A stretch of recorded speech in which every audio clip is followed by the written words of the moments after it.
Chapter 201 You Let Me Go. I let you go. Yin Sui tilted her head, avoided Fong Tang's fist, and then stretched out her hand, hit Fong Tang's arm, shaking Fong Tang's hooked fist away. At the same time, she raised her foot and kicked Fong Tang. It must be said that, even if she has no ability, Yin Sui's fighting ability is very strong. Yin Sui was proud in her heart. She dominated the neighborhood before school, and dominated the class after school, and was about to dominate the whole school. If you have the ability, I will beat you so hard that you can't find your way. If you don't have the ability, I will beat you so hard that you can't find yourself. Unlike Yin Sui, Fong Tang has always been a good girl, let alone fighting. She has never even quarreled with others. This kick was given by Yin Sui, and he fell to the ground, groaning in pain. Ming Mingda and Ruishi narrowed their eyes, and couldn't bear to watch any longer. Even Sugita Jintoki smacked his lips. Yin Sui was even angrier. He dared to provoke her with just these two moves. He walked towards Fong Tang, who was lying on the ground and trying to get up. Gu Chung said in a teasing tone, "People are like each other. You two are really alike. So you can't make friends." Han Yuran replied with a hint of meaning. Fong Tang finally managed to get up just before Yin Sui walked in front of him. Yin Sui had already raised his foot and kicked out again. Then, something that no one expected happened. Fong Tang roared again, as if to encourage himself again. After that, he not only did not dodge, but rushed towards Yin Sui's foot. Although this time the kick was still solid, Yin Sui was stunned by Fong Tang, and was knocked to the ground by Fong Tang the next moment.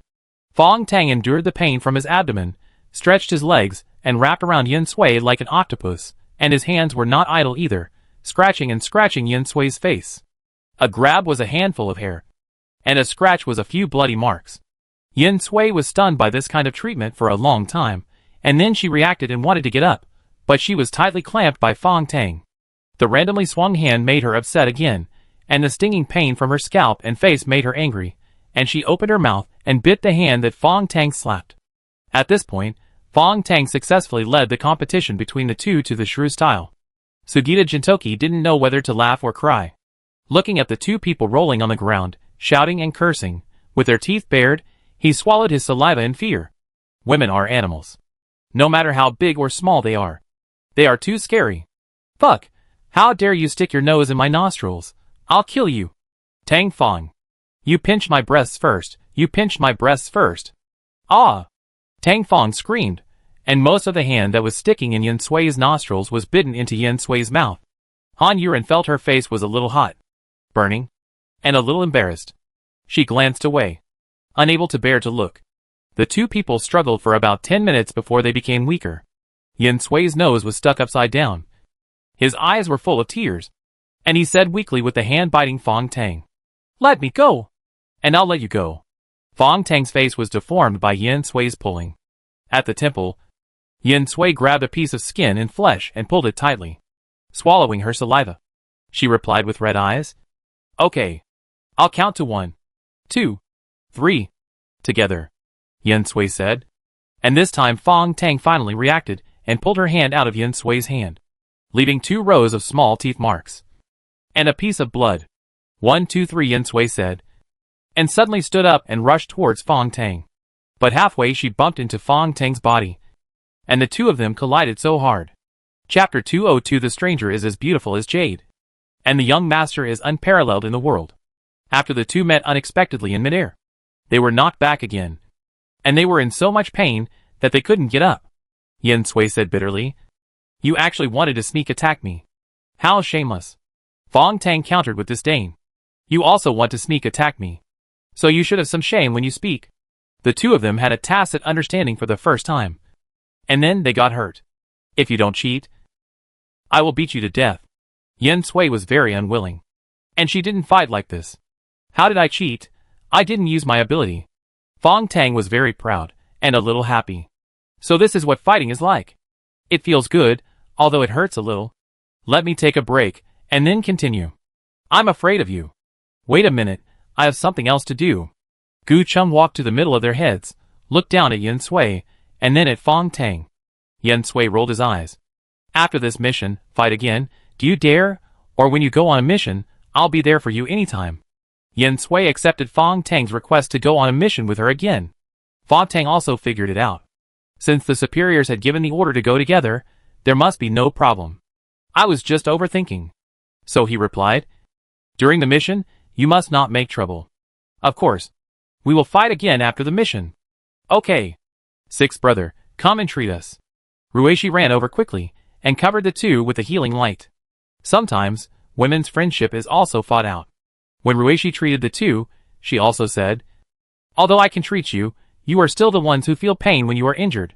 If you can avoid fighting, don't fight your own people. This is really a gentle and kind woman. When she smiles, the crescent-shaped eyes and the excited freckles on her face reveal her gentleness, just like the eldest sister of this strongest group. Yin Sui felt guilty and didn't reply. Fong Tang also blushed. She always thought she was very steady. And she really was. But this time she was embarrassed. When she thought of how she looked just now, Fong Tang wanted to find a crack in the ground to crawl into. The injuries of the two were not serious. They got up again soon and started the second mission of the strongest team. When they left the city gate, the gate was still guarded by Team 21. After the last lesson, they didn't stop them this time. Yin Sui wanted to use this incident to embarrass them. But unfortunately, this was a confidential mission and must not be disclosed, which made her depressed. Gao Dashang was still standing on the tower, looking at the strongest team leaving with a gloomy look, and his fists were clenched tightly, which made him hate the strongest team. Gu Cheng's opinion was to just walk forward, wander around outside, and don't go too far. The farthest you can go is into the North District. If you need to enter the North District, the others will come back. Of course not for real. Although this would be more dangerous for Han Yuren. There was nothing he could do. The second team was replaced to guard the first front. When they went out, the two teams met. The leader of the second team was a man with an antique appearance, sword-like eyebrows and star-like eyes. Half of his long black hair was tied up with a wooden hairpin, and the other half was loose. When Han Yuren saw him, he thought of a poem. The man on the road was like jade, the young man was unparalleled in the world. The leader of the second team, Hua Jianlei, the superior ordered us to meet with the strongest team again to receive the mission. After Hua Jianlei finished speaking, the entire strongest team was silent. This man not only looked like a young man, his voice was even more so, but his name sounded a bit like a young lady. Chapter 203 Stop. Fortunately, Fong Tang, as the team leader, did not indulge in beauty, and also controlled his smile for this name, and said, the mission of Team 2 is to assist the strongest team and obey the arrangements. Hua Jianlei replied happily. Okay. Thank you, we are going to leave the city now. You observe carefully in the rear. If anyone fights with us, join the battle according to the situation, try to catch the enemy by surprise, and defeat the enemy with one blow. Okay. It was still a simple word, but it didn't seem cold. Leave the city. Fong Tang didn't say anything more. And the strongest team left the barrier. And Hua Jianlei conveyed the task to the members of the second team. After leaving the city, they still maintained their formation. Several people looked lazy and unfocused, facing this apocalyptic scene. They were like people at the end of their rope who had given up struggling and indulged themselves for the last time. Yin Sui also shouted loudly, Hey! Who's that? Han Yuren is out.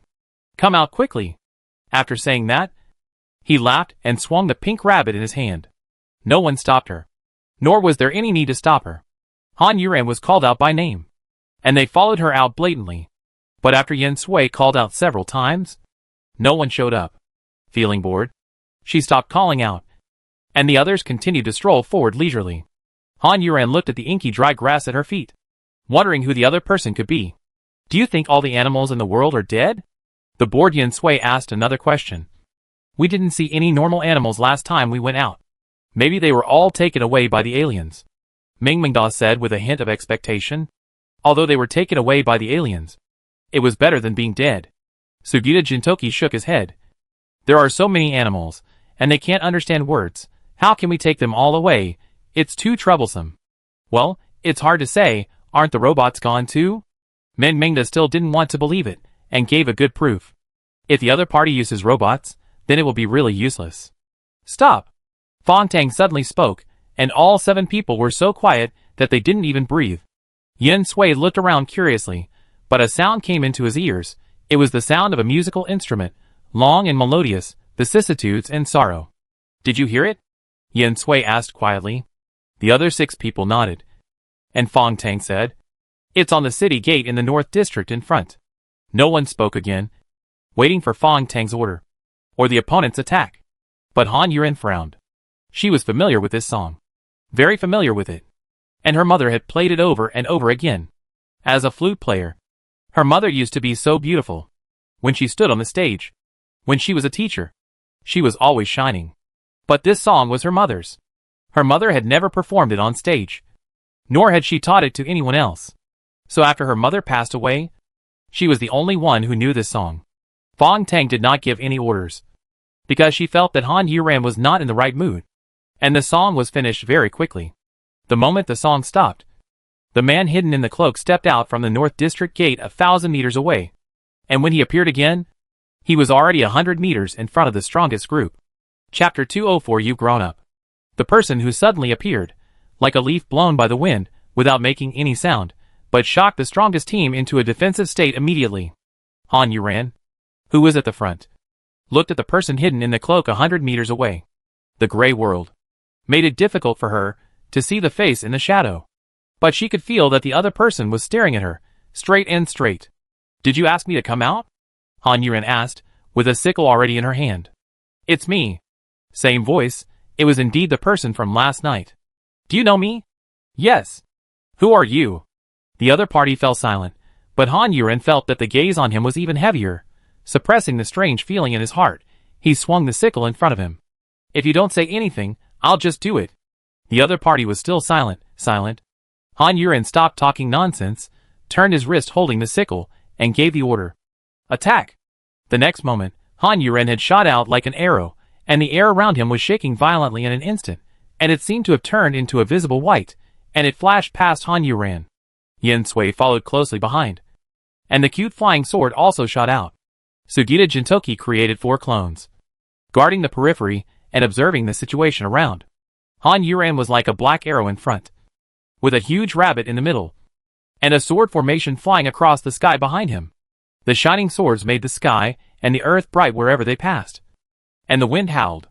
Han Yuren's sickle was almost close to the man, but he lowered his head again, so that even if Han Yuren got close, he couldn't see his face clearly. Just as the sickle was about to hit the man's waist, a sigh so light that it was about to melt was heard. Then a whirlwind arose around the man. Han Yuren slashed with the sickle, but there was no touch. The whirlwind had already dispersed. Only one sentence, "You have grown up," was left, wandering between heaven and earth with joy and loneliness. Han Yuren looked at his empty sickle and the empty space in front of him, and this sentence echoed in his ears, repeating. People, Yin Sui shouted. Fong Tang frowned. The man suddenly disappeared from her perception. She couldn't help but clench her fists. Am I so incompetent? Yin Sui stopped beside Han Yuren, looked at the place where the man had stood before with doubt, and asked Han Yuren, "Did you feel anything?" Then Han Yuren's sickle, which was suspended in the air, suddenly sank and fell to the ground. Who of you saw that man's face? Han Yuren shouted loudly. The whole person looked a little abnormal, somewhat crazy. Yin Sui was stunned for a moment and shook his head, and the remaining 5 people all shook their heads. Han Yuren suddenly looked at Fu Xiaoyan, who was shaking his head, without saying anything, walked over aggressively, grabbed the other person's collar, pulled it in front of her, and said with red eyes, "I don't believe it. You must have seen it. Tell me."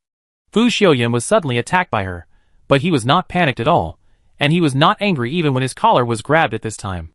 Looking at Han Yuren's appearance, he asked, "Who is he? Tell me. Who do you think he is? I'm asking you to tell me." Han Yuren roared, adding a lot of strength to her hands, even tore Fu Xiaoyan's clothes. Chapter 205. Aliens are not allowed to enter. The rest of the people didn't quite understand what was wrong with Han Yuren. All of a sudden, Yin Sui said, "Han Yuren, we..." "Shut up." Han Yuren shouted angrily, interrupting Yin Sui's words, making the other party blush, and then a volcanic eruption of grievances burst out from his chest, making Yin Sui's eyes red, and almost crying. If someone else had said this to her, she would have raised her fists, but now it was Han Yuren who was yelling at her, making her feel extremely wrong while unable to accept it, but she bit her lips stubbornly, looked up at the sky, and let the tears that were about to flow back. The silent Fong Tang was releasing her power almost crazily. She didn't believe it. That person could disappear out of thin air. This time, she would never fail. She absolutely couldn't fail. But everyone's eyes were focused on Han Yuran, and they didn't notice her pale face and slightly trembling body. You? Quickly. Tell me. Han Yuran spoke word by word, almost gritting her teeth.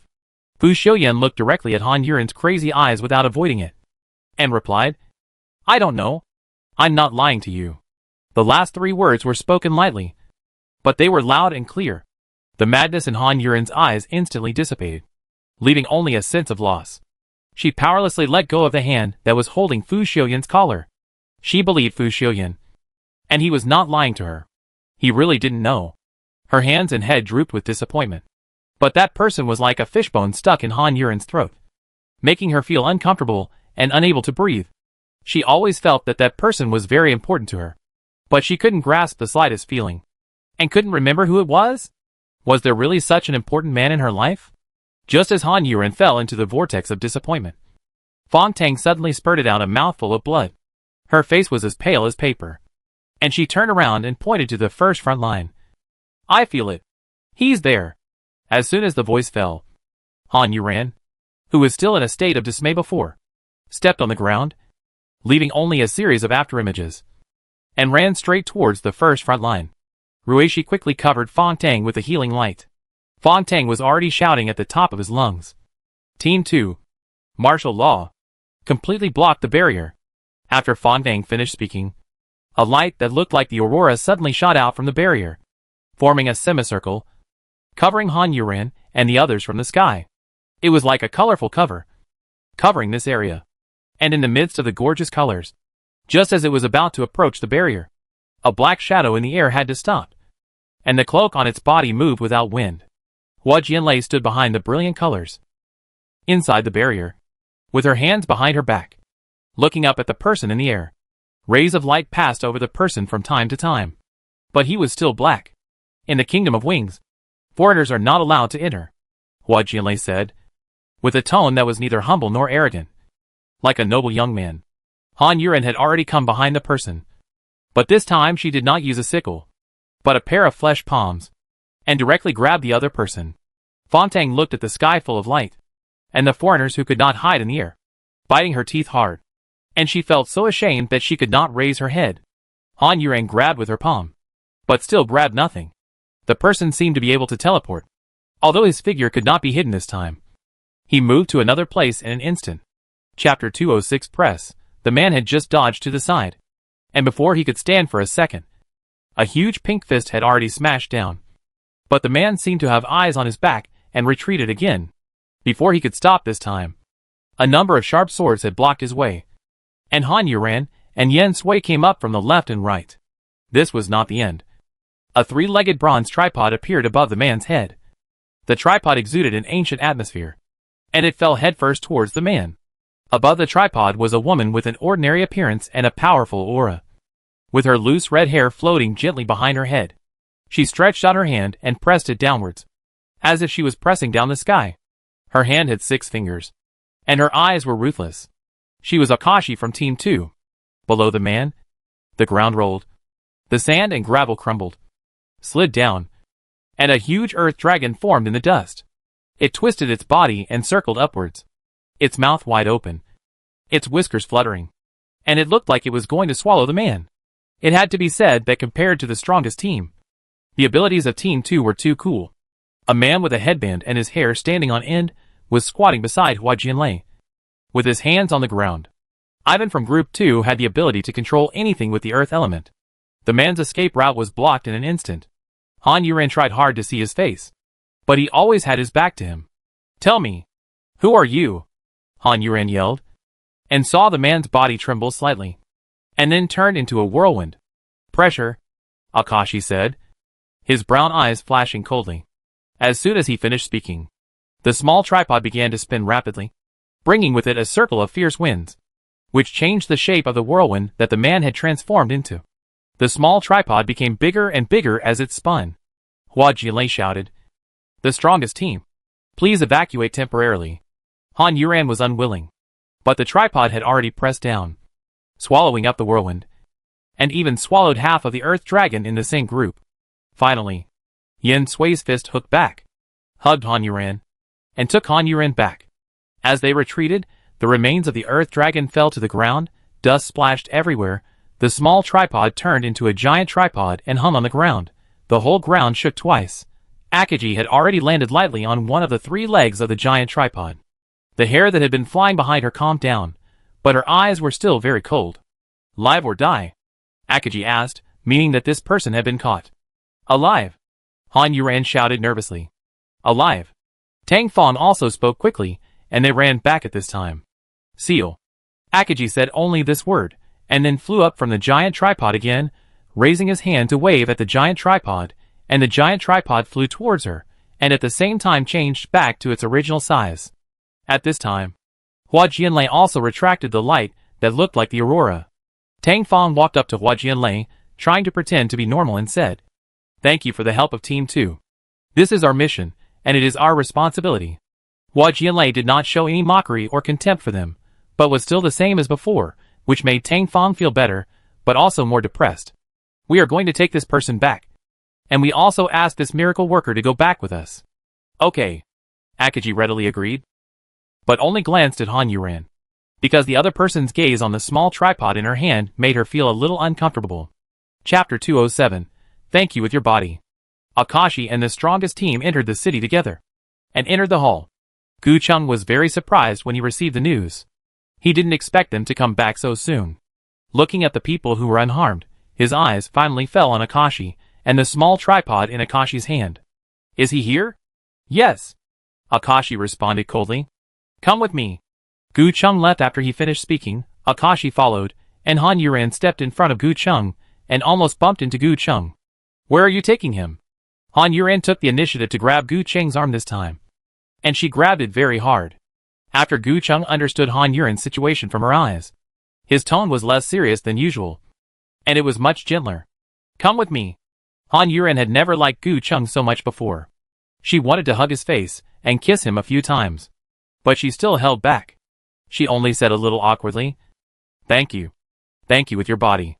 I like this practical way of thanking." Gu Chung started to be frivolous again. Han Yuran glared at him. Gu Chung chuckled and walked forward.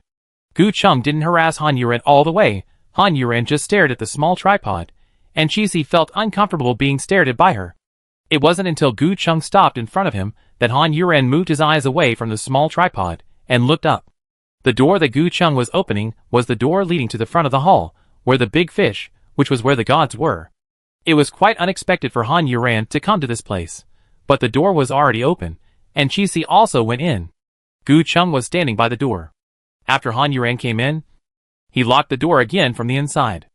Chi-Si and Han Yuran looked up in unison as soon as they came in, but their expressions were different. Chi-Si was pious, while Han Yuran was observing. The big fish was still swimming leisurely. The messenger of God was outside, sitting on the head of the big fish. The big fish blew bubbles, and the messenger of God smiled and stretched out his hand to pop the bubbles. He looked very happy, and seemed not to hear the movement at the door. Gu Chung led the two of them to the middle position, and then he said to the messenger of God, "There is an alien race. Please take care of it for us." The messenger of God put away the innocent smile on his face, kicked a bubble, and rested his hand on the head of the big fish. He turned around and looked at Gu Chung, and asked, "Where are the alien races?" Chi-Si raised his hand respectfully, and the small tripod appeared in the eyes of the messenger of God. "Here?" The messenger pointed at the small tripod and asked again. "Yes, Mr. Messenger of God." Akashi replied, no longer cold, and even heard some fanaticism.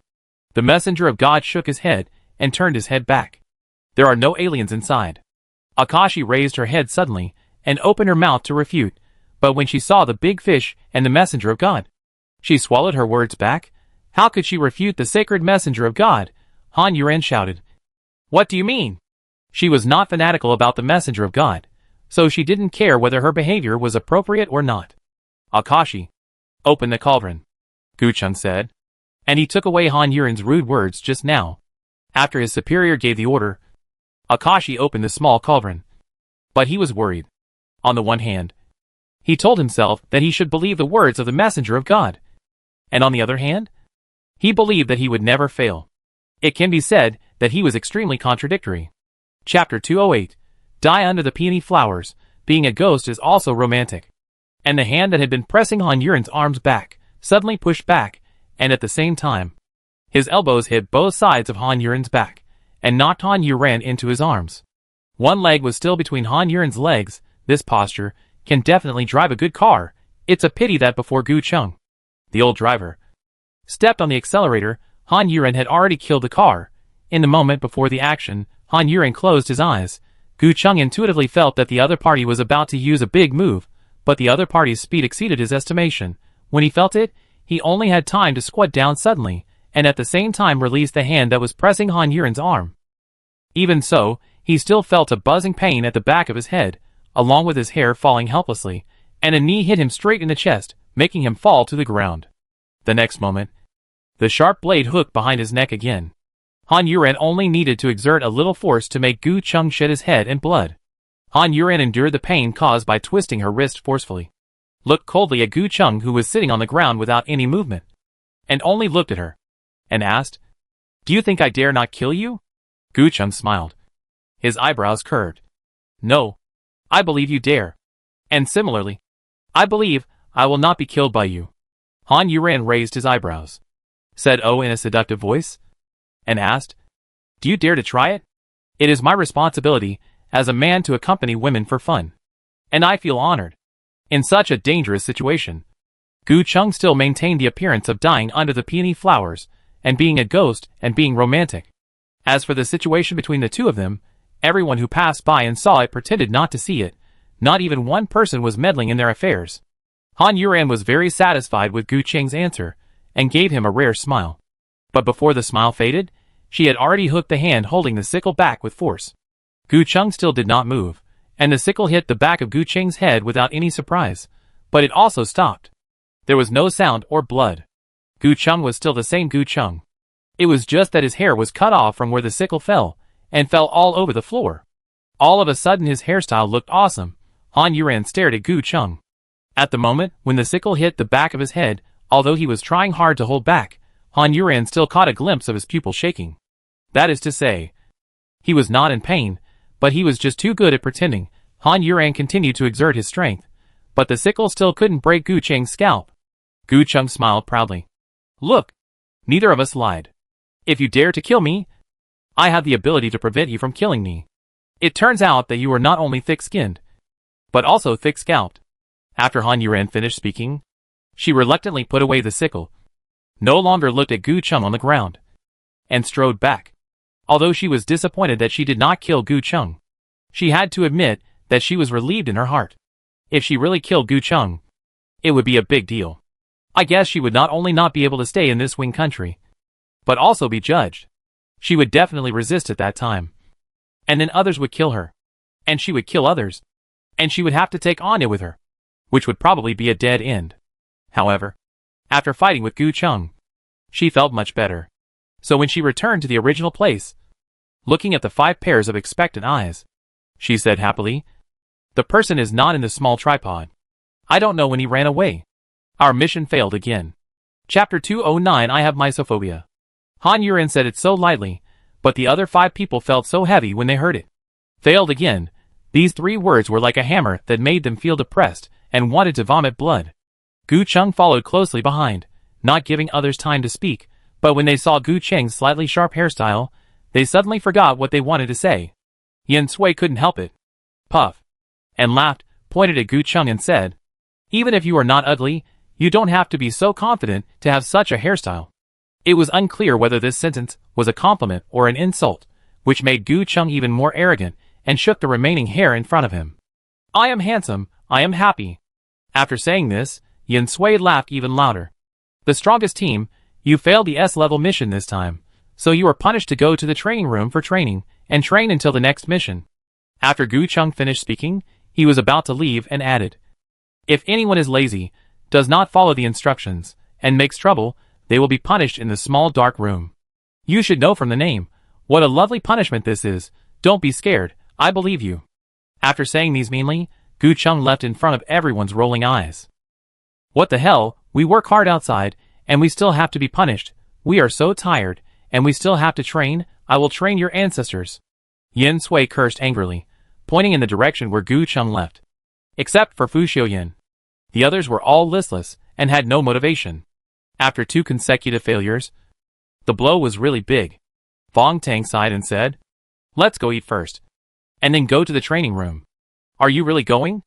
Yen Sui looked at Fong Tang as if he was an idiot. "More training can improve our abilities, and it will also make us safer, and have more ability to protect ourselves." "Why not go?" Fong Tang asked back. "I just don't want to be manipulated by them." Yen Sui changed her target this time, and said with an annoyed hand, "Since you don't want to be manipulated by others, you have to become stronger." This time it was Han Yuran who spoke up. She slapped Yen Sui's head with one hand. Looking at the other party's unhappy face, she apologized again and said, "I shouldn't have yelled at you before, I'm sorry." Yen Sui felt happy about her solemn apology, but she pretended not to care and opened her hand, snorted, "I'm not such a petty person." Han Yuran smiled, put her hand on Yen Sui's shoulder, and pressed half of her body on him, almost crushing Yen Sui. "Don't be petty, let's go eat. People are made of iron. Food is made of steel. You'll be hungry if you don't eat." Seeing Han Yuran being so heartless, others felt relieved. Meng Mengda also reached out and held Ruishi's hand. The two looked at each other, smiled. Ruishi and she dragged Fong Tang in. Fong Tang's face turned red, but she didn't let go.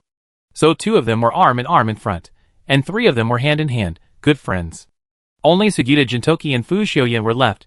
Sugita Jintoki looked at Fu Xiuyan, who was walking by him. Before he could speak, had already said, "I have mysophobia." Sugita Jintoki was stunned. "What does this mean? You have mysophobia?" "So I'm a dirty thing." Chapter 210 Transaction. Except for Jintoki Sugita, who was at the back, the others came to the cafeteria happily. It was lunchtime.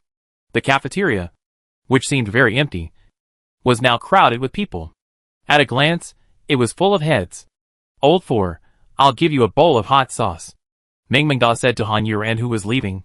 Han Yuran nodded and ran to the fragrant steamed dumplings. It was not a long distance, but it took a long time to walk, until Han Yuran was a little impatient, and finally came to the window of the steamed dumplings.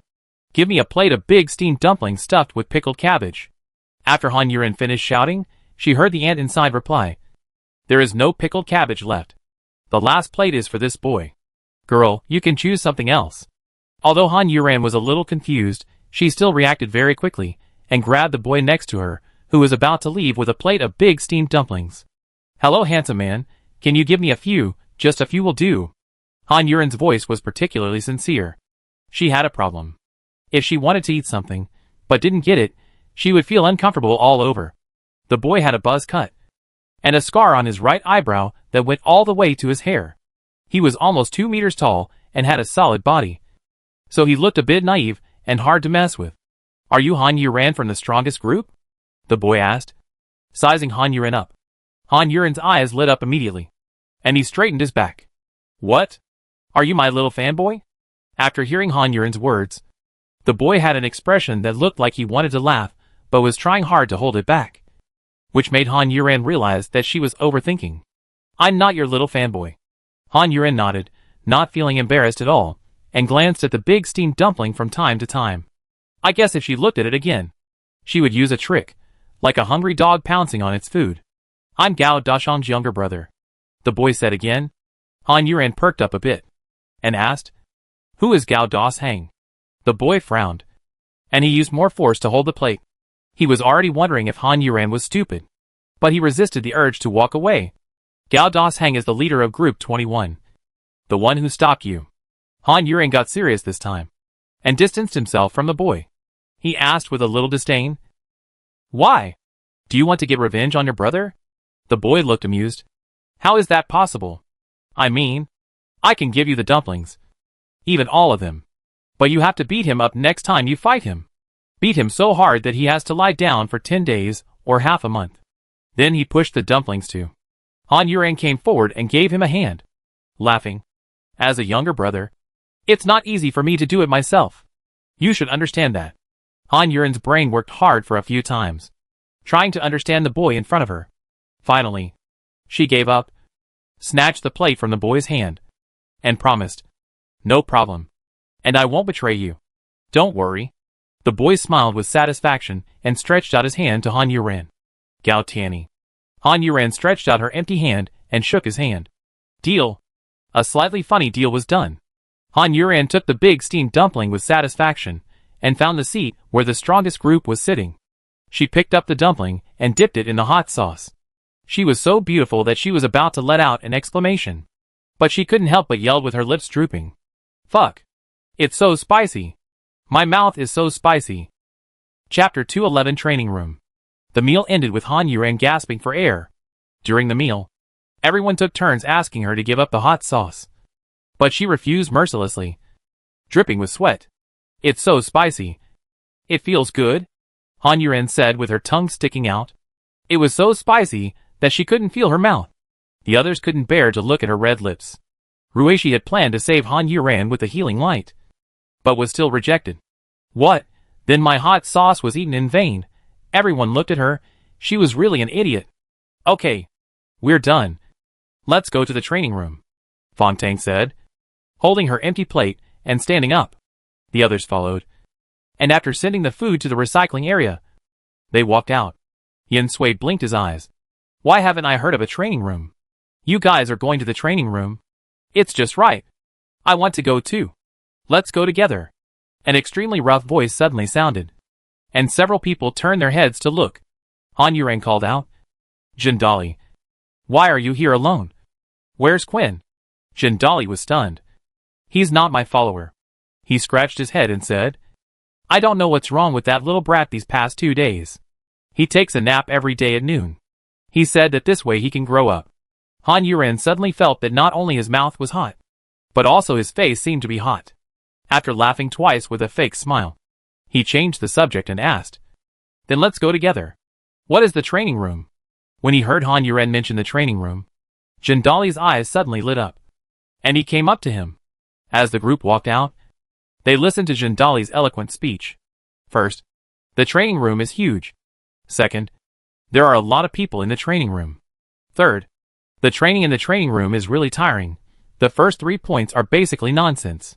Fourth, the training is divided into physical training, actual combat practice, simulated combat, and even mental training. It sounds like a very ordinary training, but looking at Jindali's gritting teeth, I always feel that this training should be unusual. Is your training mandatory? Fong Tang asked. Jindali shook his head. No. It's all voluntary. But most of the miracle workers are very willing to train in it. Fong Tang smiled and nodded to Jindali, then pretended to glance at Yin Sui casually. The meaning was very clear. Fortunately, Yin Sui did not notice Fong Tang's gaze. Otherwise he would have to quarrel with Fong Tang again. But asked curiously, Which training did you choose? Actual combat. There was an indescribable grievance in these 2 words. As they were talking, they came to the door with the words training room written on it. It was a very ordinary small door. In front of them, 2 people had just walked in. Han Yuran glanced at Jindali. His pupils swayed slightly, and his face turned pale. Han Yuran found it a little funny. If he didn't want to come, why did he force himself to do anything? Before they could go in, the door was knocked open from the inside.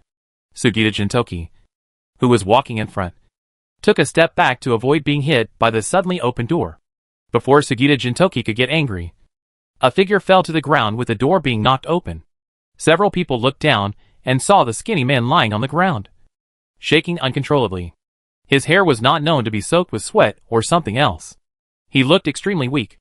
Chapter 212 Fierce Beast, Sentence You to Hell. Ruishi covered the man with healing light without hesitation, and then said to the others, You go in first, they are all trained separately here anyway. Fong Tang nodded in agreement, and the others did not wait for Ruishi here. Sugita Jintoki moved the man lying on the ground to the side, and then closed the door. As soon as they entered, Jindali could not wait to introduce. The big round platform in front is the martial arts arena. If you have anyone you want to challenge, or someone you don't like, you can go up and challenge him.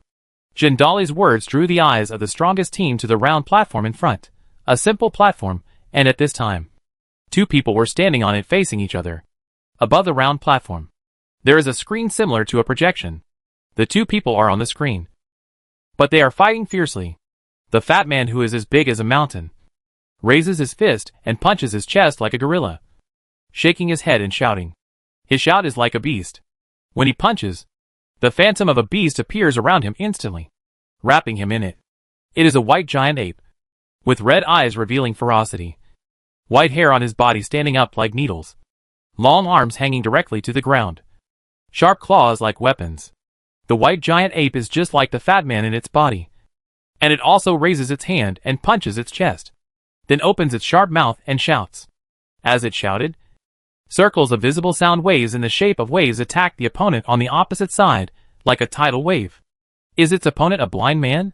On the opposite side is a woman with white hair. The hair is cut unevenly, short on the top, long on the bottom, and braided into several small braids. The braids are tied with small bells, which keep ringing with the woman's movements. On the woman's oval face, a white gauze is tied around the eyes, completely covering the eyes, tied behind the head, and the extra white gauze is hidden in the white hair, so it is a little hard to distinguish. The reason why Han Yuren suspected that she was blind was, of course, because of the white gauze. The reason why he was confused was because the woman's movements were very agile, and she didn't feel blind at all. However, compared to whether she was blind or not, Han Yuren was more interested in the woman's fighting style. With the attacking sound waves, the woman took out a long yellow paper from nowhere, and used her index finger as a pen to write something on it very quickly, just like the legendary drawing talismans.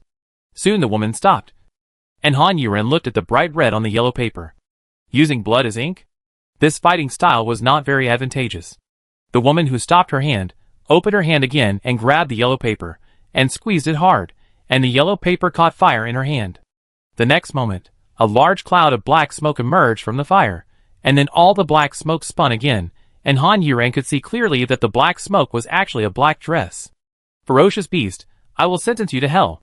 The voice was so cold that it seemed to come from the underworld of the 18 levels of hell. Han Yuren looked up from the black dress, and saw long black hair hanging down, and a strand of it was tied up with a red rope, and the red rope was so red that it was blinding. Looking up, there was a side face as white as paper, and although only a side face could be seen, for big words flashed in Han Yuren's mind. Peerless Beauty. Chapter 213. A lot of information. The man stretched out his hand, his wide sleeves fell down, his dazzling white hand, his enchanting black nails, holding a stylus, which was almost half the length of his arm, and on which were hollowed out various evil spirits. The woman's movements were extremely fast, like flowing water.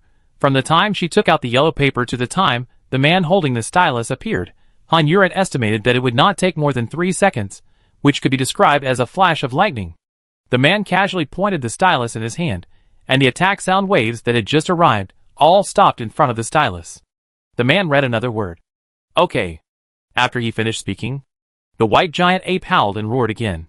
But it was constantly sucked into the tip of the iron pen in the man's hand. The white giant ape had been sucked out of shape, and the fat man with his eyes closed at the bottom of the screen began to tremble wildly. Soon, the head of the white giant ape was sucked into the tip of the pen, and the fat man below suddenly took a step back, which directly retreated from the high platform and fell from it, turning into a rolling gourd. At the moment when the fat man moved, the white giant ape was completely sucked into the man's pen. The fat man on the screen also disappeared instantly. The fat man who stopped on the ground opened his eyes at the same time and gasped for air. The woman on the screen held a piece of yellow paper again, and the man holding the pen turned into black smoke and dissipated little by little. He never turned his head from beginning to end. No one could see his appearance. They could only see the black clothes, black long hair, and the conspicuous red string on the long hair. After the man disappeared, the woman on the screen also disappeared. Han Yuren stared at the woman on the screen. There was no movement under the white veil covering her eyes. She did not open her eyes, which meant that she did not need to open her eyes. At this point, the result of the competition was reached. The people watching the game breathed a sigh of relief and then dispersed, doing whatever they needed to do. Chibingzai, remember your words. You have already lost. Don't bother my brother anymore. The woman's words contained a lot of information. The people who were still watching the excitement could not help but cast their eyes on Chibingzai, who was climbing up from the ground with a thump. He was sweating, looked listless, and was panting, raising his fat hands and wiping the sweat off his head. He shouted to the woman on the platform unwillingly. Baixian, are you meddling too much? Your brother Baizhu hasn't said anything yet. Are you going to go back on your word? Baixian's voice was not angry, but murderous. Chibingzai pursed his lips, took a small step back, and his body trembled a few times, looking very elastic. Of course not. Chibingzai, Will keep my word. I will definitely not harass your brother again. Han Yuren looked at the light flashing in Qibingzai's eyes, and knew that he would definitely go. Baixian didn't seem to believe what Qibingzai said, and only said, "If you dare to do anything to Iju, I promise to make sure you die without a complete body." Humph! After saying that, he turned around and walked down the platform. Qibingzai on the other side shouted again, "Baixian, what do you mean? You actually threatened the miracle worker. I will report to my superiors." Baixian didn't even pay attention to Qibingzai this time, and went out of the training room directly. Qibingzai stared at the closed door of the training room, secretly poking, and laughed sinisterly, and it was obvious that he was thinking about something bad. Chapter 214 Psychopath. After the competition was over, no one came on stage again. Han Yuren stared at the stage, after thinking for a while, asked Shindali beside him, "Can I challenge the Holy Hall?" Shindali's facial features twitched, as if he had seen a ghost. Han Yuren rolled his eyes at him. "Can you be more capable? I'm just asking if you can challenge." Before Han Yuren finished speaking, Shindali quickly grabbed him, stared at Han Yuren, and said like a man possessed by a snake, "My friend, your idea is very dangerous. Don't do it, don't do it. Come, read after me. The Holy Hall is our superior. We shouldn't show off." In this situation, at this moment, Han Yuren had a word in his mind that he didn't know whether to say or not. Han Yuren didn't say anything in the end. She shook off Shindali's hand, cursed, "Psycho!" and walked to the right. There was a bright road sign under the platform. The right side that Han Yuren chose was the mental training room. Fong Tang and Fu Xiuyan also chose this side. Yen Sui, Sugita Jintoki, and Ming Mingda chose the actual combat training, and they were on the same path as Shindali. Han Yuren walked a short distance forward and saw another door. On the sign in front of the door, there were 6 big characters. Mental training room. Han Yuren and Fong Tang looked at each other for a moment, then pushed the door open and walked in. Once inside, the two were stunned for a moment. The world behind the door was very similar to their original world, full of technology, and dominated by white. Not far in front of them, there were a row of doors arranged in a concave shape. The doors were very bright, and the top, bottom, left, right, and 4 sides of each door were all lit with green or red light. Han Yuren learned from the introduction outside that green means the door is empty, and red means there is someone inside. There are almost 50 doors on the first floor, so there is a second floor, a third floor, and a fourth floor. Han Yuren looked up and counted. There are 8 floors in total. Most of the doors are empty, and the 2 upper floors are completely empty. Han Yuren felt that this number was a bit redundant. There were only more than 500 miracle workers in total, apart from the miracle workers who were on missions. There were also some who were unwilling to come for training. Even if everyone who was willing to come came here, there would not be a need for so many. "What's wrong?" Seeing Han Yuren in a daze, Fong Tang asked. "Nothing. Let's get started." "Yeah." After the two looked at each other again, Han Yuren chose an empty floor on the first floor and walked over. She could ignore Fu Xiuyan, but Fong Tang couldn't, and there was no reason to ignore him. "Come on." Fong Tang gave Fu Xiuyan a simple encouragement, and then went up to the second floor. As for Fu Xiuyan, he chose the 8th floor where no one went. As soon as Han Yuren walked to the door opened automatically horizontally. Looking inside, it looked like a bed, but this bed was a little smaller, narrower, and more cramped. Han Yuren turned around and laid down while standing. The door closed automatically again. The closed door almost pressed on Han Yuren's nose. The small space made people feel uncomfortable, but fortunately, the bed under him was quite soft. As soon as the door closed, a gentle reminder sounded. "Trainer, please close your eyes." Hearing this reminder sound, Han Yuren suddenly remembered his Demon King. When he thought of it, he thought a little bit. Fortunately, he had a Demon King along the way. Chapter 215, Don't You Feel Guilty? While the strongest team was training, the 7 members of the Holy Hall gathered together again and held a meeting. The atmosphere was even more serious than the meeting 7 hours ago. Wusu put his hands on the table, crossed his fingers and clenched them. Looking at Anya, who looked like nothing happened, he said in a deep voice, "And Shumtang, you haven't written what I asked you to write last time." Anya raised her eyebrows and smiled, and replied as if she had just remembered. "Oh, I forgot." And Shumtang, Wusu's voice was so low that even the glasses couldn't block his sharp vision. Anya looked at Wusu, whose attitude towards her had changed drastically. The story began after the strongest team received the S-level mission. With aliens entering the city, they had to hold a meeting together again. The note was placed directly on Wusu's desk. There were actually 2 notes. In addition to the one shown to Han Yuran and the others, there was another note that detailed that he was an alien. He and Han Yuran had met in front of the city gate last night. Such a blatant provocation, of course they couldn't let him go. So Wusu convened a meeting of 7 people from the Holy Hall, and finally decided to send out the strongest team. In addition, in this meeting, Kamanashi Tiger expressed a very provocative opinion. He believed that Han Yuran's past needed to be thoroughly investigated, and he suspected that Han Yuran had connections with the alien race, and was a traitor arranged by the alien race here. When he said this, the small mustache on the philtrum, and the shaking 3-layer chin were full of the flavor of a running dog in Anya's eyes. Anya immediately sneered and began to curse without any courtesy. It turns out that it's not a tiger, but a pig. After cursing, Anya shook her head again and sighed. I'm sorry. Pig, I insulted you. And Shumtang, we are discussing matters. Please be more civilized, and respect each other. Wusu spoke up for Kamanashi Tiger, and saw Kamanashi Tiger reveal a little bit of a smug smile. Someone is discussing matters here according to his servility. So I am not allowed to follow my temper. Wu Shintang. As we are both Shintang, I sincerely hope that you can keep your word and respect each other. The meaning of this sentence is obvious, and no further explanation is needed. Kamanashi Tiger moved his mouth, and seeing that Wusu did not speak, he finally endured it. Later, the person who broke the deadlock was Emma Bull, who had always had little presence. This woman who combed her hair meticulously also spoke meticulously. Han Yuran is the closest to God. I think it is necessary for us to thoroughly investigate her past.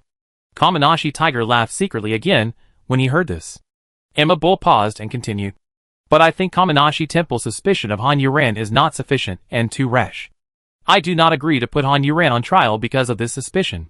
Kamanashi Tiger looked at Anya's eyes with pride, and his anger rose again.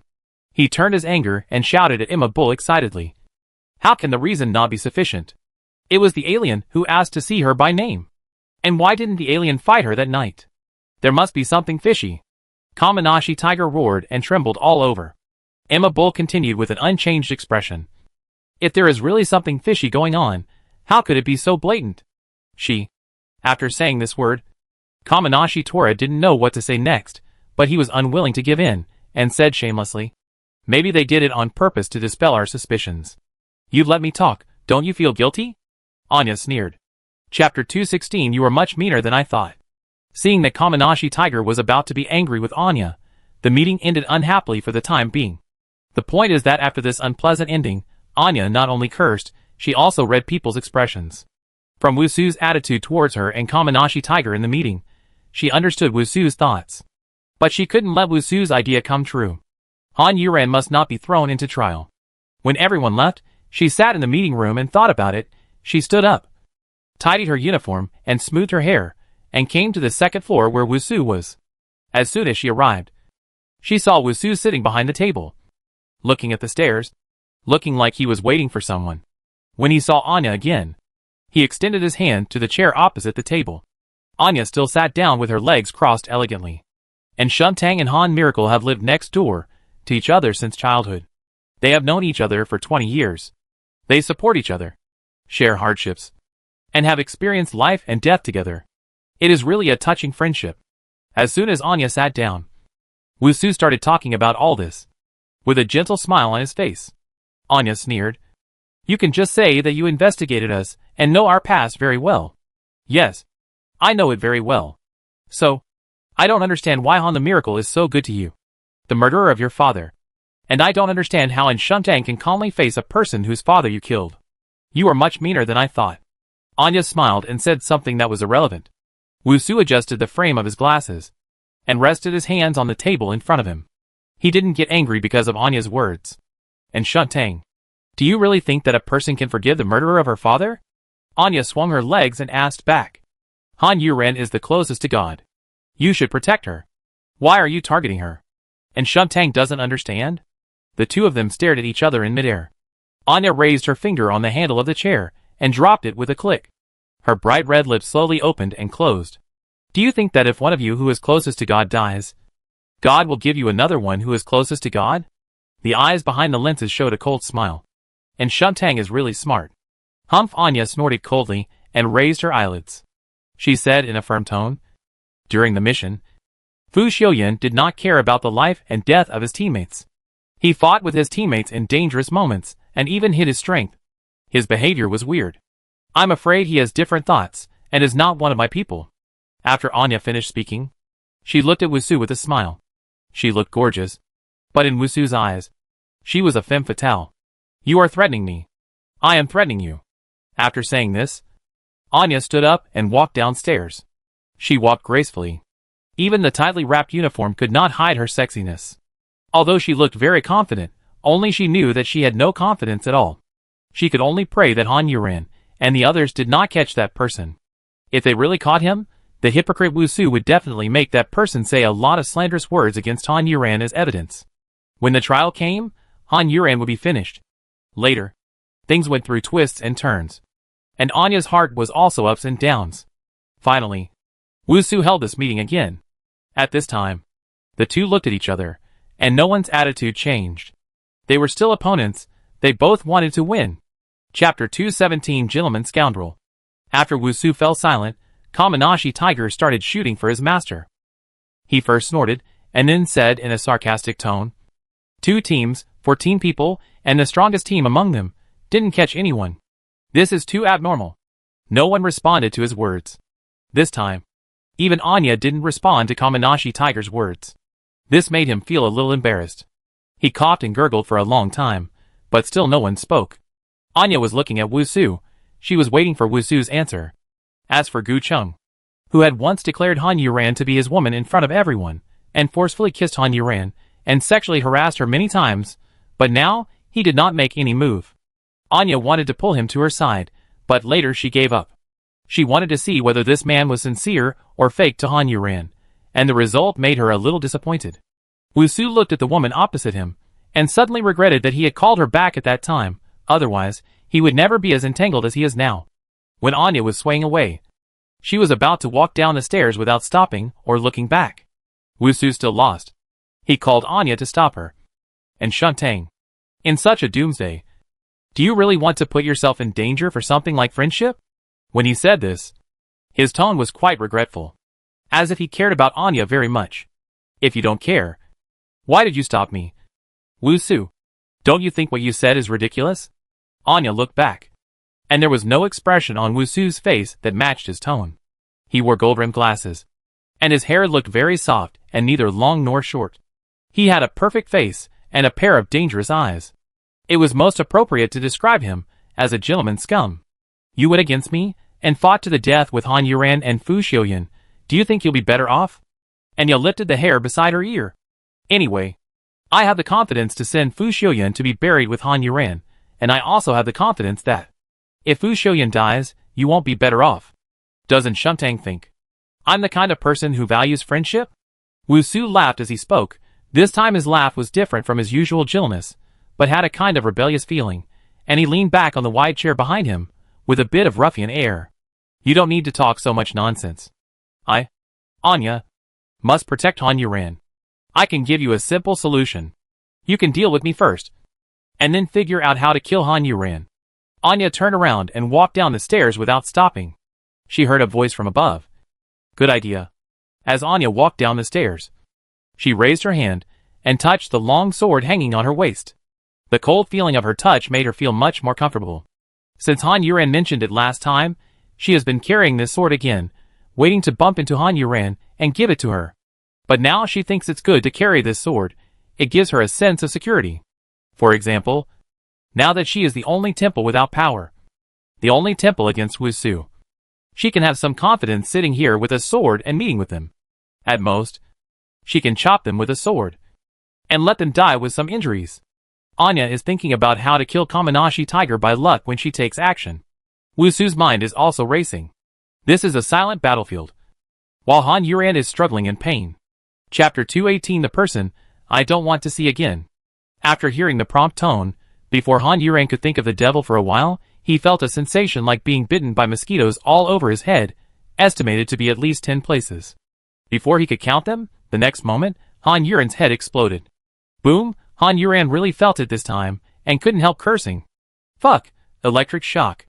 At this time, Han Yuren's spine, the back of his head, the top of his head, his forehead, and his temples were covered with something like small plasters.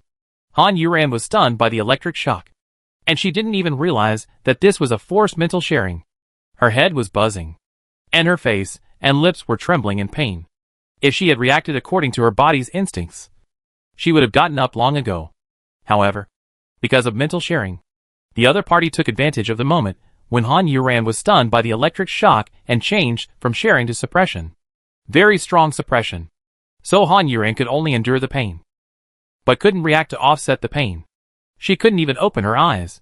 Both her body and mind no longer listened to her. After 15 seconds, Han Yuren finally recovered. She took a deep breath, and then tried to move to see what had pierced her head. But after she had this idea, she couldn't lift her hand. After trying 3 times, Han Yuren realized that something was wrong. However, she didn't feel any sense of crisis. After all, this was a training room, and everyone trained like this. So she didn't resist at all. The next moment, pictures appeared in her head like a revolving lantern, and all her experiences were rewinding from the most recent to the past at an extremely fast speed.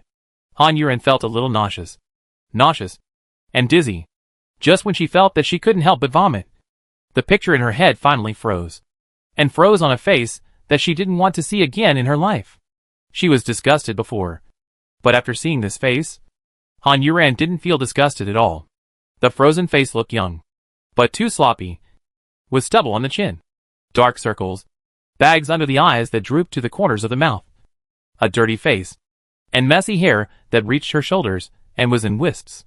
This decadent face, in Han Yuren's memory, has another look.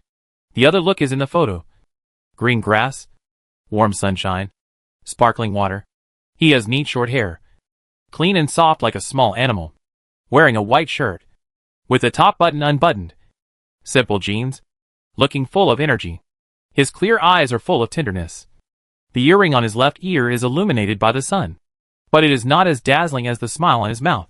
Han Yuren couldn't imagine how the bright boy in the photo turned into the drunkard in front of her. She couldn't figure it out, and her mother couldn't figure it out either, because the man she loved was obviously not like that. That's right, the man in front of Han Yuren was her father, the person she hated the most in her life. Even though he had been dead for many years, her hatred had never diminished. If she could be given a chance, she would rather be the one who did it, rather than Anya, so that Anya wouldn't feel guilty about her. She believed that she would do it without hesitation, and she wouldn't have any regrets. Chapter 219 Strange and Familiar. Ever since Han Yuren could remember, Dad has always been a drunkard, never sober. She thought he was dead, she had gotten rid of him, but he kept showing up again and again, keeping tormenting her. Although Han Yuren wanted to lose her temper, she still had her sanity, and endured it. She knew she came here to train her mental strength, and now she seemed to know a little bit about how to train mental strength. This method can be said to be really despicable, but it is indeed easy to irritate others. Thinking, Han Yuren calmed down from the initial shock and anger. As she calmed down, the prompt sound rang again. Self-control. A. Mental strength. S. Humph. Han Yuren snorted coldly, wondering in her heart. Aren't they afraid of using this method to stimulate those psychologically fragile people to go crazy? As if hearing her inner thoughts, the prompt sound rang again. But it was just a normal procedure. Trainer. All the scenes in front of you are a reflection of your inner fear, and they are not real in front of you. This training requires you to look directly at the fear in your heart. The prompt sound disappeared after it was finished. Han Yuren stared at the father, who was staggering towards her, and sneered in her heart. Fear. Ha. How could I be afraid of this drunkard? This time, no one answered her inner thoughts. Father Han continued to walk towards Han Yuren, the green bottle in his hand shaking 3 times with every step. As Father Han got closer, Han Yuren's heart tensed up and kept telling herself, "This is training. This is training. This person is dead. Dead." In the blink of an eye, Father Han had walked in front of Han Yuren. This feeling of looking up made Han Yuren feel strange and familiar. She was now 170 centimeters tall, and her father was only 175 centimeters tall. She didn't need to look up at him like this. Now from this perspective, Han Yuran suddenly understood. This was how she looked up at him when she was a child. When she was a child, she stood in front of her mother and looked at him like this.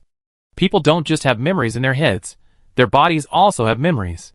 Just like now, when Han Yuran remembered this perspective, her body was already in pain, not really in pain, but in memory. The body still remembers those injuries, those pains. The next moment, Han Yuran felt her head being grabbed by a big hand, and her hair seemed to be pulled out of her scalp. She was too familiar with this feeling. It took her 20 years to deceive herself into forgetting it. Then a beer bottle hit her head, the glass and the beer inside splashed everywhere, only a stream of warm blood remained on her face, and it flowed down little by little. There was no sound, only a silent beating. It has always been like this. She was still dizzy, and had not yet regained consciousness. The hand holding her hair pulled it down hard again. Han Yuran knelt down suddenly, and the pain from her knees made her tremble again. But in the past, her mother always rushed to protect her. But now, there is no such thing. Han Yuran was just forced to kneel down, and she felt a pain in her back again. The foot pressed too hard and bit her back, forcing her to stick to the cold ground. Chapter 220 Victory. In the fully enclosed training room, Han Yuran closed her eyes tightly, and her eyelids kept shaking. And Han Yuran felt that. She was pressed against the cold ground, and the bloody taste was rushing out of her mouth, but she swallowed it back with all her might. Han Qingxi, I will never be beaten by you again, not even if it's fake. Han Yuran gritted her teeth, and said fiercely in her heart. The hand pressed against the ground was slowly clenched into a fist, and the veins bulged. He kept exerting force, and then exerted more force. His arm, which was pressed against the ground, was lifted up little by little. Han Yuran felt a lightness on her back, and he had been stepping on her feet and left. Before she could get used to it, she felt a sharp pain in her chest, and she fell backwards. Han Yuran bit her lips tightly while rolling, and suppressed the pain with pain. As soon as she stopped, she climbed up from the ground tremblingly, raised her scarred face, and yelled at Han's father almost crazily. Han Qingxi, die for me! Die for me!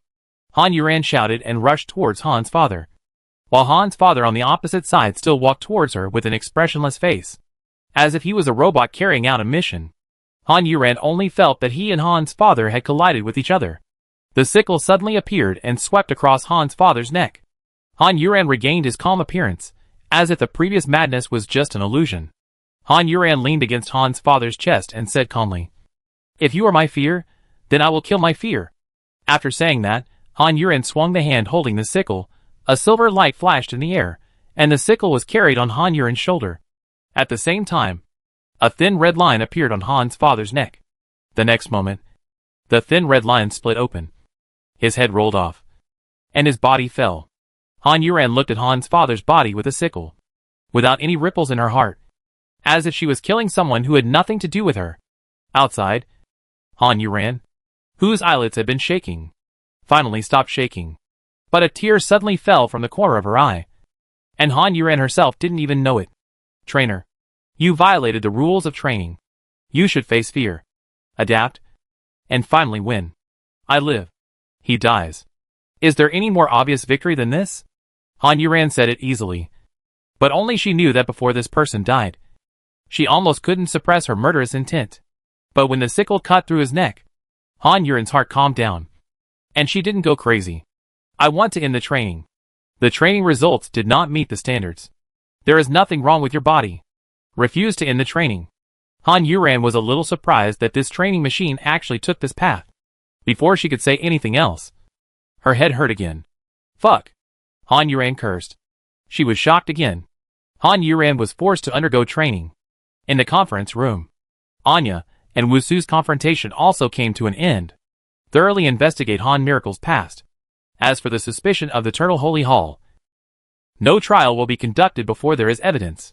In addition, the strongest team failed 2 missions in a row and is already receiving punishment. Wusu's words were clearly heard by everyone. Kamanashi Tiger looked dissatisfied. But that's not all.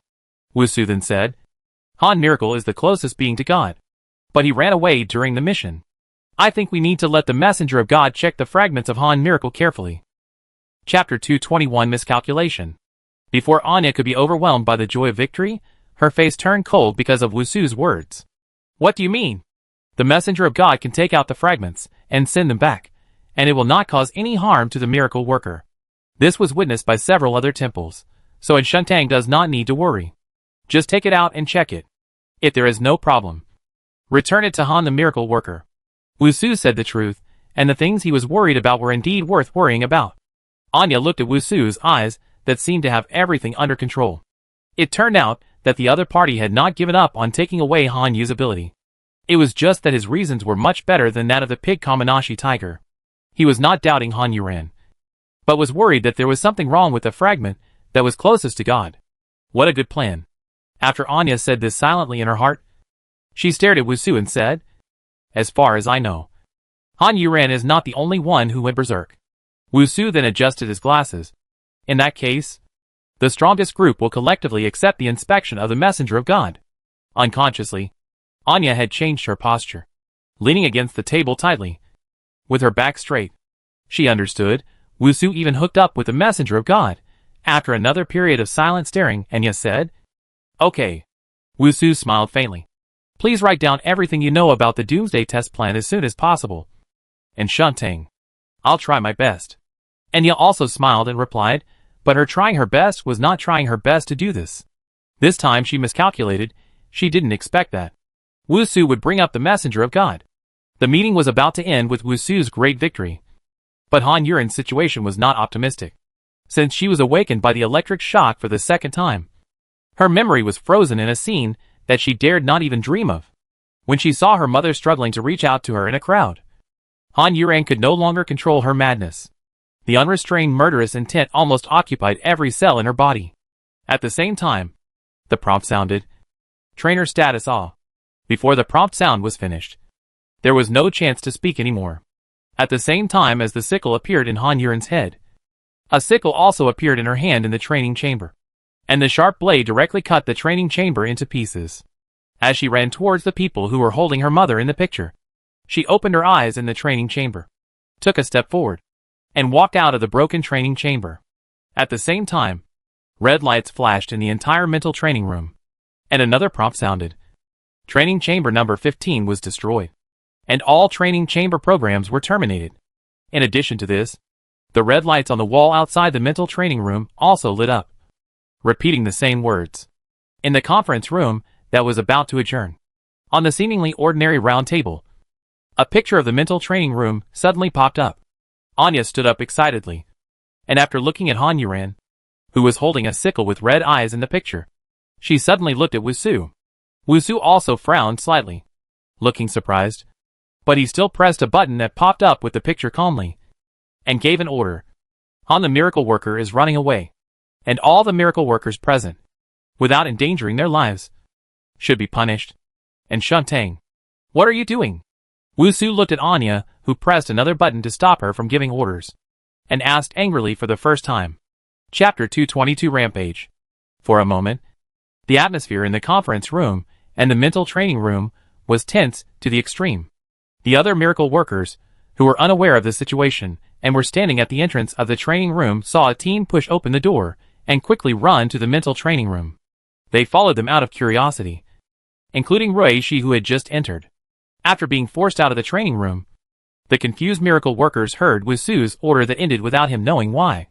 The miracle workers were even more confused, but the confusion was only temporary. Their eyes let them see Han Yuran, and the broken training chamber behind Han Yuran.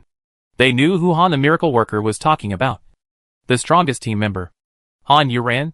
No matter which floor the miracle workers were on, they all cast their eyes on Han Yuran.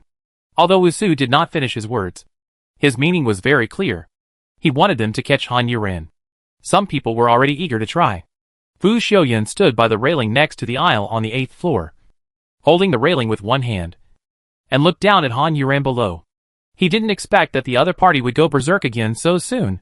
Tang Fong on the 3rd floor couldn't move as fast as he could, so he could only shout at the top of his lungs. "Old Four, how did you break the training chamber? Come with me to see the holy temple." Tang Fong's words stopped the miracle workers, who were ready to take action. They carefully observed whether Han Yuran still had reason. Tang Fong had taken this opportunity to jump down from the 3rd floor, but she didn't dare to get too close to Han Yuran. She had seen Han Yuran go berserk, so she knew that Han Yuran was in a dangerous situation, but she couldn't watch so many people besiege her alone. But the way she landed at a distance was obvious to smart people. I don't know who shouted. She is irrational. Everyone hurry up and catch her. As the voice sounded, a snake-like whip had already whipped towards Han Yuran, followed by the flash of swords, monsters, and lightning. At the same time, a wall of light appeared on the ground in the mental training room, starting from the soles of everyone's feet and spreading to the surroundings until it reached the top. This is the barrier that Wusu set up here. Soon, the team of people wearing gray robes and cloaks that the miracle worker saw outside before appeared outside the spiritual training room. A total of 8 people, after arriving. They sat cross-legged directly, forming a semicircle, blocking the entrance of the spiritual training room. All 8 people had their hands on their knees. This is Wusu's second ability, sharing.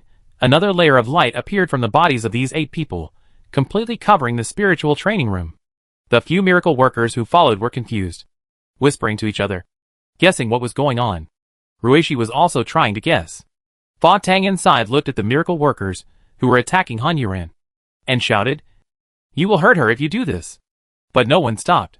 Fa Tang looked at Han Yuran nervously, and a hint of hesitation flashed in her eyes.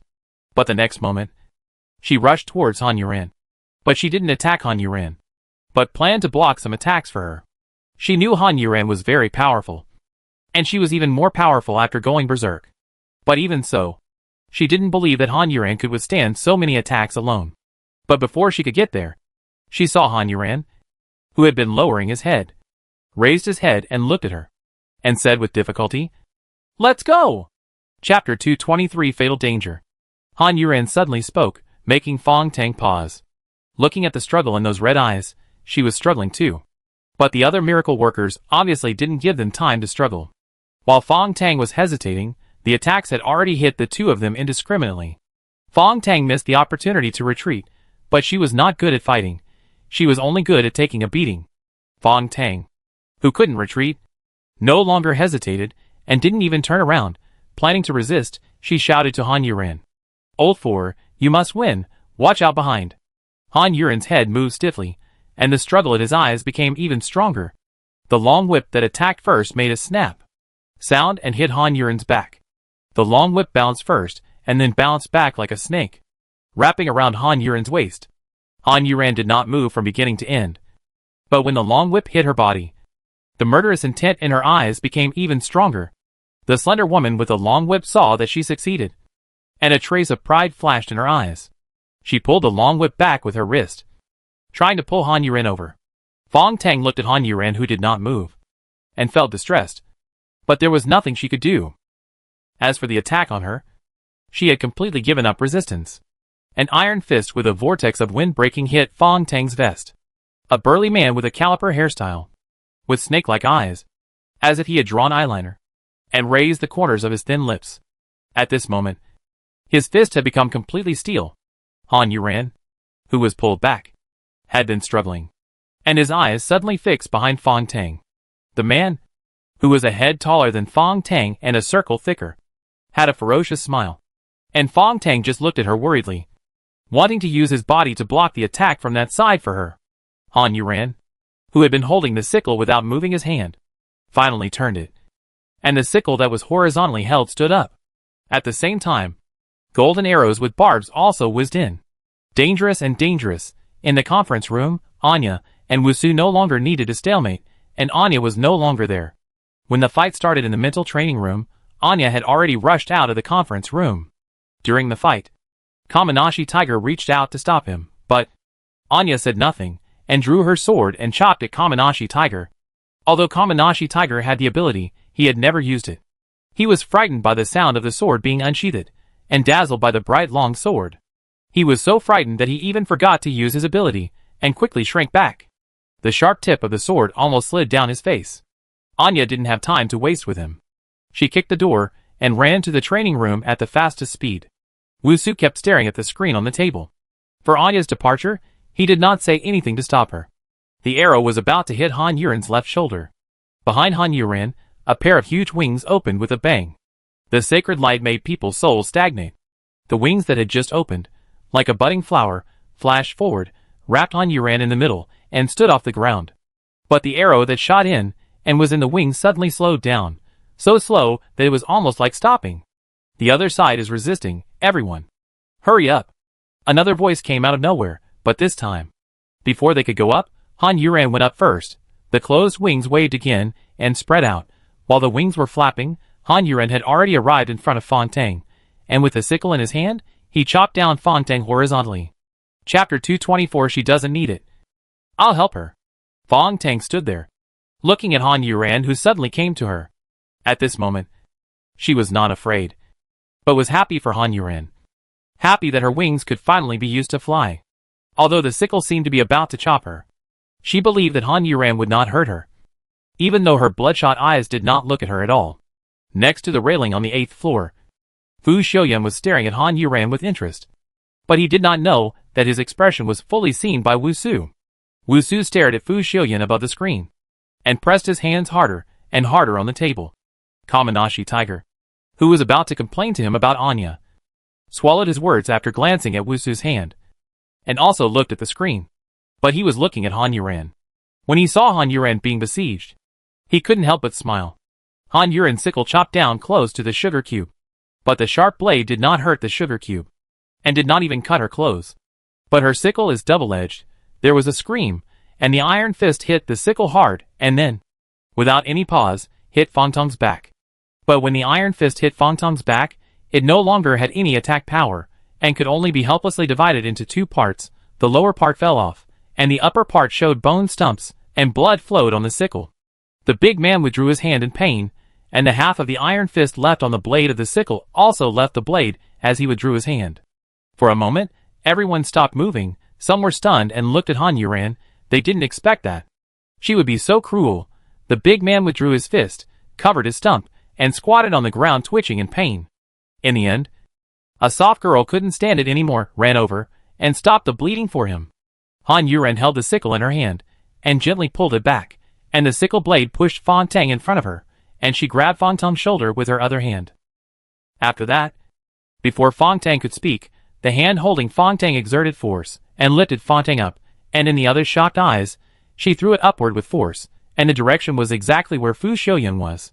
Fu Xiaoyan's pupils flickered, and he jumped down from the 8th floor with one hand on the railing. He stretched out his long arm, grabbed Fong Tang on the 4th floor, and landed on the 3rd floor with Fong Tang. Other miracle workers were puzzled as to why Han Yuran didn't even leave a helper for them. Fong Tang, who landed on the 3rd floor, glanced at Fu Xiaoyan, hesitated for a moment, and asked, "Why didn't you help her?" Han Yuran was already holding the sickle horizontally, and her arm moved horizontally little by little to point at the miracle workers around her. Her blood-red eyes swept across everyone with a murderous intent, making everyone who made contact with her eyes feel a chill on their backs. "Who of you wants to die? Come!" Han Yuran said hoarsely. One person challenges a group of people, but for no reason. Everyone did not think Han Yuran was arrogant. Fu Xiaoyan looked at Han Yuran and only replied, "She doesn't need it. I'll help her." Fong Tang obviously didn't believe this, but she didn't say anything else. She couldn't force Fu Xiaoyan, and Han Yuran threw her up, and she understood that she couldn't help her from below, and was also a burden. Holding the railing tightly, she scolded herself in her heart. Fong Tang, why are you so incompetent? You can't even protect your own team members." Chapter 225. Just shut up. Just now, the other miracle workers had the nerve to rush forward, but now they were pointed at with sickles, and there was only one woman on the other side, so no one stepped forward at once. You looked at him, he looked at her, both were expecting someone else to take the lead.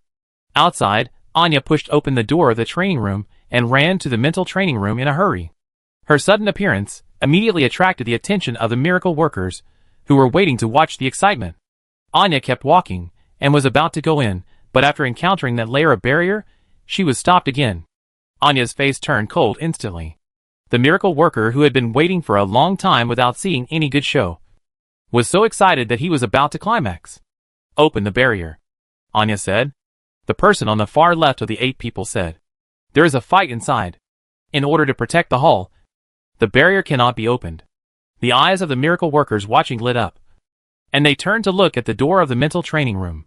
They all thought, "So there is a fight inside. So exciting." Ruishi felt a little panic for some reason. I'm ordering you. The barrier group only accepts orders from Wu Shuntang. The man replied without fear. The next moment, with a clang, Anya pulled out the netherworld again and put it on the man's neck. Most of the miracle workers, who had been very excited before, stepped back, and some of them were very conflicted, whether they should leave quickly. This was obviously a conflict between Shuntang and Wu Shuntang, and they were here. If they were asked to take sides, it would be really difficult. But it seemed even worse to go in front of Shuntang. They all regretted it all of a sudden. Why did they join in the fun? And Shuntang, you have no reason or right to point a sword at me. Even with the knife on his neck. The man was still stubborn. Anya put more strength into her sword-holding hand, raised her hand, swung the sword, and chopped it down. This time, she really did it. The man's cloak shook. Ruishi saw this and shouted without thinking. And Shuntang, stop it! I have a way! Ruishi shouted while rushing to the person closest to her. The long sword on the other side was close to the man, trembling and stopped. Anya turned her head and saw Ruishi pounce on a man in a cloak, entangled with the man, dragged him to another place, causing the man to be unable to continue to release the barrier. You let me go, the man said helplessly. Although one person was missing, the remaining 7 people could still barely hold on. Anya glanced at the miracle workers, who were watching the excitement nearby. Drag the man away. If anything happens, I will take care of it. Seeing the hesitation of those people, Anya took back the netherworld that was on the man's neck, and said, you only obey the orders of Wusu. The holy hall is also chosen by God. So don't be too stupid. Several of them gritted their teeth, hardened their hearts, and said, please bear more for us in the future. And Shuntang. After that, they stepped forward and dragged all the remaining 7 people away. Unlike Ruishi, these people were much more fierce. The man who had been threatened by Anya before was pulled off the ground, and his tone finally became flustered. You will be punished for doing this. The man who grabbed him slapped his face with his big hand like a palm leaf fan. Just shut up. The man was knocked unconscious with a slap, and the barrier was torn apart. Anya hurried forward. Chapter 226. Return. Anya ran to me. Anya just stepped forward, intending to open the door, and heard a bang sound from inside, followed by a beam of light passing across the door. Anya took her hand back and took a step back. As she stepped back, another bang sound came from inside. Anya took another step back, and the door opposite also fell from the middle upwards, which was the position where the light flashed before. And there was another person falling outwards with the door. The broken door hit the ground with a clang, and shook a few more times before it stopped. The man who was beaten out slammed hard on the door, and then rolled forward, facing Anya's position. He was wearing a short blue uniform, and was a member of the service team. However, at this moment, his blue uniform was stained with red blood and turned dark blue. Not to mention the blood on his head. His eyes were only half open, and he was breathing in more than out. Anya only glanced at the man, and then looked up inside. As soon as she looked up, she saw a sickle flashing in front of her, and landing steadily on the neck of the man at her feet. Anya heaved a sigh of relief, watching Han Yuren fly out of the mental training room. Fortunately, she was not injured. The miracle workers watching outside, whether they had just listened to Anya's orders or not, were now dumbfounded looking at Han Yuren, who was like a demon. They knew there was a fight going on inside, but they didn't expect it to be so intense. Ruishi, who was still pressing on the handsome, cloaked young man, was also stunned. Looking at Han Yuren, who came out, he asked timidly, Old Four, what's wrong with you? The young man who was pressed under him took advantage of Ruishi's distraction, and suddenly turned over and pressed Ruishi under him. The sudden movement startled Ruishi, and made her scream. The next moment, Ruishi felt her body lighten. The young man who was pressing her down was lifted up by his clothes with a sickle, and then thrown out with force. He rolled along the ground for nearly 100 meters, and hit the wall before stopping. However, he was motionless, and he didn't know whether he was dead or alive. Ruishi looked at the young man in the distance dumbfoundedly, and then looked at Han Yuren blankly, and saw that his pair of blood-red eyes were moving away from her and falling on Anya. Ruishi got up from the ground again with some stiffness, and looked into the door. Through the half-broken door, the scene inside was not as bad as Ruishi had imagined. Although there was blood all over the floor, it was only scattered. Only 4 people were injured and groaned. No one died. Ruishi let out a breath, and quickly threw out the healing light. The focus was on treating the person who was thrown out by Han Yuran. She thought, as long as Han Yuran didn't kill anyone, she wouldn't have to pay with her life. As for the person who was still being forced by Han Yuran with a sickle and was already semi-conscious, Ruishi didn't dare to treat him. She really doesn't need your help. After Fong Tang said that, she hurried down from the 3rd floor. After seeing Ruishi, she said, people must not die. Ruishi nodded vigorously. Han Yuran had already extended a hand to Anya, hooked back, and said stiffly, follow me. You are not Han Yuran, give Han Yuran back to me. Anya said, as she swung the netherworld in her hand, aiming it at Han Yuran in the air. Han Yuran's eyes fell on netherworld, looking a little confused, and the murderous eyes showed a struggle again. Chapter 227 seems to be asleep. Anya saw the struggle in Han Yuran's eyes clearly, and she moved her sword-holding hand forward a little bit, and said, this is the netherworld, you gave it to me, you spent a lot of money to buy it, and there is a short sword that goes with it. The short sword is called Bath of Fire. Anya said it very clearly, word by word, and tried to be gentle, for fear of irritating Han Yuran. Seeing Han Yuran's frown getting tighter and tighter, she continued, you once took this sword, went to the abandoned world, and you put the blood of 5 pigs to test the skills of this sword, do you remember? Anya asked nervously, but the others thought her later words were a little funny, but they didn't dare to laugh. Han Yuran, who was fighting the demon in his body, felt a bang in his head. His body trembled, and his sickle was still on the neck of the man in front of Anya, and he almost killed him. Everyone saw Han Yuran turning his head in pain, his eyes suddenly bloodshot, and then clear, which looked very strange. The man in front of Anya recovered a little, and glanced at Han Yuran through his bloody eyes. After seeing that the other party was in a very unstable condition, he carefully looked at Anya in front of him. Anya was looking at Han Yuran, and no one paid any attention to him. A hint of ruthlessness flashed in the man's eyes, making his bloody face look particularly hideous. The next moment, the man ignored the pain in his body, and propped himself up on the ground with his broken finger, and rushed towards Anya. Anya, who seemed to be focused on Han Yuran, did not notice the man's movements in front of her at all, only felt that her legs were hugged by someone, and then she was knocked backwards. Although she was attacked suddenly, Anya did not even scream. Instead, the people who had to watch the excitement screamed in surprise. Anya was not panicked at all. As she fell backwards, her sword-holding hand turned her wrist, and the tip of the nether sword turned upside down and stabbed at Anya and the man who pounced on her. Han Yuran was once again caught in a familiar scene. A scene she had seen once before. In those mirrors, her abdomen was pierced with nether, and 5 pink pigs ran away behind her. Han Yuran watched as he pulled out the netherworld from his abdomen bit by bit, threw it aside, and then fell down without the strength to support himself, lying on the ground, dying, looking like he was about to die. However, something strange happened suddenly. Or rather, a miracle happened. Something like a stream of fire fell from the sky with a golden glow, and at an extremely fast speed, it hit Han Yuran's forehead, and then merged into him before Han Yuran could see clearly.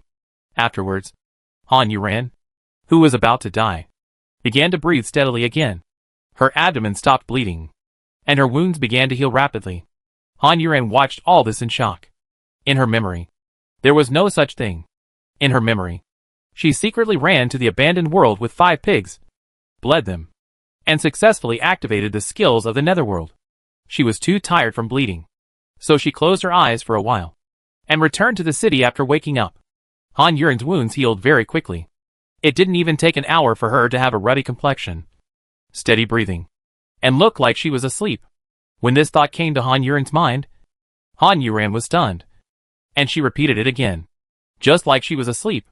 Chapter 228, I won't take the blame for this.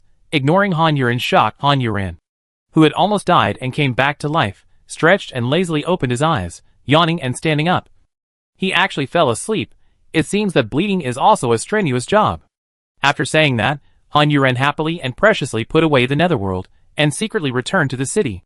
Han Yuran looked at the departing self.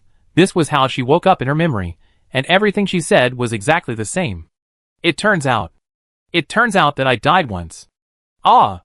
A cry of pain brought Han Yuran back to reality, and she saw that the man who was beaten half to death by her had a ghost stuck in his back. The whole person curled up in pain, not far in front of the man. Anya was getting up from the ground. She didn't have time to care about the man who attacked her. She looked at Han Yuran worriedly and saw Han Yuran's clear eyes looking at her in confusion. The two met in midair, and Anya felt her heart thumped. Han Yuran seemed to have changed, but she couldn't tell where she had changed. In silence, a roaring voice came from above their heads. "What are you still standing there for? She's about to kill someone. Why don't you catch her?" The hysterical voice revealed a kind of urgency. So urgent that it made people feel that something was wrong. Kamanashi Tiger. After Anya read Kamanashi Tiger's name in a fierce tone, she held her head high and said, "Whoever touches Han Yuran will have trouble with me. Anya. As for this person, he's not dead yet." "Not dead yet."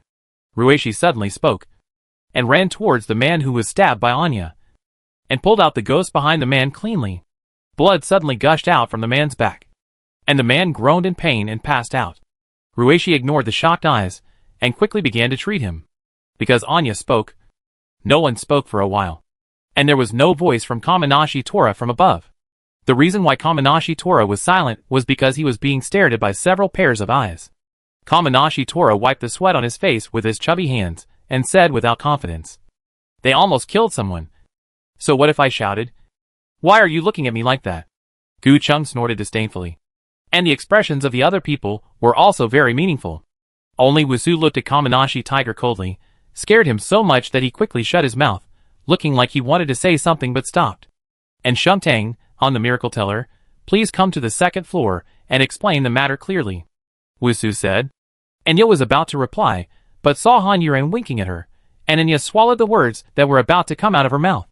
Han Yuran walked towards the man being treated by Ruishi, and said, "No need to go to the second floor. It's better to explain it in front of all the miracle workers. Han Yuran, will not take the blame for going crazy and killing people for no reason." As he spoke, Han Yuran grabbed the man lying on the ground, not giving him a chance to speak. "This man tampered with my training equipment, making it impossible for me to stop training. In the case of physical discomfort, he suffered mental torture, which caused me to fall into frenzy," Han Yuran said, while carrying the man around, as if he was on display. Chapter 229. Do you want to be buried with me? The man's face was covered in blood, his eyes were half open. He finally managed to catch his breath under Ruishi's treatment, but now Han Yuran was choking him by the neck, and dragging him around for everyone to see. He wanted to defend himself, but could only make a whimpering sound. After that, this man repeatedly made remarks to confuse other miracle workers, causing other miracle workers to attack me, and I fought back to protect myself, causing several miracle workers to be injured. Now, I want to ask Wu Shentang, do you know who this man is? You are simply talking nonsense, making up accusations. You hit people, kill people, and you are right. It was Kamanashi Tiger who answered Han Yuran. His tone was full of anger and tension, without any logic, and he just accused Han Yuran of murder. After Kamanashi who finished shouting, he did not dare to lift his hands on the table, let alone his head. Drops of cold sweat flowed down his head, hitting the table with a sound of snapping. The way the sweat bead shattered was very similar to Kamanashi whose heart. Han Yuran sneered. It seems that Wu Shentang does not know this person. It is Kamen Shungtang who knows this person. I don't know what the relationship between Kamen Shungtang and this person is. You are so anxious. You want to catch me and shut me up, Han Yuran said as he threw the man in his hand to the ground with force, then stepped on the man's chest, causing the man to spit out blood. Tell me, who told you to do this? Han Yuran looked down at the man and said in a ferocious tone. At this point, everyone present knew what had happened. The miracle workers outside were fine, but the ones in the mental training room were angry, especially the ones injured by Han Yuran. They were used as guns for nothing. What nonsense are you talking about? I don't even know him. Don't slander him. The angry voice of Kamanashi Tiger sounded like a confession to everyone. Han Yuran ignored Kamanashi Tiger and stepped on the man's foot with more strength, causing him to roll his eyes in pain.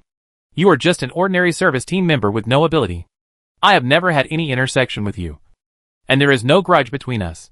You will definitely not hurt me for no reason. Someone must have instructed you, or even threatened you. Don't be afraid. As long as you dare to speak out, I will forgive you. As long as you speak out, you can save your life. Otherwise, Han Yuran said as he bent down, grabbed the man's head, and forced him to look into his eyes. Otherwise, I will never spare the life of someone who wants to harm me. Bitch! You are threatening, threat! Kamanashi Tiger roared, and slammed the table excitedly, completely losing the image of a holy temple.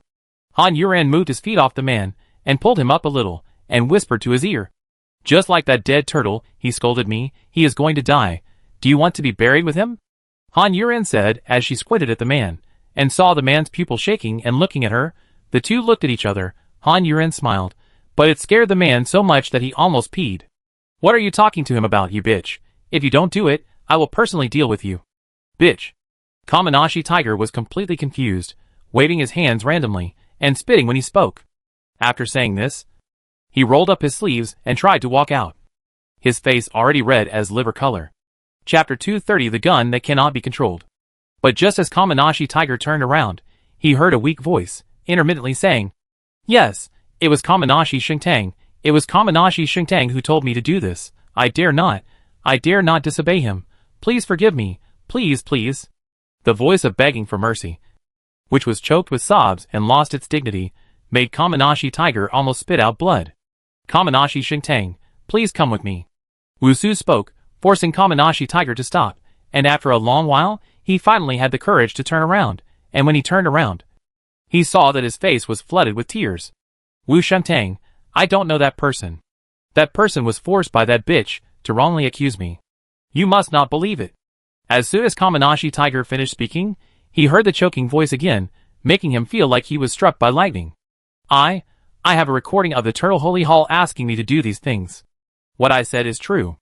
Please let me go. Han Yuran was very satisfied and let go of the man's hand. She even wanted to praise him. Well done, it was recorded. Now where can that dead turtle run? Please give me an explanation. Holy Hall. Han Yuran, think that after coming to the Kingdom of Wings, I became a miracle worker, and I have never done anything to let down the Kingdom of Wings.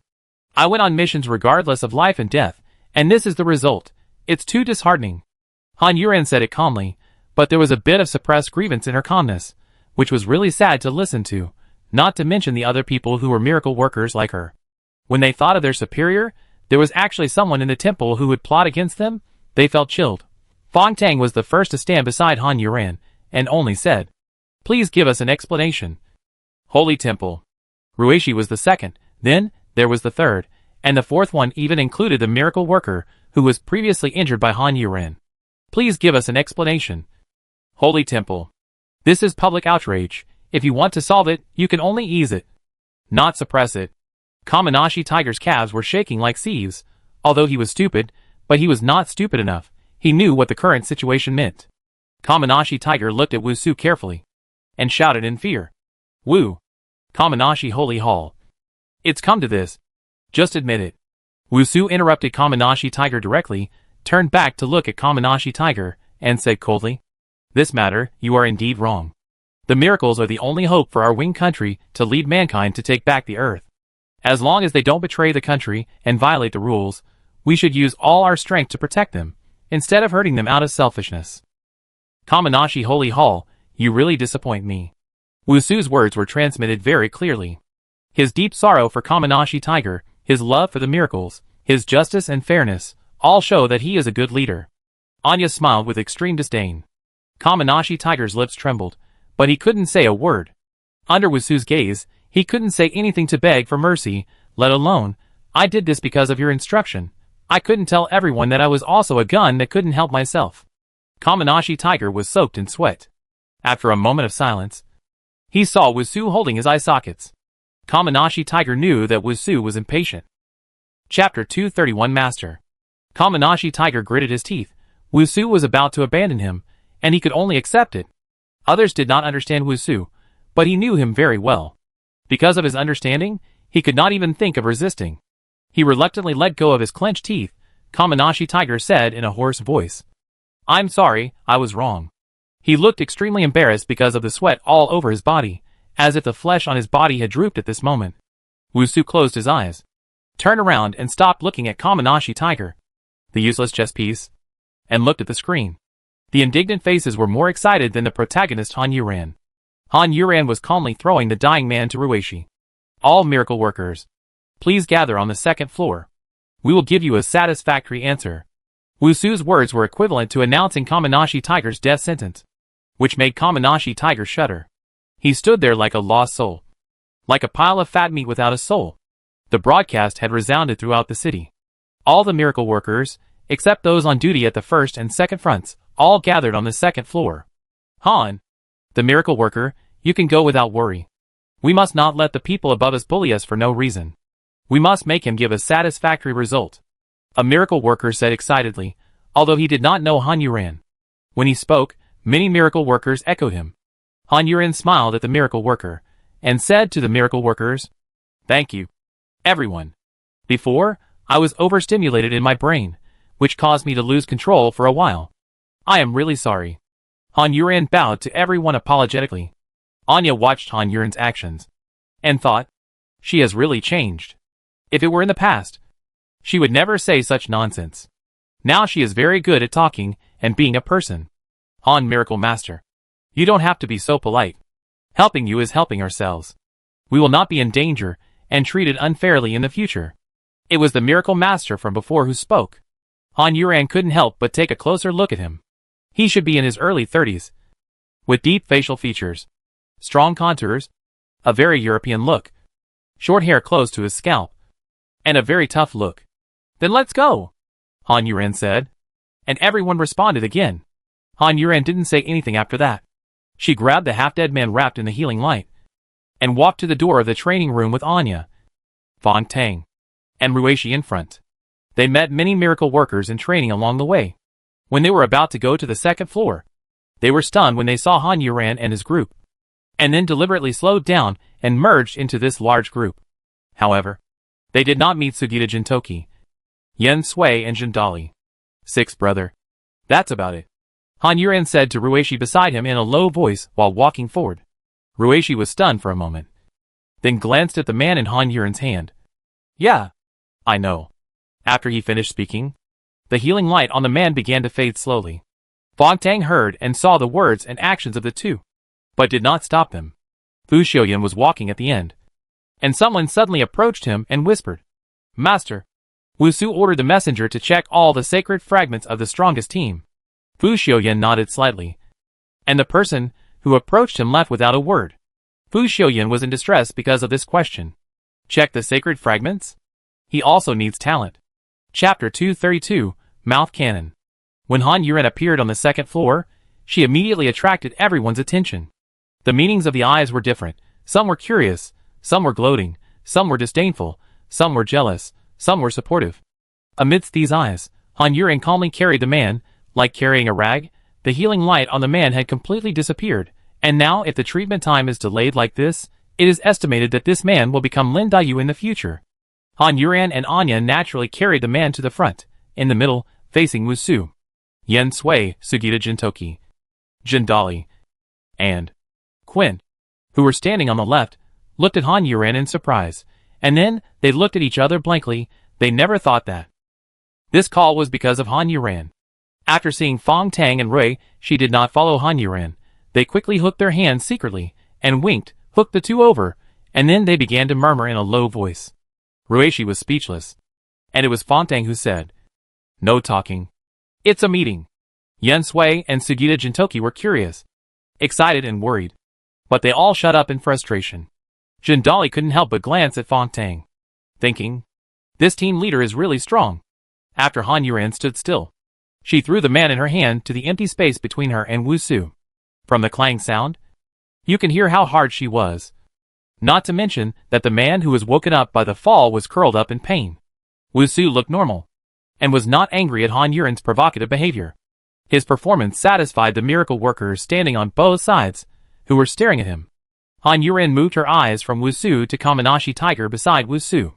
When she first came in, she could feel the two hateful eyes from a distance. But now, she arrived, and the other party lowered his head. Turtle St. Hall. I didn't expect that the first time I talked to you would be in this situation, Han Yuran said with a hint of meaning. How could someone who just spoke for the first time have any deep hatred? Kamanashi Tiger's body trembled, and he did not dare to raise his head. As long as he raised his head, his hateful eyes would be exposed in public. Han Miracle, we will give you justice, Wusu said. Han Yuren smiled. Although I really want to believe in the Holy Temple, but there are such people in the Holy Temple, which makes me really unable to believe in the Holy Temple, especially Wu Shentang. Your barrier blocked the spiritual training room. Han Yuren shook his head while speaking.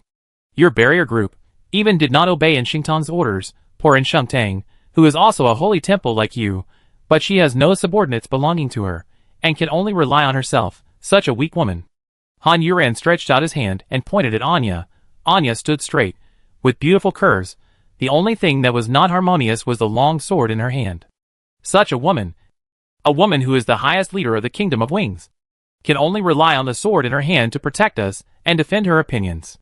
Pointing at Anya's hand, Han Yuren said with a smile, "This is the so-called fair temple. This is what Wu Shentang once said, that there will be no one-handed cover. But 7 people will vote on all matters and decide all matters fairly in the temple." Chapter 233 You Lost. On the way here, Han Yuren and Anya explained the situation on both sides to each other in a simple and clear manner. Han Yuren had nothing to say for the time being, mainly because Anya mentioned that Wu Su was going to harm her, etc. So now, taking advantage of this incident, Han Yuren pointed the finger directly at Wu Su. Kamanashi Tiger could no longer escape. Now what she and Anya had to do was to pull Wu Su down from the altar as much as possible, and to get as much benefit for Anya as possible. After Han Yuren finished this conversation, the entire second floor was silent. When the Kingdom of Wings was founded, Wu Su's words were still ringing in my ears.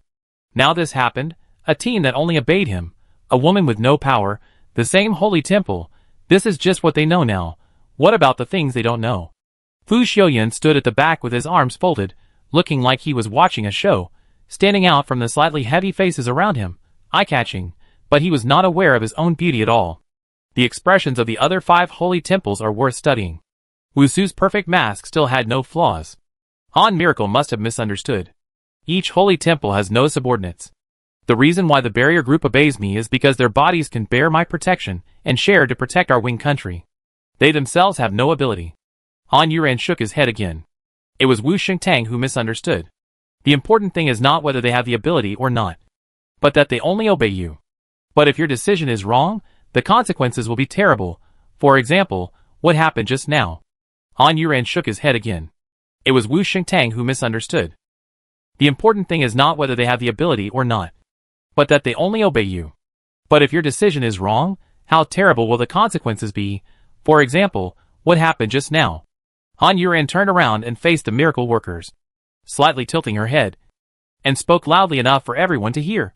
Just now, I went to the training room with my teammates to train. I chose mental training. During the training, since it was my first time, I was not used to it physically and mentally, so I planned to stop training temporarily. But the training system rejected it. Han Yuren's words shocked the other miracle workers, who didn't know what happened. The training system actually refused to terminate the training. This was terrible. Especially mental training. After the uproar died down, Han Yuren continued, after that, I was forced to train, which caused me to lose control of my mind for a while. I broke through the training chamber out of my body's protective instinct and escaped from the forced training. But when I came out, I heard Wu Shentang ordering other miracle workers present to arrest me. There was another uproar. Everyone must be curious why the training system forced me to train? Han Yuren asked. And someone nodded silently. Because of him, Han Yuren said, pointing at the man still lying on the ground. One of the members of the service team of the mental training room, a programmer, was threatened by Kamanashi Tiger to harm me. Kamanashi Tiger raised his neck, and then quickly lowered it.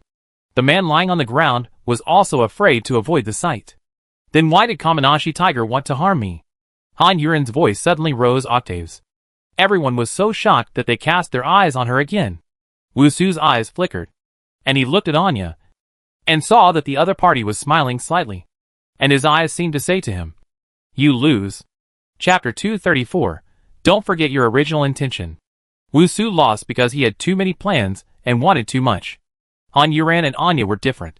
They were open-minded, so they were not afraid of being exposed, even if they exposed themselves. But they only had a little to be exposed. Why? A miracle worker, who had unconsciously followed Han Yuren's thoughts, asked with a stutter.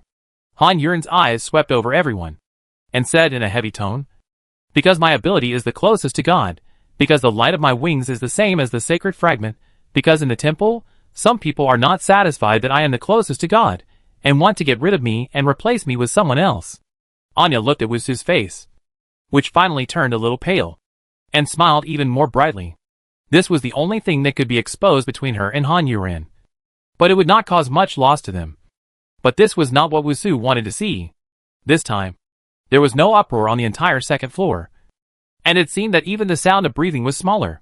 Fu Xiuyan loosened his arms. He was the only one in the Wing country who knew that Han Yuran was not only the closest to God because of the light of the wings and the sacred fragments, but also the closest thing to God in her body was the divine incense. Han Yuran's words were like a bomb thrown down, which made everyone take a long time to wake up.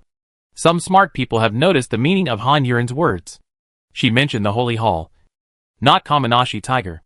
Who did she mean? As long as you use your brain, you will understand. So Kamanashi Tiger wants to kill me. Han Yuran paused, then changed the topic and turned to look at Wusu. And the order from our Wu Shengtang is to surround the spiritual training room with a barrier and order the miracle worker in the room to capture me when I am in a trance and the sword has no eyes. Even if Shengtang had raised objections at that time, even if the other Shengtangs did not express their opinions at that time, Han Yuran said it all, and it was impeccable. Wusu could only admit that this decision was wrong, even though he could say that he was trying to protect the temple. And he also said that he wanted to capture Han Yuran without harming her life. However, when he was in power, and someone in the temple wanted to kill Han Yuran, the person closest to God, and find someone to replace him, he could not be understood by everyone. Why did he want to replace Han Yuran? Because he wanted to find someone who was obedient to him. And he did this for absolute power. And their original promise was fairness. This decision was my mistake. Wusu opened his mouth and admitted it very happily. At this point, any more excuses would only cause more trouble. For a moment, a sigh of relief was heard throughout the second floor. Please give me an explanation. Everyone in the temple, don't forget your original intention. The last 4 words rang like a warning bell in everyone's heart. Their original intention, they wanted to take back the world that belonged to them, for freedom, for dignity, for home, to never be a slave. After a moment of silence, the entire second floor erupted with a deafening roar. Don't forget your original intention. Don't forget your original intention. Don't forget your original intention. Some people were already in tears. Many of them were separated from their families, and the other party was now in danger of life and death. They didn't want to waste their time and lives here to intrigue with them. They wanted to go home. Chapter 235 Acting. Things have come to this point. It can no longer be suppressed. And Wusu has never thought of saving Kamanashi Tiger. Such a stupid chess piece will only cause trouble if it is kept. If Kamanashi Tiger had not done this behind his back, he would not have been preempted by Han Yuran and the others, and it would have come to this point. If you ask who wants to kill Kamanashi Tiger the most now, it must be Wusu. Amid the calls of, "Don't forget your original intention," Wusu said. "Kamanashi Tiger, you have violated your original promise, and you are unworthy of the name of the Holy Hall. Sentence him." "Wait a minute," Han Yuran shouted, interrupting Wusu's words. Her voice suppressed all the voices. "I don't understand why she did this." Wusu also looked at her gloomily. "Han Yuran, the miracle worker. Is there anything else you are not satisfied with?" Han Yuran smiled indifferently. "I am not dissatisfied. I just don't understand." At the beginning, Wu Shengtang said that all decisions were made after discussions among the 7 people in the hall. But now, for such a big matter as the Judgment Hall, can Wu Shengtang have the final say? Can he directly punish Kamanashi Tiger Hall without any discussion? I really don't understand. Han Yuran played a good show. Very vivid. Wusu was silent for a moment, resisting the urge to clench his fists. This time he was careless, he was just used to it, he gave the order directly, and forgot it all of a sudden. And Han Yuran, a vampire who only stared at blood, really didn't let him go. In the oppressive second floor, Yin Sui stood up. Her sudden action made the other members of the strongest team around her stunned. But Yin Sui had already walked out step by step, and the light footsteps were particularly loud in the quiet second floor, attracting everyone's attention. Yin Sui walked to Han Yuran's side and stood still. Han Yuran glanced at Yin Sui. She didn't know why he came out. Yin Sui didn't look at her, but said calmly, "During the Doomsday test, the army massacre, the aliens came for ordinary people like us. We simply couldn't see any hope of survival. Although the fragments of God later entered our bodies, allowing us to gain abilities and temporarily protect ourselves, it was not a long-term solution after all. We are still a mess. Yen Sui paused and looked at Wusu's face. At that time, it was your appearance that gave me hope and a place to go. I followed your words, obeyed your arrangements, and carried out the mission regardless of danger. I came back after a narrow escape because I believe in you, Yen Sui said calmly, but it was moving to listen. Wusu's eyes became darker and darker. When the wall falls, everyone pushes it. This knife is stabbed at the right time. Anya looked at Bushir-san, who was still smiling, as if he had nothing to do with all these disputes. Han Yuren thought Yen Sui was going to speak for Wusu in the first half, but after hearing the turn in the second half, she realized that she was coming to finish him off. Sure enough, she is not only violent, but also very smart. But now I can't believe you. But you are the temple chosen by God. You haven't made any big mistakes. You are just used to grasping power. Yen Sui said excitedly, stepping forward, with tears in his eyes. I believe, as long as you lose power, you will become the you used to be, a you who is only dedicated to the revival of mankind, a you who is worthy of my trust. Chapter 236 I have no objection. Wusu looked at the baby face that was about to stick to his face, and really wanted to slap her in the face, and tell her to get out of here. After Han Yuran and Anya exchanged glances, they understood what the other party meant. If Wusu had no power, then other temples would not have it either. This is unrealistic. No one would listen to a temple without power. Although Wusu's situation is not good now, he will not be affected by what others say. Instead of waiting for him to speak, it is better to speak first and stop him from speaking. Yen Sui. Although this matter makes you very angry, I do not agree with your proposal, Han Yuran said. Yen Sui turned to look at her, puzzled in the depths of his eyes, not understanding why she did not stand with him to deal with Wusu together. Han Yuran had already faced the miracles. A group of dragons cannot be without a leader. We used to live in such a free world. And we also needed a chairman and officials. The important thing is not to dominate alone and cover the sky with one hand. Wu Xingtang, as the first person in the Wing country, is used to doing these things. I can understand him. But he is a human, not a god. People always make mistakes. Wusu looked at Han Yuran's speech with cold eyes. And the other holy halls were self-protective and did not speak. Anyway, they didn't need to speak. If someone was fighting here, they just had to wait for food. I think that all the power of the Wing Nation should be distributed, and distributed accurately to each subordinate of the Holy Temple, so that they can cooperate with each other and not interfere with each other. Only when the 7 people in the Holy Temple are equal, the decisions they make will be the closest to fairness. Who knows if they will collude with each other? Said a miracle worker who didn't like the Holy Temple. Han Yuran said solemnly. I believe it. Because there are still gods and messengers of gods. When it comes to gods and messengers of gods, no one speaks. I agree with Han Yuran's proposal. If any miracle worker makes a mistake in the future, the managers above him, and even the top-level temples will all be punished. The speaker was Emma Bull, one of the temples, who had not spoken up. As soon as she spoke, the atmosphere suddenly changed. Before, it was just the miracle worker shouting. But now even a temple stood on their side. And the instigator of all this, Kamanashi Tiger, has been completely forgotten by everyone for the time being. He stood in a conspicuous place forgotten by others, shivering. He never thought that he would cause so many things. Even Wusu was influenced by him. Being forced to this point, he was doomed. Han Yuran looked at Emma Bull. She didn't know this woman, but it didn't stop her from saying to her at this time, Thank you, Emma Bull Church. I agree too. Gu Chung smiled and spoke. His eyes were full of sweetness, all of which fell on Han Yuran. Han Yuran didn't thank him. Not hitting him was already a thank you. After that, all the other temples agreed. In the end, only Wusu and Kamanashi Tiger, who had no right to express his opinion, were left. All eyes were focused on Wusu, some even looked hostile. Wusu smiled and held his eye sockets. I agree. Too. Before, we wanted to get everything up and running as quickly as possible. We were too anxious, and it was inevitable that there would be many drawbacks. Now that the problem is broken out, the drawbacks are apparent. We have a better model, so of course we have to choose the better one. I have no objection. Chapter 237, Flexible. Wusu agreed so readily, which made the others stunned. Han Yuran didn't know how to describe him, and could only say in his heart, he is really flexible. Seeing everyone silent, Wusu smiled and asked, "What's wrong with everyone? I think, before carefully assigning which group will be under the jurisdiction of which temple, we should first solve the problem of Kamanashi Tiger Temple. I wonder if everyone has any opinions." He was so friendly, which made the miracle workers, who were full of momentum, before feel embarrassed.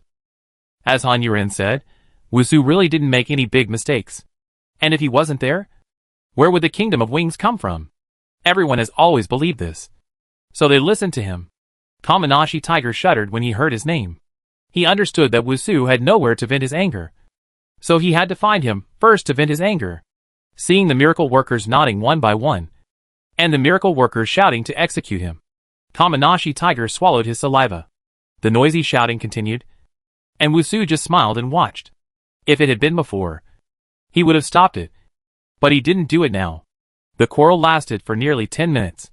Finally, Emma Bull couldn't stand it anymore and said, "Everyone, stop for a moment." Her shout gradually suppressed the voices of the crowd. "Whether to kill or keep him alive, what we need to do first is to take out the sacred fragments in his body, then lock him up and interrogate him about why he did these things. As for the death penalty, I personally don't agree with it, but this matter can be discussed later. In short, the result will be fair, whether it is for Han Yu and the miracle worker or Kamanashi Tiger." When no temple was willing to stand up, it was still Emma Bull who stood up. Anya glanced at the woman again. She was very dignified. She was the one who spoke in the past few times, and also in the meeting room before. All her proposals were fair. She did not favor anyone, and did not involve interests. She looked like a good person. The miracle workers nodded in agreement. "Then let's go first. We will take Kamanashi Tiger to the messenger of God. And Han Yuran, the miracle worker, will personally witness it." After Emma Bull finished speaking, everyone wanted to stay and say something, but they didn't know what to say. If Han Yuran witnessed it, there would definitely be no trouble. Who would let go of someone who wanted to kill them? Apart from the people in the temple, Han Yuran was the only miracle worker left. Emma Bull glanced at her and then at the other miracle workers. "Then let's go to the messenger of God now." Of course, no one raised any objections. So the group went down to the second floor and walked towards the messenger of God. The miracle workers, who had not yet dispersed, followed them all the way with their eyes, until the door closed. The messenger of God was still playing with bubbles. There were many people coming this time, and they were all from the holy temple, which aroused her curiosity. She spoke first. "Why did you come together?" She looked like a child. "Messenger of God, we came this time to ask you to take out the sacred fragments of Kamanashi Tiger's holy temple and cancel his qualification for the holy temple." This time it was Wusu who spoke. Hearing this, the messenger of God looked at Kamanashi Tiger, who was trembling and his head was almost hanging down in his crotch, and asked curiously, "What mistake did he make?" Chapter 238. Same kind? Intent to harm the miracle worker. This one charge alone is enough to make Kamanashi Tiger drink a pot. The eyes of the messenger of God suddenly became bright. After scanning around, fixed his gaze on Han Yuran. Last time Han Yuran came, she didn't pay attention to Han Yuran, but now she saw the pupils of the messenger of God suddenly dilate, and instantly occupied the entire eyeball, looking a little creepy. Han Yuran felt as if she was not even wearing underwear, and was seen naked by the messenger of God.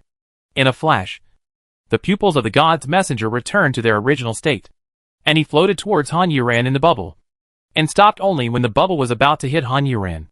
Even though he was so close, Han Yuran still couldn't see through the holy light on the God's messenger. "Same kind?" The God's messenger stared at Han Yuran with his empty eyes, tilted his head and said, "Is it a question?"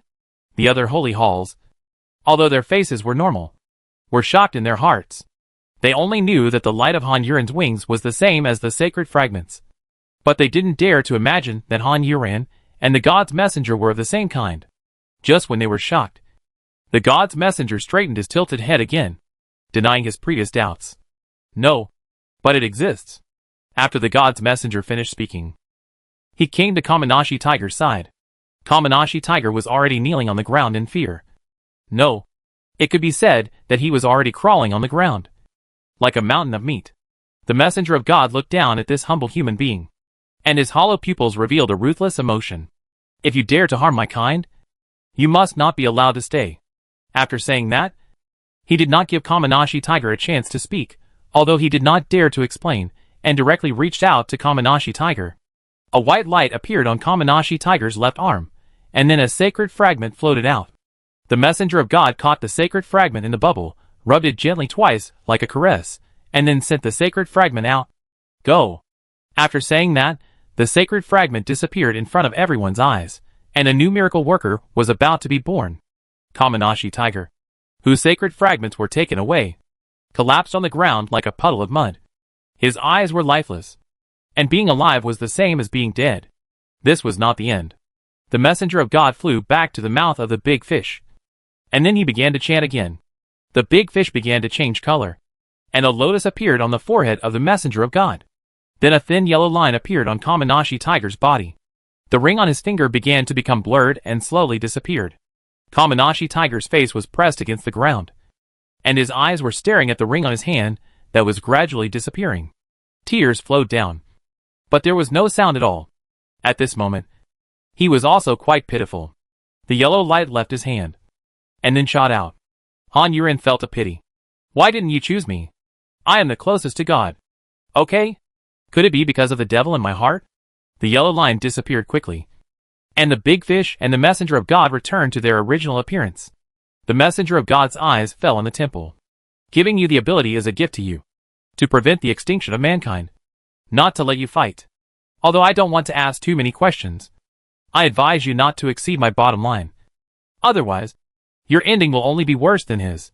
She was talking about Kamanashi Tiger, who had fainted. Remember. Wusu bowed his head and said. And then all the temples bowed their heads, except Gu Cheng and Han Yuren, who did not belong to the temple. Gu Cheng was looking at her, and she was looking at the messenger of God. Chapter 239, Shooting oneself in the foot. The messenger of God was looking at the two of them, but he didn't say much. He stopped looking at everyone and started playing with her bubbles again. Wusu said, There is one more thing I want to trouble the messenger of God with.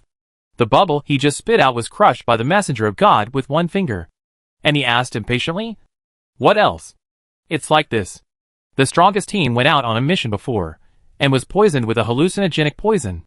The miracle worker Han Yuren and the miracle worker Fu Xiuyan, who were poisoned but did not have an attack, went crazy. We are worried about the sacred fragments in their bodies, so we want to ask the messenger of God to check them. This was just a piece of cake for the messenger of God, and it couldn't be any smaller. Hearing that it was not a big deal, the messenger of God looked better, but he refused. Her. I will not take out the fragments in her body. This is my respect for her. As for the other one, I can check it. After the messenger of God finished speaking, Anya almost laughed out loud. Wusu. Wusu. I never thought that you would shoot yourself in the foot. Han Yuren was also relieved. If the messenger of God found out that there was a demon in her body, then she would definitely not have a good ending. Wusu's face was ugly for the first time. His previous passiveness was because of the stupid pig Kamanashi Tiger, but now it was because of his own mistake. The messenger of God had clearly denied it before. Han Yuren was not the same as her, but he didn't expect that the other party would still refuse. In this case, I will call Fu Xiuyan over now. It was Gu Cheng who spoke up. He looked very excited and wanted to take out the sacred fragment in Fu Xiuyan's body. After saying that, he walked out directly. As soon as he opened the door, he saw Dongni and a miracle worker standing outside. After seeing Gu Cheng, Dongni quickly said, Gu Xingtang. This is the new Xingtang. Gu Cheng wanted to ignore Dongni, but after hearing what Dongni said, he stopped and looked at the miracle worker. A woman who looked to be in her 50s, with gray-white short hair and not many wrinkles on her face. She looked like a very cultured woman. While Gu Cheng was looking at the woman had already said, Hello, Gu Xingtang. My name is Ryu. Gu Cheng nodded to her. Hello. He could only say that he was being polite, and then turned to Tony and asked, There should be a new miracle worker? Tony shook his head. Except for Xingtang.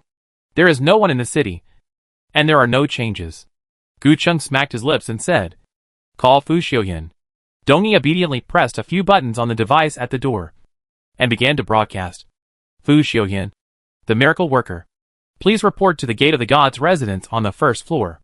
Gu Cheng glanced at the ring on Arya's hand and asked, Xingtang, do you want to go in with me, or wait until you officially take office? Arya smiled, and the elegance of a mature woman was fully displayed in this smile. It's better for me to wait until I take office before I participate in these things. A very tactful person. Then I'll go in first. Gu Chung said and instructed Dongmi. Wait for Fu Xiuyan to arrive. And let him in. Dongmi, who had just finished the broadcast, nodded in agreement.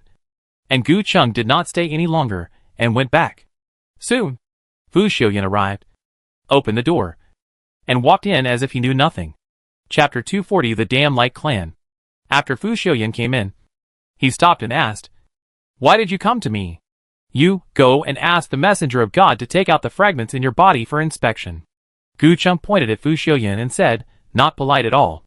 After Fu Xiuyan glanced at the messenger of God, he walked over calmly, and did not care about Gu Cheng's attitude. Since Fu Xiuyan appeared, Wu Su has been staring at him. This look is a bit too persistent, causing Fu Xiuyan to look at Wu Su in confusion. Wu Su then looked away. Fu Xiuyan had already arrived in front of the god's messenger. The god's messenger stretched out his hand to Fu Xiuyan without hesitation. Then he saw a sacred light coming out from Fu Xiuyan's left leg, and then a fragment floated out. The god's messenger grabbed the fragment into the bubble, looked carefully, and sent the sacred fragment back. No problem. As soon as he finished speaking, Gu Chung snorted coldly, seemingly very dissatisfied with the result. Then we won't bother the god's messenger. After Wu Su finished speaking, everyone left here. Kamanashi Tiger was taken away by Emma Bull. She originally wanted Han Yuran to go with him, but Han Yuran said directly, You handle the affairs of the Holy Hall. I am at ease. I won't go. I am a little tired recently. I want to take a break. Han Yuran used this as an excuse to leave the hall, and Fu Xiuyan's sacred fragment left without any problem. But their temple was busy. As for the training punishment of the strongest group, it was left unresolved. The mental training room was under repair. After this incident, everyone was a little resistant to mental training. This repair gave them more reasons not to come. Han Yuran had just returned to the room and lay down when Yen Cui kicked the door open. Why don't you stand on my side? Yen Cui asked angrily at the door. The kicked open door swayed back and forth. Han Yuran lay on the bed and replied weakly, I'm a little tired. Let me rest. Yen Cui hugged his shoulders and stamped his feet, then left with a huff, and even closed the door before leaving. Without any sound, Han Yuran, who was lying on the bed, had a face that didn't know whether to laugh or cry. I'm really not afraid of your angry look. And I even wanted to laugh. Han Yuran laughed. But in the end, she sighed. She pulled out the pillow from under her body and put it on her head. Her mind was in a mess. And what she couldn't accept the most was she really dead in the abandoned world? If she was really dead at that time, it was the thing that fell into her head that saved her. What was that thing? Why didn't she feel anything before? There was no change. She was so confused here. Fu Xiuyan sat on a chair by the window in his room. The warm sunlight shone on him, turning his soft hair golden. And Fu Xiuyan was bending over, reaching out to take out the sacred fragment from his leg. The sacred fragment was wrapped in a layer of light gray light. In just a moment, his dark power, which was as black as ink, was diluted to this. Damn the Light Clan, Fu Xiuyan said, as he put the sacred fragment into a small glass box on his lap. But before he put it in, the closed door was pushed open by the uninvited person, very rudely. Fu Xiuyan did not stop, and did not react at all to the person who suddenly appeared at the door. Chapter 241 Lovers. Fu Xiuyan did not speak. The person standing at the door froze for a moment, then walked in silently, and closed the door with his backhand. After Fu Xiuyan closed the lid of the small glass box, he placed the things on the windowsill. After doing all this, he turned his head to look at the person who came. The other party stared at him straight. The perfect mask on his face finally broke. At this moment, he looked a little panicked. You should be busy now, Fu Xiuyan said. It was a very ordinary chat. Yes, I was very busy, so I postponed everything, Wu Su said, and sat directly on the bed. He had long felt that Fu Xiuyan was a little bit different from before. But they were too busy. He was busy fighting for power, and Fu Xiuyan was busy on missions. The two had fewer and fewer opportunities to meet. But when Fu Xiuyan was on a mission, his abnormal behavior made him unable to sit still. When something happened to Han Yuran, Fu Xiuyan just stood there, watching with an unfathomable expression. Wu Su could no longer postpone the matter. Before, the messenger of God took out the holy fragment from his body. Wu Su was happy at that moment. It couldn't be someone else who had the holy fragment. But as soon as he went out, he heard Tony report that there was only a new temple. but he watched a holy fragment fly out with his own eyes. At that time, he felt his head boom. He could no longer calm down and fight with Anya and other ghosts. So he said that he was not feeling well and postponed all things. He went straight to Fu Xiuyan's residence. What he saw when he opened the door was Fu Xiuyan bathing in the sun, holding the sacred fragment. At that moment, he no longer had any reason to deceive himself. Fu Xiuyan was definitely not his Fu Xiuyan. Fu Xiuyan looked at Wu Su and asked with a smile, "For me?" Wu Su's face suddenly became ugly, angry, cold, and sad. "I did it for Fu Xiuyan. That's me. I'm talking about Fu Xiuyan." Wu Su bit the last 3 words particularly hard. Fu Xiuyan asked with interest, "What is your relationship?" Wu Su pushed his glasses and answered decisively, "Lovers." Even though Fu Xiuyan was the great prince of the Dark Clan, had seen many big scenes such as planets, Earth, Dark Clan, Light Clan, Human Clan, and so on, his heart still trembled after hearing Wu Su's answer. He couldn't help but stand up straight from his casual sitting position, and stuttered uncontrollably when he spoke. "Then, who will be on top and who will be on the bottom?" Although this body was his own, but Fu Xiuyan looked exactly like him. When he thought of that face that looked like his own, it was possible that he would be under someone else, being that. And that. He was uncomfortable everywhere. Wu Su snorted coldly. "This has nothing to do with you. You just need to tell me, where is Fu Xiuyan, and have you heard him?" Actually, I don't like it when others talk to me in this tone, especially when I'm still grasping the other party's weakness. People who can't stand their ground clearly are very annoying. Right? Fu Xiuyan was caught by Wu Su in Wu Su's territory, and he was still so rampant. Really, as long as you hold the enemy's weakness, you can be unscrupulous in front of the enemy, bully him. Bully him. And bully him again. Chapter 242 Brain Supplement. Fu Xiuyan and Wu Su were having an unknown conversation. The meeting in the sanctuary could not go on, so they all dispersed. Anya went directly to Han Yuren's room, and after entering, she threw herself on the bed, and the mattress shook under the pressure. Anya looked at Han Yuren, who buried his head in the pillow, and asked, "What happened to you?" "What the hell?" Han Yuren's voice came out muffled. "But you are almost as good as the messenger of God, which is a good thing." Han Yuren did not reply. Anya continued, "Also, the thing on your forehead is quite nice. Your original appearance was only 7 points, but now it can be 9 points. Can you leave smoothly?" Han Yuren was answered by the sound of a lighter, and Han Yuren got out from under the pillow and shouted, "Don't smoke here. When did you change the brand? What kind of cigarette is this?" Han Yuren pulled out the cigarette that was still in Anya's mouth and took a look at it. "I have never heard of the Lingxi brand. Is it so good? You gave up the original Siefeng." Han Yuren said, as he took the cigarette to his nose and smelled it, and said in surprise, "It doesn't taste as good as the original one." As he said that, he put the cigarette back into Anya's mouth. "Why, there are no snow peaks here. You should have told me earlier. When I was on a mission, I would have brought you a few." Anya took a puff of cigarette, slowly exhaled a circle of eyes. "There should be, but I just didn't find it." Han Yuren curled her lips. "You actually compromised on the smoking issue. It's a miracle." "A miracle?" Anya smiled, and didn't say anything more about smoking but said, "Wu Su is not quite right this time.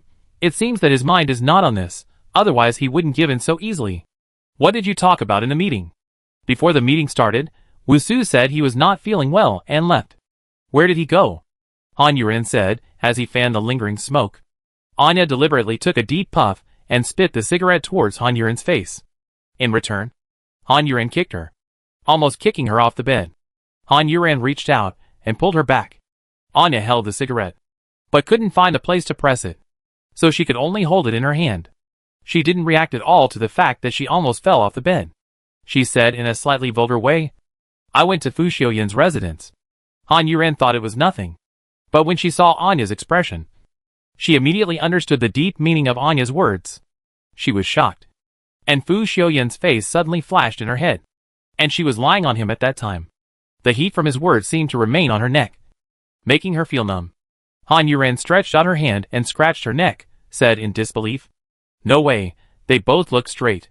Who said that the bent ones can be bent at first glance?" Anya rolled her eyes at her, and then concluded, "They are definitely in a relationship, and they are the kind of relationship with multiple legs. As for who is the top and who is the bottom, I think Wu Su should be the bottom one. He looks very strong with those gold-rimmed glasses. especially when he adjusted the frame of his glasses. There were several times when I almost couldn't help asking him. Anya laughed obscenely again. Use your imagination. Is Wushu very strong? Chapter 243 Compromise. Although Han Yuran didn't want to imagine that scene, her mind was still uncontrollably forming a picture almost instantly. Han Yuran looked at the imagined picture and couldn't help but sigh. Fuck, what a good match. The two people in the picture matched so well that she couldn't bear to look away, and just wanted to look at it more carefully. The two Fujoshi forgot about their business and began to excitedly YY. And the two male protagonists, who were YY, were facing each other in a serious atmosphere. No. It should be said that only Wushu was serious there. But Fu Xiuyan was very comfortable. What do you want? Wushu didn't want to ask this, because it meant that he compromised. But he had to compromise for Fu Xiuyan. Fu Xiuyan laughed when he heard it, and Wushu was dazed by this smile. For a moment, he almost forgot that the person in front of him was fake. But after coming to his senses, he became even angrier. It was this person in front of him who had taken away his Fu Xiuyan and destroyed him. Fu Xiuyan looked at Wushu's face, which was about to go berserk, and said, Actually, what I want is very simple, as long as you listen to me. How simple and crude. Wushu gritted his teeth and said, You are dreaming. It doesn't matter if I dream or not, you just need to know that I can make Fu Xiuyan sleep forever, so that he can't even dream. After making a simple and crude request, Fu Xiuyan threatened Wushu in a simple and crude way. Wushu stood up in anger and walked towards Fu Xiuyan. Fu Xiuyan blinked, and a speck of ash fell from his eyelashes. In an instant, the temperature around him was so cold that it seemed that water could freeze, and his breath turned into mist. Wushu's steps forward stopped abruptly and retreated. Remember, I am not Fu Xiuyan, Fu Xiuyan said, using his original voice, low and cold. When he heard it, the blood in his body turned cold. Wushu suppressed his anger. He was too impulsive just now. The man in front of him was able to kidnap Fu Xiuyan, and he could pretend for so long, and even deceive the messenger of God. He was definitely not an ordinary person. In terms of force, he was definitely not good enough. I need to know how Fu Xiuyan is now, Wushu said. This was what he had to know. Alive, not injured, and no one abused him. I want to see him. Fu Xiuyan looked up at Wushu and returned to his previous appearance. Then you have to work hard. Wushu stared at him for a second, 2 seconds, angrily shook his hands, and turned to walk towards the door. Fu Xiuyan's voice came from behind. My first request to you is to find a way to drive Han Yuran crazy again. Wushu paused for a moment before leaving, and pushed the door open without answering. Fu Xiuyan turned to look out the window, and his whole body was as bright as the sun. Han Yuran, what are you? Not long after Wushu left, Anya also left, and the church gathered again for a meeting, which would last a long time this time. Han Yuran, who had nothing to do, got up and walked out of the room, and saw Yin Sui standing against the wall like a gatekeeper. Han Yuran admired her persistence. Before she asked, she spoke first. You have your reasons. I have mine. You have people you want to help. I also have people I want to help. This sentence clearly explained why she didn't stand on Yin Sui's side. Yin Sui glanced at her. I want to go out for a walk. Let's go together. Chapter 244 You are so nice. So the two of them left Sanchengli as sisters, and just entered her Chengli. The most eye-catching thing was the store near the entrance of Sanchengli, a huge sign bright pink. There were many people coming in and out of the store. Yin Sui pulled Han Yuran inside. People in this area were already used to the sudden appearance of two miracle workers. After all, this was the closest place to Sanchengli, and this store was the largest in the entire city, so many miracle workers came here to get things. After entering, Han Yuran turned her head and looked around. It was just like the large supermarket in their original world. It was divided into many areas, and each area had a dedicated service staff. In this city, you don't need to spend money. Everyone has their own job. You just need to stand at your post and complete your work every day. And don't forget to punch in.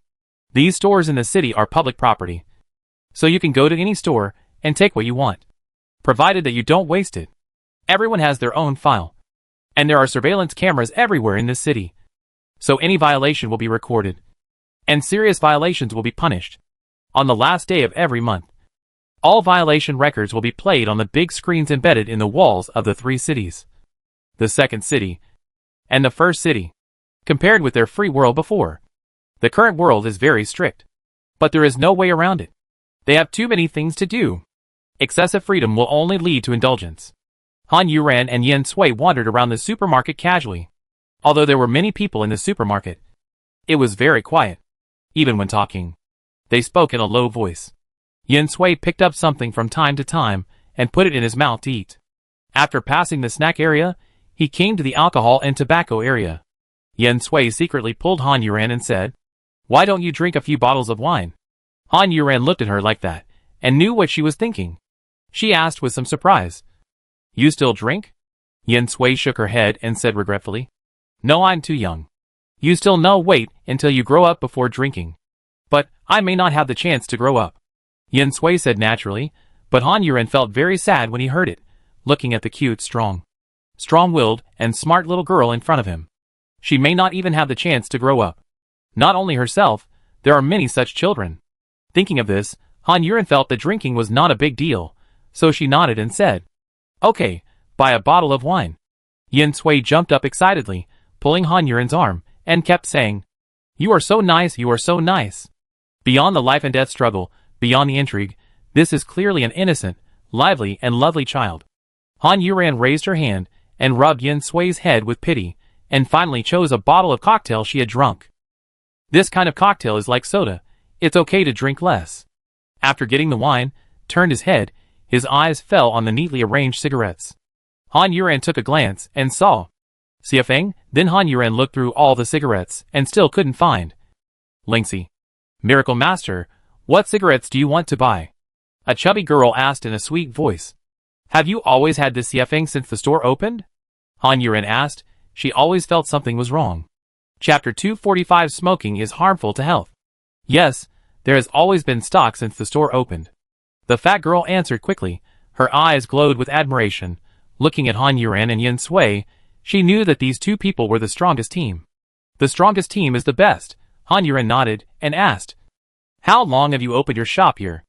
The fat girl answered proudly, "Our shop is the first to open in the city, because it is the largest, so the higher-ups pay more attention to it." "Do you have Lingxi cigarettes?" The pride on the fat girl's face faded. She frowned and thought for a while, then shook her head and said, "No, I have been here since I opened the shop, and I have never had this cigarette." Han Yuran nodded again. With an indescribable feeling in his heart, his hand pointed at Xiafeng through the glass. "Give me a box of this."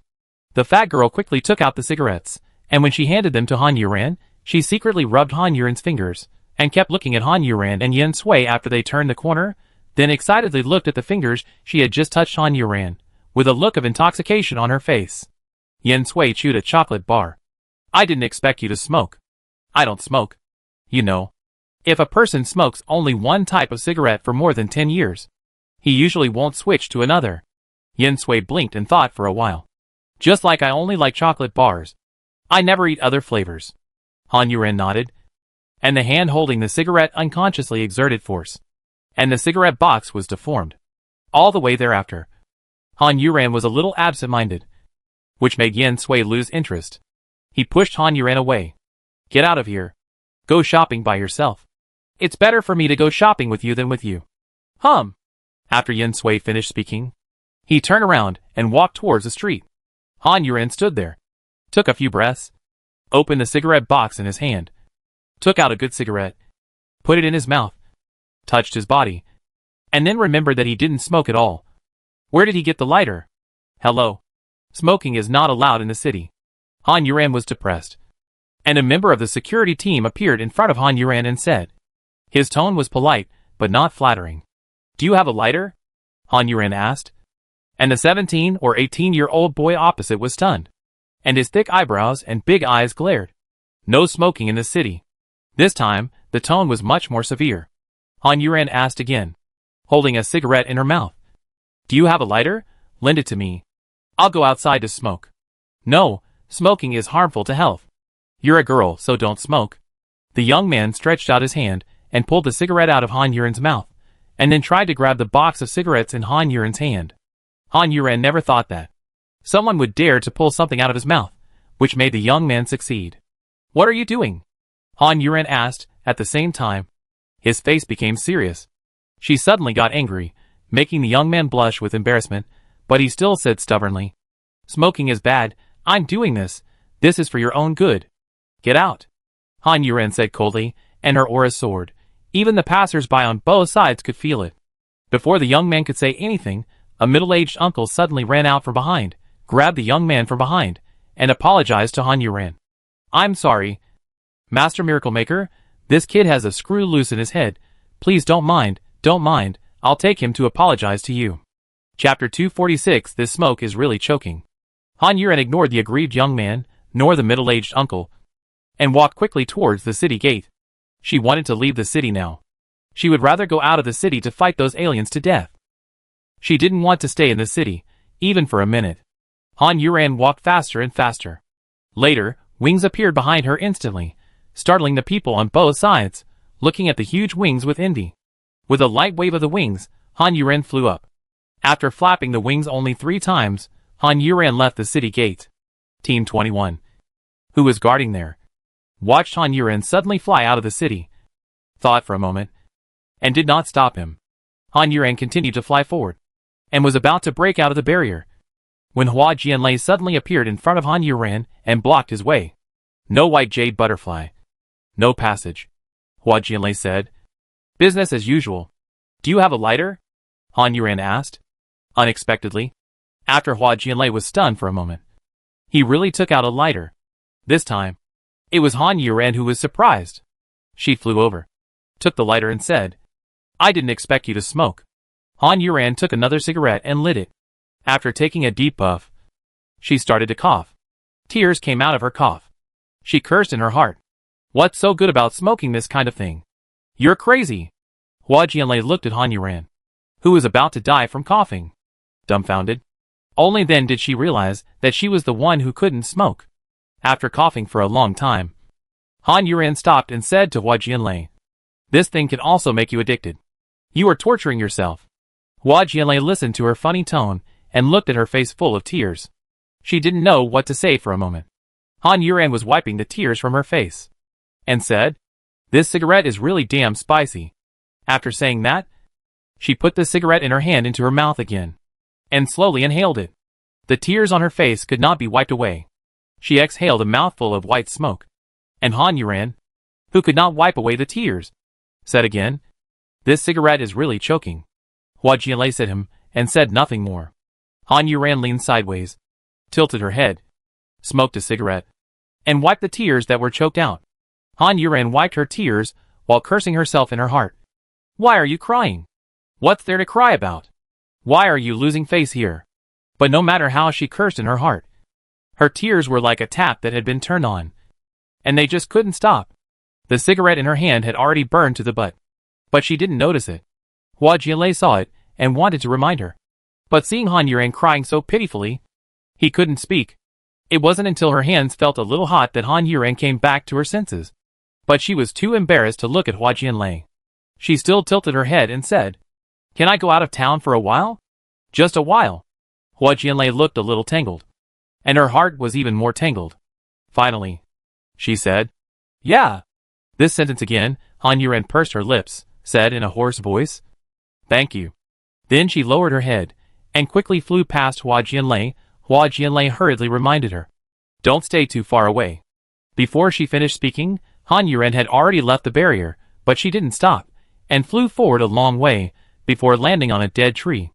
The choking air actually made her calm down a lot. Chapter 247. The girl is going crazy. Han Yuren stood on the dead tree like a sculpture. The wings behind her made her look like an angel descending to the end of the world. The tears in her eyes are sadness for this world. Han Yuren looked at the gate of the North District, where she went to the abandoned world, so she died there once. In the second mirror, it was when her ability awakened, when they were almost killed by those soldiers. Should I die at that time too? But at that time, it was clearly Anya who revealed her identity and saved their lives. Anya! Han Yuren read Anya's name fiercely. That was the first time she knew Anya was hiding something from her, deceiving her, but she didn't expect that Anya was hiding something from her, deceiving her. "Anya, which side are you on? What do you want to do?" Han Yuren asked in her heart. She thought that in this world, at least there was Anya who could make her completely trust, without any disguise. But she was wrong. The person she trusted had been deceiving her. "You, what's wrong?" A voice that was 3 parts quiet, 3 parts cold, 3 parts mysterious, and 1 part warm, would never be forgotten once heard. Han Yuren suddenly looked up, looking at the mysterious cloaked man who suddenly appeared in front of him. The sickle in his hand appeared instantly. "Who are you?" The cloaked man did not answer Han Yuren's question, but asked in return. "Are you crying?" There was a hint of anger in these 3 words compared to before. But Han Yuren, who was in a state of confusion, had no way of noticing the tone of the cloaked man's words. The sickle was swung forward, and the cloaked man instantly retreated, and was not hurt by Han Yuren's sudden action. Han Yuren said angrily, "Who the hell are you? Tell me!" Han Yuren roared, holding a sickle and hitting the cloaked man. She used the sickle very quickly, and only white afterimages and black blade winds could be seen, shooting out one after another. Han Yuren hit him while roaring, "Tell me! Tell me! Tell me!" His whole face was distorted, and the cloaked man was like smoke, dodging Han Yuren's attacks erratically. He couldn't dodge it. Even if he was hit by the sickle, it would only cut through his body, and his body had already turned into smoke and appeared somewhere else. The cloaked man did not attack, but just looked at Han Yuren's distorted face, dodging and asking, "Is someone bullying you?" The more he cared about her abnormally, the more annoyed Han Yuren felt. "Shut up! Shut up!" Han Yuren chopped out with her sword like a madman, and was made to spin around by the cloaked man. The wind from the sword hit the ground, stirring up large pieces of dust, and leaving behind terrifying traces. The second team in the distance soon noticed Han Yuren's situation. Hua Jianlei immediately asked Akashi and Ivan to check what happened to Han Yuren. After receiving the order, the 2 rushed to Han Yuren. There was a dragon of earth under Ivan's feet, which quickly led him and Akashi forward. Seeing that the splashed mud had become a curtain and did not fall, Ivan said in surprise, "What's wrong with that girl? Is she mentally ill? Crazy? Just go and see." Akashi replied coldly. Chapter 248. The girl is going to explode. Ivan had already gotten used to Akashi's cold attitude.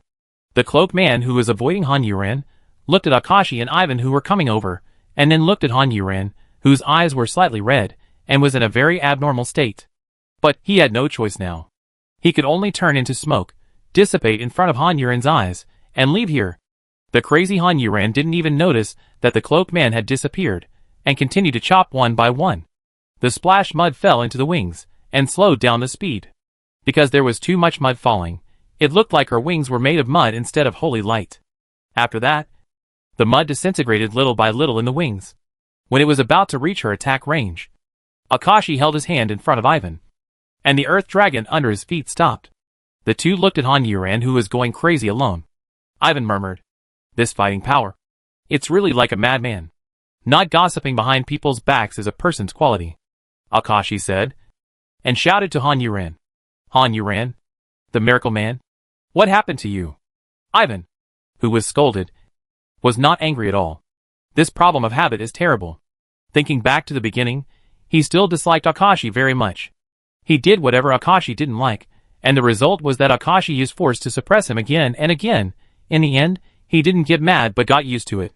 Sometimes when thinking about himself, Ivan also felt that he seemed a little cheap. The crazy Han Yuren paused, and turned her head to look at Akashi who made the sound. She stopped moving, and the dirt like a curtain fell off completely, and their eyes met in the air without any obstruction. One had red eyes of madness, and the other had brown eyes of calmness. The moment their eyes met, they moved together. Han Yuren swung her sword, and the sickle slipped out of her hand in an instant, with the sound of the whimpering wind, and slashed straight at Akashi with the force of thunder. Akashi's small tripod instantly grew larger in front of him, and the mouth of the tripod faced the sickle that was coming at him, and he said in a deep voice, "Retract."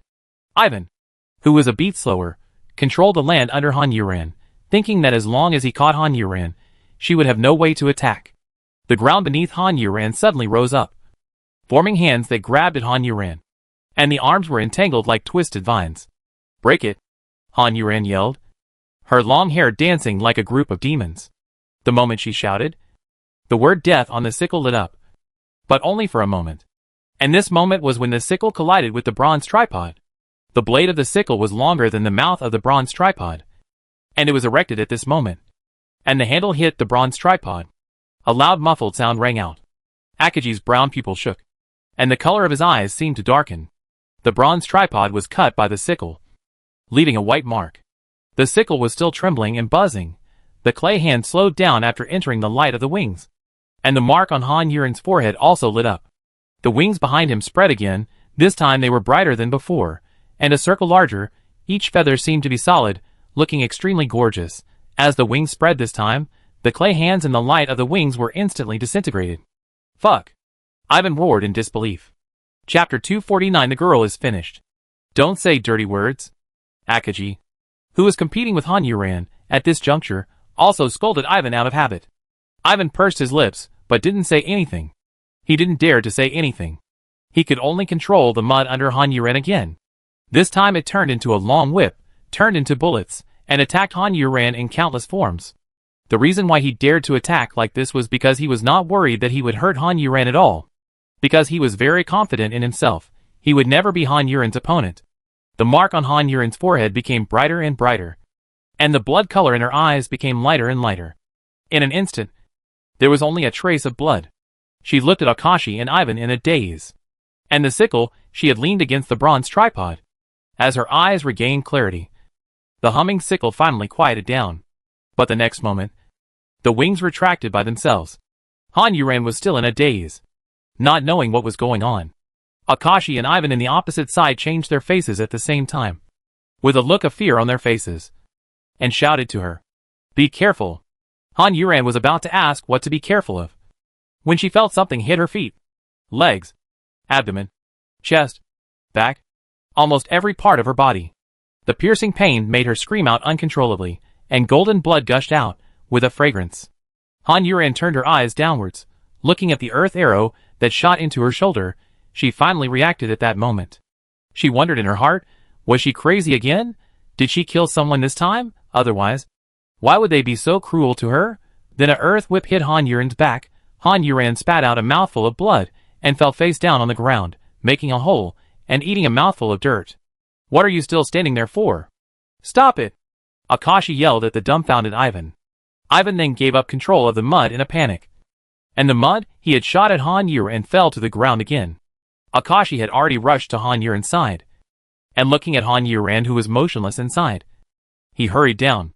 Han Yuren was still conscious, and after hearing the noise, he raised his head with all his strength, looked at Akashi, and asked while spitting out blood and mud, "Did I kill anyone?" Akashi was stunned by her question, and looking at her painful expression, he shook his head and said, "No, I'm sorry." After that, Han Yuren smiled, and said with a look of relief, "It's good that you didn't." Ivan also ran over, looking at the miserable Han Yuren, and was so anxious that he didn't know what to do. Chishi had already bent over and picked up Han Yuren. Han Yuren had always carried others like a princess, but now it was her turn to be carried like a princess. Han Yuren did not refuse. The earth arrow stuck in her shoulder had turned into ordinary mud and fell off, but the wound was still there, and blood was flowing out like it was free. Akashi glared at Ivan.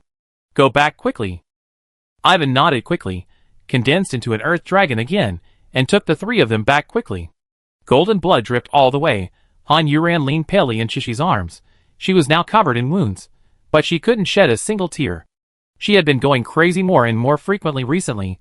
She could feel that she couldn't control her emotions, especially when she was caught in negative emotions.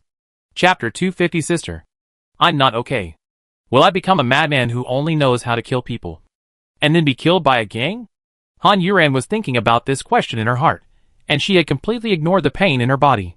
She was distracted when she heard Hua Jianlei ask in surprise, "What's going on?" "It's our fault. We should treat her first, and then we will be punished," Akaji said very straightforwardly. Although Han Yuren's injuries were all caused by Ivan, she was still talking about us. Since we were on a mission together, we should share the responsibility. Ivan glanced at Akashi and said nothing. Since Akashi had said so, it would be useless for him to say anything more. Hua Jianlei nodded and called for the medical team members of their group. The medical team member of this group was a man named Pan Shui, who looked clean and tidy. He was comfortable to look at.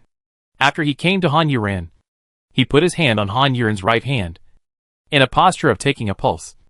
But his 5 fingers were playing like playing the piano. His medical treatment method was much stronger than Ruishi's. He directly injected his vitality into Han Yuren's body, and his ability would allow his vitality to grow endlessly, so there was no need to worry about loss. Directly receiving vitality, it stands to reason that Han Yuren's injuries should heal quickly. But Pan Shuai's brows were getting tighter and tighter, and his hands were moving faster and faster. His whole state changed from black hair to gray hair, and then to white hair, and then to black. His face also changed from young to wrinkled and aged spots, and then back. The wound on Han Yuren's body had not healed at all, and blood was still flowing out. Hua Jianlei, Qi Si, and Ivan all looked heavy. You guys take her back to the city, and find a few more people to try. Seeing that Han Yuren's condition was not optimistic, Hua Jianlei made a decision immediately. Pan Shuai did not let go of his hand, and continuously sent his vitality into Han Yuren's body, and returned to the city with Qi Si and Ivan. He did not feel embarrassed because of Hua Jianlei's order, and there was nothing more important than saving a life. Group 21, who was guarding the second line of defense, looked at the four of them, and was very surprised. Gao Dashang stood on the city wall, looking at Han Yuren, whose face was as white as gold paper in Akashi's arms, and laughed happily. God will punish you for what you did, Gao Dashang said proudly. Akashi and his friends had already rushed into the city. The people in the city looked at the group of people who passed by in a gust of wind, wondering what had happened. The young man who had stopped Han Yuren before looked up at Akashi and his group, and clearly saw the golden bloodstains at the corners of Han Yuren's mouth and Akashi's arms, and the clothes on his body that were dyed golden. She raised her hand and touched her forehead. When she took her hand off, she saw a drop of golden blood. Akashi carried Han Yuren directly to the meeting room on the second floor. He saw Doni guarding the door. Han Yuren, the miracle worker, was injured. You should quickly call the Holy Hall to find a solution, Akashi said to Doni. Doni was stunned for a moment. He glanced at her arms. It was Han Yuren. He was so scared that he almost jumped up. He quickly ran to Wusu's desk and pressed the communication device. Master Holy Hall, Han Yuren, the miracle worker, was seriously injured and unconscious. Please come to the second floor as soon as possible to discuss a solution. Chapter 251. What happened? Dong and I hadn't ended the communication device yet, but he heard a flurry of footsteps on the other end of the line. Just by the sound, he could tell how anxious the people on the other end were. From their anxiety, he could tell how much Han Yuren was valued. Dong and I pressed the end button and looked at Akashi and the others, without asking what was going on. Han Yuren was leaning limply in Akashi's arms. His eyes were half closed, blood dripped all over the floor, a dazzling and unique golden color. Pan Shuai hadn't given up. Although his ability didn't work on Han Yuren for some reason, he continued to send life force into Han Yuren's body. The speed was so fast that he was basically in an old age state and couldn't change back for the time being. Ivan stood nervously beside them, his eyes moving back and forth between the three of them. Although Han Yuren felt that her mind was getting more and more fuzzy, she didn't feel scared because she felt that she would not die because there were still angels and demons in her body. They would not let themselves die so early, so suddenly. With this confidence, Han Yuren was the calmest among all the people. As they walked through the hall to the second floor, they naturally attracted the attention of many miracle workers, and then spread the news. Yin Sui and Fong Tang, who were eating in the cafeteria, heard the two miracle workers walking by them while talking. What did they say? I saw it with my own eyes. She was bleeding golden blood. Fong Tang stopped the spoon that was about to be put into her mouth, looked at the two people, and hurriedly shouted, Hello, excuse me, what were you talking about just now? She shouted so loudly that she stopped the two people at once. Yen Sui and Ruishi, who did not hear their conversation, looked at Fong Tang in a daze. The miracle worker who said he saw it with his own eyes immediately recognized that they were from the strongest group. And Han Yuren was also from the strongest group. He said in surprise, Don't you know? Han Yuren was injured, covered in blood, and was carried to the second floor by others. I don't know. What did you say? Yin Sui stood up excitedly and threw the bowl of soup in his hand. The man was frightened by Yin Sui's earth-shaking roar and took a step back. He whispered, Han Yuren is a miracle worker. She was injured. Let's go to the second floor. Fong Tang didn't wait for the man to finish speaking, and shouted Yin Sui and Ruishi to leave the cafeteria and run to the second floor. On the way, they bumped into Sugita Jintoki, who was walking towards the cafeteria like a wandering soul, and Fu Xiuyan, who was like a piece of scenery. although they didn't know how the two met. It was a small matter. Sugita Jintoki, who was in a daze, didn't notice Yen Sui and the others running towards him. It wasn't until a hand grabbed his clothes and pulled them back that Sugita Jintoki's dead fish eyes became bright. Yen Sui had already turned his body around, and he asked in a panic, "What happened?" Han Yuran was injured. On the second floor, Yen Sui replied, and Fu Xiuyan, who turned around and ran after them, had a flash of surprise in his eyes. But it was only this little surprise. Unlike Sugita Jintoki, who shouted and screamed. When they arrived at the stairs, Shentang happened to rush over.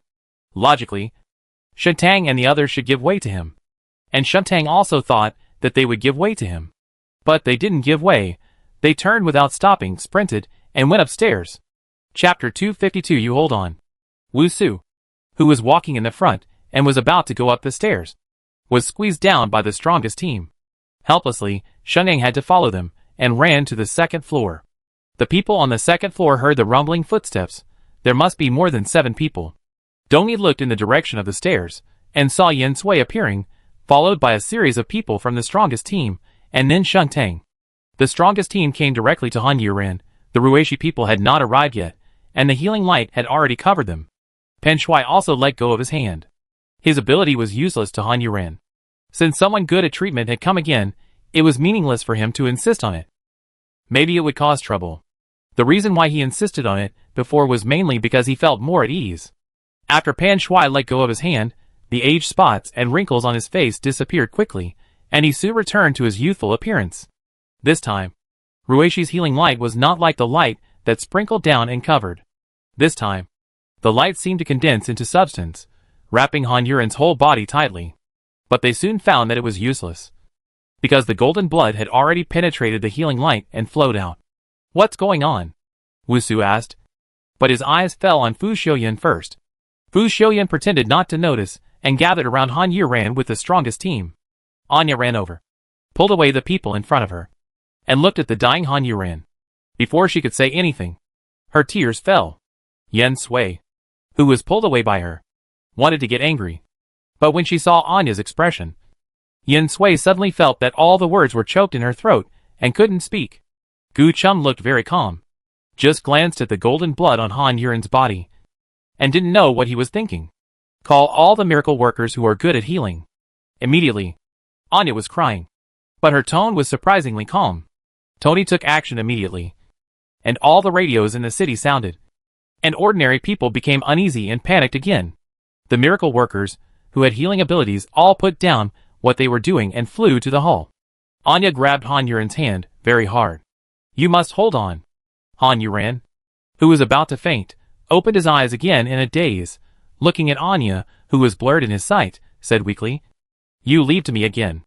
Anya's expression froze. She slowly let go of Han Yuran's hand. Her eyes flickered, and her face looked uncertain. After Han Yuran said this, he fainted completely. Although the people around him wanted to know what Anya lied to Han Yuran about, it was obviously none of their business. Other miracle workers had not arrived yet, and there was no other feasible way to save people. So everyone fell silent. Under Wu Su's questioning, Akashi replaced Ivan and recounted the whole story. During this time, Yen Sui and Anya swung their arms to hit Ivan, but Ivan did not move. Akashi stretched out his hand to block Ivan, looking at the angry Yen Sui and Anya, and said calmly, "We are willing to accept the punishment, but the result is still uncertain. Whether it will be a heavy or light punishment, we cannot decide. I know you two are very angry, but you have no right to attack us." Chapter 253. I'll hold her. Today. Do you think I have the right? Yen Sui roared, and rushed over with the pink rabbit in his hand. Anya calmed down, and held her down. "Wait until Han Yuran's condition stabilizes, and let's not quarrel here." After hearing what Anya said, Yen Sui stopped angrily. Other miracle workers who were good at healing also arrived one after another, and almost every one of them looked at the situation in front of them dumbfounded, and suddenly became a little embarrassed. Anya saw someone coming and ordered directly, "You go and treat Han Yuran, one by one. If you can't do it, get out of the way. Don't waste time." Anya was anxious about Han Yuran's condition, so she was not polite at all. The first miracle worker who came up was a middle-aged man. He regretted why he ran so fast at this time. He could only bite the bullet and walk to Han Yuran. looking at the golden bloodstains on his body. He was surprised. Ruishi also took off his healing light. The middle-aged man did not dare to delay any longer. He stretched out his index finger and placed it across Han Yuren's mouth. Then he raised his other hand and scratched his fingertips with his sharp nails, directly cutting through the skin and flesh. Bright red blood began to drip out. The man's blood had a strong fragrance. Even though it only released a little, it was already choking. It was completely different from the fragrance in Han Yuren's blood. The man saved people by relying on his own blood and essence, which was very similar to Pan Shui before, except that his vitality could be restored infinitely quickly, while his own blood and essence could. Seeing a drop of blood slide down from his fingertips and fall into Han Yuren's mouth, everyone was watching nervously. Even the man's calves were shaking with nervousness. The bright red blood dyed Han Yuren's lips, which had turned white, red, and then Han Yuren's whole body was trembling. And the man was so scared that his whole body was shaking. Everyone came over. But what happened was not what they wanted to see. Anya pushed the man away. And Yen Sui was more direct, kicking the man directly, kicking him aside. The man felt wronged, and his eyes were filled with tears, but he dared not complain. The miracle workers, who came later, all regretted why their ability was healing. Han Yuren, what's wrong with you? Anya shouted excitedly, reaching out to touch Han Yuren, but she couldn't find a place to start. When the drop of blood dripped into Han Yuren's mouth, her whole body shook, and then the wounds all over her body burst open, and blood burst all over her body. It was more than twice as miserable as before. Han Yuren's face had turned from pale to blue. After this miracle worker did this, everyone dared not let other miracle workers come up, because they killed everyone who was not dead. Everyone stared at Han Yuren, who was walking towards death step by step. At a loss, Anya's eyes lit up. By the way, let's go find the messenger of God, go find God, and we will definitely be able to save Han Yuren, Anya said and ran to the stairs. Akashi was about to catch up with Han Yuren, but someone suddenly came over and said, "You take a break. I'll hold her." Akashi turned around and saw that it was Fu Xiuyan, who was in the same group with Han Yuren, so he didn't refuse and handed Han Yuren to Fu Xiuyan. Gu Chung watched Fu Xiuyan take Han Yuren, but he didn't step forward to grab it, as if he had become a different person. Chapter 254. I'm not interested in you too. The strongest group still has the Holy Hall, and Akashi and the other three all ran to the Messenger of God. They have been coming here quite frequently recently, and the Messenger of God is getting more and more impatient. After hearing the noise, without waiting to turn around, he said impatiently, "Aren't you too busy? Messenger of God, please save Han Yuren." Anya pushed the door open and ran in first. As soon as she entered, she started shouting. Her voice was urgent, and as proud as she was, she even used the word, "Please." The impatience on the face of the Messenger of God finally disappeared, and he turned around to look in confusion. His eyes fell on Han Yuren, and a trace of surprise flashed in his eyes. "How did you get so badly injured?" As he spoke, he flew to Han Yuren, and a bubble flew out from her fingertips and landed on the center of Han Yuren's eyebrows. As soon as the bubble landed on the center of Han Yuren's eyebrows, it broke. Anya's heart tightened again. The Messenger of God said speechlessly, "She is not the same human as you. Your vitality and blood are no different from poison to her. You want to kill her." The words of the Messenger of God made everyone speechless. Who would have thought that Han Yuren would be so special?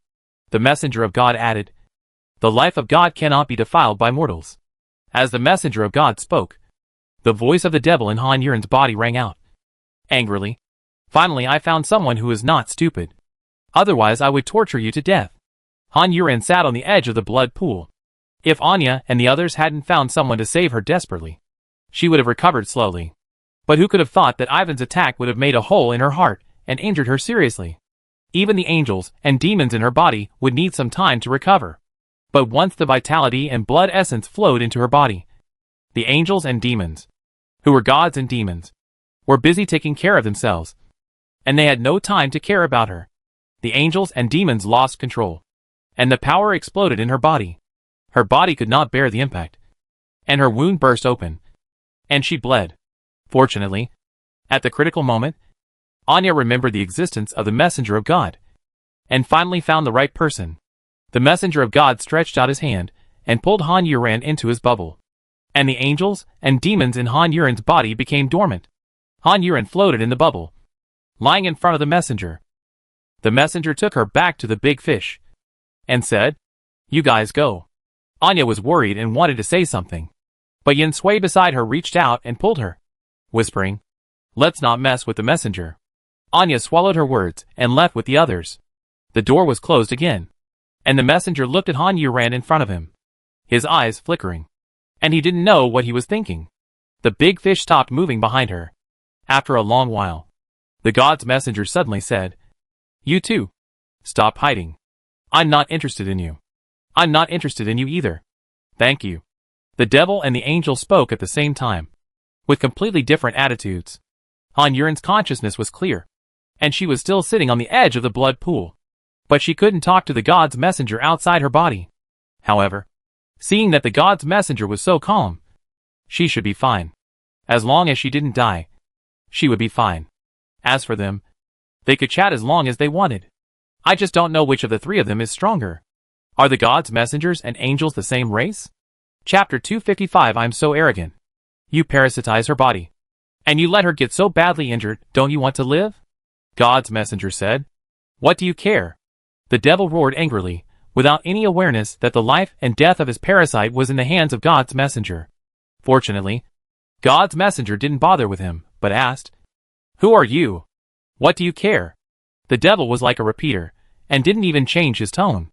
The messenger of God frowned this time, and said, "Who cares?" Then, he waved his hand and beat back the devil and the angel, not wanting to talk to them anymore. Angels and devils, without the advantage of time, place, and people, could only be bullied by the messenger of God. The devil who was beaten back roared angrily, "When I recover, I will kill you." The angel ignored him, and said to Han Yuran, "You should have a good rest." How could Han Yuran rest with such a noise? Besides, she didn't have the mind to rest now, because she was a person who would go crazy at any time. "Hey, is it because of you that I went crazy?" Han Yuran asked rudely. A blood-colored bubble suddenly burst in front of her face. Although she was the soul-like existence here, she still felt that her cheek was hurt by the burst of the bubble. "Speak politely to me. Why, I'll kill you in a minute." Han Yuran sneered, pushing her hands back, leaning back, crossing her legs and swaying back and forth. "Talking to the devil like that, you are really domineering." The blood pool in front of her eyes began to boil, blood bubbles bursting, like a pot exploding. "Believe it or not, I will kill you." Han Yuran kicked a bubble and broke it. "If you have the ability, do it. Why do you care whether I believe it or not? And that angel, are you capable of it? He is driving me crazy. Can you do anything about it?" Having just offended the devil, she went to provoke the angel again. Now Han Yuran seemed to be really crazy. "Don't worry. I can take care of it." The angel was worthy of being an angel, and was not angry at all. But Han Yuran felt a strong wind blowing out from the blood pool, directly hitting her body, making her feel like she was about to bleed. Her body had already left the place where she was sitting and rolled backwards. Han Yuran only felt that she was rolling around. And then she stopped. She spat and stood up. "Angel, you are so controlling." The angel was silent for a moment, and then replied, "Although he is evil, we are both gods and demons. Your previous attitude was really disrespectful." "Humph! Are you still arrogant?"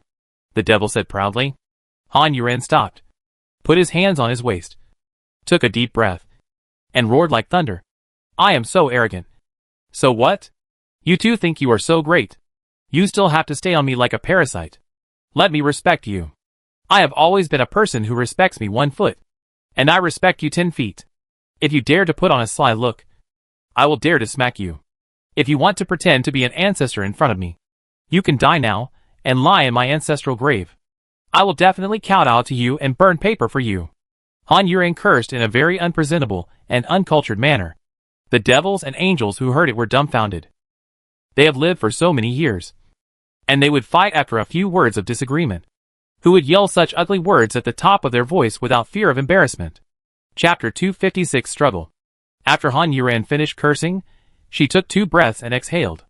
Then she stretched out her arms and thrust out her chest, like a little gangster, walking forward and saying, "Come on, hit me. If you don't kill me today, I look down on you." It has to be said that Han Yuran deserved a beating for this, and she deserved it even if she was beaten. "I'll kill you." The devil's voice rang out with gnashing teeth, and the sickle appeared in the pool of blood. Han Yuren felt a little timid, but she still shouted, "I'm afraid of you. I'll take your last name. Han Yuren." Today. As soon as she finished speaking, she saw the sickle suddenly change direction, and the blade was pointed at her chest.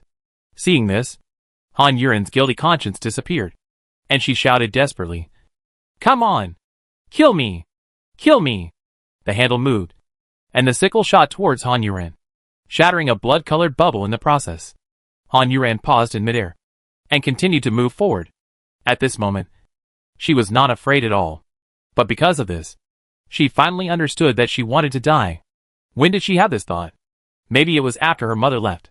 Later, her father's death gave her the courage to live again. But at the same time, it made her want to leave this world even more. It was very contradictory. Countless nights when she was alone. Holidays when she was alone. And when she was alone in difficulties.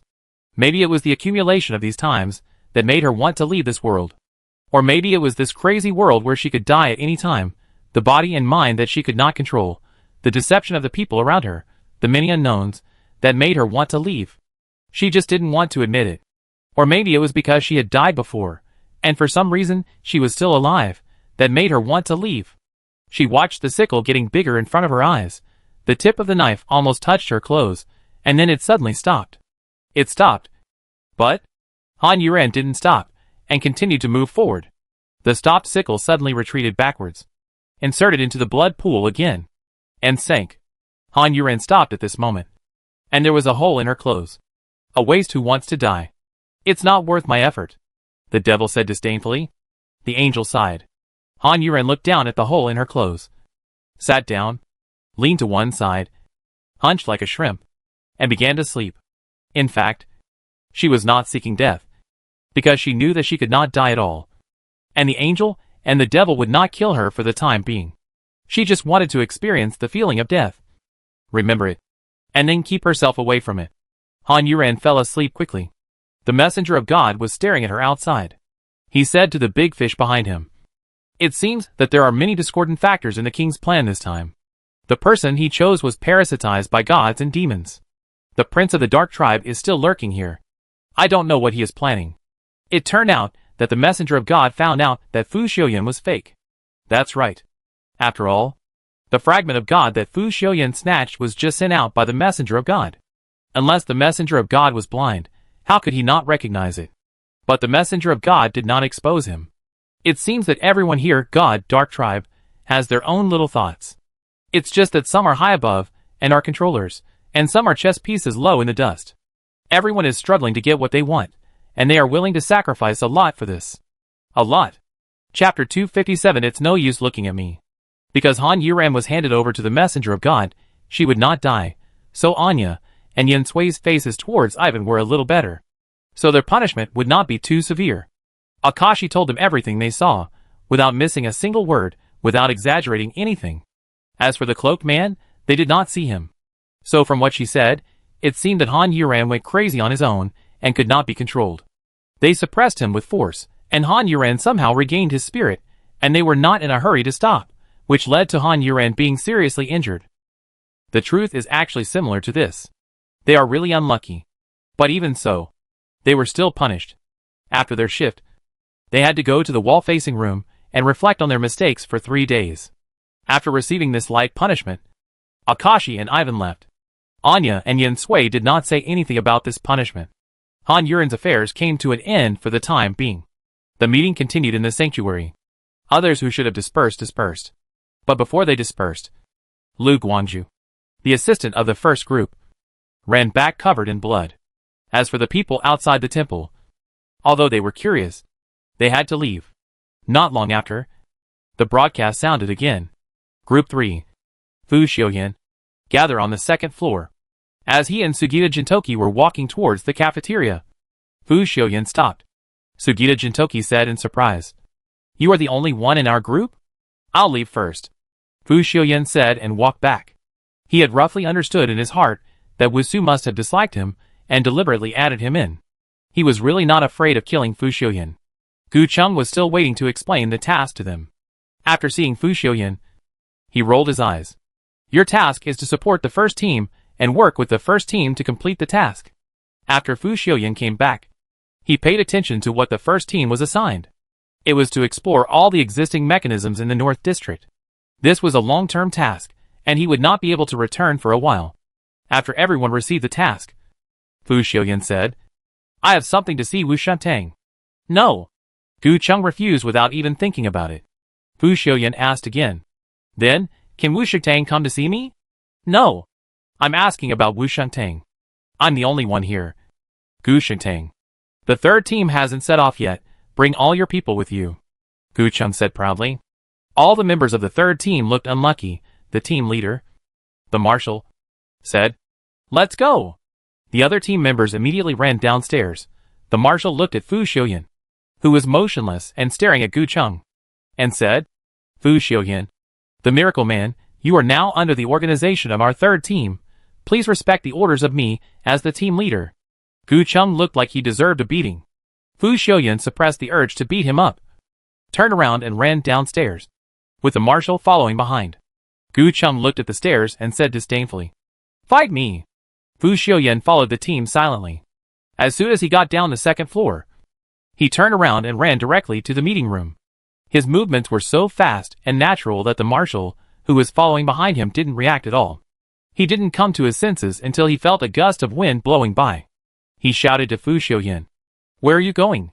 "To see Wu Shantang," Fu Xiuyan replied mercifully. And the marshal was so angry that he wanted to kick him in the back. The three groups of members, who heard the noise in front, could only stop and look at the marshal. The marshal said sullenly, "It's no use looking at me." Chapter 258, Guarding Against Perverts. It was really useless to look at him, so the people in Group 3 could only choose to wait. The anxious Lu Guangzhu couldn't just wait like that, and hurriedly chased after Fu Xiuyan. Fu Xiuyan came to the meeting room and, as expected, he saw Tony. He slapped the table in front of him, and his powerful aura pressed down. "Go, call Wu Shantang out for me."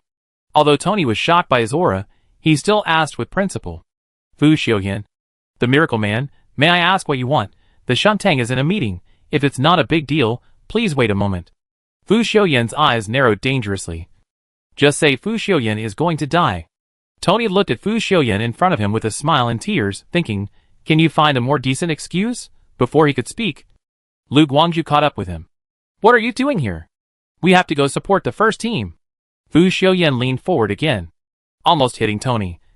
"If you don't go, I'll kick the door myself." Tony was in a dilemma. Lu Guangzhu reached out and grabbed Fu Xiuyan.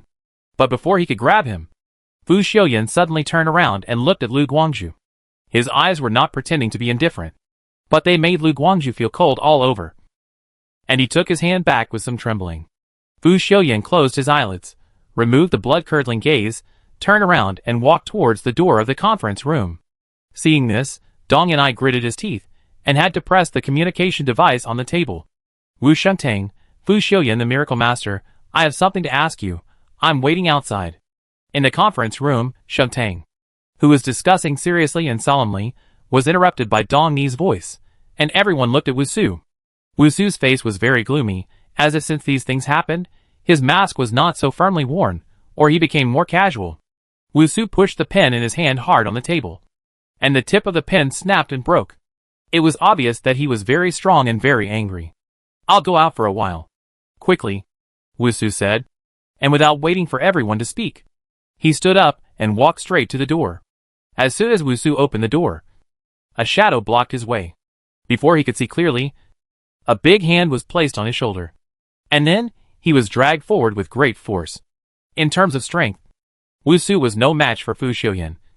And in terms of fighting ability, Wusu was even less of a match for Fu Xiuyan. Although he was only a little shorter than Fu Xiuyan, which was negligible.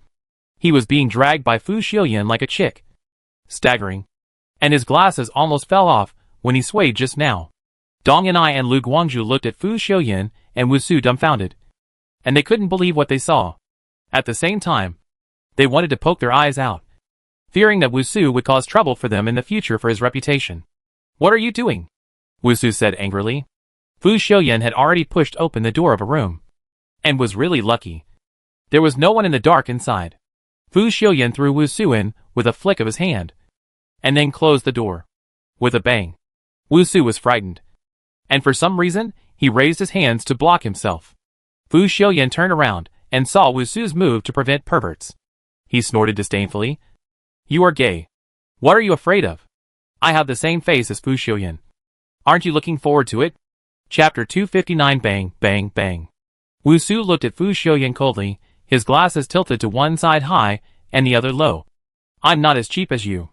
As soon as he finished speaking, Fu Xiuyan on the opposite side suddenly raised his leg and kicked him. Wu Su couldn't dodge in time and was kicked directly in the chest. He coughed and swallowed all the sounds. He stepped back several steps unsteadily and knocked a table crooked. Then he heard a clattering sound, followed by bang, bang, bang. Everything on the table fell to the ground, and a trace of blood flowed from the corner of Wu Su's mouth. He leaned sideways, supporting himself on the table with one hand to avoid falling, and covered his chest with the other hand. The footsteps in front of him sounded again. Fu Xiuyan took 2 steps to Wu Su's front, recovered his original voice, so cold that it made people feel as if the blood in their body had solidified. When I talk to you nicely, you better not challenge me. Wu Su spat out a mouthful of blood and felt as if his chest had collapsed and hurt, stretched his neck, and as soon as he opened his mouth, another smell of blood rushed out. Because of too much force, the bones of his fingers were bulging and pressed on the table, and he swallowed the blood that was about to spurt out. Without hearing Wu Su's words, Fu Xiuyan continued, Next time, I can give you some gifts. Do you want fingers? Toes or the whole palm? Fu Xiuyan asked with a smile. But Wu Su's blood was boiling. The blood that he had suppressed with great difficulty came back up and flowed out from the gap between his lips. Fu Xiuyan raised his tone. Or, do you want a nose? Ears? I think eyes are also good. If you want it, just show me, and I will definitely give it to you. You dare, Wu Su said hoarsely. In the dark room without any light, Fu Xiuyan, who was opposite him, was like a monster hiding in the darkness, with sharp claws and teeth, and a bloody mouth. But this darkness had no meaning to Fu Xiuyan at all. He saw every change in Wu Su's expression. At this time, he laughed. You can try it. Is there anything in this world that I dare not do? I'm waiting. Fu Xiuyan stretched out his hand, and Wu Su only felt a cold thing touching his nose. And the next moment, his glasses were straightened. A temple should look like a temple. Like a puppet, Fu Xiuyan said as he took his hand back, turned around, opened the door, and walked out. Dongyi and Lu Guangzhu in the distance had been paying attention to them. When they saw Fu Xiuyan coming out, they both shuddered for some reason. But the door was closed again, and Wu Shitang did not come out. And Fu Xiuyan had already left. Lu Guangzhu hesitated for a moment, and chased after him. But he was still a distance away. Tony stood at his seat honestly, looking straight ahead, pretending to see nothing. After the door was closed again, Wu Su spat out another mouthful of blood, with no strength and full of pain, slid down slowly along the table, and sat on the cold and hard ground. Wu Su stared at the direction of the door, and tears flowed silently down the corners of his eyes. His lips opened and closed slightly, and his voice was choked and fragmented. Xiuyan, where are you? I miss you so much. Wu Su murmured, bent his legs, buried his head in his arms, wrapped his legs with his hands, and his shoulders moved up and down, and the room was filled with his suppressed sobbing. Chapter 260. He laughed so much that he wanted to cry. After Fu Xiuyan gave Wu Su some good advice, he set off with the third group and Lu Guangzhu. The main reason was that he had something to do outside the city, otherwise he would definitely ask Wu Su to replace him with someone else. Although the people in the third group did not like his previous behavior of not following orders, they did not dare to offend him, because he was a member of Wu Shitang, so they pretended that nothing had happened and left the city. It was just that, all the people gathered together, only Fu Xiuyan followed behind at a distance. During his time as marshal, he went to discuss with Fu Xiuyan once, and asked Fu Xiuyan to go to the front. But Fu Xiuyan said, there will always be someone to take the back. I'm fine. He said it in a friendly manner, and the marshal could only give up with a wry smile. Of course, he knew that there would always be someone to take the back. But he didn't want the person to be you. If something happened to you, how would they explain to Wu Shitang? As for Fu Xiuyan's eccentricity, the others were happy that he was not sociable. Otherwise, they would have to pretend to be friendly with him. Seeing that they were about to reach the gate of the North District, the crowd, under the command of the marshal, raised their vigilance. Fu Xiuyan, who was following behind, showed a barely perceptible smile, raised his eyelids, looked up at the sky, and then blinked. At this time, the third group had already entered the city gate. Lu Guangju turned his eyes to Fu Xiuyan behind him, only to feel a gust of wind around him, and then heard Fu Xiuyan's voice almost in his ear. "I'm here." Lu Guangju swallowed his saliva, and his face, like a giraffe, had a slight panic. Fu Xiuyan had already caught up with the third group. Lu Guangju looked at Fu Xiuyan's back, and became more and more panicked. He felt that something bad was going to happen. He couldn't control himself and yelled, "Be careful!" His shout was heartbreaking, and wrinkles appeared on his face. The third group in front was so shocked that they immediately displayed their abilities and protected themselves. The swirling wind, the flying snow, the lightning and thunder, all crowded in this place. But no enemy appeared. The marshal did not find the enemy, and turned to look at Lu Guangju, who was dumbfounded behind him. "Where are the enemies?" Lu Guangju looked at the pairs of eyes looking at him, puzzled and angry, and was speechless for a moment. But his eyes looked at Fu Xiuyan uncontrollably. In a blink of an eye, he met the other person's eyes, and the other person was laughing, and he wanted to cry. Seeing his silly look, the marshal sighed, and the old lady in the group, who was good at treatment, muttered, "This child is yelling nonsense. It's really troublesome. Keep going." The marshal gave the order again, and everyone moved forward again. Lu Guangju raised his leg to follow, but seeing that Fu Xiuyan did not move, he hesitated when he raised his foot, but still put it down, lowering his head and trying to quickly pass by Fu Xiuyan. But his speed was like a turtle to Fu Xiuyan. He raised his hand and placed it on Lu Guangju's shoulder. He saw that his lips, eyelids, and calves were all shaking, and drops of sweat were dripping from his head like a tap. Fu Xiuyan placed his hand on Lu Guangju's shoulder, squeezed it, and said with concern, "Don't be too nervous. We will soon reach the first group." Lu Guangju raised his hand to wipe the sweat off his forehead, and said him with a dry mouth. Chapter 261. It's so hot. Group 3 entered the North District safely, and then followed the flying white jade butterfly in front to chase the location of Group 1. Fu Xiuyan, who had been alone at the back, had been integrated into the crowd since entering the city. Everyone just thought he was scared, and looked down on him in their hearts, even though he had a face so handsome that people couldn't close their legs. But the only female in Group 3 was the old lady, who was good at treatment, and she had no interest in pretty faces, and there were no males in their group, and there were no male lovers. So Fu Xiuyan's face is useless here. However, this face didn't seem to work in the first group. Fu Xiuyan squeezed to the middle position, and Lu Guangju fell behind, because he wanted to keep a certain distance from Fu Xiuyan. After walking a short distance, Lu Guangju felt that he was getting hot, as if a fire was burning from his body, burning his whole body, and even his breathing was burning. Lu Guangju felt strange, but because he made a mistake before, he was embarrassed to speak now, and after forcing himself to endure it for a while, he really couldn't stand the heat. Then he shouted, "Wait a minute. I feel a little uncomfortable." Hearing that it was him again, the people in the third group stopped impatiently and turned to look at him. But he looked normal, with a ruddy face, and he really didn't look uncomfortable. Lu Guangju saw the dissatisfaction of the crowd and explained, "I feel so hot inside my body. So hot that I can't breathe." Everyone saw that he seemed to be really uncomfortable, and then they believed it a little. The old lady walked over, stood in front of Lu Guangju, and pointed her finger at Lu Guangju's forehead. The old lady withdrew her hand again because of the heat. Looking down at her fingers, there were already blisters on them. "It's so hot," the old lady said in shock, and everyone came over. Lu Guangju looked at the old lady's fingers, and was so scared that she burst into tears, and her tears flowed from the corners of her eyes, and when they touched her skin, they instantly turned into smoke. Everyone looked at the rising white smoke, and didn't know what to say. I won't die." Lu Guangju was so scared that she couldn't control her tears, and soon her whole face was covered by the white smoke from her tears. The old lady frowned, and pressed her finger down again. This time, her hand trembled, but she didn't retract it. The old lady hissed, and her hand moved like a dragon, and she began to paint on Lu Guangju's face. Soon, everyone heard a sizzling sound. Anyone who has grilled meat knows that her fingers are cooked. Looking at the old lady again, she had a layer of sweat on her face, and it was not only hot, but also painful.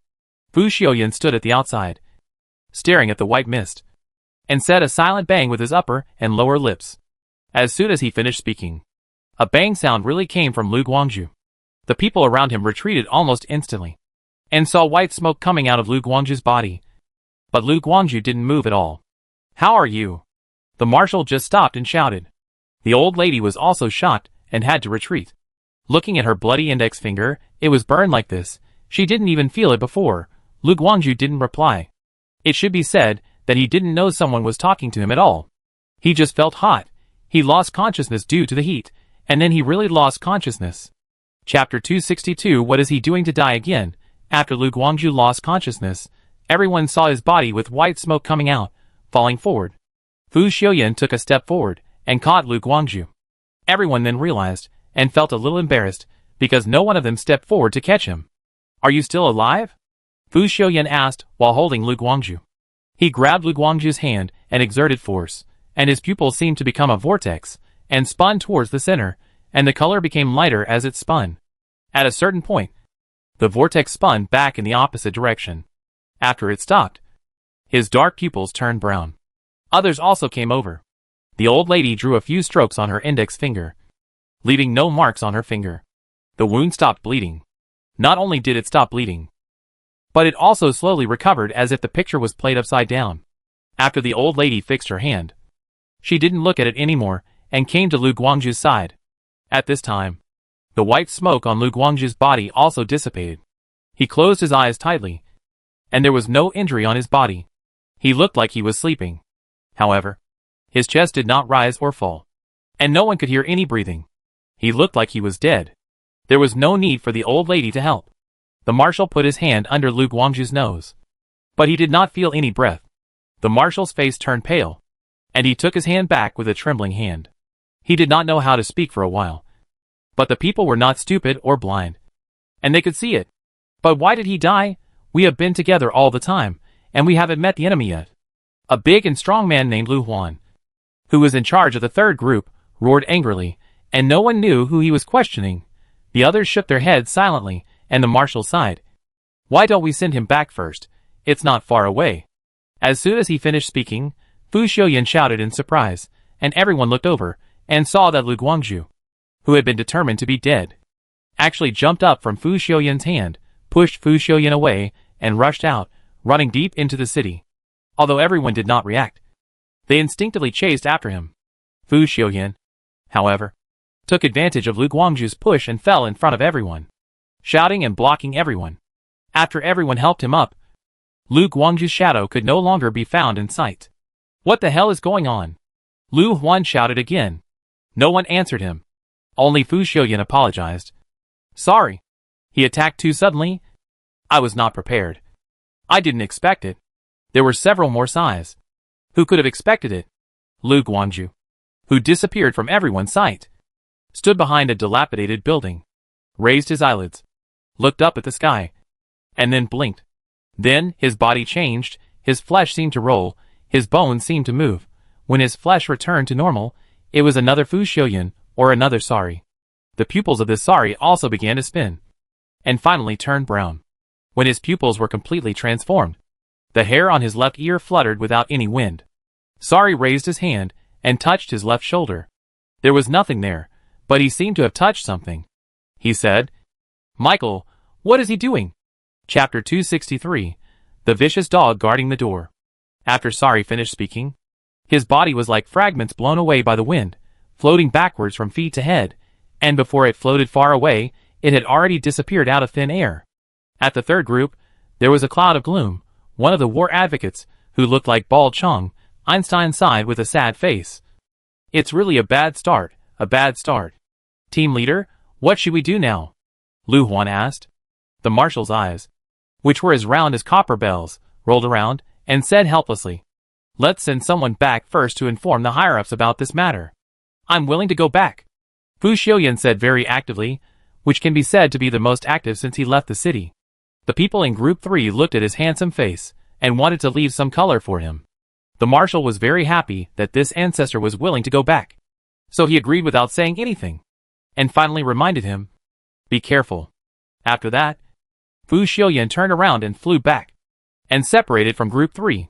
Looking at his departing back, Lu Huan sneered and spit. "What a thing!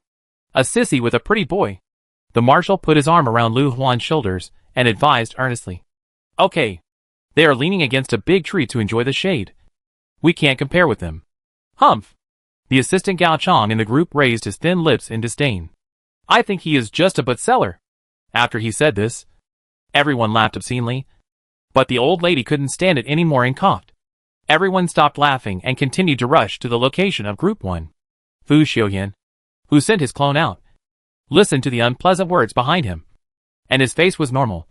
But it made people feel dangerous. At this time, his clone, Sorry, had already arrived in the East District.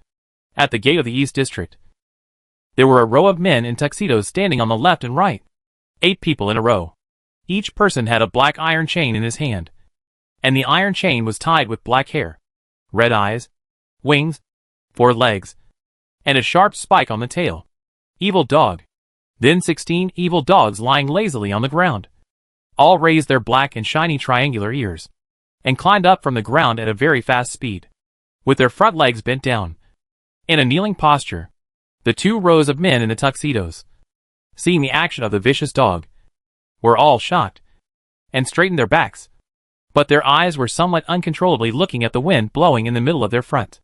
Soon, a pair of feet appeared at the bottom of the wind, calves, thighs, waist, chest, shoulders, neck, chin. Several men in tuxedos were too nervous, and began to swallow their saliva constantly. This way of appearance, the pressure brought by it, is really fucking great.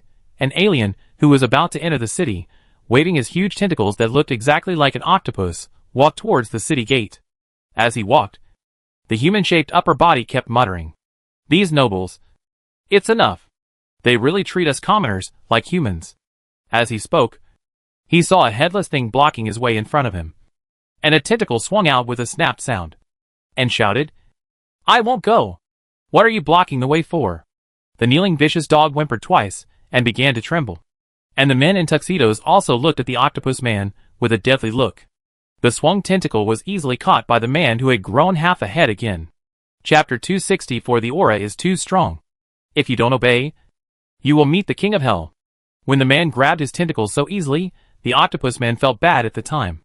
A flattering smile immediately appeared on his round face, which looked like a freshly steamed bun. "My lord, I didn't recognize the great man. Please forgive me once." After he finished begging for mercy, Sari's body had been completely reassembled. The octopus man was behind Sari, twisted his body, and glanced at Sari. He was so focused on seeing who this person was that he ignored the pale faces of the men in tuxedos, and did not notice that the vicious dog did not even dare to whine. "Oh my god! It's the devil! Who is it that scared the vicious dog so much? How did he come here? Fuck! It's the devil! This is the first time I've seen the devil so close. So handsome. So damn handsome." The men in tuxedos were having a lot of thoughts. The octopus man looked at the profile of Sari with a confused look. His bald eyebrows wrinkled. And he thought, "This profile looks familiar. I seem to have seen it somewhere." He was wondering, and saw the hair around the man's ears move. In an instant, he remembered who the man in front of him was, as if he had been electrocuted. The octopus man showed an expression as if his mother had died, and someone else had slept with his wife and robbed his son. And then he sent his strength to his captured tentacle without hesitation. But he was not trying to break free, but to explode himself. Blood plasma, mincemeat, and some indescribable sticky liquids burst out in all directions. The octopus man had already collected all his remaining tentacles, tightly gathered them together, and pounced directly on Sari. Because of the tentacles, it was a bit difficult for him to kneel, so he just lay on the ground. "Big devil, please spare my life." The octopus man lay on the ground, trembling, and said. The broken tentacle was still bleeding and sticky liquid, but he didn't dare to take a look. He really regretted how he owed it to himself. How could he be so unlucky? There seemed to be an invisible barrier beside Sari, which prevented the filth produced by the octopus man's self-explosion from falling on Sari. Sari didn't even look at the octopus man who was begging for mercy on the ground, but glanced at the 16 men in tuxedos. The men in tuxedos wanted to kneel down and beg for mercy, but there was a smart one who understood the meaning of this look. He immediately loosened the chain in his hand, but the vicious dog did not jump out excitedly as usual, but just knelt there, not daring to move. Sari had already walked forward, hearing the footsteps of the departing man. The octopus man thought that Sorry had mercifully let him go. After seeing the tuxedo man before, some of the tuxedo men also understood. They let go of the vicious dog. The vicious dog dared not move, and they directly dragged the vicious dog towards the octopus man. Sorry had already entered the shadow inside the city gate. After he left, the pressure disappeared instantly, and the vicious dog gradually regained its fierce nature. The octopus man carefully turned his head towards the city gate, wanting to see where Sorry had gone. But as soon as he turned around, a big mouth with a fishy smell and fangs bit him. After the first vicious dog moved, the other vicious dogs were all stimulated to be ferocious, and rushed over one after another, surrounded the octopus man who had not climbed up, and bit him madly. Chapter 265 The Great Devil. Sorry has already entered the city. The entire East District has changed greatly. From the original prosperity, it has become a bit messy. The entire East District, with the main road facing the city gate, is divided into 3 areas. Starting from the 2/3 of the left side of the main road to the entire area on the right side of the main road, the area is inhabited by aliens, which is divided into countless small areas. And the remaining 1/3 on the left side of the main road is the human living area. In the area where humans live, the houses are extremely high. The space is small, so we can only study the high-rise buildings. However, the styles of the houses are very mixed and awkward.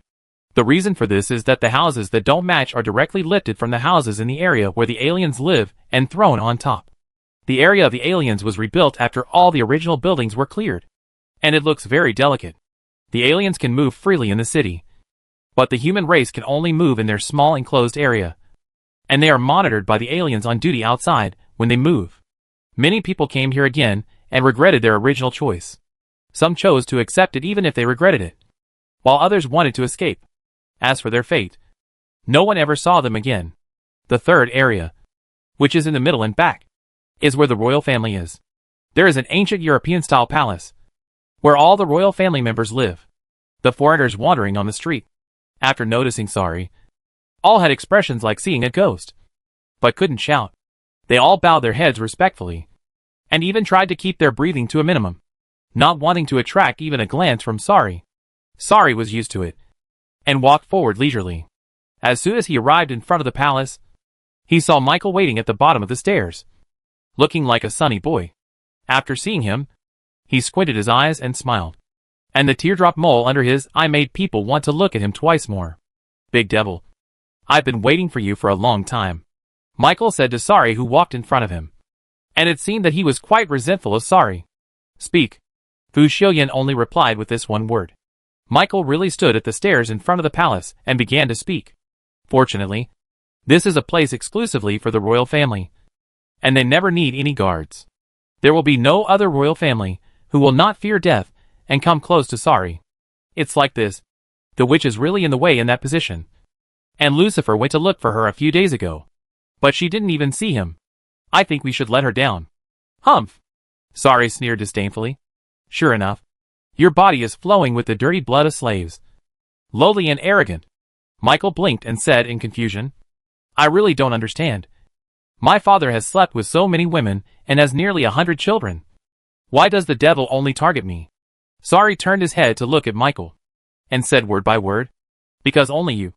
Are you foolishly dreaming of everything that doesn't belong to you?"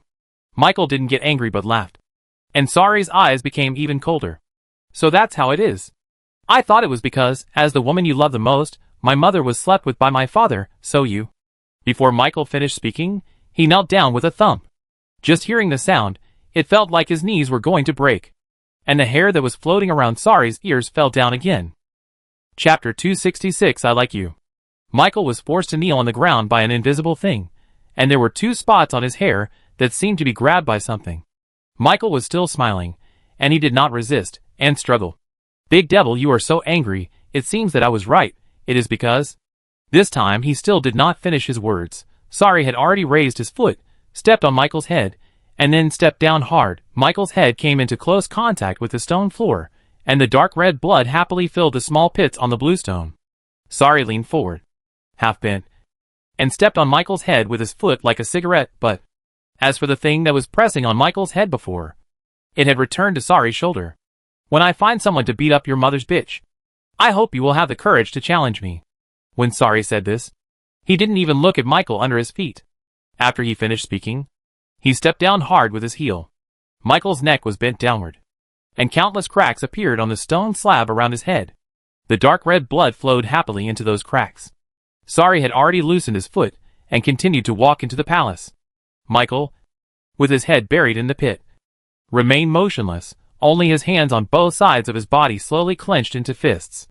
Sari climbed the stairs with great momentum, and suddenly a series of gentle women's voices rang in his head. "Are you unhappy? Give you candy? You are the son of the devil. It's okay, I'm not afraid. Sari, it's not good to be so cold to people. Sari, look. I made a wreath for you. Do you like it? Sari, I like you." One foot fell, there was a loud bang. Sari looked down at the stairs that he had stepped on, and his feet were stuck in them, and the voice in his head continued to speak, sentence by sentence. "Sari, the clothes I made for you seem a little short. Hee hee, how come you are so tall, like a big tree? Sari, I cooked for you today. Poof, it's so salty. Don't eat it. Sari, look at my thin hands. I'll look great with a ring on them. Hee hee, Sari, I don't like you anymore." Michael at the bottom of the stairs turned his head to Sari, looking at Sari standing there motionless. With blood all over his face, he laughed happily. But before he finished laughing, he saw Sari's arm swinging backwards. Michael suddenly left the ground, flew backwards for a long distance before landing, rolled for more than 10 times before stopping. Sari pulled his foot out and continued to walk forward. Michael watched Sari enter the palace half dead, his eyes flickered, and his blood-stained face showed no expression. After Sari entered the palace, he stepped on the red carpet, went up to the second floor, pushed open the innermost door on the second floor, and walked in. I saw a witch dressed in a shaman style, holding a game controller, facing the big screen, playing Tetris. Sari walked to the chair and sat down, then picked up the vase on the table and threw it at the big screen. The piece was originally in good place, but because of the vase, it fell to the wrong place. The witch sighed with regret, put down the controller in her hand, turned to look at Sari. "Brother, you made me lose the game, but you have to compensate me." Chapter 267. We are brother and sister. "Why don't you meet Lucifer?" Sari asked straight to the point. The witch curled her lips. "If I don't want to meet him, then don't meet him. He is not your big brother, but he has the same face as you. I am really angry when I see him."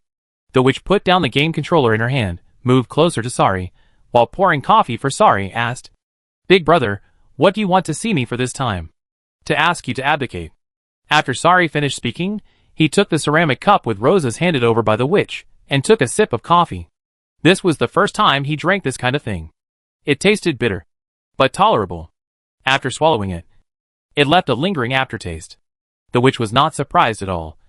Or perhaps her makeup was too thick. So even if she was surprised, it was hard to see.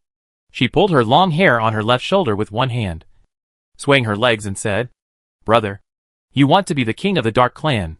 What's the point of worrying about my small position?" Sari just glanced at her and said nothing. The witch continued to talk to herself. "Brother, you are wasting your time. As long as you agree to my request, I will help you a little, and then you will get the position of the Dark King." The witch's hand circled around her hair and said, "If someone else wants my help, I can't guarantee success. But it's different. Brother, you have 50% of the strength, and I have 50% of the power. This combination is exactly 100%. Brother, don't you think so?" The witch's eyelashes were all curled up, and she looked at Sari with her eyes tilted upwards, looking like she was calculating but not hiding anything. Sari looked at the witch with drooping eyelids, leaning back on the soft back of the chair, putting down the cup in his hand, and asked, "What do you want?" The witch grinned and stepped back from leaning forward towards Sari. "It's very simple. I just want the position of princess." How this answer really surprised Sari, and made him laugh. The witch glared at Sari unhappily, and Sari said, "We are brother and sister." The witch pouted indifferently. "We don't have any substantial relationship. Of course, if Big Brother really wants, I won't refuse. I just want that honorable position." The witch sighed faintly. "Although I look glorious now, but after Father passes away, I will be nothing. Think about it now. Father's 97 children. Some are like you and me, enjoying a comfortable life, and have power, while others are ordered around by you and me, dare not say a word in front of you. Me. And some are not even qualified to be ordered around by you and me. the witch said, picked up the cup and drank a sip of chocolate-flavored milk. And the sweet feeling did not dissipate in her mouth for a long time. I'm used to this kind of life. So I must find a way to keep living like this.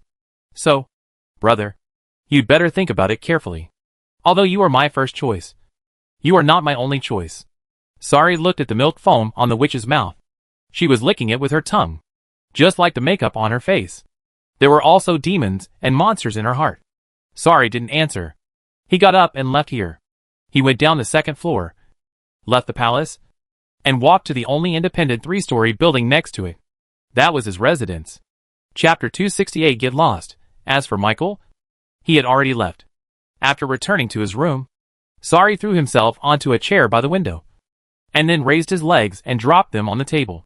Posing in a very comfortable position, he closed his eyes, and was really considering the witch's proposal seriously. He must take the position of the Dark Tribe King. Princess? Sari muttered softly, and then suddenly opened his eyes, stood up from the chair, and hurriedly walked to the bedroom. He came to the cabinet beside the bed, bent down, and pulled the drawer open with a swish. He used too much force, and pulled the drawer out directly, and it sank suddenly. Fortunately, he was strong enough, and he pulled his wrist upwards to stop the drawer. He raised his other hand to take out the square box in the drawer, and then let go of the drawer. The drawer fell to the ground with a clang. Sari had already opened the small box. Inside was a silver ring with a wreath pattern. Sari stared at the ring in his hand, and the small box was thrown away by him. The hand holding the ring pursed again and again, turned it a little bit, and then stopped. Sari's fingertips rubbed the ring, and a word Mo was engraved inside. Every stroke was made by him. Sari suddenly said with a fierce look on his face, "Princess, you are not worthy." As soon as he finished speaking, a lazy and complaining voice sounded. "Who is it? Are you annoying?" Sari's pupils dilated instantly, and he quickly put the ring in his hand into his left pocket. Then I saw the quilt on my bed bulge up, a rough head appeared, a bare leg was thrown out, and a little pink gauze. Sari narrowed his eyes dangerously, looking at the half-closed eyes, the dazed face, and asked, "Why are you here?" Lucifer frowned. His chaotic head was awakened by the cold voice. His eyes widened instantly, and with a click, he turned his neck towards Sari. Seeing that it was really the big brother who came back, Lucifer showed a smile that was uglier than crying. "Big brother, if you let me go this time, I promise not to appear in front of you for a year." "Get lost." "Okay." Lucifer responded happily and rolled off the bed, but his legs were still a little weak, and he fell flat on his face as soon as he got off the bed, and he didn't have time to get up, and he really rolled out to the door on the ground. After taking 2 deep breaths, Sari didn't explode. At this time, Fu Xiuyan had returned to the city, and the temples were not surprised, because they could see it clearly through Bayuti. It was just that the marshal and the others did not know. The temple also made a decision to tell the miracle workers that Bayuti could teleport images. Gu Chung originally planned to send Fu Xiuyan away immediately after he came back, but Wu Su stopped him. Later, the temple voted and Fu Xiuyan did not need to go anymore, which made Gu Chung so angry that his teeth itched. Fu Xiuyan stood in front of the bulletin board, looking at the power distribution diagram that the temples had decided after discussion and research. He smiled and thought, "Since you are so sensible this time, I won't give you a gift." Wu Su, who was healing, sneezed and looked very unhappy. The miracle worker who was healing him didn't dare to ask more questions, and was more cautious. Chapter 269 It's a waste to roll your eyes at you. Fu Xiuyan carefully looked at the power distribution diagram, and it was evenly distributed. Except for the strongest group of miracle workers, there were 70 groups in total. Of these 70 groups, the first and 70th groups were assigned to Anya, the second and 69th groups were assigned to Wu Su, and after a round of this, the 8th and 63rd groups were assigned to the last St. Jean Jishi, and then they started to do it again. Each person took turns with 10 groups, and it was just right to distribute all the miracle workers. All other departments were also divided up. Even the 4 miracle workers, who were not organized into groups, were divided up, and their strongest group became common property. Fu Xiuyan couldn't help but want to laugh. He knew clearly that they were not the strongest miracle workers, but he still used them like this. If he was really Fu Xiuyan, he would be so angry. But fortunately he was not. So he was not angry, but felt very good. He forced Han Yuren out and drove her crazy step by step. He wanted to see what kind of existence Han Yuran was. Han Yuran, who he was thinking about, was still sleeping in front of the messenger of God. All the wounds on her body had healed. But although the wound on her heart had healed, it was missing a piece of it forever. Her clothes were tattered, with holes on the left and right. The messenger of God's fingers were on her face, circling in the air, with a bored look on his face. He kept chanting. 13, 12, 11. The more he chanted, the brighter his eyes became. 3, 2, 1. Wake up, the messenger of God said, and his finger touched Han Yuran's forehead.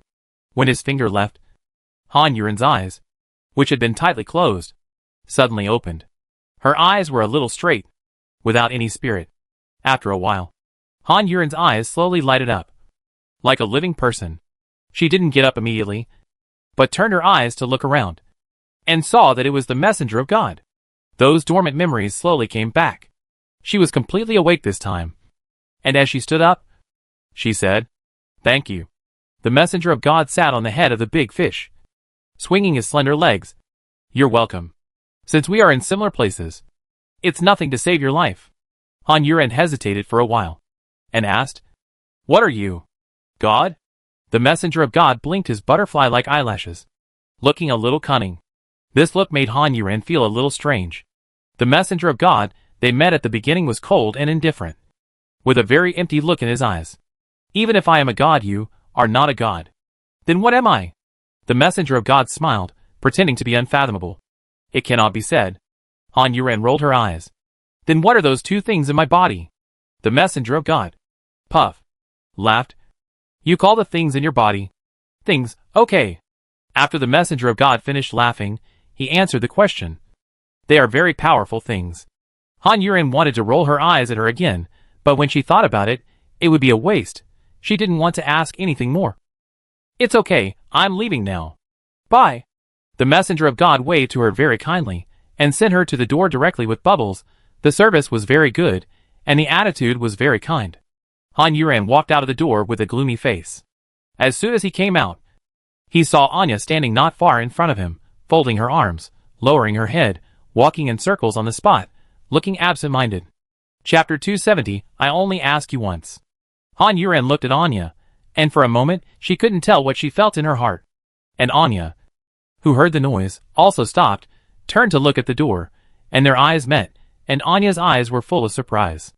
Han Yuran looked at the surprise in her eyes, and she suddenly couldn't be sure whether this surprise was genuine or fake. Anya had already run to her, and hugged her, and while hugging her she couldn't help but jump up and down, and said excitedly, "You finally woke up.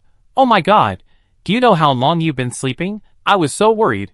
The more excited she was, the more Han Yuran felt that her heart was blocked, so blocked that she even felt a slight pain in her heart. Feeling that something was wrong with her, Anya let go of her a little, stepped back, but still held Han Yuran in her arms, saw her face, and asked worriedly, "What's wrong? Are you feeling uncomfortable anywhere else? We'll find some miracle workers to treat you." Han Yuran endured the pain in her heart, took a deep breath, and asked, "Do you have a cigarette?" Anya was stunned. "You want to smoke?" She shook her head again. "No. You don't smoke. Give it to me if you have one." Han Yuran frowned and looked very impatient. Anya was frightened by her, but considering that she had just recovered from a serious injury, she did not bother with her and reached into her pocket. Han Yuran leaned sideways, tilted her head, and stared at Anya's hand. Han Yuran took a deep breath until the other party took out a pack of Linksy cigarettes from her pocket. Anya had already taken out a cigarette and handed it over. "Do you really want to smoke? I want to taste how good this cigarette is, so that you won't even smoke see a thing." Han Yuran grabbed the cigarette from Anya's hand viciously, and almost broke it. Anya's hand holding the lighter was a little stiff. Han Yuran grabbed the lighter roughly again, causing Anya's hand to hurt. After Han Yuran lit the cigarette, he took a deep puff, and coughed several times, but this time he didn't cough to tears. After taking a puff, Han Yuran pinched the cigarette butt, threw it on the ground, and stepped on it hard. He slowly exhaled the cigarette in his mouth, his eyes narrowed slightly, and he looked a little ruffian, like a gangster. Anya didn't know what she was angry about, so she didn't say anything. After exhaling the last puff of cigarette, Han Yuran said, "Follow me." After that, she walked towards the door of the hall. Anya watched her leave without hesitation, following silently, as if she had caught something in her mind, but she couldn't figure it out. She followed Han Yuren all the way back to their residence. Han Yuren kicked the door open, scared Anya, who was following behind. Shivered, looked at the shaking door, pulled it and closed it. Han Yuren had already shouted, "Yen Sui, are you there? If you are, go out." The voice echoed in the empty room. No one answered her. It seemed that Yen Sui was not there. Anya was a little nervous. Han Yuren stood with his back to her for a long time before he spoke. "Anya, I will only ask you once. Did you lie to me because you wanted to use me? Or is it that this matter has nothing to do with me, and I don't need to know?" The feeling in Anya's head suddenly became clear. Before Han Yuren fainted, he said to her, "You lied to me." Chapter 271 Reasonable and Heartbreaking.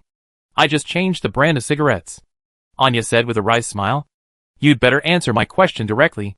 "I said, I'll only ask you once," Han Yuren yelled, suppressing her anger. Anya saw Han Yuren's slightly trembling body, knowing that she was on the verge of a rage, and also understood that she couldn't make it up, let alone fool Han Yuren.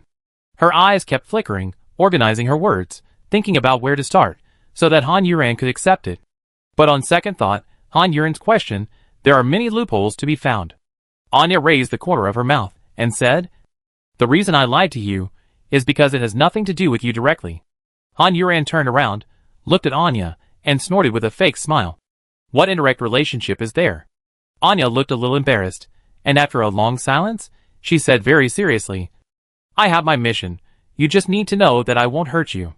Han Yuren asked back, "How can I believe you? You lied to me about the Doomsday test plan before, and now the aliens have invaded, and the world has been reorganized, and you are still lying to me." Han Yuren excitedly stretched out his finger, pointed at Anya, and said with gritted teeth, and his finger almost hit Anya's face.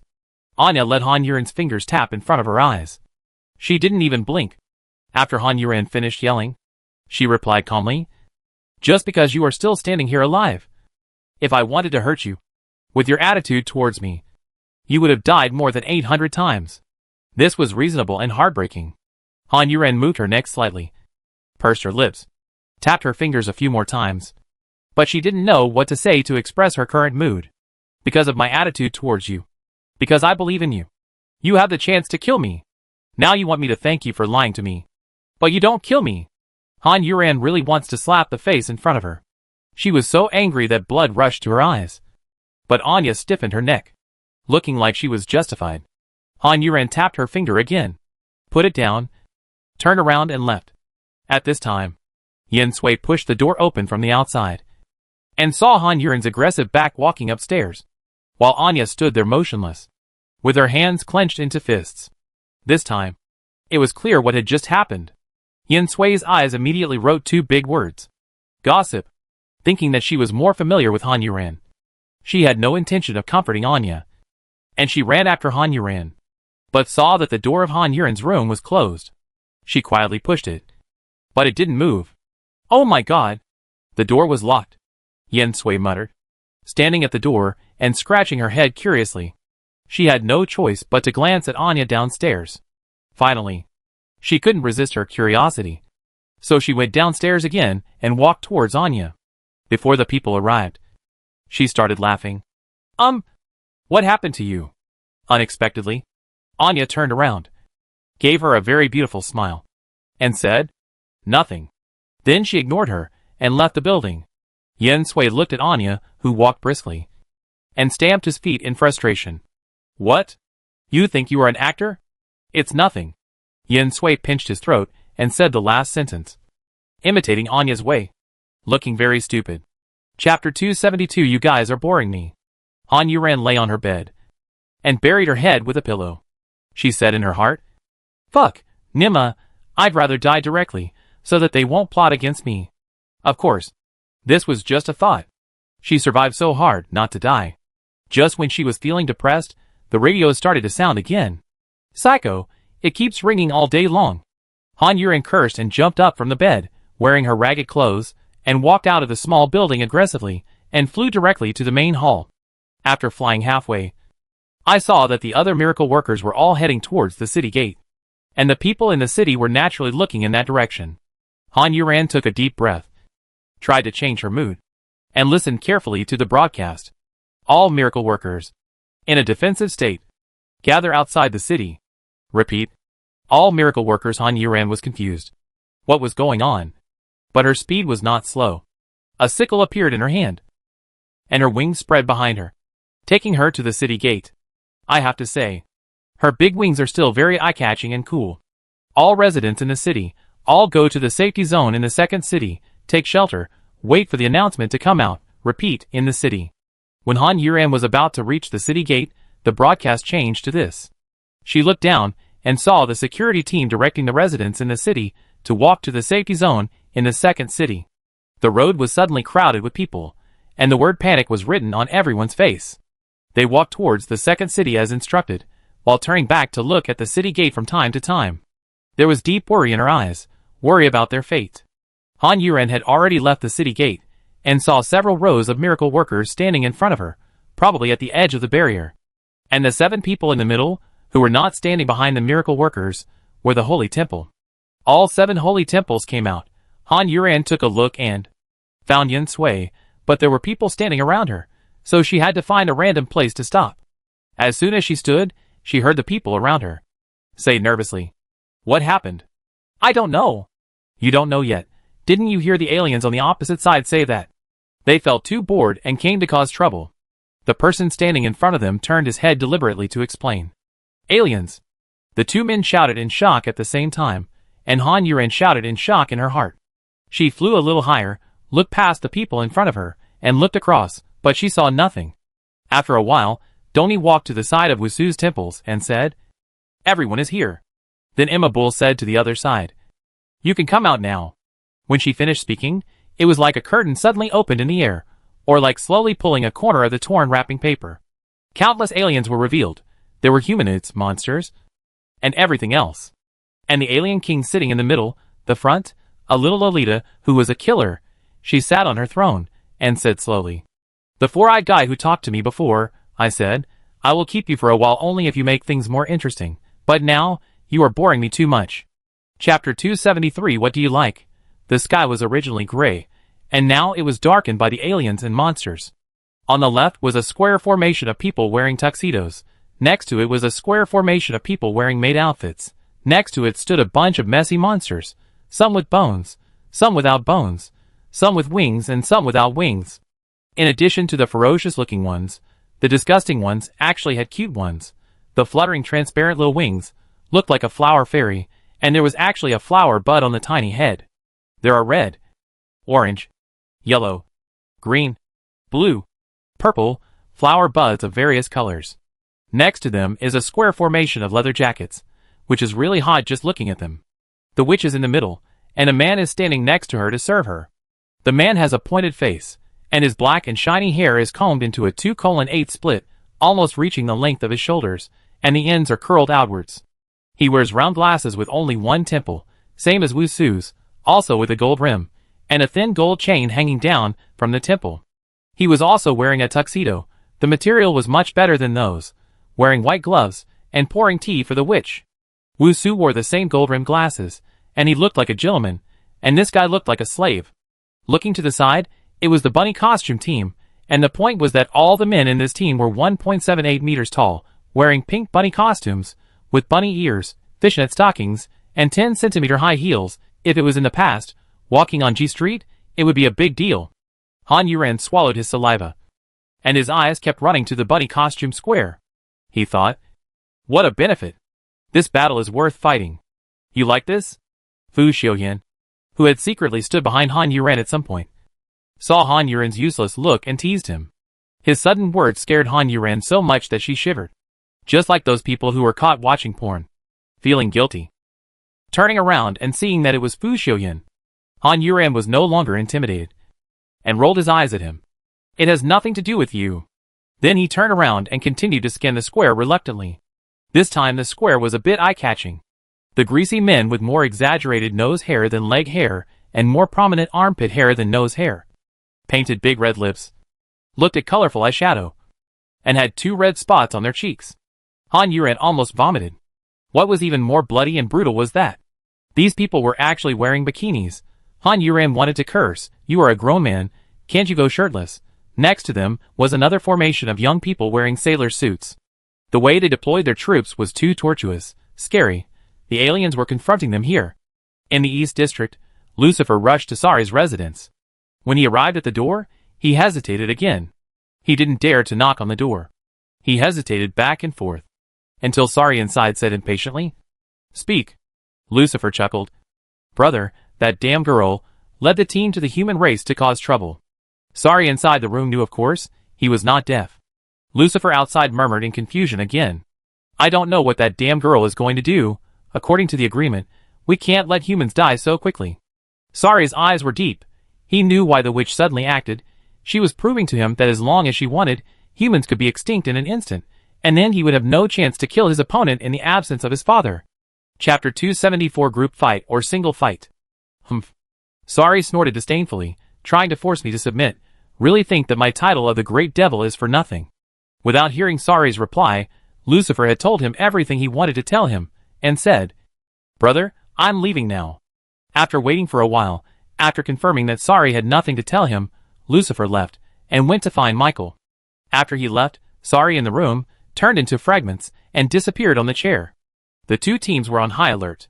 The bespectacled Wusu, who was named by the witch, said, "You better speak frankly." Compared to the kindness he showed to the people in the city, even if he pretended to be kind, when it came to the alien race, Wusu didn't even want to pretend to be kind. It's true that he coveted power, and it's also true that he hated the alien race. The witch put down the teacup in her hand. "Okay, I thought of a very interesting game." As she waved her hand, she saw a group of people suddenly appear on their left side. But this group of people was very different. Their panicked expressions, although a little dirty and torn, their normal clothes, all showed that they were human beings just like them. They had chains on their hands, feet, and even around their necks. The chains forced them to kneel in the air, looking up, like dogs waiting for their master's orders. All the chains were separated from one chain, and the other end of the chain was held in one person's hand. The man was wearing a loose black sweater, a hooded vest. His hair on the left was slicked close to his scalp, and two lines were pushed out on top, and his hair on the right was longer. He had a nail-shaped earring, boots that went over his ankles, and pants with many pockets. His clothes were normal. It was rare. He was wearing short gloves, and he easily grabbed the thick chain in his hand. His eyebrows were sharp. His eyes were cold, and his lips were a little mean. "She looks like a man, but her chest doesn't rise or fall like chest muscles." The witch has already begun to answer everyone's questions. "The game is very simple. We send one person out each time to fight. If you lose, then these 100 people will die." The witch said it lightly, as if these 100 people were ants among ants. "If you win, I will let them go and give it back to you." She continued without giving the human race a chance to speak. "Of course you can refuse this game. Let's have a group fight." She leaned back as she spoke, laughing provocatively, really asking for a beating. Group fight. The other team was about to catch up with their number. This is a group fight. This is a fucking group fight. In the face of absolute power, the miracle workers on the human race side suddenly became confused. Can they really defeat so many people? This is just what they saw. Will there be something they haven't seen? The temple fell silent. Finally they made a choice with no other choice, and agreed to this game. A game of life or death for them, but just a game for the witch. "Eru, the new Holy Templar, said in a heavy voice. "We agree." The witch smiled with satisfaction. Without the heavy makeup on her face, she really looked innocent. "That's right. When you are given a chance, try not to refuse it, then your loss will be minimal. Send your people out," the witch said, as if giving an order. Chapter 275 Eye-Catching. The miracle man felt humiliated. And there was nothing to say. Who made us weaker than them? He could only comfort himself in his heart. A real man can bend and stretch. As the saying goes, a gentleman takes revenge. 10 years are never too late. One sentence after another comforted his wounded heart in his heart. After hearing the witch's words, several hot-tempered people were about to attack, but fortunately they were caught by the people around them. After discussing for a while, several people in the temple said, "Akaji, you go." Without the people in the first group, the second group became the strongest group, and Aki was the strongest in the second group. Everyone looked at Akashi, although Akashi was nervous. After all, it was about 100 names. But she didn't look nervous at all. The witch narrowed her eyes, looked at Akashi who came out, and smiled mockingly.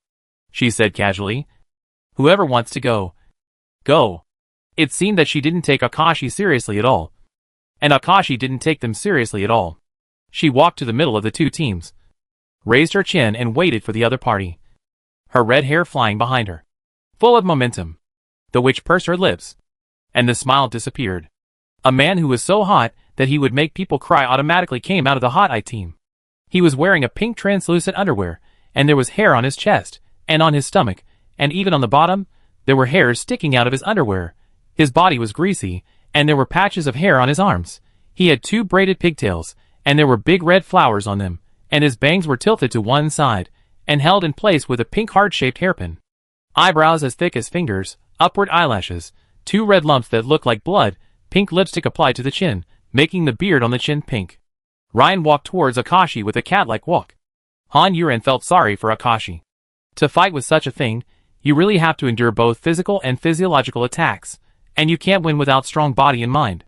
Ryan walked 10 steps in front of Akashi and stopped. His fingers were too thick to be split, and he pointed at Akashi with orchid-shaped fingers. You? Before he finished speaking, a small tripod suddenly appeared in front of him, and then it quickly enlarged. Akashi didn't want to talk to him at all. He just started, although Akashi's sudden move caught Ryan off guard. But although he was fat, his reaction was not slow, and his movements were even more not slow. He lifted his foot and fell down hard, stretched his arms to the sides, and then opened his big mouth, revealing 2 rows of silver teeth. Then he saw these 2 rows of silver teeth growing rapidly at a speed visible to the naked eye. Almost in the blink of an eye, his mouth was already filled with them. The teeth were like long vines, and they spurred towards the already enlarged cauldron with a sharp sound. There were densely packed teeth on those teeth. If you have intensive phobia, you would be ruined after just one look. His eye-catching facial features were squeezed even more because of this. It was hard for Akashi to fight such an eye-catching monster to the death. Akashi's expression was normal. He turned his hand, and the cauldron began to rotate, and bursts of green smoke floated out from it. Chapter 276 Weird Weapons. The snake-like soft teeth shot into the green smoke, and then there was a sizzling sound. The white teeth could be vaguely seen moving forward. Akaji's open palms clenched together little by little, and the green smoke was still drifting towards the eyes. Their battle scene did not look exciting at all, except for the miracle seekers, the people of the alien race. Most of them had already traveled to outer space. There was only a sound of clang, followed by one sound after another, and those teeth had already hit the cauldron. But this guy looks rough. But his heart is not rough. All his teeth bit the edge of the cauldron, and did not rush directly into it. The teeth began to wrap around the cauldron in circles, and those small teeth bit on the cauldron with a clacking sound. It was simply a devilish sound that filled the ears. The corners of Ryan's mouth were stretched open by his teeth, and there was almost only that mouth left on his face. But no blood flowed out, as if his skin could be stretched open like that. Another tooth popped out, and began to spin like a fan in front of him, trying to blow away the smoke. Akashi slowly moved his hands, which had been clasped together behind his back, and finally clasped them together. The big cauldron suddenly became like a sock turned inside out, and then outside inside, swallowing all the teeth that were wrapped around the outside at once. This sudden change made the miracle workers roar with excitement, one after another. Akaji is mighty. Akaji. Kill him. Akaji. I love you. Rang out non-stop. However, the alien race sneered in disdain. They were laughing at Ryan, who was in the same camp as them. The cup in front of the witch's mouth did not leave, staring at Ryan with a bad look. Ryan thought to himself, it's bad. If he loses, the ugly freak named Akaji won't have to kill him. Their witches will not let him go, and will only make him more miserable. With a ruthless heart, without waiting for the other party's small tripod to bite his teeth, he first burst out another tooth, cut all the teeth that were caught in it into pieces, and used the rebound of these cut teeth to pull it towards the big tripod, with a strong wind whistling. La Yinyan didn't dare to be arrogant anymore, raised his hand to his mouth, stuffed his whole fist into his mouth, and took something out. And Qingyan, who was already somewhat stubborn, broke through the obstruction of the tooth fan and broke through. But Lan's face was deformed now. He could only barely notice Akashi on the other side. He could not see the smoke coming in. He took out a set of teeth from his mouth. That's right. A set of teeth. He took out the same thing as the dentures. He took out 2 at once, and then put one on his left hand, and one on his right hand. This weapon was really weird.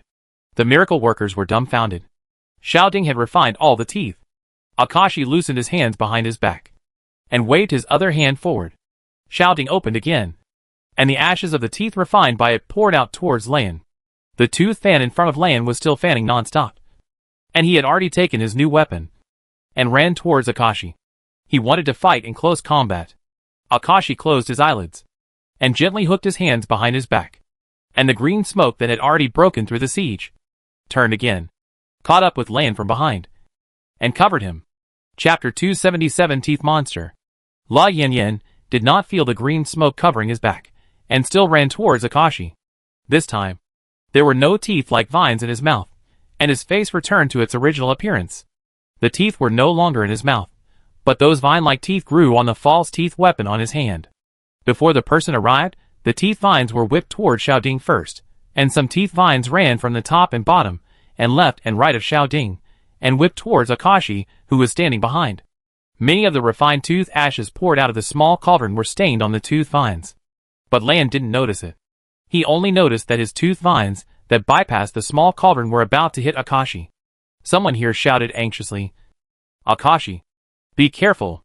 Akashi looked focused and hooked his finger upwards. The direction of the small cauldron immediately changed, from facing Lan before to facing upward. Then, the wind started to blow from the mouth of the cauldron, and the wind formed a vague human figure, as tall as a giant that could split the sky. He looked up, opened his mouth wide, and although he could not make any sound, his shouting seemed to ring in everyone's ears, which was very shocking. Yanyan knew that this must be Akashi's ultimate move, and it felt difficult to deal with it. "Hit!" Yanyan shouted. Those long vines of teeth that avoided the small cauldron hit Akashi. At the same time, he closed his left and right hands from the wrists up and down, forming a mouth, and shouted again with a broken voice, "Change!" As soon as he finished speaking, he saw that his whole body began to change instantly from his hands, and teeth grew on his arms, and his whole body became similar to a ball, covered with teeth, biting in all directions. He turned into a big mouth made up of countless small mouths, like a cannonball, and shot at Akashi with his hands. The giant in the small tripod snorted, and a puff of smoke came out of his nose. At the same time, he turned around and waved his hands. The smoke cut off all the long vines of teeth that were shooting at Akashi. The teeth on the tooth monster that had turned into a tooth monster were creaking painfully. Clang! With a loud noise, the tooth monster had bitten the small tripod. The powerful impact made the small tripod retreat a distance and almost hit Akashi. This time, the teeth were full of corrosiveness, and there was a crackling sound. Han Yuran was standing on the side. From her angle, she could barely see that there was a glowing thing in the center of the tooth monster. The giant in the small tripod had already set his eyes on the tooth monster below, and tilted his head, looking a little confused, not knowing what this thing was. But this did not stop him from taking action. He waved his hand, and swept the tooth monster as if he was sweeping away something dirty. Before his hand reached it, Han Yuran saw the light suddenly become brighter, which was blinding. Han Yuran was about to shout, but he saw that the tooth monster was originally expanding with the change of the light. But behind him, and in other places, there were suddenly green smoke rising, which completely enveloped the tooth monster and suppressed the tooth monster that was about to explode. The giant's hand had already swept the tooth monster without any obstruction. Chapter 278 A Clean Death. The giant flicked the tooth monster lightly with his hand, and the tooth monster flew towards the aliens like a ball, and his teeth began to fall off. It was like a rain of teeth, but there was no thunder, only miserable cries. The tooth monster was facing the witch, and before all his teeth fell off, the butler next to the witch had already raised his hand and pointed at the tooth monster from a distance. The deacon's fingertips suddenly rippled in circles, but soon dissipated. It seemed that something hit the tooth monster, and then the tooth monster stopped, and before it fell, it exploded into powder, and fell to the ground, and died cleanly. The miracle seekers were shocked by the inhumanity of the aliens, and after a long time, cheers were heard. "We won! We won! We won!" They cheered continuously, and the 100 people who almost died cried one by one, but did not dare to make a sound. Akashi hooked his hand, and the giant turned into smoke again, and returned to the small tripod. The small tripod flew back to Akashi's hand. Akashi was still standing at the place where he had appeared before, and did not move a single step. She did not say a word from beginning to end, and just moved her fingers a few times. She was so handsome. Now she still kept her chin slightly raised, looking coldly at the witch opposite.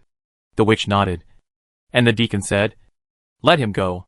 The man standing over there, who was difficult to tell whether he was a man or a woman, heard the words and directly loosened his hands holding the chain neatly, and heard a heart-wrenching scream. The 100 people who were falling vertically and forcibly enjoying the free fall shouted with red faces and thick necks, "Don't move!" Wusu shouted loudly. Those miracle workers, who almost rushed forward, stopped abruptly and waited for orders. "Meng Meng Da. Spider Sky Web," Wusu said. After that, Meng Meng Da reacted very quickly and used the card. For spider skywebs flew out, one after another, dividing the 100 people into 4 parts, so that no one was injured. Although the 100 people were wrapped in chains, they could not resist the soft spider webs. "Collect," Meng Meng Da said, and the 4 spider webs brought back the 100 people whose eyes were beginning to become dull. "Donnie, take the people back to the city." Wusu gave another order, although he originally wanted to lie dormant for a while and not come forward. When he really needed someone to take charge of the situation, he still stood up out of habit without hesitation. Dongmi nodded, and he and Meng Meng Da took the 100 people back to the city. The witch said, "Continue." "Baixian, get out." Wusu shouted another name in a deep voice. Han Yuren felt that the name sounded familiar, as if he had heard it somewhere before, but when the other miracle workers heard that the second person to play was not from the strongest group, they were a little dissatisfied. Why did they bear the title of the strongest group, but did not play at the critical moment, acting like turtles? However, now these dissatisfactions are still in their hearts, and in the unfriendly eyes that occasionally swept towards the strongest group members. Until he saw the woman with a scarf covering her eyes on the stage, Han Yuren remembered who she was. It was the woman who used the talisman in the training room before. Unexpectedly, she would be selected to play. It seems that her strength should not be underestimated. Chapter 279. One Step. One Lifetime Flower. Baixian covered her eyes with white veil, walking slowly on the ground, one step at a time. In the vast and sad world, the 2 armies were facing each other. Her lonely and frail figure made people feel distressed, especially the veil on her eyes fluttering in the wind, which made people feel even more touched. This time, another 100 people with chains appeared on the other side, and the one holding the chains was a monster with chicken feet, fish tail, human body, deer head, cow horns, and the one who appeared to fight Baixian this time was the one whose gender was difficult to distinguish. "Gu Xiaoran, 3 minutes," the witch said. Although she did not clearly say what the 3 minutes meant, everyone knew it. Gu Xiaoran just nodded, and then walked step by step from the sky to Baixian on the ground. One step. One flower. The black devil flower appeared from under her feet and disappeared. The visual effect was beautiful and shocking, and this person called Gu Xiaoran, the aura was the kind of silent and powerful, not sharp, but it made people feel a little breathless. Baixian stopped, quietly waiting for her opponent to arrive. Gu Xiaoran walked to Baixian's front before stopping, only 1 step away, but she was still in midair, just as high as Baixian from the ground. "Name." Gu Xiaoran looked down at Baixian below, and said, "From the sound, it was a woman." "Baixian." "Blind man." Gu Xiaoran said another sentence. Even though it was always a question, she always said it in a declarative tone. "No problem," Baixian replied. If everyone didn't know that they were going to fight, they wouldn't know what they were doing. Gu Xiaoran glanced at Baixian again, stepped back a little, and fell from the sky, saying, "Let's start."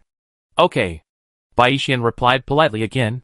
Such a polite opening statement for a fight is really unique and different. After Baixian said okay, Gu Xiaoran didn't make any move, just looked at Baixian. Baixian quickly took out a piece of yellow paper and began to write on it with her fingers. As for when her hand was torn, no one saw it. Gu Xiaoran still did not move. It was unknown whether she was too confident or too arrogant. The yellow paper burned in Baixian's hand. In the black smoke, the man appeared again. This time he appeared in this world for real. The surrounding colors suddenly turned dark black. Gu Xiaoran's breath turned into white mist. Under the two of them, ice covered hundreds of miles. Han Yuren could still only see the side face of the man. He was still so handsome that Han Yuren stopped breathing twice. Fu Xiuyan behind him said again, "Do you like this kind of coldness? Didn't you like the exposed ones above before? What kind do you like?" Are you sick? What does it have to do with you? After Han Yuren finished speaking, he patted the shoulder of the man in front of him. Hey, brother. Let's change positions. No. I refuse. The brother refused very straightforwardly, looking at the battlefield eagerly. Han Yuren, who was frustrated, heard Fu Xiuyan's laughter behind him again, and rolled his eyes helplessly. The man's eyes fell on Gu Xiaoran, and then he said, Your sins are serious, and you will be sentenced to the 18 hells, and you will never be reborn. As the man said, the wolf hair brush slipped out of his wide sleeves, and he held it in his hand and wrote a word. Yun. Chapter 280 Demon General. This time, Gu Xiaoran was not sucked into the wolf hair, but a cluster of fire appeared on the wolf hair at the same time. Endless fire suddenly appeared around Gu Xiaoran. The fire burned the sky, but it could not melt the thin ice on the ground. Gu Xiaoran was almost swallowed up by the fire in an instant. The man was about to retract the wolf hair, but he stopped and let out a surprised sound. Huh? In the fire, devil flowers bloomed. The devil flower is black in color, with 3 petals, which form a skull shape with the white stamens. This kind of flower does not exist on Earth, so people on Earth do not know it. However, this devil flower is very famous on the Star of Gods and Demons.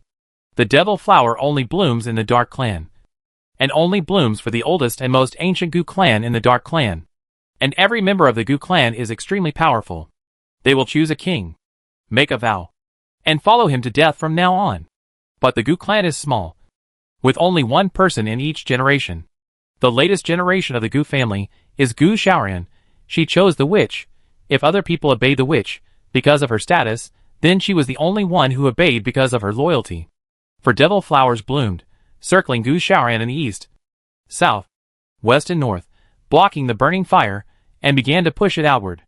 Gu Xiaoran had already stepped on another devil flower and flew into the air, crossing the sea of fire, looking at the man opposite. The man opposite was just finishing writing the word extinguish, but this extinguishing was not to extinguish the fire, but to extinguish Gu Xiaoran. The fire of hell devours the soul.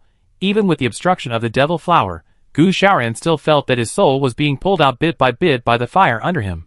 Gu Xiaoran closed her eyes expressionlessly, and saw a human figure suddenly emerge from her body, shocked. Then the figure raised its head, and floated out of Gu Xiaoran's body. The figure was wearing silver armor, and his body was mighty and majestic. The tail of the bright red cloak on his back was tattered, and kept floating backwards.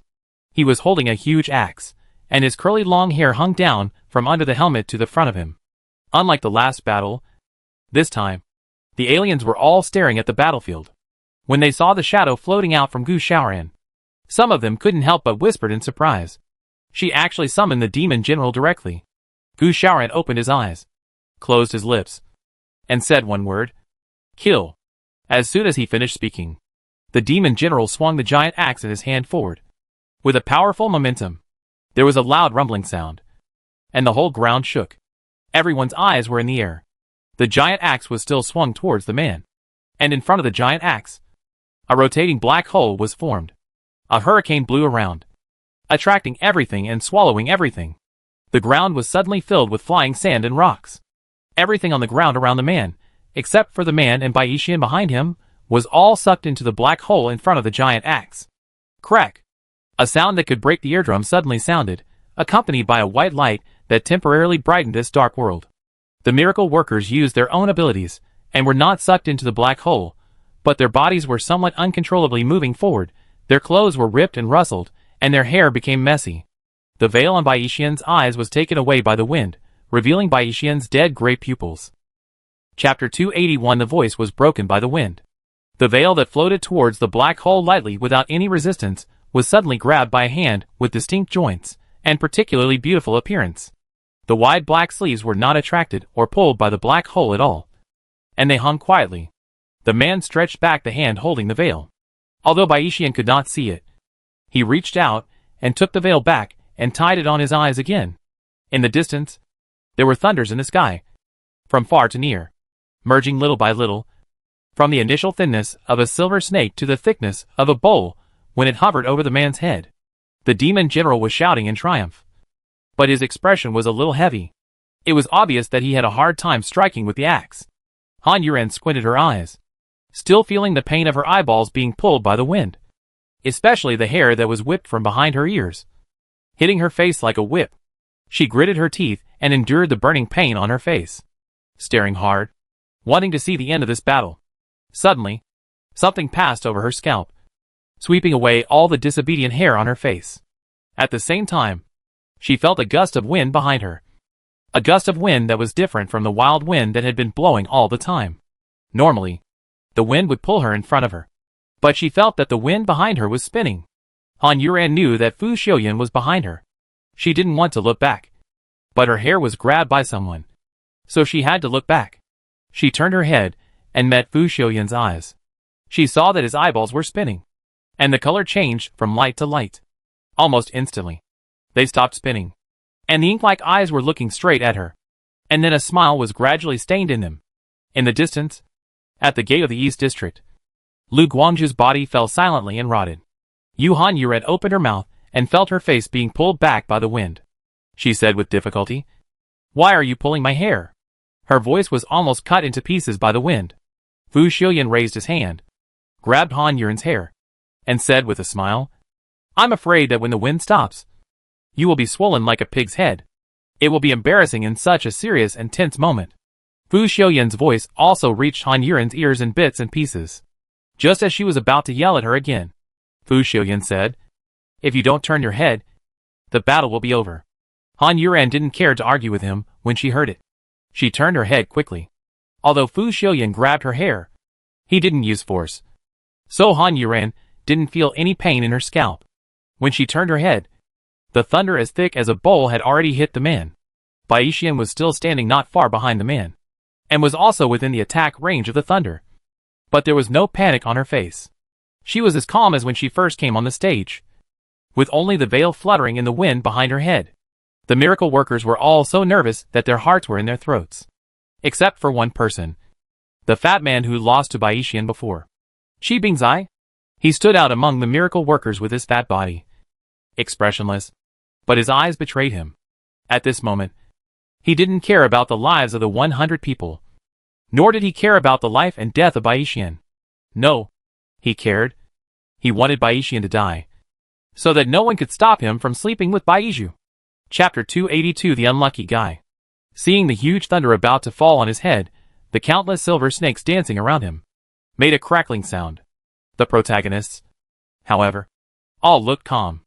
The man waved the wolf hair in his hand upwards, and with his action, the endless fire burning around Gu Shaoran, like a red rainbow, retracted into the wolf hair in the man's hand.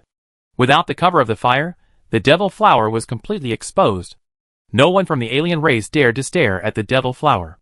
Only the miracle workers looked at the devil flower with curiosity. Just these few glances made them feel dazed.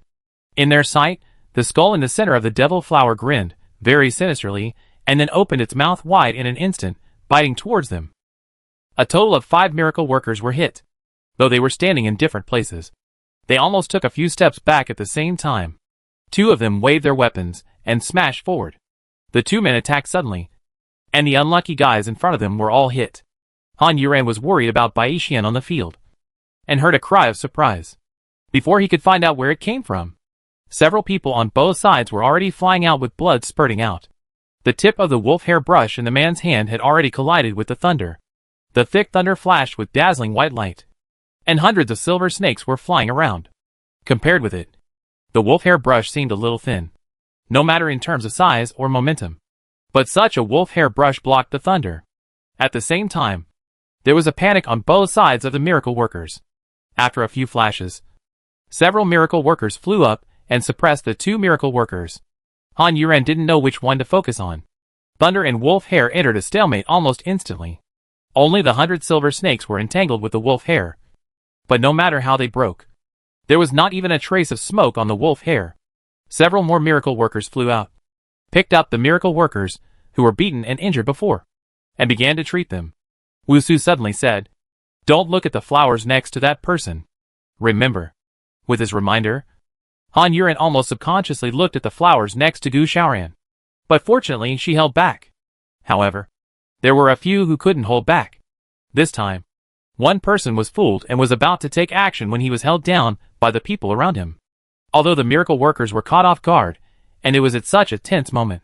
Overall, the miracle workers performed very well, in an orderly manner, and did not make a mess. The demon general's face became more and more ugly. His cloak was about to fly up to the sky behind him, and his hand holding the axe was shaking slightly. Gu Xiaoran's eyes fell from Bai Yixian to the man, and he could vaguely see a little interest in his eyes.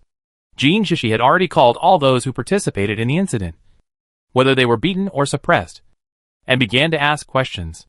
Han Yuren looked at the red line flying above the man's head, and suddenly saw him opening and closing his lips to say a word. Judge. Han Yuren repeated the word, and suddenly had a bold idea. Maybe this person could be the judge? Chapter 283, I want to go to the toilet. In history, in ancient mythology, it is said that hell exists in the world. There are 18 levels of hell. The man mentioned 18 hells before. In hell, there are Hades, ox-headed and horse-faced demons, Mengpa, and judges. It is said that the judge has an iron pen. The more Han Yuren thought about it, the more she felt that her guess was right. The man in front of her summoned by Bai Yixian with the yellow paper must be the legendary judge. Does that mean, perhaps, Bai Yixian can also summon Hades, or even the gods in heaven? What about fighting Buddha, Erlangshan, Neza, Jade Emperor, Queen Mother, Guanyin Bodhisattva, Buddha Tathagata?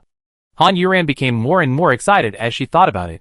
In the world they live in, the overly advanced technology has allowed them to solve many mysteries that were previously considered unsolvable by humans, and could only be attributed to the word mystery. So there are no ghosts or gods. But now Han Yuren suddenly didn't believe it. She stared at the man with burning eyes. In this world, at least once, there must be gods. It was a magical, magnificent and dreamy world. But for some reason, later, that world collapsed, and humans began to look for breakthroughs in technology and abandon the gods. But when Han Yuren thought about meeting the gods, she was so excited that she wanted to go to the toilet. It is said that you can make a wish to the gods. What wish should you make? He. Han Yuren thought happily, and relaxed her expression control, and grinned foolishly. Fu Xiaoyan, who was standing behind her, tilted his head, looked at her like this, and thought she looked funny and laughed. The man said, Judge, and then, one word after another floated out from the iron pen in his hand. The words were golden, the font was a little distorted, and it was floating upwards, so it had no shape at all, just like a heavenly book. One by one, golden words floated out, and were printed on the thunder. Anya frowned, squinted her eyes, and focused her sight completely on one of the words. As a top student, she felt that this kind of words looked familiar, very much like the ancient hieroglyphics of Xia. But it was much more complicated than the hieroglyphics. The most important point was that no matter how much she focused her sight fell on the golden words. The golden words were still blurry. It was as if there was something on the golden words, blocking them. The white pillar of thunder was printed with golden words, which looked like a treasure. But the truth was, it was a life and death struggle. The demon general roared again, and his shaking hand stopped shaking. He slowly and heavily swung the axe again. Everyone seemed to hear the sound of bones breaking. Enter. The man said another word. All the golden words printed on the pillar of thunder disappeared. At the same time, the demon general had already dropped another axe, and his shoulder sank. It was broken. Another black hole overlapped with the previous one, and the huge attraction forced the miracle worker to use a series of defenses. The man's black clothes, which had been motionless, finally moved this time, and floated towards the black hole. Bai Yixian also staggered forward, and the man took a step and turned around, and stood in front of Bai Yixian, completely blocking Bai Yixian. And when he moved, the miracle worker finally saw the man's appearance clearly. Chapter 284 Opening Eyes. This face is very different from what Han Yuren imagined. Before, it was just a back view and a side profile. Han Yuren thought he must be extremely handsome. But when this face turned around, it was too plain. There was no outstanding place, and no place that could make people amazed. The only thing to look forward to was the pair of eyes that were still closed. But even such an ordinary face, however, makes people feel comfortable no matter how they look at it. The premise is to put aside the yellow paper, with a spell drawn in blood on his forehead and between his eyebrows. Many people were like Han Yuren now, wanting to take the yellow paper off and see what would happen. There was another loud noise, and the ground began to shake. In the distant sky, a pillar of thunder formed again from far to near at a very fast speed, trying to smash it down on the man, while the previous pillar of thunder was still there. But it was fast. And the previous pillar of thunder disappeared even faster. The last golden word also went in. And then, everyone felt that the things in their sight seemed to be still for a moment. But at that moment, the seemingly still pillar of thunder collapsed at an extremely fast speed. So fast that it gave everyone the illusion of stillness. Before everyone could adapt to this strange visual conflict, the new pillar of thunder had already passed through the fragments of the previous pillar of thunder with great momentum, smashed down at the man, and sucked in all the thunder fragments around it. Almost immediately, the man did not have any time to breathe or fight back. The red line on the man's head fluttered with his long hair. A silver snake had already taken the first step, and it roared and hit the top of the man's head, and then disappeared silently, leaving no trace. The panting of the demon general, in this situation, was still clearly heard by everyone. In addition to his panting, there was also the sound of the yellow paper on the man's forehead rustling. Bai Yixian, who was in front of the man, grabbed the man's clothes, stood on tiptoe, and moved suddenly and quickly. She waved her hand and pulled off the yellow paper on the man's forehead. It burned to ashes in her palm. As the yellow paper was uncovered, his eyes, which everyone had been waiting for, finally opened. But the pillar of thunder had already fallen down. In the end, everyone only saw that the man put his arm around Bai Yixian and held him in his arms. Not even a strand of hair was exposed, and he was submerged in the thunder. The earth shook violently, and the black hole that had been pulling everyone disappeared in front of the giant axe. The demon general knelt on one knee on the ground without the strength to support himself. The miracle workers stared dumbfounded at the thunder that had not yet dissipated. They staggered with the shaking of the earth, and watched the cracks spread across their feet. They could only fly into the air and stare speechlessly at the thunder that seemed to never stop. Among the 100 people waiting to be rescued, heart-wrenching cries rang out. One sentence after another, "I don't want to die, don't kill me," hurts people's hearts. In the face of their own life and death, they have forgotten that there is a woman who is drowned in the thunder to save them. The impact of the thunder force is too great, and countless cracks have appeared in the ground. Even the cracks under the miracle workers are more than 10 meters wide. Soon, seawater emerges. Chapter 285. You are getting weaker and weaker. The miracle workers could not help but look at the bottom of the thunder pillar. When the thunder pillar dissipates, there will definitely be seawater spraying up like a gusher, which will be another troublesome thing. The witch's voice came slowly. "Kill." "Wait a minute," Wusu shouted, so nervous that his voice was hoarse. Han Yuran could not help but look at Wusu. Although he could only see his back, but at this moment, Han Yuran felt that Wusu might not be what he thought. But Wusu's words were not effective. The monster holding the chain had already picked up one of the branches, and used the hand that looked like a chicken claw to hook it hard. The people tied to the branch were all thrown into his palm along with the chains. The first person's head was directly pierced by his 5 chicken claw hands. Blood and brain matter flew everywhere. Screams and cries resonated. As for that person, he only stood up for a while, and then he had no more strength. The people behind him couldn't stop, and all bumped into the dead man. Crack, crack, crack. The neck was broken. The second person's head was directly broken, and flew out, still with his eyes wide open, dying with his eyes wide open. The blood and other things in his head were dripping down, and his broken neck, with the bone exposed, was inserted into the body of the person in front, and the blood vessels were dangling softly outside. The people behind him didn't look so miserable, but without exception, they all died. The people next to him collapsed, and went crazy. Some people lowered their heads, covered their heads with their hands trembling, and muttered words that no one could understand. Someone was screaming. They were crying so hard that they couldn't even cry. There was a lot of blood on the people in the row closest to the dead people. One person's eyeballs flew out of their eye sockets and stuck to someone's face. The man was so scared that his crotch was a mess. Shit and urine were flowing everywhere. "Let me go! I'm going to kill them! Kill them! You bunch of cowards! If you don't dare to go, I'll go." Some of the miracle workers couldn't stand it, and were about to kill with their weapons, but they were held tightly by other miracle workers around them, no matter how they cursed. "She's not dead yet. You gave your subordinates 3 minutes to finish their work, but now the time has passed. Even if the two are even, it's still a draw. You want to overturn the rules of the game you made yourself." Wusu shouted out what he wanted to say at the fastest speed. But no matter how fast he was, he couldn't stop the deaths of those people. Wusu knew this, but he couldn't do anything. There was really no way. Seeing that the monster had pulled off another branch, The witch glanced at Gu Xiaoran, who was still staring at the pillar of thunder. The witch was a little angry. Her work was not going well, she said coldly. Stop. The monster could only stop reluctantly. As for the row of 13 dead people, they were still tied to the iron chain in his hand, hanging down like strings, and shaking occasionally. The few passionate people on the miracle side also calmed down a lot now. As for the remaining 87 people, there was no joy of surviving the disaster. The excessive shock had made their nerves numb. Now, everyone's eyes fell on the pillar of thunder. Gu Xiaoran said without moving his eyes. You are getting weaker and weaker. Chapter 286 Random Judgment. The demon general behind Gu Xiaoran heard this, and his whole body trembled imperceptibly. Until now, he had not even breathed evenly, and he did not even have the strength to stand up.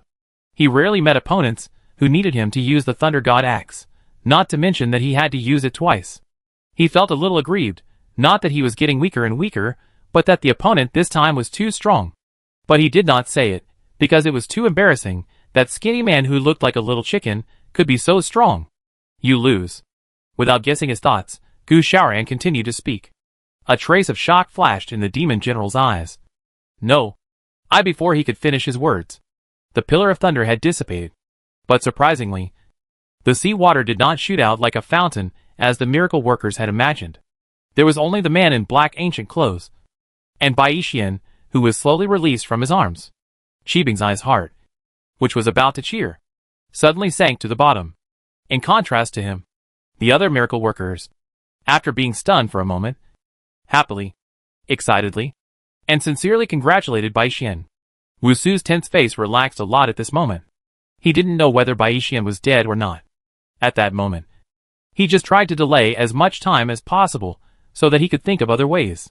The man was completely unharmed. There was no change compared to before. Bai Xian, who was protected in his arms, didn't even have a hair injured. Everyone finally saw the man's eyes clearly. They were more surprised than amazed. One of the man's eyes seemed to have a rushing river, and the other was sometimes red like fire, and sometimes covered with a layer of mist. Weird and soul-stirring. The demon general was completely dumbfounded. The strength he had accumulated to get up was all gone at once when he saw the man. His body swayed forward, and the huge axe in his hand fell. The witch bit her lip. Unexpectedly, Gu Xiaoran actually lost. Gu Xiaoran knew that she'd lost this time. But it was only this time. If the other party wanted to kill her, it was not certain who would die. The man looked at Gu Xiaoran, without waiting for him to speak. Gu Xiaoran had already stretched out her arm, and swung it back, with her 5 fingers hooked, and immediately inserted it into the heart of the demon general. He lost you can judge as you like, Gu Xiaoran said, and with a strong grip of her hand, she grabbed the magic crystal stone at the heart of the demon general, and then pulled it out without any hesitation. From beginning to end, she didn't even look at the demon general.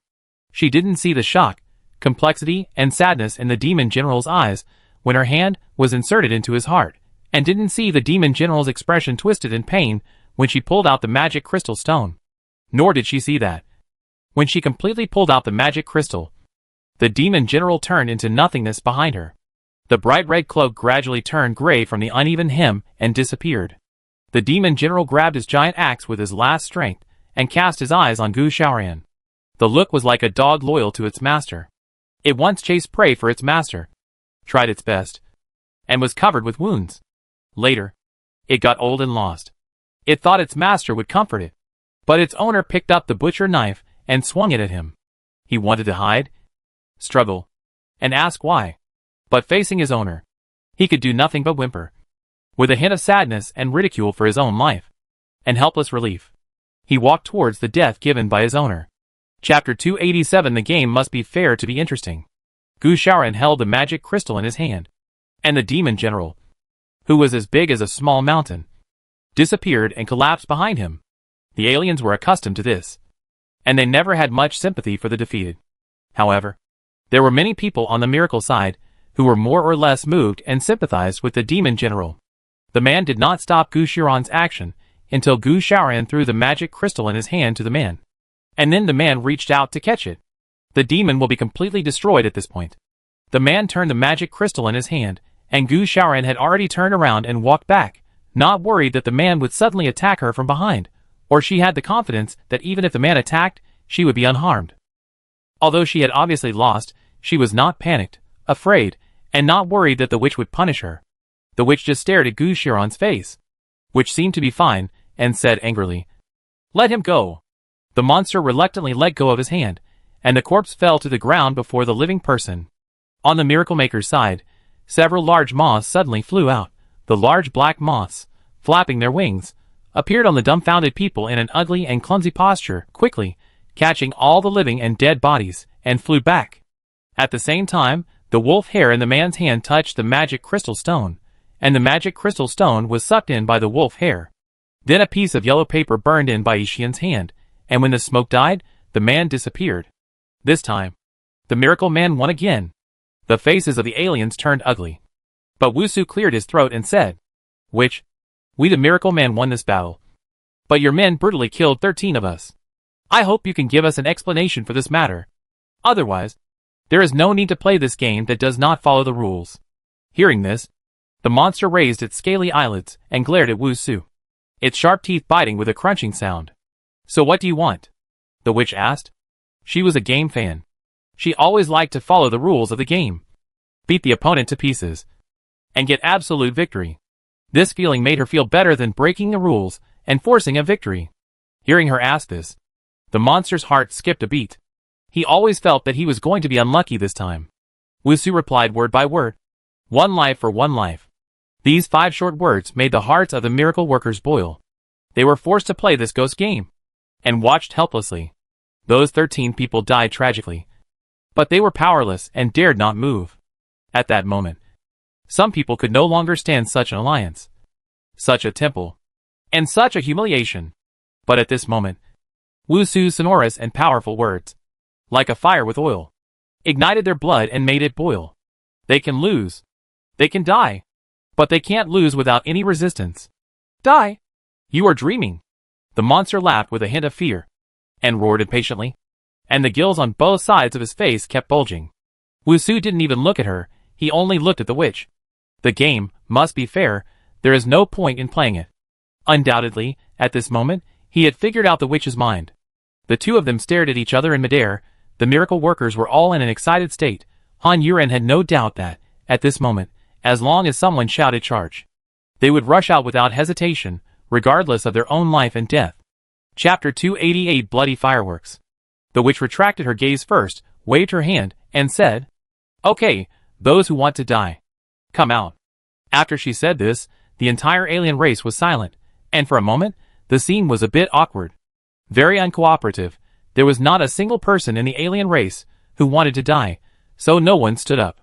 The witch waited for a while, felt a little embarrassed. These humble subordinates actually didn't give her face. "It's just to die. Can you cooperate with me?" the witch muttered in her heart, and pointed at the monster with her hand. "You go first." Han Yuren wanted to say, "Come on. You die first," and set an example for them.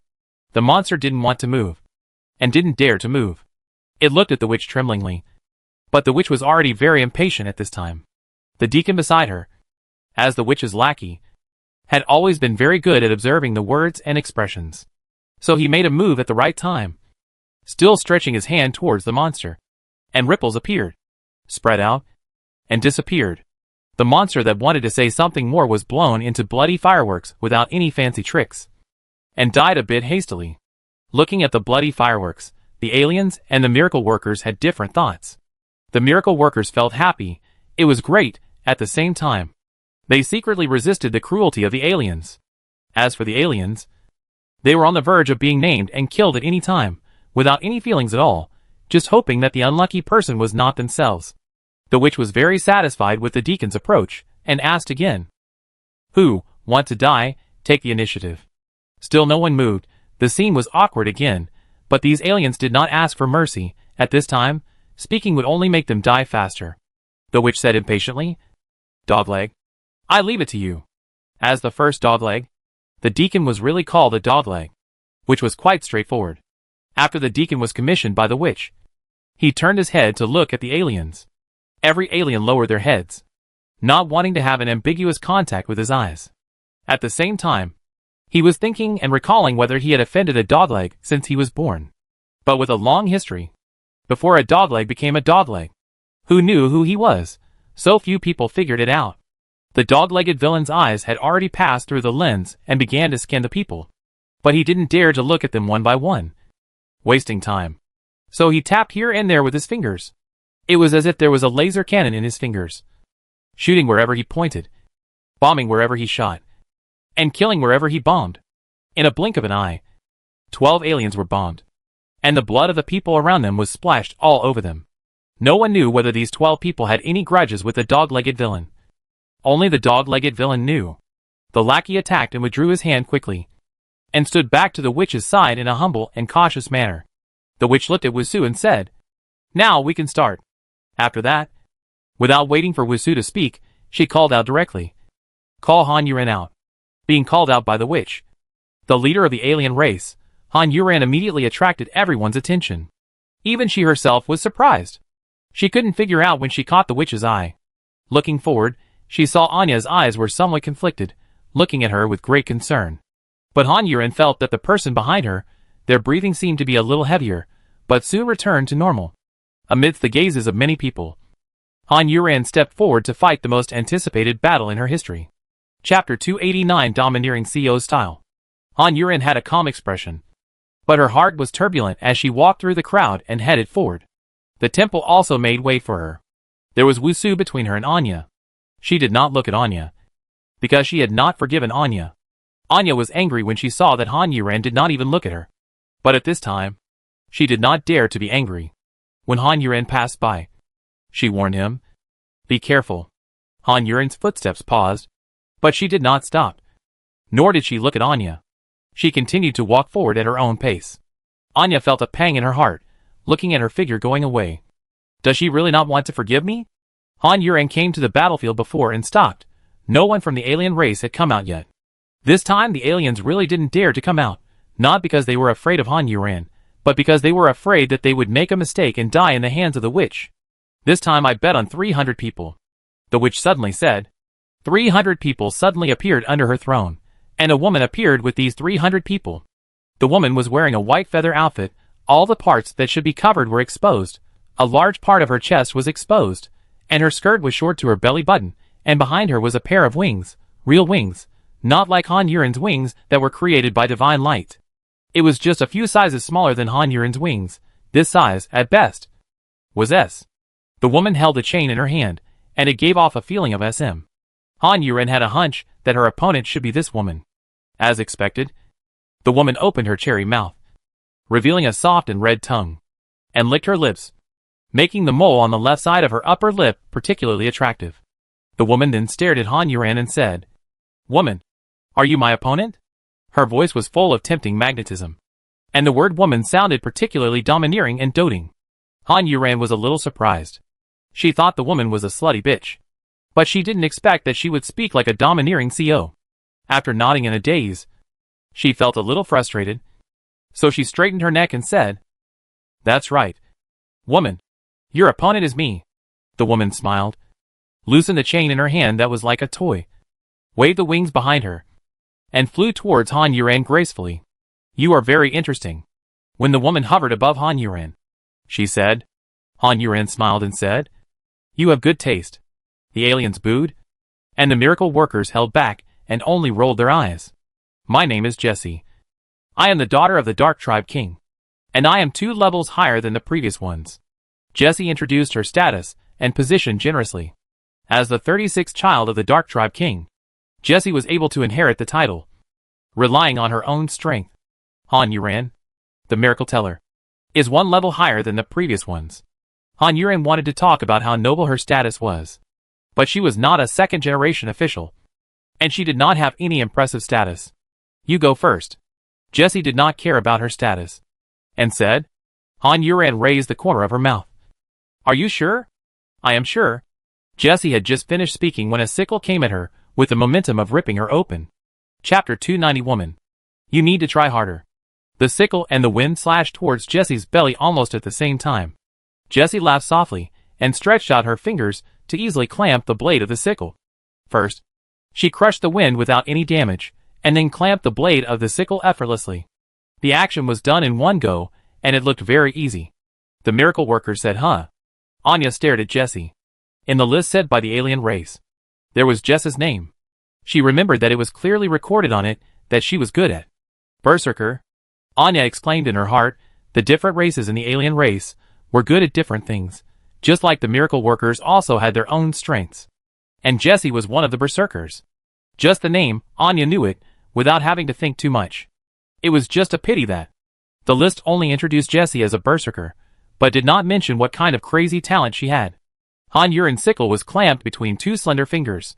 Those two fingers seemed to be weak, but they were so strong that she couldn't turn or pull out the sickle. Jessie felt the resistance from the sickle, and said with some dissatisfaction, "Woman, you have to work harder." Han Yuren wanted to complain, but she had to work harder, to make you feel good, but no matter what Jessie said, Han Yuren had to work harder, and turn the hand holding the sickle vigorously, and shouted at the same time. "Ah!" Han Yuren roared with a mighty force. She used too much force, and her feet sank little by little. The wrist began to creak because of the great pressure. But after she used all her strength, the sickle that was stuck was finally pulled out little by little. Jessie still did not change her movements. She used all her strength from the beginning, so she did not have any strength to add at this moment. The sickle gradually moved to Jess's fingertips. Jessie glanced at Han Yuren and suddenly let go. When she let go, Han Yuren was unable to hold back her strength, and her pupils shook, and she was already holding the sickle, and leaned back, and because she had used too much force on her arm before, the sickle almost hit her head, and her sickle was double-edged. Han Yuren tilted her head, and the sickle touched her ear, took away a strand of hair, and stuck into the ground headfirst, also supporting Han Yuren's body. Han Yuren's entire body was half lying backwards. Jessie had already clenched his fist, and punched Han Yuren in the abdomen. At the critical moment, Han Yuren used her arms to support the sickle that was supporting her, and propped up her entire body horizontally, kicked like the wind, and collided directly with Jessie's fist. Han Yuren's feet were in a clasped state, like a bowl bottom wrapped around Jessie's fist as big as a sandbag, reducing the impact as much as possible, but even so, she still felt a burst of pain in the sole of her foot, as if she had been hit through. From the soles of her feet, it spread all the way to her entire legs, and to her abdomen, and the pain made her internal organs twitch. She saw her ankle leaning upward in an extremely abnormal state, with a crackling sound, and there was no doubt that the bones in her ankle must have been broken. The huge impact force made Han Yuren fly backwards, only her hand was still tightly holding the sickle, pulling and tugging, and almost swinging around the sickle for a small, half-circle, and her body barely stopped, and did not fly into the sky. Chapter 291 The Undead Knife. Fortunately, Jessie was also kicked hard by Han Yuren, breaking the bones of 4 fingers, and retreated more than 10 meters before stopping. If Han Yuren hadn't held on this time, Jessie would have had a chance to kill Han Yuren. Now the two of them stopped almost at the same time, and shot at each other at the same time. The wings carried Han Yuren in midair, and his broken foot didn't need to touch the ground, and he could bear the pressure of his body, which reduced some of the pain. Unlike her, Jessie didn't care about his injured hand at all. As if he didn't feel any pain. And he still attacked with an iron fist. Waste. Merge your soul into the undead blade. When Han Yuren approached Jessie, the voice of the devil suddenly sounded in his head. At this time, Han Yuren didn't have time to argue with him, calling him waste. Although it was the first time he heard the name Undead Blade. It should be the sickle in his hand. But how to integrate the soul into it, Han Yuren didn't know what to do. Jessie's fist had already appeared in front of him. Han Yuren only had time to concentrate all his energy on the sickle in his hand for a moment, but there was no reaction at all. Han Yuren quickly turned his wrist, and slashed the sickle horizontally, and chopped at Jess's fist. Waste, you idiot. The devil's voice roared angrily in Han Yuren's mind. Han Yuren couldn't be distracted, and stared at Jessie intently, and refused to put away his fist. Shocked in her heart, could the other party really fight with her like this, using one hand, in exchange for one punch? Seeing that the other party had no intention of stopping, the light in her eyes became brighter because of excitement. Han Yuren also became ruthless. One punch for one hand. Okay, come on.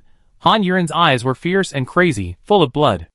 After seeing the light in Han Yuren's eyes, Jessie became even more excited. Everyone saw two women with angel wings, with crazy faces, bloodthirsty eyes, fighting each other. In a blink of an eye, dark purple blood splashed. Angels fell like meteors, and golden blood fell like tears.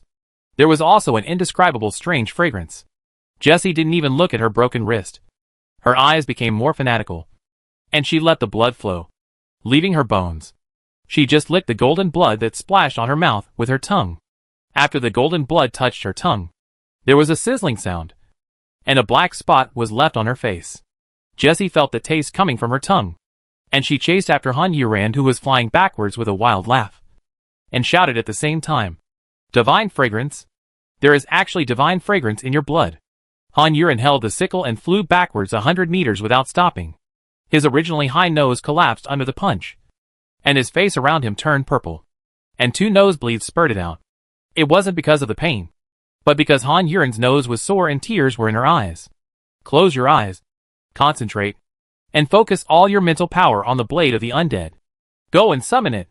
The devil's voice rang out again like thunder. This time, the opponent was definitely going to kill Han Yuran.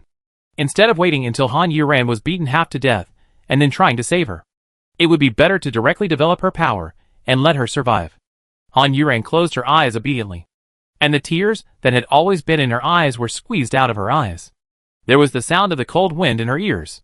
Han Yuran took a deep breath, calmed down, ignored Jessie who rushed towards her, and focused all her energy on the sickle in her right hand. Little by little. Chapter 292, The attention of all, a critical moment. At the moment when Han Yuran's blood was gushing out, the senior personnel of the alien race were shocked. They couldn't sit still, not to mention others. Even the witch's hand holding the teacup was shaking, and she didn't notice that the tea was spilled all over her. The point is, even the always considerate lackey didn't notice it.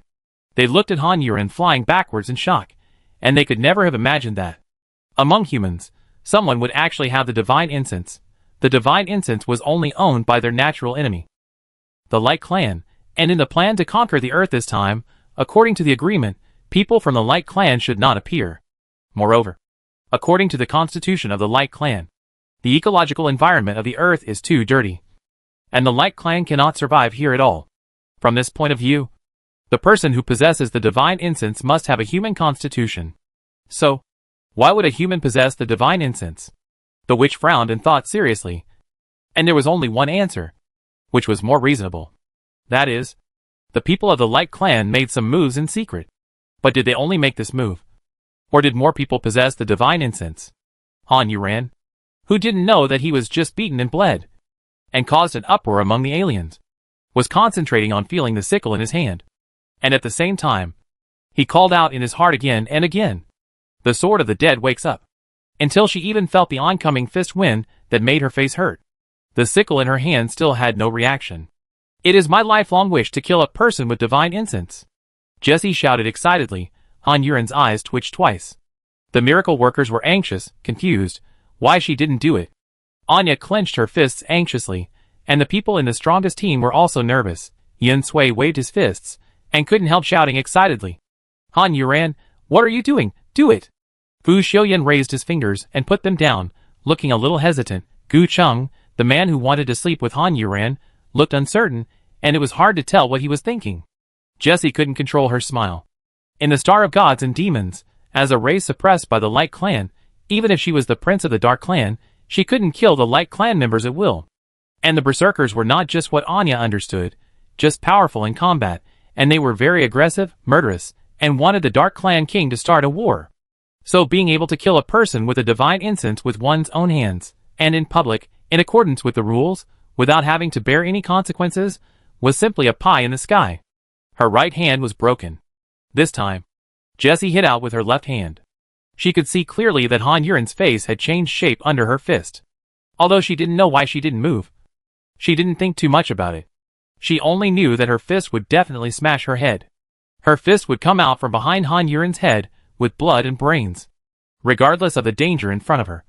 Han Yuran also risked her life, repeating over and over again, almost roaring, "Wake up! Wake up! Wake up!" If she moved forward 1 centimeter, Jess's fist would hit Han Yuran's face. The miracles had already held their breath.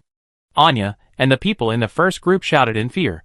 Fu Xiuyan hooked and released his fingers, and finally hooked them up. Only an invisible wind spun at his fingertips. And then he flicked it lightly towards Jessie.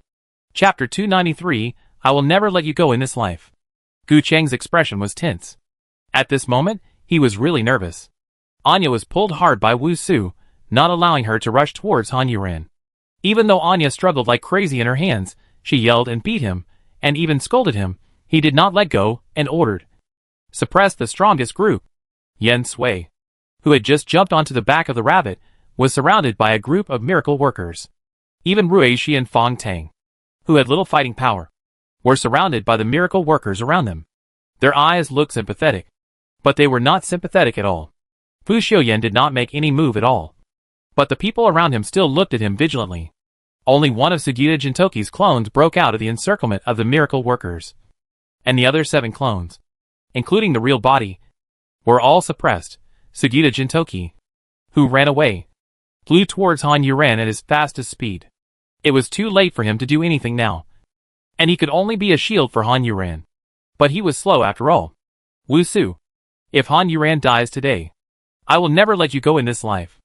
Anya stared at Wu Su with bloodshot eyes, and roared with hatred and madness, and her beautiful facial features were distorted. Wu Su said nothing, but just looked at Han Yuran with a stern face and forbearing expression, and held Anya tightly. His eyes were slightly red. Although he wanted to kill Han Yuran, he didn't want Han Yuran to die in the hands of aliens, especially when the other party was fighting for the Kingdom of Wings as a miracle, and died in the hands of aliens. Everyone thought Han Yuran would definitely die this time, but they didn't expect that someone they absolutely didn't expect would stop Jesse. Jesse, stop. The witch suddenly spoke. The aliens and the miracle workers were stunned and confused, and they thought they had heard it wrong. Jess's ears moved, although the witch didn't raise her voice intentionally. With the hearing of the Dark Tribe, she could certainly hear it clearly.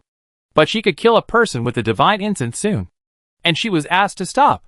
Jess's eyes flashed with hesitation and turned fierce. No! She couldn't stop. Maybe this was her only chance in her life, and the only chance she could quibble, as long as she found various reasons to explain that she didn't hear it clearly, the witch wouldn't make it too difficult for her.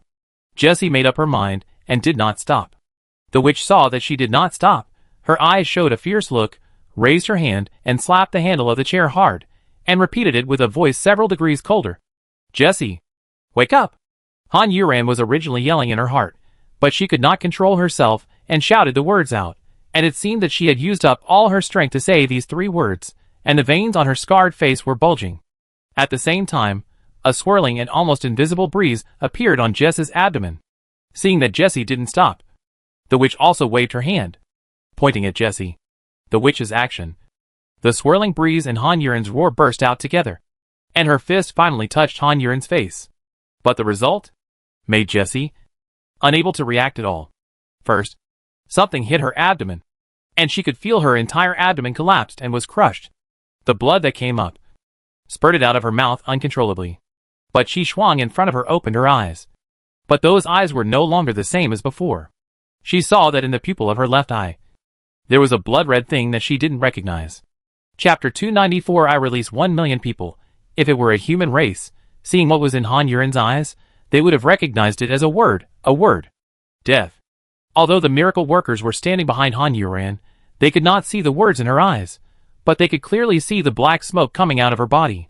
The black smoke was like a burning flame, and she was the hottest fire center. But the wings behind her fluttered, and the holy light fell, which seemed extremely contradictory to the black smoke on her body. After Jessie noticed what was in Han Yuran's eyes, she saw weapons flying out from that strange thing. Not only the sickle in Han Yuran's hand, but also long swords, short swords, scimitars, daggers, short blades. Countless weapons flew out from the word death in Han Yuran's eyes. The phantoms were small, but the momentum on them was overwhelming, at a speed that Jessie could not react to. After she noticed those phantoms, they appeared in Jess's eyes one by one silently as Han Yuran's eyes changed.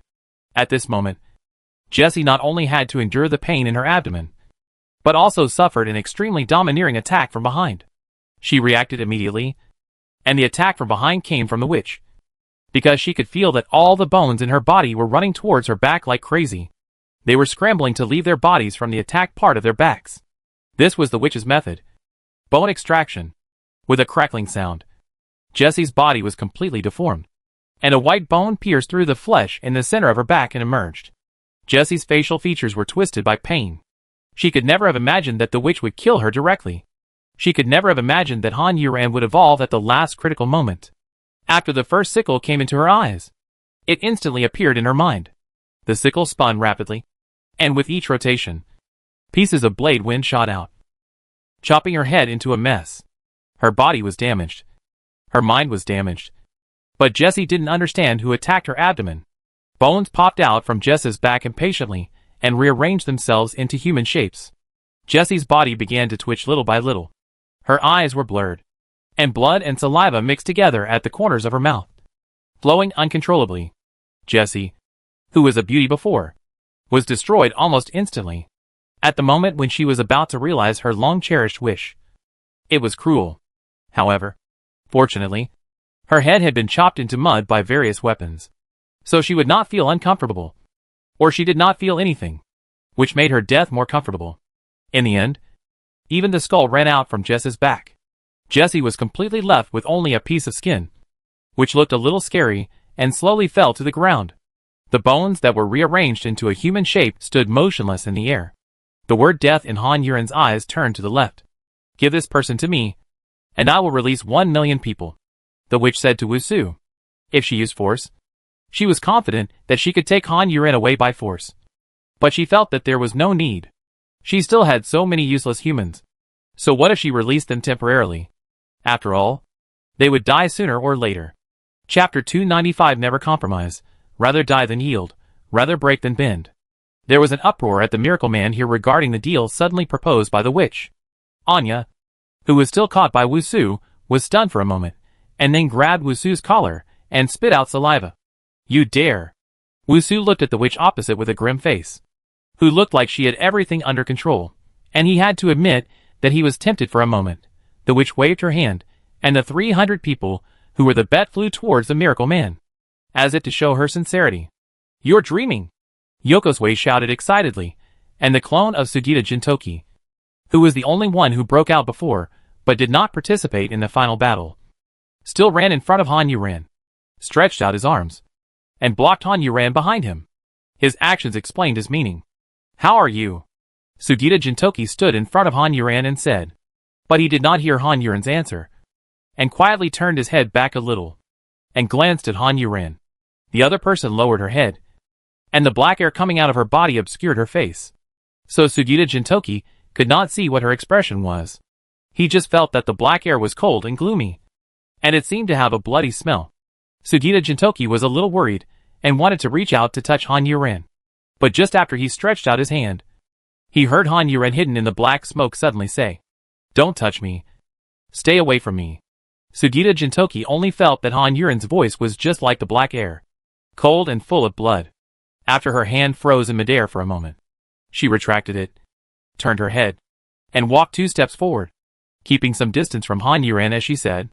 The witch and Wusu, who were staring at each other, did not pay any attention to Han Yuren at all, as if as long as Wusu decided to agree, it would mean that Han Yuren agreed, as if the witch would definitely find a way to get Wusu to agree. At this moment, both of them forgot that Han Yuren was a person, not something that could be manipulated. Anya couldn't push Wusu away, and she stopped pushing him. She shouted to the miracle workers. She just fought for the Kingdom of Wings. She just came out as a miracle worker without any hesitation, and faced danger, and almost died. Now are you going to hand her over to your opponent and let him torture her? Anya shouted until her throat was broken, and the miracle workers all looked very ugly. This is fucking compromise. Compromise with the opponent, and talk about taking back what belongs to us. You are selling out your teammates. You send Han Yuren away today. Someone will send you away in the future. Yen Sui, will never compromise. Yen Sui shouted immediately after Anya's words, looking at the aliens on the opposite side. Although he was a little kid, he shouted out in a sonorous and powerful voice. I would rather die than surrender. I would rather break than bend. Quinn, will never compromise. I would rather die than surrender. I would rather break than bend. Another little kid stood up. Quinn also ran towards Han Yuren just now, but was stopped by Zhendali beside him. Now Quinn looked at Zhendali, and shouted out these words with stubbornness and determination in his eyes. I am Tang Fong.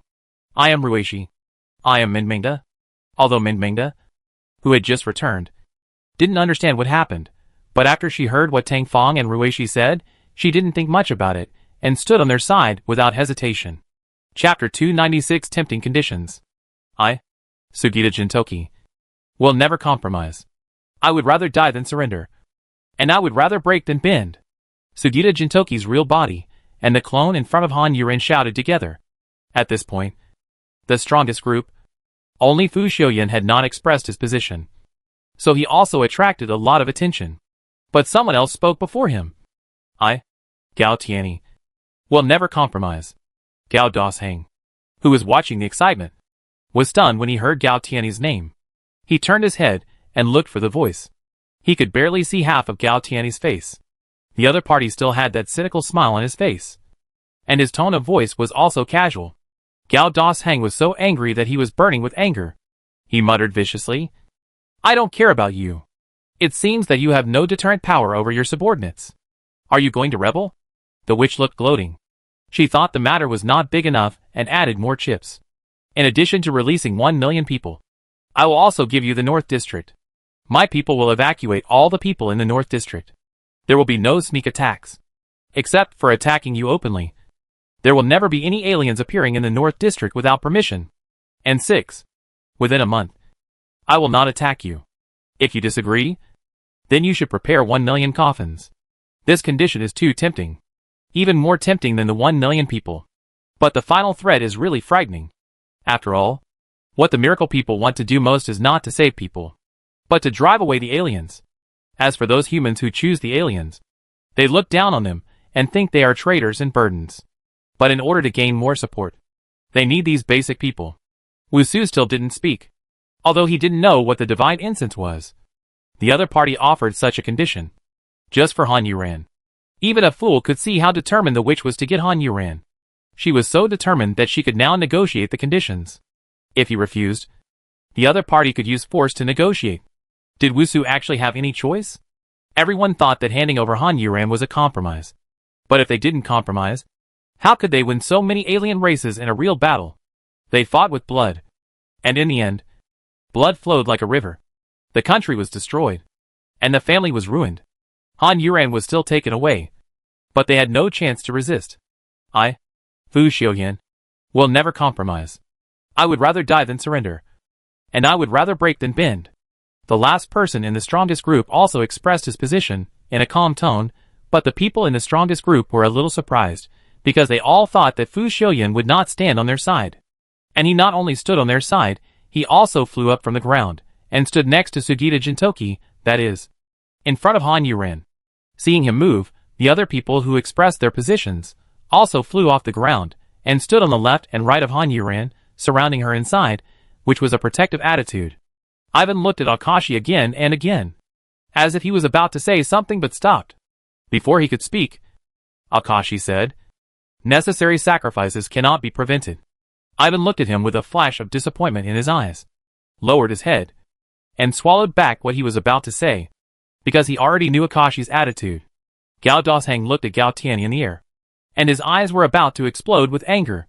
But now that things have come to this, he can't stop it, let alone go up and pull Gao Tianyi down. He muttered silently in his heart, Dad, Mom, it's because your son is incompetent and can't teach his brother well. You should just treat him as dead.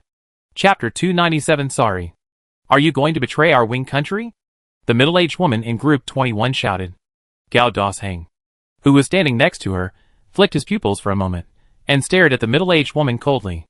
If the middle-aged woman knew that the young man, with a buzz cut in the air, was the younger brother of the team leader Gao Dasheng, she would certainly not say this. But she didn't know. She only knew that the team leader Gao Dasheng looked down on Han Yuran. Now that the opportunity was rare, she would certainly add insult to injury. As soon as the middle-aged woman said this, things became a lot more complicated. The witch leaned back in her chair, not in a hurry, and looked at Wusu with interest, wanting to know what choice he would make in the end. The country we swore allegiance to was the Fair Wing country, not the current one, which can hand over those who believe in it, and those who are loyal to it to the enemy. As Anya spoke, she pulled out the netherworld from her waist with a clang, and placed it between her and Wusu. Wu Xingtang, if you don't let go, don't blame me for being rude. Wusu moved his eyes from the witch to Anya, and the two looked at each other. Wusu was a little disappointed, and silently let go of her hand. At this moment, everyone had forgotten that Wusu had just been stripped of his power by them. He was the same as other holy temples. But everyone still took it for granted that his decision was the final decision. The enemy threatened the lives of millions of people. We are no match for them. To protect our foundation and hope, I, Wu Su, am willing to be a coward who breaks my oath and is afraid of death. I am willing to hand over Han Yuran, the miracle worker, in exchange for my homeland to remain intact, in exchange for the lives of millions of people, in exchange for 6 months of preparation time. Wu Su's voice slowly spread among the two armies. The witch smiled smugly, and the aliens looked disdainful. The miracle workers only felt humiliated. But the situation was clearly in front of them. Wu Su was right. After Wu Su finished speaking, he turned around and looked at Han Yuran, who was still motionless in the air. His red eyes and slightly trembling face showed that this decision was not easy for him. After that, Wu Su slowly bent his knees and knelt down in the direction of Han Yuran without hesitation. His action shocked not only the other miracle workers, but also Anya in front of him. With her pupils dilated, after a moment of stunned silence, she finally reacted. Wu Su, stop acting here. Wu Su ignored her, and looked at Han Yuran and said, Han Yuran, I, Wu Su, am sorry for you. I don't ask for your forgiveness.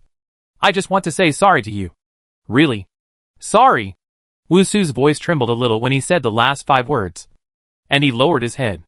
Han Yuran, who had been silent, turned his head slightly, and looked at Wu Su, who was kneeling on the ground with a squinting eye. Seeing that spine that should have been straight, but bent towards her because of this unavoidable burden. For a moment, Han Yuran not only did not blame him, but felt pity for her. She was not a white lotus, nor a saint, but at this moment, she felt a sense of mutual sympathy for Wu Su. The reason why she had been silent before was because she had just awakened the undead blade and received its recognition, and her body could not adapt for a while.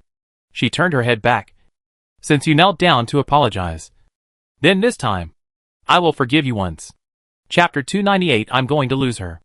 Han Yuran looked at the strongest team surrounding him, and the 2 extra Quins, and Han Yuran looked at Gao Tianyi thoughtfully, and wondered, this person looked familiar, as if I had seen him somewhere, but I just couldn't remember it for a moment. If Gao Tianyi knew that. He stood up eagerly, but Han Yuran didn't recognize him at all. He would definitely regret it, and that his B was pretending in vain. Ignoring Gao Tianyi for the time being, Han Yuran looked at the witch opposite again. The witch felt her gaze, and smiled at her. You want to take me away? Han Yuran asked, her voice still cold and bloody. The witch blinked. Yes. I spent a lot of money to get you, so you better cooperate with me. Han Yuran raised the corner of her mouth, and smiled silently, but the black energy in her body seemed to be even more turbulent. I, Han Yuran, will leave the Kingdom of Wings from now on. From now on, no matter life or death, I will have nothing to do with the Kingdom of Wings. There was no hesitation in her tone, and everyone around her except Fu Xiuyan turned their heads to look at Han Yuran. They wanted to protect her, even if it meant risking their lives, but they did not expect Han Yuran to leave the Kingdom of Wings. Wu Su raised his head, still looking at Han Yuran, stood up from the ground, clenched his fists. He knew why Han Yuran did this. After breaking off the relationship, her actions would no longer have anything to do with the Kingdom of Wings. Even if she resisted, she killed everyone. She lived, she died. Anya looked up at Han Yuran in disbelief. Did she really intend to go with that witch? At this time, as Anya, who grew up with Han Yuran, she did not have a spiritual connection with Han Yuran, but Wu Su, who had previously wanted Han Yuran to die, and she understood each other. Gu Cheng's handsome face turned frighteningly blue. Han Yuran's decision was the most unexpected thing. Just when everyone was silent, Fu Xiuyan said, I, Fu Xiuyan, will leave the Kingdom of Wings from now on.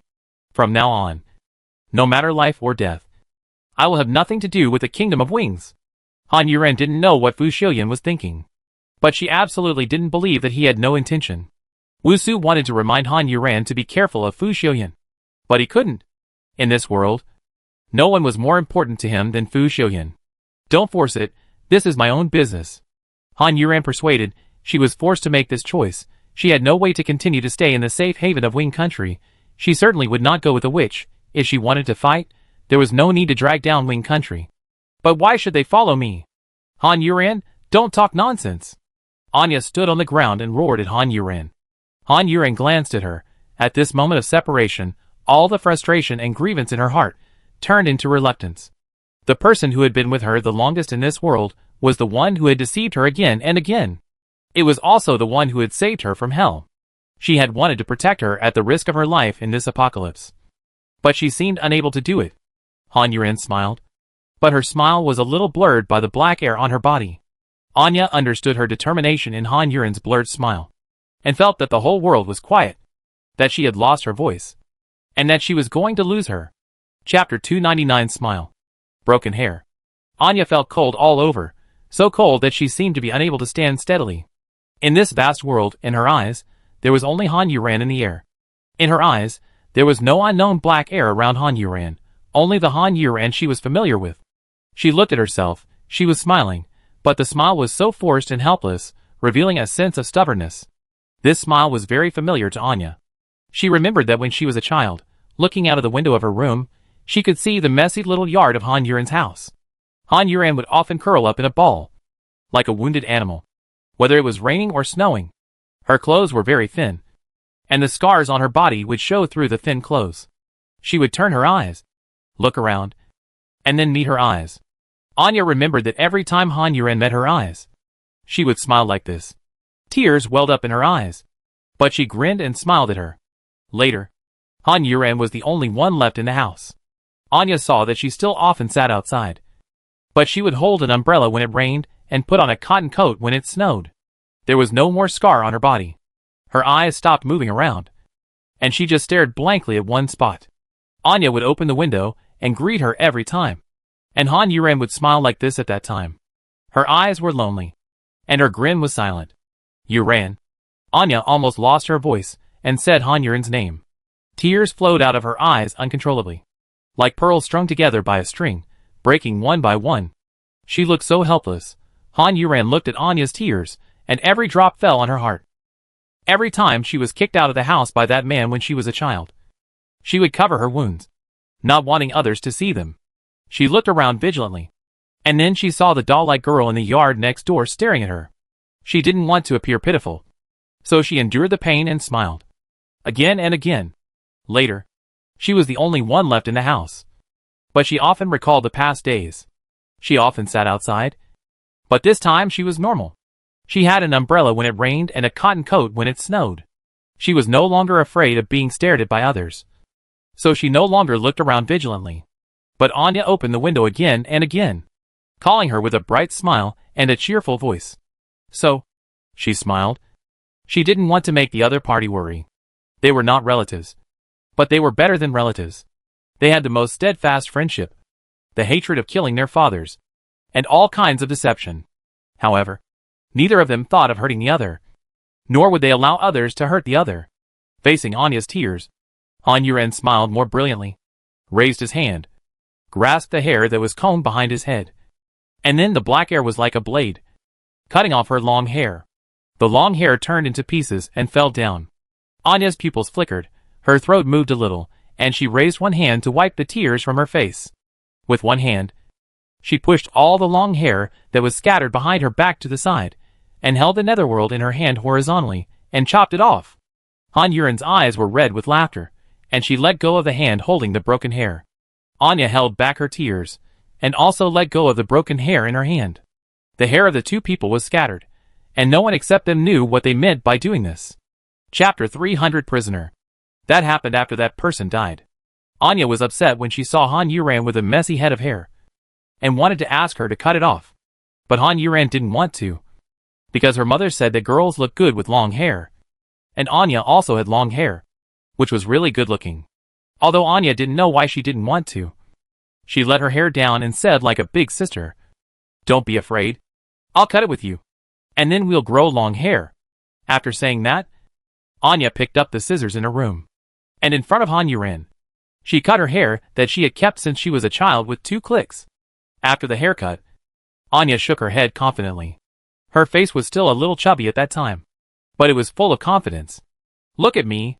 Isn't short hair just as beautiful?" Han Yuren looked at her hair that looked like it had been chewed by a dog, held back her laughter, and nodded. Anya proudly handed the scissors to Han Yuren. "Here. It's your turn. Although you are not as pretty as me, you won't be ugly either." Han Yuren looked at the scissors in front of her, and the pile of hair on the ground. Gritted her teeth and took the scissors, and cut her long hair that she hadn't taken care of for a long time. Because her hair was too messy. It was a bit troublesome to cut. So she cut it several times before she finished. It looked even more like dog-bitten hair than Anya's. After Han Yuren finished cutting her hair, she put down the scissors in her hand and touched her hair with some disbelief. Well, does it look good? The person who answered her was Anya, who rolled on the ground laughing. After that, Anne's father, Anne's mother and Halsey saw them, and they all looked at each other with a look of confusion. Halsey even pointed at their noses and laughed at them, which resulted in a beating from them. It took them a long time to grow their hair, but Anne's mother prepared a lot of beautiful headbands, hats, and hairpins, some for Anya and some for Han Yuren. So during the days when their hair was chewed by dogs, their heads were not only not ugly, but also very bright. The last strand of hair flew away from Han Yuren's palm, and Han Yuren turned around. Anya slowly clenched her empty palm. Now I'm given to you, you can take it yourself, Han Yuren said with a cold smile. The witch looked at the black air around Han Yuren. She certainly knew what it was. It was murderous aura. With such a strong murderous aura, it stands to reason that the soul of the person should have been devoured long ago, but this Han Yuren obviously still maintained himself. This also shows a problem. This murderous aura is not occupying her, but cooperating with her, or being stimulated by her. The relationship between the two is fair. If you don't come over by yourself, put on the shackles, I don't think that the Wing Country has fulfilled the conditions promised to me. Before, you asked the Wing Country to give me to you, and later Wusu also said to hand me over. Now I am no longer a member of the Wing Country. I am your prisoner. It's just that whether you can control this prisoner is your business. Han Yuren laughed sarcastically. You are not going to default on your debt. Are you? Do you have to be so cowardly and do such a shameful thing? The miracle workers all felt upset. The person they personally sent out actually cared about them. Han Yuren's challenge was blatant, and anyone could tell it. But the witch just fell for it. Nothing I say goes unpunished. As for you, do you think you can escape? Chapter 301 I will come back. Han Yuren waved her sickle. I never thought, but I am sure you can't catch me. As soon as she finished speaking, the witch didn't say much, and pointed a finger at her. Han Yuren was about to move forward with her sickle, but Fu Xiuyan in front of her suddenly said, Freeze! With one word, the world is frozen, except for the people and things that Fu Xiuyan didn't want to freeze. The rest, even the bone-pulling technique that the witch had just shot at Han Yuren, were all frozen in midair. What are you going to do? Han Yuren stopped and asked Fu Xiuyan. This is in front of the Kingdom of Wings. You are fighting with the alien army. Even if you can run, this place will be ruined. And you, do you want to die now? This should be the first time that Fu Xiuyan and Han Yuren said so many words in one breath. After that, Fu Xiuyan looked at the strongest group, Qin and Gao Tianyi. Who of you is willing to go with us? Follow us. Don't force it. After that, he stretched out his hand to grab Han Yuren. Let's go! Han Yuren looked at Fu Xiuyan's hand. She never thought that. It was this person who finally stretched out his hand to her, wanting to help her. The members of the strongest team all looked confused, and turned to look at the miracles, and the Kingdom of Wings below them. Hurry up. I can only freeze them for 5 minutes. Fu Xiuyan urged. Han Yuren clenched her hands tightly, then gritted her teeth and said, Wait for me. Then, she flew towards Anya. Anya was also frozen, but it was just frozen, and it did not affect their vision and hearing. She looked at Han Yuren flying towards her. She wanted to speak excitedly, but she could not move. Han Yuren stopped in front of her, stared at Anya, raised her hand, and the murderous aura on her hand dissipated. Han Yuren then patted Anya's shoulder, as if she had a lot to say. But she opened and closed her mouth twice, but couldn't say a word. Finally, she said in a hoarse voice, You, stay alive. I will come back. She stared into Anya's eyes, and said firmly. Then she put her hand away, turned around and flew away. She didn't choose to enter the city. The city was full of aliens, and there were various traps. She would definitely be discovered in an instant. Fortunately, the abandoned world is big enough. In addition to the Wing Country, there are many places where she can hide temporarily. And she has no knowledge of the abandoned world, so she just randomly chose to fly east at her fastest speed. Fu Xiuyan, Qin and Gao Tianyi followed closely behind. Qin felt that his life was saved by them, And now among the three sisters, Han Yuren looked the most dangerous, so he had to stay by Han Yuren's side to protect her. Quinn also stopped in front of Anya. Sister Anya, don't worry, I will protect Sister Yuren. When Sister Sophie comes back, tell her not to look for us, you must stop her. After saying that, Quinn chased after her. Yen Sui glanced at the sanctuary, gritted his teeth, landed beside Boucher San, put his mouth close to Boucher San's ear, whispered something, and chased after her. I'm leaving too, don't force yourself. Jintoki Sugita said and flew away. The remaining three looked at each other, all laughed, left without any hesitation, and chased after the large group that had left in front. We are the strongest group, of course we can't separate. You can't just be heroes, be loyal. Mingmingda said as she chased. Chapter 302. Do you think I don't exist? The witch's pupils could not move, but the anger in her eyes became more and more obvious. She knew that the man who looked like the big devil could be immobilized. But she didn't expect that, with her own ability, she would be immobilized by the other party. She underestimated him. A smile gradually appeared in Anya's eyes. Just live, Han Yuren. You must live. I will wait for you. This world is terribly quiet. Everyone is motionless like a sculpture, and can only stare blankly. Han Yuren, who was running in the front, looked back and saw that everyone had caught up with her. For a moment, she didn't know whether to blame them for being too reckless or to be thankful that there were still people willing to be with her at this point. Looking at the vast and broken world in front of her, the weeds were like lonely souls, and the dead trees were like wild ghosts. Where should she stop? She was unsure and suppressed the murderous aura that was surging in her body. It was useless to think so much now. They could only run forward as far as possible and get farther and farther away from the aliens to be safe. The scene kept passing by, and I couldn't even see it clearly. There was only the whistling wind in my face. 5 minutes was not a long time, but it was enough for them to run far. If we just run like this, will they have any dog noses or something? We can find them. Mingmingda shouted from behind. No way. None of us are good at hiding. Han Yuren had thought of this possibility, but there was really no way.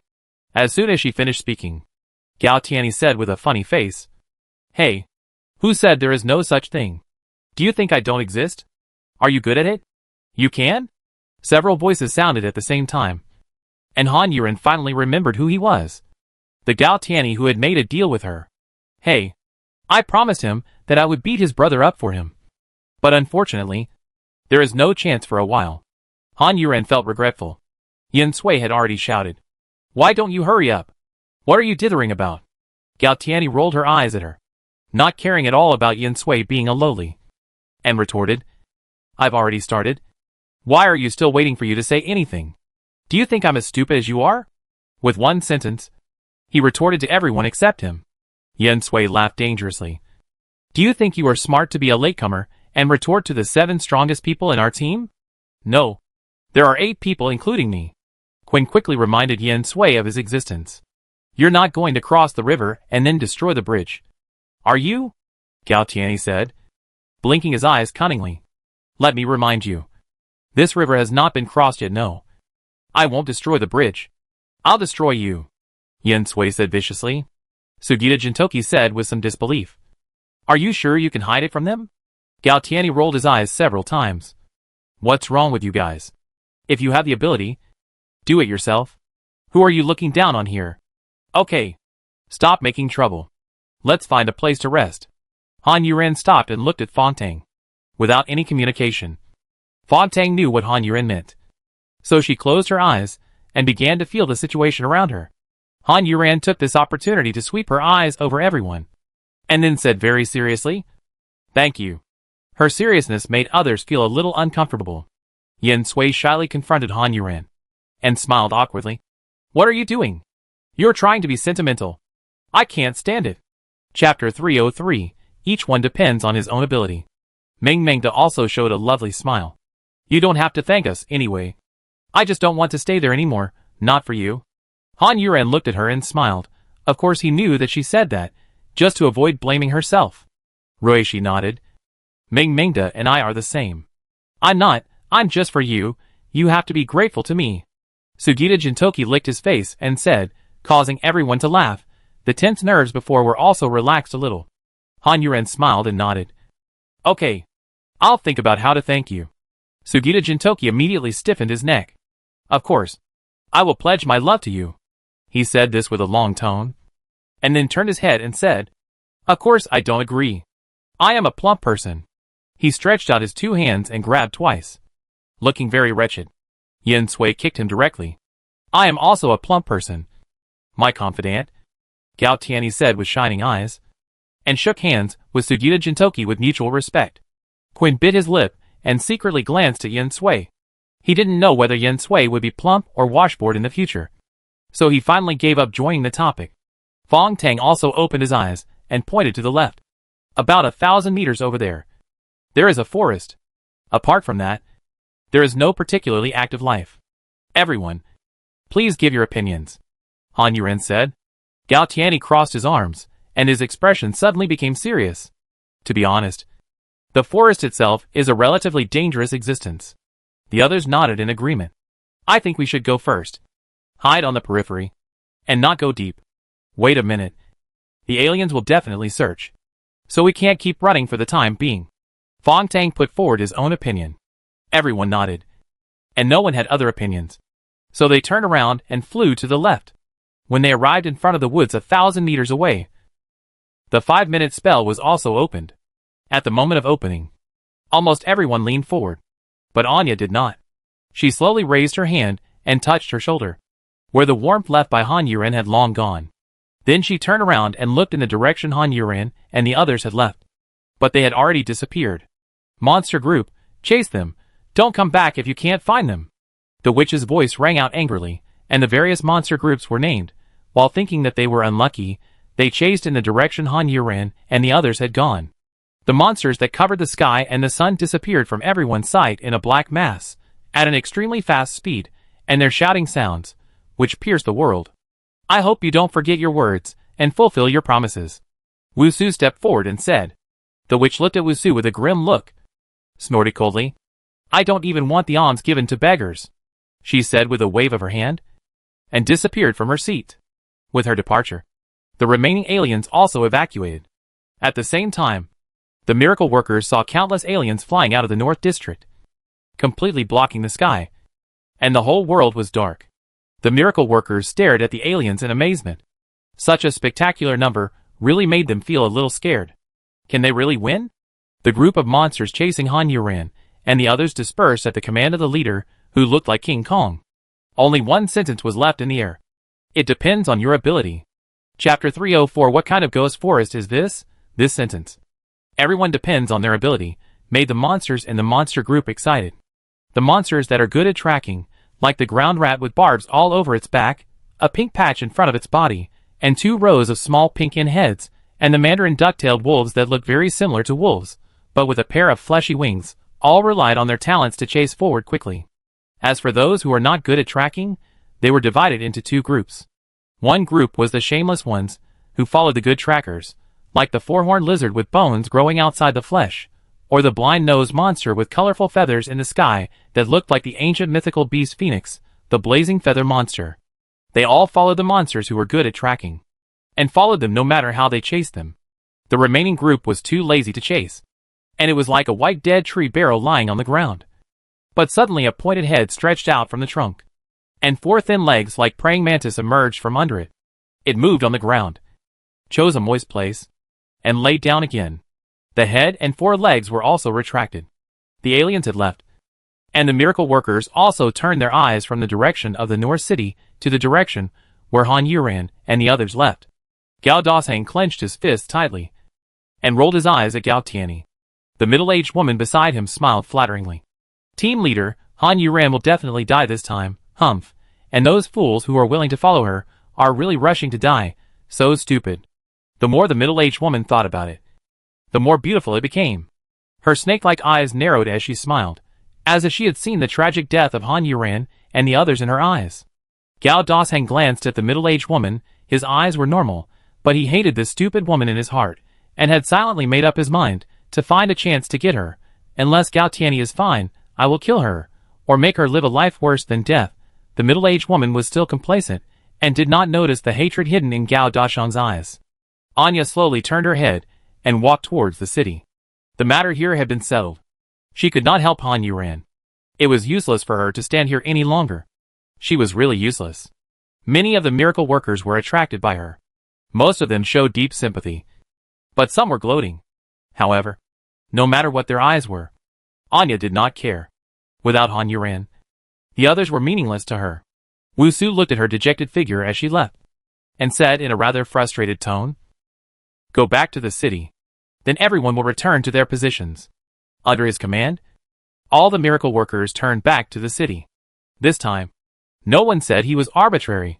Han Yuran and the others looked at the forest in front of them, and for a moment they hesitated whether to go in. What kind of forest is this? Gao Tianyi stared at the forest in front of him and couldn't help complaining. The forest in front of them must have covered an area of more than 1,000 meters. And this was only horizontally. As for the vertical area, there was no end in sight. Even if everyone had flown higher than the forest, they still couldn't see where the end was. Of course, this was not the point that Gao Tianyi couldn't help complaining about. What made him couldn't help complaining about was that the trees were too damn tall. Each tree was more than 1,000 meters high. And it looked like it was going to pierce through the sky. It was such an endless area. And it looked very oppressive. Chapter 305. Can you chew it? In addition, the leaves of these trees also look very strange. Each tree is a bare trunk, with no branches, and thin lines like things hang down from the trunk, and the leaves grow on those thin lines. The leaves are round, and the circles are jagged, white on the top, and black on the bottom. These thin lines should be tangled together because of the strong wind, light wind, storm, breeze, all the year round. Han Yuran and the others couldn't even find the gaps between these trees, and almost all of them were blocked by these leaves. It doesn't feel very auspicious, Sugita Jintoki said with a smack of his lips. Tang Tang, how is it? Han Yuran asked. Tang Tang opened his eyes, said a little uncertainly, I don't feel the existence of life in it. He frowned again. But this is more dangerous. What kind of forest would not have a single life? The answer is obvious, that is the man-eating forest. Everyone's expression became a little heavy. Meng Mengda said anxiously. What should we do then? No matter what, we have to hurry, Gao Tianyi said while looking behind them. Someone has broken through my first layer of barriers. Han Yuran stared at the forest in front of him, a man-eating forest, but we are not normal people, can you chew it? He was ruthless in his heart and said, Go in. Wait until they break the last barrier, we will go in, don't go too deep. Just hide behind the leaves in the front. And what happens next depends on the situation. Everyone nodded. Although this place is big, it is too empty. If they keep hanging around outside, it will be like a beautiful girl taking off all her clothes in front of a thirsty boy. They are asking for trouble. So everyone landed. And Fontang said at the same time, Now we have 2 more people. The older one is the 8th in line, and the younger one is the 9th in line. Gao Tianyi was confused, and rolled his eyes. What line? What's the older one? My name is Gao Tianyi. He glanced at Quinn again. Besides, I am a little older than him. And I am much bigger than him, he said, and made a meaningful waist-bending motion. Quinn thought to himself, You are so great because you are older, old man. But he smiled and said, My name is Quinn. As they talked, everyone fell from the sky. Fontang began to explain the meaning of the order. Han Yuran reached out to touch the tree in front of her. She only extended one finger and touched the black and white leaves tentatively. She felt as if she was pricked by a needle. Then she touched the thin line under the leaf. It was cold and sticky. Han Yuran took his finger back and looked at it. Nothing was on it. Then he touched it again. He brought it close to his nose and sniffed it. Gao Tianyi's dissatisfied voice rang in his ears. I don't want to be the 8th pick. With my ability, 3rd or 4th is no problem. Han Yuran didn't smell anything special. He reached out to touch the tree trunk again. A hint of surprise flashed in his eyes. He circled his finger around the tree trunk and touched it carefully. The tree trunk in his eyes seemed very smooth, but he could feel small bumps when he touched it. The point is, this tree trunk is hot. It's not just ordinary hot. Chapter 306. I reflect on myself 3 times a day. Han Yuran took her hand back, and Gao Tianyi was still unyielding, and she refused to be ranked 8th. Do you have any objection to the number 8? Han Yuran turned around and asked. Gao Tianyi's neck stiffened. No. It's just my ability. Ranking is not determined by ability, but by a person's grasp of the overall situation, and whether a person is rational enough. For you now, I think the 8th ranking is really not suitable, and you should be ranked 9th. Quinn couldn't help but secretly purse his lips, thinking, Sister Yuran, you are still so amazing, and you speak to the point. You said it beautifully. The people in the strongest group pretended not to hear, and shook their heads, and pretended to look at the woods, but their eyes were secretly looking at Gao Tianyi. Gao Tianyi had a look on his face, as if he had seen a ghost. His mouth wide open. His eyes not moving. He was completely dumbfounded. After 2 full breaths, Gao Tianyi's chest rose and fell violently. And he said excitedly, If it weren't for me, you would have been caught up by now. You are still laughing at me. Han Yuran stared at Gao Tianyi and replied bluntly, When they catch up, you will be among us. If you think you don't need to help us, you can escape. The day of birth, then I have nothing to say. If you can't, don't keep emphasizing what you have paid. What would we do without you? Han Yuran stiffened his neck as he spoke, and his momentum was much stronger. Everyone standing here is not eating for free. Everyone is paid when they need to pay. Why did you choose to be with us in the first place? I don't know, but I thank you. But if Han Yuran said this with a long tone, the atmosphere suddenly became a little more serious. But if you followed us so that we could worship you as our ancestor and our lifesaver, I will tell you clearly now that you are overthinking. Han Yuran read out the last 4 words one by one, which sounded particularly refreshing. But to Gao Tianyi, it was absolutely hurtful. What's more, Gao Tianyi was a rough little man, and he would only feel more hurtful. After being scolded by Han Yuran, Gao Tianyi couldn't even say a word in reply. He couldn't hold back his words. But he was so angry that he was about to die. Han Yuran didn't want to say that, of course.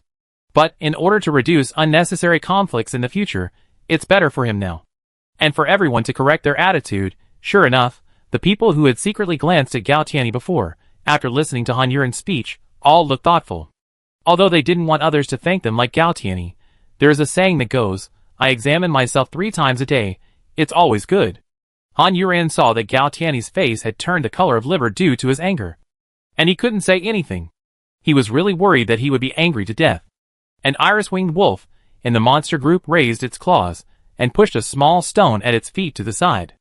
As the small stone was pushed away, Han Yuran and the other's breath dissipated invisibly again. After the iris-winged wolf flapped its nose twice, it waved its flesh wings and chased after it. Following behind it were 5 blazing feathered beasts, who followed shamelessly. Chapter 307 Changing attitude faster than turning the pages of a book. The iris-winged wolf and the blazing feather beast moved. And then a group of demon beasts followed in large numbers. Feeling that his barrier was broken again, Gao Tianyi finally breathed a sigh of relief, and was not suffocated to death. His face was still hot, and he swallowed several times before he spoke.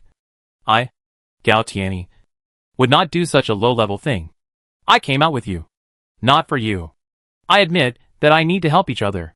You don't know what kind of person I am. So now I am ranked 8th. I accept it. But I hope that after understanding, you can rank this ranking fairly. After all, many times a leader's decision can determine everyone's life and death. Gao Tianyi rolled his eyes and said, I won't leave my life to an idiot. Okay. After Han Yuran replied, it was as if the unpleasantness between the two had never happened before. And he asked, Now, where are they? Gao Tianyi was surprised that Han Yuran changed his face faster than turning a book. After a moment of silence, he replied triumphantly, Those stupid birds were tricked by the trap I set and went in the opposite direction. The iris-winged wolf led countless monsters, running to the left at a speed that seemed like it was about to be reincarnated. Wherever it passed, smoke and dust rose up.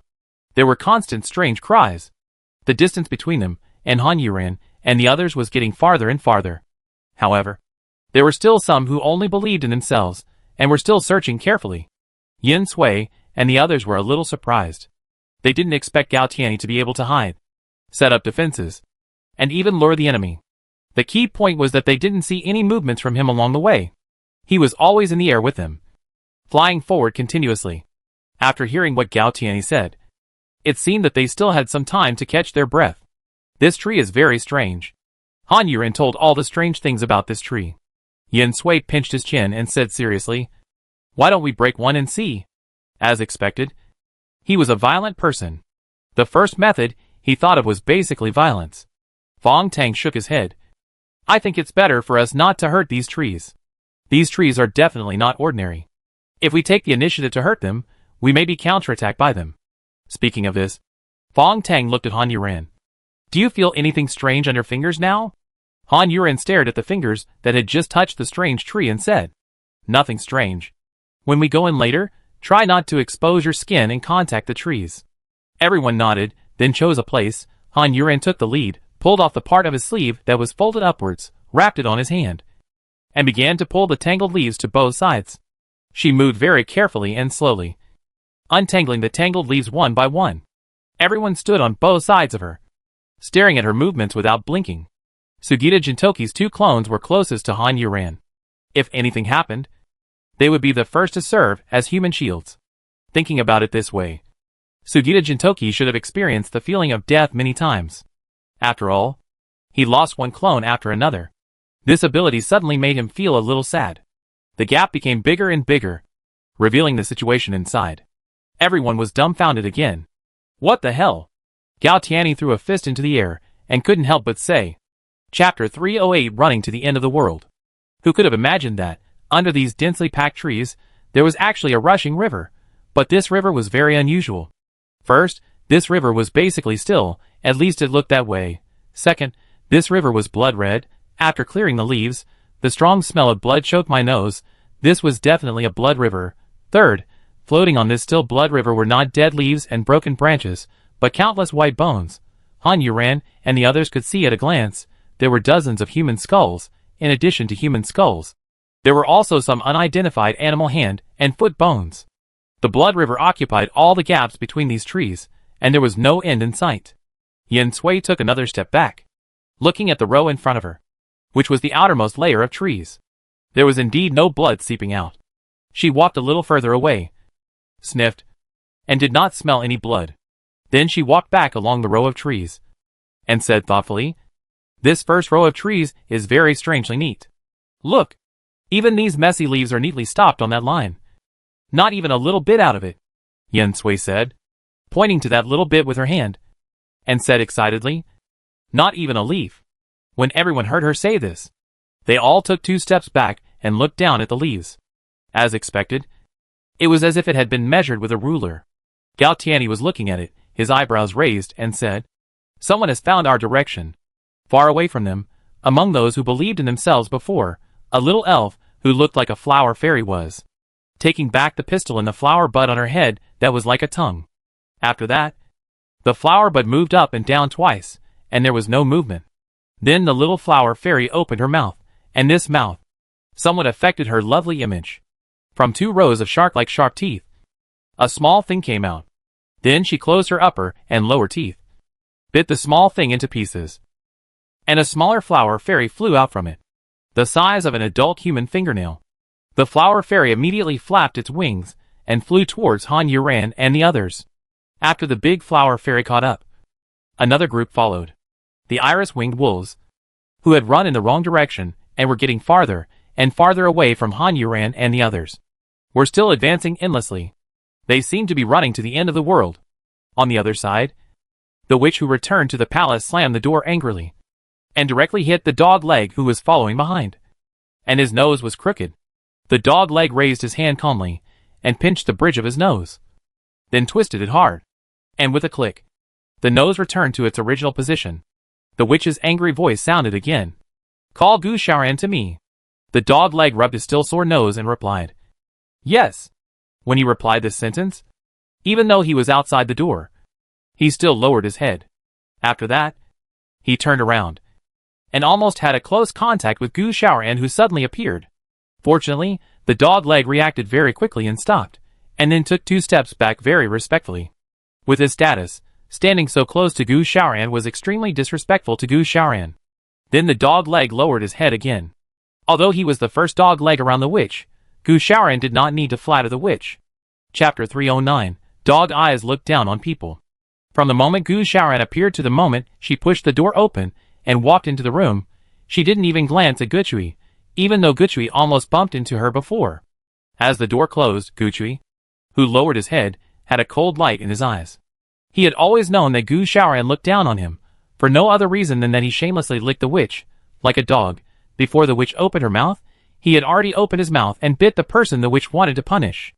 And she, Gu Xiaoran, is a noble in the Dark Clan. the youngest of the Gu clan, the future head of the Gu clan, and the witch's sworn brother. No matter which identity it can suppress him, no matter which identity he can get, he will not be a dog now. Dog Legs gritted his teeth. The anger, resentment, envy, and jealousy in his heart were about to burst him. You are just relying on your good birth. What's so great about it? I think you are the real dog who looks down on others. Dog Legs roared in his heart, but raised his head. His expression was the same as usual, and he smiled flatteringly. Gu Xiaoran naturally didn't know what Gucci was thinking, and she had no interest in knowing it. In fact, Gucci misunderstood her. She didn't look down on Gucci at all, because she had never looked at Gucci in the eye. This was not because of Gucci's shameless way of getting to the top, but because Gu Xiaoran had such a personality. Except for the witch, everything and everyone had nothing to do with her, and were not in her eyes. Even the great demon king that everyone in the Dark Tribe feared.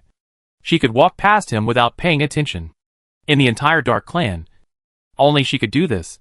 When she ignored the great demon king in public for the first time, everyone thought that the only descendant of the Gu clan would be ruined. But no one expected that the great demon king, who did not allow anyone to offend him, would not react at all to Gu Xiaoran's ignoring him. This became a big strange thing in the Dark Clan. Some people in the Dark Clan once speculated whether there was any relationship between the two that was not suitable for children. But when they tried to put the two faces together, they felt cold all over. Before anyone could refute them, they overturned their crazy ideas. After Gu Xiaoran entered the room, he walked to the sofa and sat down. The witch was playing an ancient game on Earth, Contra. After hearing the sound, she threw the game handle in her hand, and the game handle hit the shiny floor tiles on the ground, smashing it to pieces. Gu Xiaoran had already poured himself a cup of tea at this time, and he was so relaxed. How dare you lose? The witch gritted her teeth and ate some of the bright lipstick on her lips, which stuck to her teeth. The demon general is too weak. Gu Xiaoran showed no fear at all. As she spoke, she blew the hot air on the teacup. The witch glared, stood up and walked towards Gu Xiaoran. You summon the demon general. Can't you summon something stronger? At the end of her words, she had already stood in front of Gu Xiaoran, bent over, and her head almost touched Gu Xiaoran's face. And she shouted. Gu Xiaoran, who was sprayed with spit, looked at the teacup that was also sprayed with countless spit before he could drink it, and put the teacup back helplessly. Chapter 310 I'm dizzy. Gu Xiaoran looked at the big painted face in front of him, stretched out his finger and pressed it against the witch's forehead, pushing the witch back, while saying, Stay away from me, I'm dizzy. The witch turned her head left and right, pressed Gu Xiaoran's finger hard, refusing to be pushed away by her. She said viciously, What do you mean? Who do you say is a ghost? Gu Xiaoran looked at the face reluctantly and said, Pale face, lips like drinking blood, black eyes, all the ghosts here are like this. The witch, whose head was always no match for her fingers, angrily shouted, You have no aesthetics.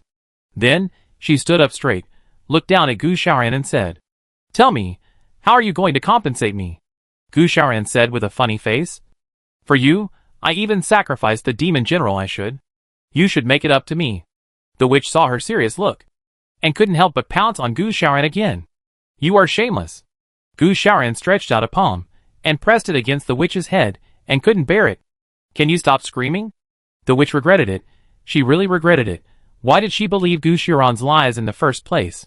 What do you mean I am the future head of the Gu family? You know our Gu family, that is the nobles of the Dark Clan, and they will only follow one king in their lifetime. You are so lucky to be chosen by me. The witch felt sorry for her naive self at the beginning. She was deceived and cheated by Gu Xiaoran into signing the oath. But afterwards, did she? Gu Xiaoran. Listen to her? No, did she? Gu Xiaoran. Do anything? No. She ordered her to do it 10 times, and she was rejected 9 times. But she paid the price for the one time she agreed. Just like this time, she asked her to fight with those miracle people, but after she agreed, he would not ask her to do anything for 3 months. She had such a powerful power for nothing. Damn it! She couldn't even use it. I don't care. You go. Go, and catch Han Yuran for me. The witch didn't want to say anything more. She just stepped back, pointed her finger at Gu Xiaoran, and gave the order. Gu Xiaoran shook his pupils, stood up slowly, and said very straightforwardly, Okay. The witch's eyes lit up, with an incredible look on her face. She didn't even have hope. Gu Shaoran had already walked out. Walked to the door. Opened the door. And then added, "I'll go in 3 months." The door closed. And then the chair that Gu Shaoran had sat on before was smashed against the door. The dog leg was bowing respectfully to Gu Shaoran when he heard such a sound. The dog leg had already gotten used to it. Almost every time the two finished talking, the witch would be so angry that she would throw things. The witch stood there, almost suffocated by anger. The dog leg looked at Gu Shaoran's back as she left. Only she could make the witch look like a child. Gu Shaoran just turned a corner and bumped into Lucifer. Then the two of them walked away without saying a word. Lucifer saw Gu Shaoran leaving the witch's room and was immediately depressed. He shook his head and said that he was unlucky. If he went to look for the witch now, he probably wouldn't see her again. Lucifer was too bored staying here again. He suddenly remembered the incident with Han Yuran that he had just heard about. He smiled secretly and left the palace.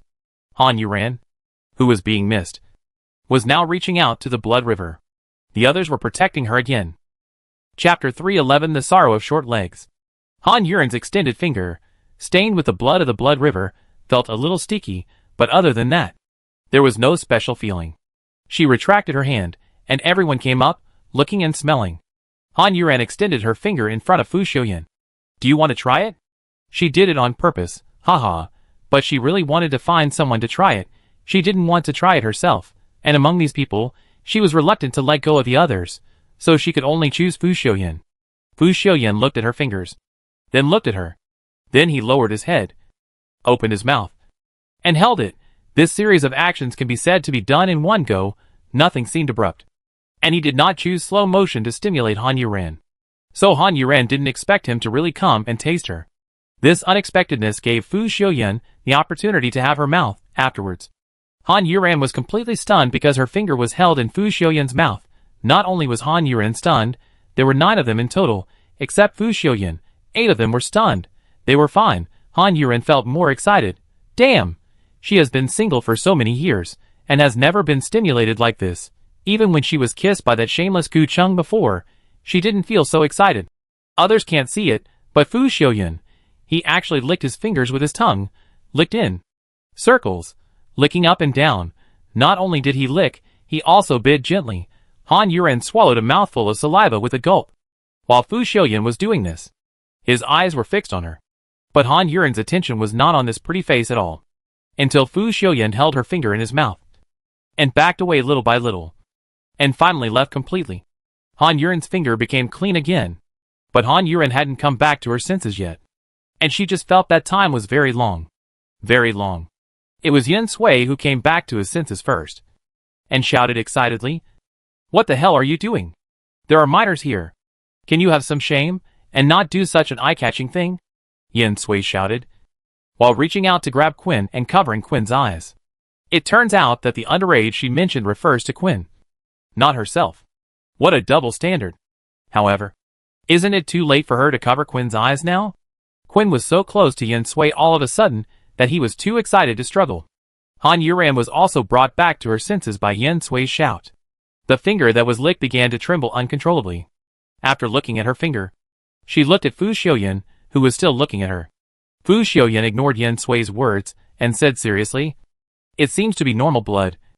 No special smell." His words made the others stare with wide eyes or roll their eyes. Han Yuran pointed at Fu Xiuyan and was about to lose his temper.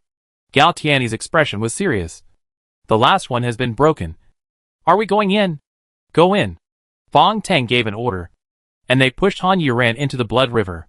Surprisingly, the Blood River was not deep.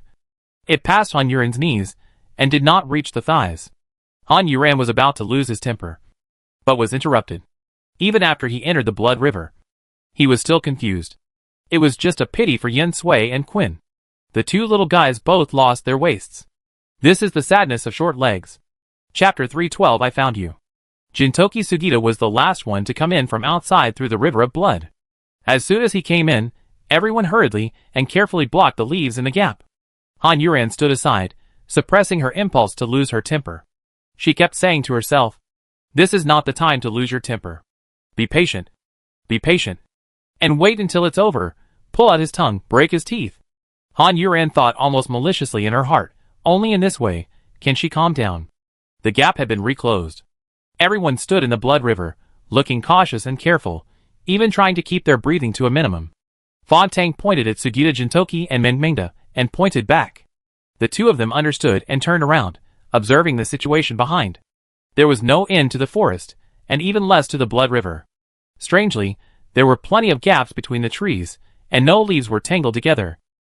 The bones floating on the blood river, a floating distance of hundreds of kilometers, are eerie and terrifying to look at. There is no sound here at all. Not only is there no sound of any living creatures, there is not even the sound of the wind, so quiet that their breathing, which they tried to suppress, seems particularly loud. Mengmengda swallowed unconsciously, looking at the complete skull in front of her, swallowed again. The skull is facing her. Half of the skull is underwater, half is floating on the water, the black eye sockets, it seems to be looking at her. She wanted to push the skull away, but she didn't dare to move. She felt that what she was standing on was not the ground, but countless corpses, which had decayed into a muddy state. Thinking of this, Mengmengda became even more scared. She didn't know if there would be any horrible thing swimming in this river of blood. Perhaps right beside her legs. Pa! A drop of cold sweat dripped into the river of blood due to fear. And it did not cause any ripples. Ruishi reached out and patted Mengmengda's shoulder. But it frightened Mengmengda. Ruishi was frightened by her, and took back his hand. He looked at her worriedly and asked softly, "Are you okay?" Mengmengda swallowed again, to make her throat less dry. And then replied, "It's okay." Ruishi still held Mengmengda's hand with concern. And the healing light was sent into Mengmengda's body. Although it could not reduce the fear in Mengmengda's heart, it could reduce Mengmengda's physical discomfort. Not long after, they heard a beast roar, and Ruishi took back her hand, fearing that the other party would sense the fluctuation of its ability and find them. Everyone's expression suddenly became extremely nervous. The roars of beasts in their ears became louder and louder, and there were more and more of them. There was also the rumbling sound of beasts running across the ground and approaching them, which showed that there were many alien races coming. Many, it was just a pity that the leaves, which were like a wall without any gaps, blocked their entire vision, making them unable to see such a spectacular scene. Dozens of flower fairies flew in the front, and behind them were phoenix-like blazing feather beasts, with beautiful feathers, which changed the color of the sky. There was a hawk monster with a huge body like a rock, with all black eyes, and its feathers were as shiny as blades. There was also a Pegasus with wings. Its body was red as blood, and its two horns were spinning and growing to more than 10 meters long, looking very scary. There were also nearly 100 slower monsters following behind. Each of them looked weird, even unbelievable. Chapter 313 Forest of Despair. These are just the ones flying in the sky. The ones running on the ground are even more spectacular.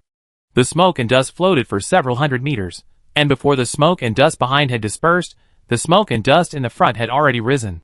The fastest ones running in the front were 5 multi-legged monsters. Its entire body was almost sticking to the ground. Now these 5 multi-legged monsters are adult multi-legged monsters. Their bodies are composed of more than 100 segments, and the thorns in their tails have grown out, and are curled upwards. Its back is a hard shell.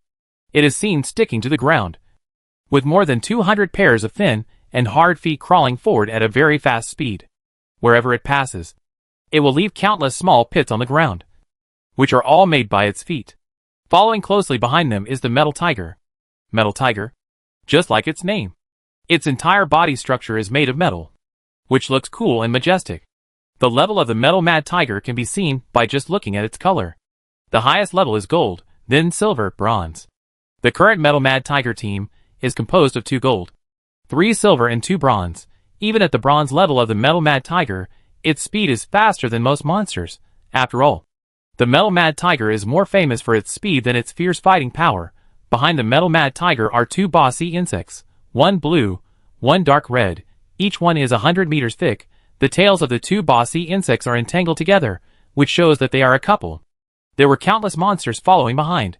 They had only one goal, to capture Han Yuran, show up in front of the witch, and get a reward. Han Yuran, who was a favorite in the eyes of the monsters, sniffed and felt a little cold, and then glanced at Fu Xiuyan beside him, who was staring at the leaf wall that he couldn't see outside. This pretentious look really made Han Yuran want to spit at him. It was a pity that the beast's roar was getting closer and closer, making her ears hurt a little, but the beast's roar suddenly became smaller, and after a while, it was completely silent. Although there was no movement, The panting sound was still there. Han Yuran and the others looked at each other, not quite understanding why these alien races had stopped moving. The monsters outside, however, stared at the forest with a look of misfortune on their faces. Whether flying in the sky or running on the ground, they all stared at the forest in front of them with some vigilance. "Are you sure that the guy named Han Yuran is in here?" A huge saber-toothed bear with a mane all over his body asked in a muffled voice. A flower fairy in the sky rolled his eyes at him disdainfully. "It is said that saber-toothed bears have blind noses. But I didn't expect them to be so blind that they can't even smell such a strong smell." The damaged saber-toothed bear sniffed his nose foolishly. "Smell? What smell?" Seeing him like this, no beast wanted to pay attention to him. The multi-legged monster on the ground, Xiaodo, with a cautious light in his eyes, said, "This is the Forest of Despair. Am I right?" He knew in his heart that he was right. Who would mistake the Forest of Despair? But he really couldn't believe it. How could this Forest of Despair run to the earth? Hearing him mention the 4 words Forest of Despair, all the monsters were a little scared. Even the saber-toothed bear shivered.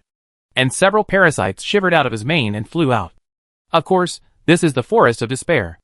I, Xiongda, have always lived near the Forest of Despair. I will never make a mistake. Chapter 314 Reversal of Light and Darkness. The Forest of Despair, the most terrifying place on the entire God and Demon Star, located in the northernmost part of the Dark Clan. As for where the end of the Forest of Despair is, no one on the God and Demon Star knows. In the past and now, there are countless people who study the Forest of Despair. But nearly 1,000 years of God and Demon have passed, and no one has even surveyed where the end of the Forest of Despair is. There was once a person from the Dark Clan, walking along the Forest of Despair, trying to measure its shape, area and end, but in the end that person died, and did not even reach the end of the Forest of Despair.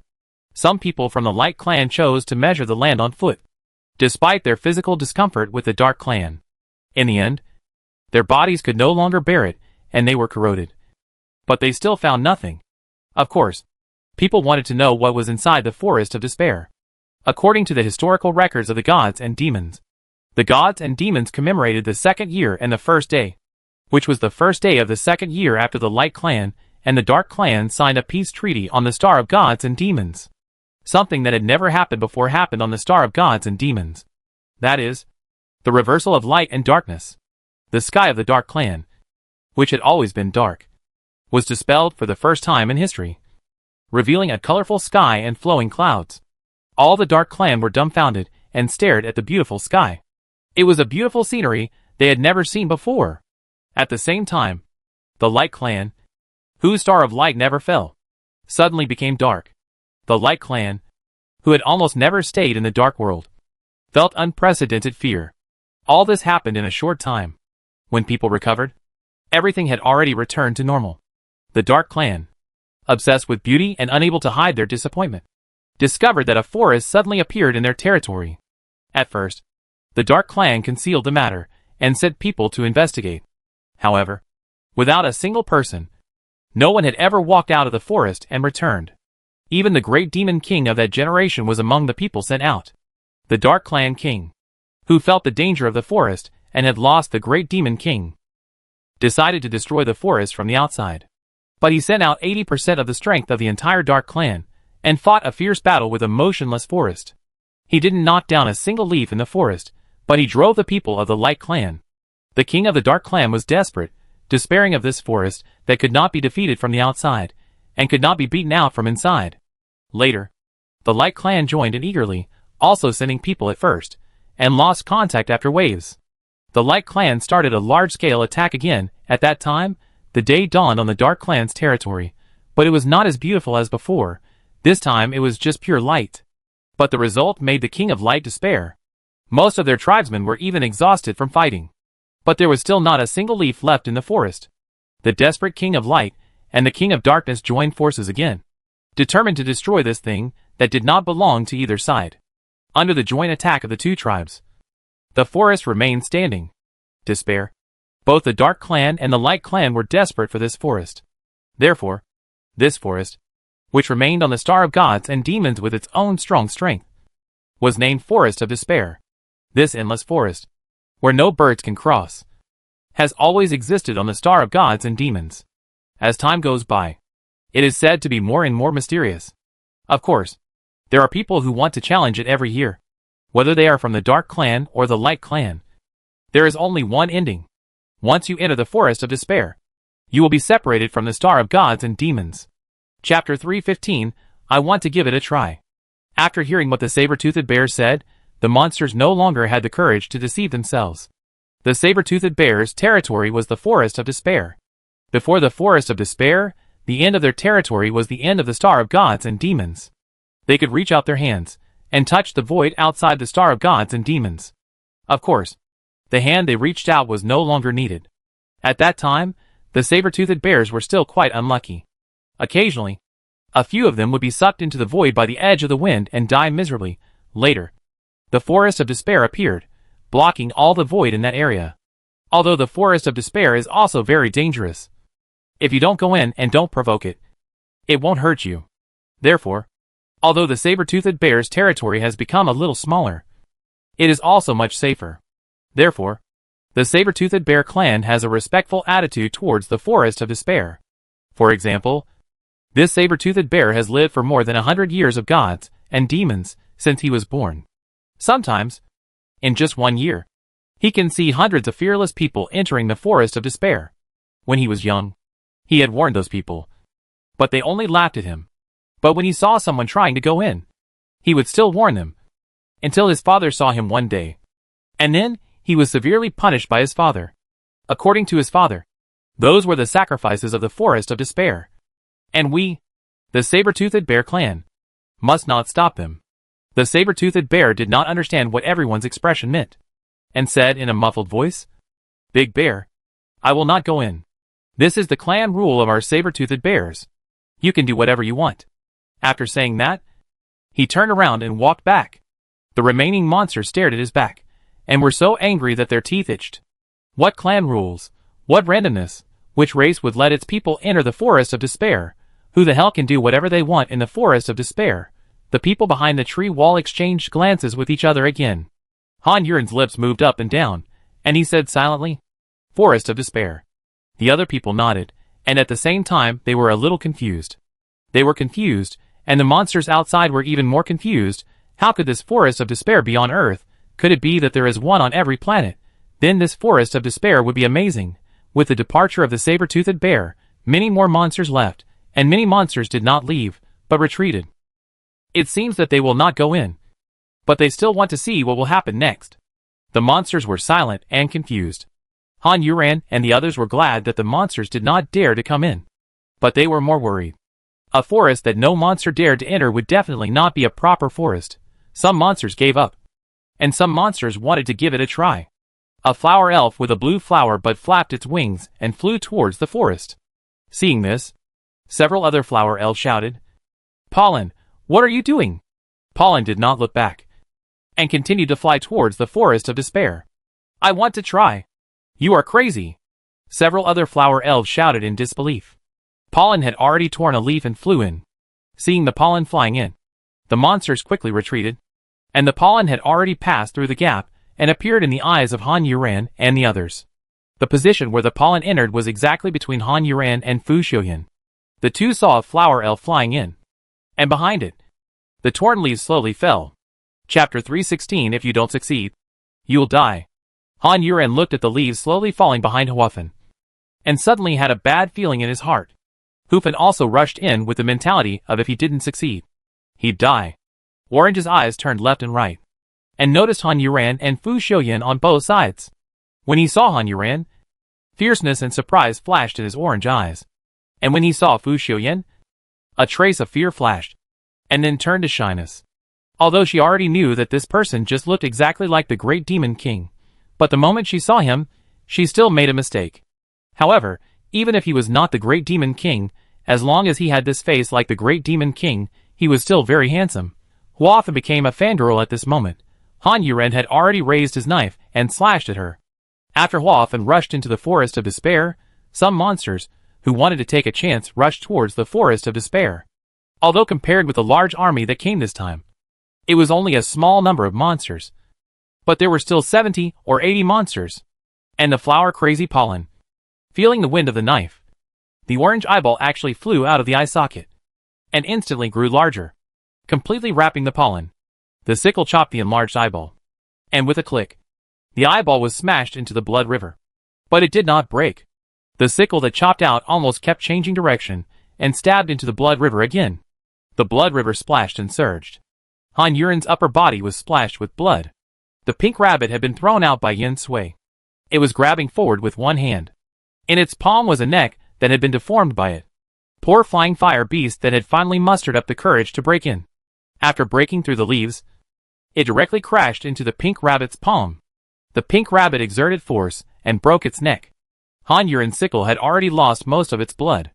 The blood river under the sickle suddenly rotated, and then collapsed upwards.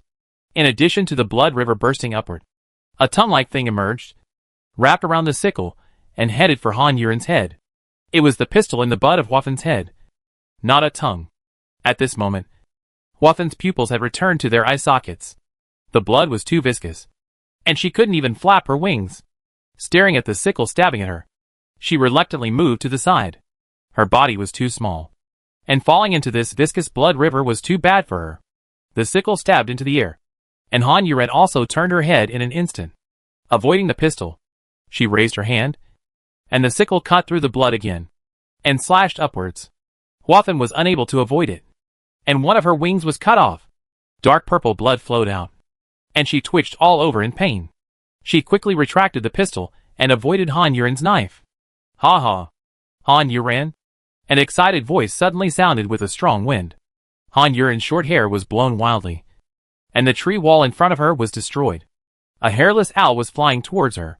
Before Han Yuren came to her, she couldn't stop shouting excitedly. After shouting, he opened his mouth again, and a strong wind swept out of his mouth instantly. Han Yuren was the first to be hit, and was blown back 2 steps, and then he felt something wrapped around his right ankle, and was pulling him hard. Han Yuren stared at the owl, and the word death appeared in his eyes again.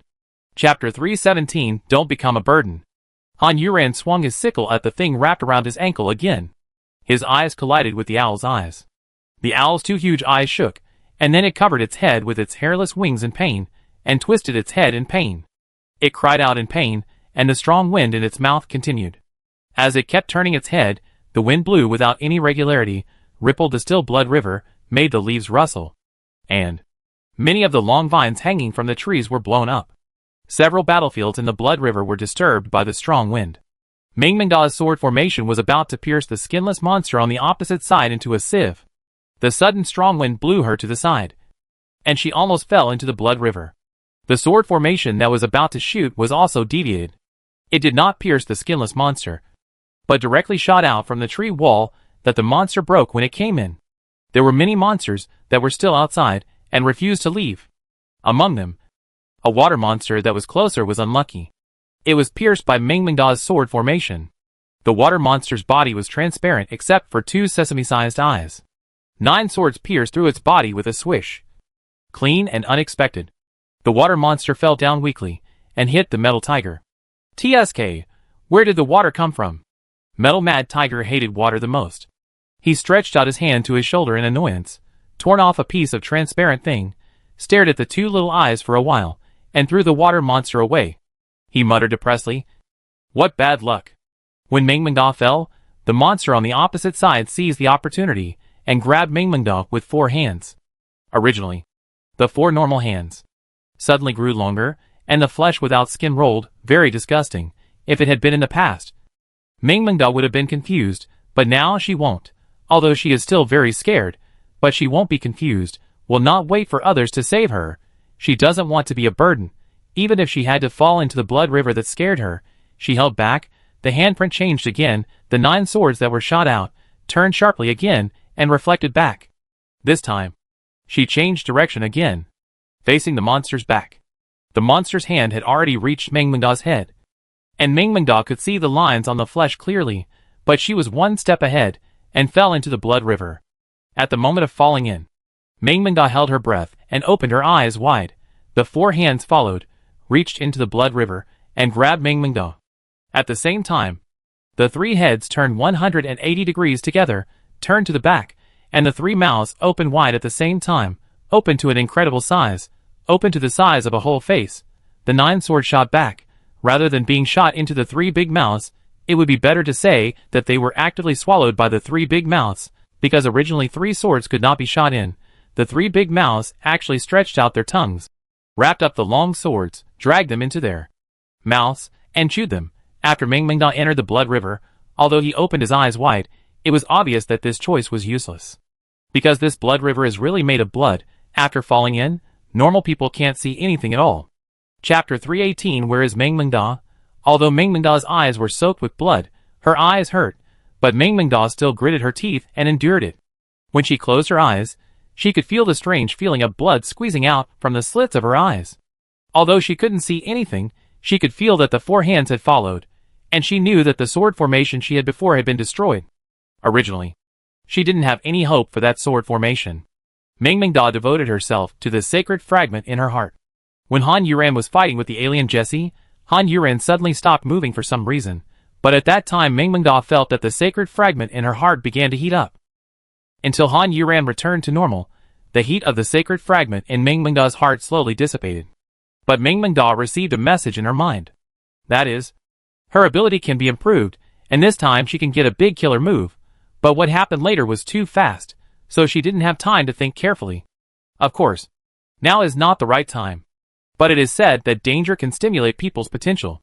Mengmengda wants to try it. So when she devoted herself to the sacred fragment in her heart, the sacred fragment began to heat up again. As she became more and more focused, more and more eager, the sacred fragment became hotter and hotter. The 4 bloody hands entered the blood river and disappeared in an instant, completely merging with the blood river. It was impossible to tell which one was the hand. Only by the subtle flow of the river water, the 4 hands could be distinguished. Mengmengda was now lying completely under the water, and those 4 hands were about to touch her. Above, Pink Rabbit slapped the still screaming owl on the head, and directly slapped it into the blood river. And it never came out again. When Han Yuran's sickle was about to chop off the thing that was wrapped around him, the opponent retreated. Han Yuran took a quick look at the battle situation, and it was all okay. No one was knocked down, and no one was in a particularly dangerous situation. He was about to chop the little thing down below with the sickle, but just as he swung the sickle, Han Yuran's pupil suddenly shook, and then he turned to look at the people around him, and was shocked. Where is Mengmengda? Han Yuran suddenly panicked, and looked around blankly. Where is Mengmengda? But in this situation, if he shouted, it would naturally cause chaos among the people. Han Yuran took a step forward, and his whole body lost balance and swayed, and then he fell uncontrollably into the blood river. The pollen took advantage of Han Yuran's confusion, and the pistol had already wrapped around Han Yuran's thighs. Han Yuran pulled forward again, and she tripped. In the moment before she fell, Han Yuran was still rolling her eyes, looking for Mengmengda's figure everywhere, until her nose was already immersed in the blood river. She suddenly felt a surge of powerful force coming from the blood river. Then she saw that not far in front of her, the blood river exploded, and the blood splashed in her wide-open eyes, which was a little painful. In the bloody blur, Mengmengda flew out of the blood river. Although she was blood red, her clothes were not damaged, and her eyes were bright. It seemed that she was not injured, at least not seriously injured. Chapter 319. A big fight. Han Yuran was relieved to see that Mengmengda was fine, and she didn't care at all that she had fallen into the blood river. Compared to Mengmengda's choice, she was a little smarter, and closed her eyes in advance. At the same time, her hands were not idle. When she sank into the blood river, she waved her hand to touch the thing wrapped around her thigh. With almost one fall, Han Yuran fell to the bottom, and her forehead hurt. At the same time, there was a stinging pain on her thigh. Some of the things that were wrapped around her were inserted into her legs. It hurt at first, and then it felt numb. Only one wing of pollen was left, revealing a vicious smile, and trying its best to wrap another stamen around Han Yuran. Han Yuran was in great danger under this river of blood. Mengmengda, who rushed out, stayed on the card in midair, and another card appeared above her head. But nothing could be seen on this card. Only in the upper left corner, a 5-pointed star shape could be vaguely seen. As Mengmengda rushed out, the 4 hands that the monster had not succeeded in getting also chased out and chased Mengmengda straight. That's not all. The monster also chewed the 9 flying swords into small pieces, turned its head back, stretched its neck like rubber again. 3 heads, 3 big mouths, and 4 arms worked together. The hand below grabbed at Mingmingda, and the three big mouths were on Mingmingda's head, biting at Mingmingda with the momentum of wanting to eat Mingmingda alive. The two extra heads were not idle, provoking the people around. To the left of Mingming was Sugita Jintoki, who was fighting with a group of monsters with his clones, while protecting Fongtang and Mizuki behind him, including the real body. There are now 8 Sugita Jintoki. They fought with a multi-legged monster, Metal Mad Tiger, Bone Spirit, Thorny Stone Gull, Carnivorous Grass, Giant Tail Crocodile, Earth Python, Blood Rabbit. From this point of view, he should be the one with the strongest fighting power. One person can block so many monsters, and the 8 people can cooperate with each other. One of Sugita Jintoki's clones just hit the Blood Rabbit into the sky, but before it could hit it again, it was bitten off half of its body by the big mouth of the monster in Mingmingda. One clone was destroyed. Sugita Jintoki quickly created another clone. Mizuki was behind him, and continuously injected the healing light into his body. The tough Fongtang took advantage of the situation and played dirty tricks. Now he is also beaten Black and Blue. However, the 3 of them cooperated with each other, and could still hold on for a while. Everyone should focus on their own sacred fragments, Mingmingda reminded, not afraid of the monsters attacking from above and below. And Quinn, who was on the right side of Mingmingda, had thunder in his hands, and it was crackling. He was fighting against a headless fly. A headless fly is only the size of a fist. The danger of this kind of headless fly is that they never fight alone. In the belly of each headless fly, there are countless small headless flies. And in the belly of these small headless flies, there are countless small headless flies. When Quinn smashed a headless fly with his first punch, a large group of them rushed towards him from inside. He was caught off guard, but Gao Tianyi beside him saved him. Now the 2 of them were working together to fight the monsters on the opposite side. The headless flies were burned by electricity, and fell into the river with a crackling sound. Chapter 320 Shadow Control Technique. There were so many headless flies that they almost became a curtain, and they fell into the blood river with a clatter. Gao Tianyi was on the left side in front of Quinn. He clasped his hands together, raised his index and middle fingers, frowning, looking very strenuous. In the blood river in front of him, 2 black shadows were stretched very long. One of the black shadows was that of a kuei-shi, which looked very thick, and the long hair on its body was bursting. The other black shadow was that of an equally burly camel elephant. It had a long nose that could spray corrosive liquid, and was swinging back and forth. But there is a very strange thing. These 2 shadows are actually fighting. Looking more carefully, they are not black shadows. They are clearly the shadows of the kuei-shi and the camel elephant in front of Gao Tianyi. Now the camel elephant and kuei-shi are standing motionless in the blood river, just roaring non-stop, seemingly struggling. Their shadows are connected to Gao Tianyi's body, making the 2 shadows attack each other. When the shadow kuei-shi punches the shadow camel elephant, the real body of the camel elephant will groan, and the long nose of the shadow camel elephant will be controlled and wrapped around the neck of the shadow kuei-shi. The body of the kuei-shi will really be out of breath. This is another skill of Gao Tianyi, shadow control. However, controlling these 2 huge monsters is still very difficult for him. Now, after hearing Mingmingda's shout, everyone attacked without hesitation, and then took advantage of the opponent's evasion, and devoted themselves to the sacred fragments in their bodies. Except Fu Xiuyan. Fu Xiuyan is now fighting with a unicorn monster, but rather than fighting, it's better to say that Fu Xiuyan is playing with the unicorn monster, just pretending. From time to time, he looked at the place where Han Yuren fell. Of course, he saw it, but he had no intention of rescuing her. Yen Sui, who was close to Han Yuren, was standing on the back of the pink rabbit and fighting with the monster. He did not notice Han Yuren's movements at all. Not to mention Han Yuren's movements. She did not even hear Mingmingda's shouts. And her eyes were red from fighting with Yasaki Orochi on the opposite side. The pink rabbit punched, slapped, kicked, and bit with its mouth. The moves it used were the simplest and crudest.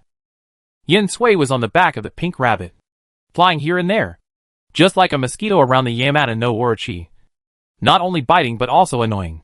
But compared with the Yamata no Orochi, Yen Sui's body was too small, and extremely flexible. Yamata no Orochi had no hands, and had to deal with the pink rabbit on the opposite side. So it didn't pay much attention to Yen Sui, and let Yen Sui punch and kick it. Han Yuren, who sank into the blood river, felt that his right leg that was entangled had lost consciousness. This is not a good thing, Han Yuren thought, and the sickle in his hand finally turned around, and chopped at the things entangled on his legs without hesitation. looking at the posture of the sickle. If it strikes down, not only will the stamen wrapped around her leg be cut off, but even her leg will probably be cut off in half. Hwafin has already gained the upper hand, and she has no intention of fighting Han Yuran to the death. She just wants to fight Han Yuran until the other party is half dead. So, Hwafin will take back the stamen without hesitation. However, when Han Yuran fell down, her hand, which had begun to touch her leg, was one step faster than Hwafin, and she grabbed the thing that had just been released from her waist and retreated to the root of her thigh. Chapter 321, Rushing to Die. Han Yuran had just grabbed that unknown thing, and she felt a sharp pain in her hand. And then her entire palm gradually became numb. Hwafin's expression instantly became fierce. She had never thought that Han Yuran would actually reach out and grab her. But she couldn't let her grab her like this. Seeing that the sickle was about to chop down, Han Yuran's hands were clenched tightly. Damn it! How could this guy be so strong? Her hands should have been numb a long time ago. Hwafin thought bitterly in her heart, and was also ruthless. With her ability, her pupil technique can only be used once a month, and her pistol, but it can't be hurt. Thinking of this, Hwafin fought hard, concentrating all her dark power on the flower bud on her head, preparing to use another talent of their flower clan. The flower clan has two talents. First, it was the pupil technique that Hwafin had used before, which was a life-saving technique. Second, it was a fighting technique. When all the dark power was concentrated on the bud of Hwafin's head, Hwafin's entire body instantly shrank. Afterwards, all the dark power was transferred from the bud to the pistol. Han Yuran's hands were almost completely numb, and she could barely feel the things in her hands, which seemed to have many more bulges. But she didn't care. The sickle had already been chopped down. Suck it! Hwafin shouted almost crazily, and her voice was broken. Han Yuran felt something piercing her legs and hands. And then all the blood in her body rushed there, and her whole body almost became paralyzed at once. However, the movement of the flower bud was still slow. The toxins released from the pistol made Han Yuran's body stiff. But the sickle had already cut the pistol. The pistol was cut off by the sickle without any accident. And the pollen screamed miserably. This was not what she thought.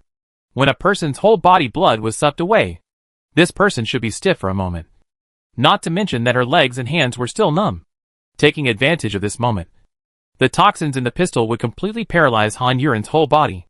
The sickle would not cut her own pistol, but Han Yuran. This guy is simply a monster. Whether it was the strange feeling of blood rushing to one place and being drained away, or the toxins in the pistol, or the numbness of the body, she actually overcame them all. The severed pistol bounced back quickly like a broken rubber band, and the broken ones were still limp on Han Yuran's body. Han Yuran, who was paralyzed as if it was not her own body, turned her hand holding the sickle downward somewhat stiffly, and the tip of the knife touched the ground, and she supported the sickle and slowly stood up. The pollen on the opposite side had stopped roaring, because compared to the stamen being cut off by the sickle, she had done something that was almost equivalent to suicide. At the critical moment of life and death, she even forgot that Han Yuran had the divine fragrance in her body. What is the divine fragrance? That is the most deadly thing for their dark tribe. And she was so crazy that she took the initiative to suck Han Yuran's blood. She didn't even think she was so long-lived. Feeling the divine fragrance running around and destroying her body, Pollen knew that she was doomed to die. But she was unwilling to accept it, and asked with a weak look, "You? Why? My poison has no effect on you." Han Yuran had already climbed up from the ground, bent his knees and half knelt on the ground, and said with stiff lips, "No. It works." Chapter 322, Fighting Against One's Own Body. Han Yuran's words made Hwafin's eyes flash with doubt. If it works, then why does the person in front of him seem to be unaffected by the toxin? Hwafin's pupils swayed slightly, and then suddenly froze. No! This person is affected. Because of Hwafin's gifted pupils, she can see clearly even in this river of blood. The person in front of him knelt on one knee on the ground, of course. It was not because this posture was cool. It was because her body was paralyzed and out of control. It was very difficult for her to get up. Looking more carefully, her whole body was shaking. That means the person in front of her really survived. Hwafin widened her eyes and looked at Han Yuran, whose eyes were closed in disbelief. She couldn't believe it. It was not like pain, which some people could endure and could get through by gritting their teeth. But her poison would paralyze the whole body, which could not be endured by endurance. All the blood in her body was suddenly sucked away, without any signs. which could not be endured by endurance. Was it a human or a monster in front of her? Huafan's eyes began to have double vision, and the vision in her eyes became blurred. She knew she was going to die at the hands of a monster. At least she couldn't endure it. She was so scared. It shrank a circle, and only one wing was left. The body shrank into a ball. The originally beautiful bud was now tattered. Huafan regretted it. She regretted having such a foolish dream of reaching the sky in one step. How did you endure it? Aren't you afraid? Huafan's voice was so weak that Han Yuren almost didn't hear it. If her physical condition allowed, Han Yuren would not waste time talking nonsense with Huafan. After all, the two of them did not have a deep revolutionary friendship. But now her body was too disobedient. And she also needed something else to make herself not pay too much attention to this weirdness. While struggling to prop up her body bit by bit, she said, "If you experience more, you will get used to it." Huafan's eyes were already closed. Han Yuren's voice seemed to reach her ears from a very far place across thousands of mountains and rivers. She propped up her fallen body for a while, and then fell to the ground with a bang. Finally, she only murmured, "What have you experienced?" Han Yuren propped up her body bit by bit, and the veins on her hand holding the sickle were bulging. She almost gritted her teeth and said, "I have been slapped 938 times. I have been kicked 465 times. I have been knocked unconscious by various things 571 times. I have been beaten 296 times. But I have only cried 3 times." Han Yuren's gnashing of teeth was not because of hatred, but because it was not easy to fight against her own body. These were the things she hated to mention the most.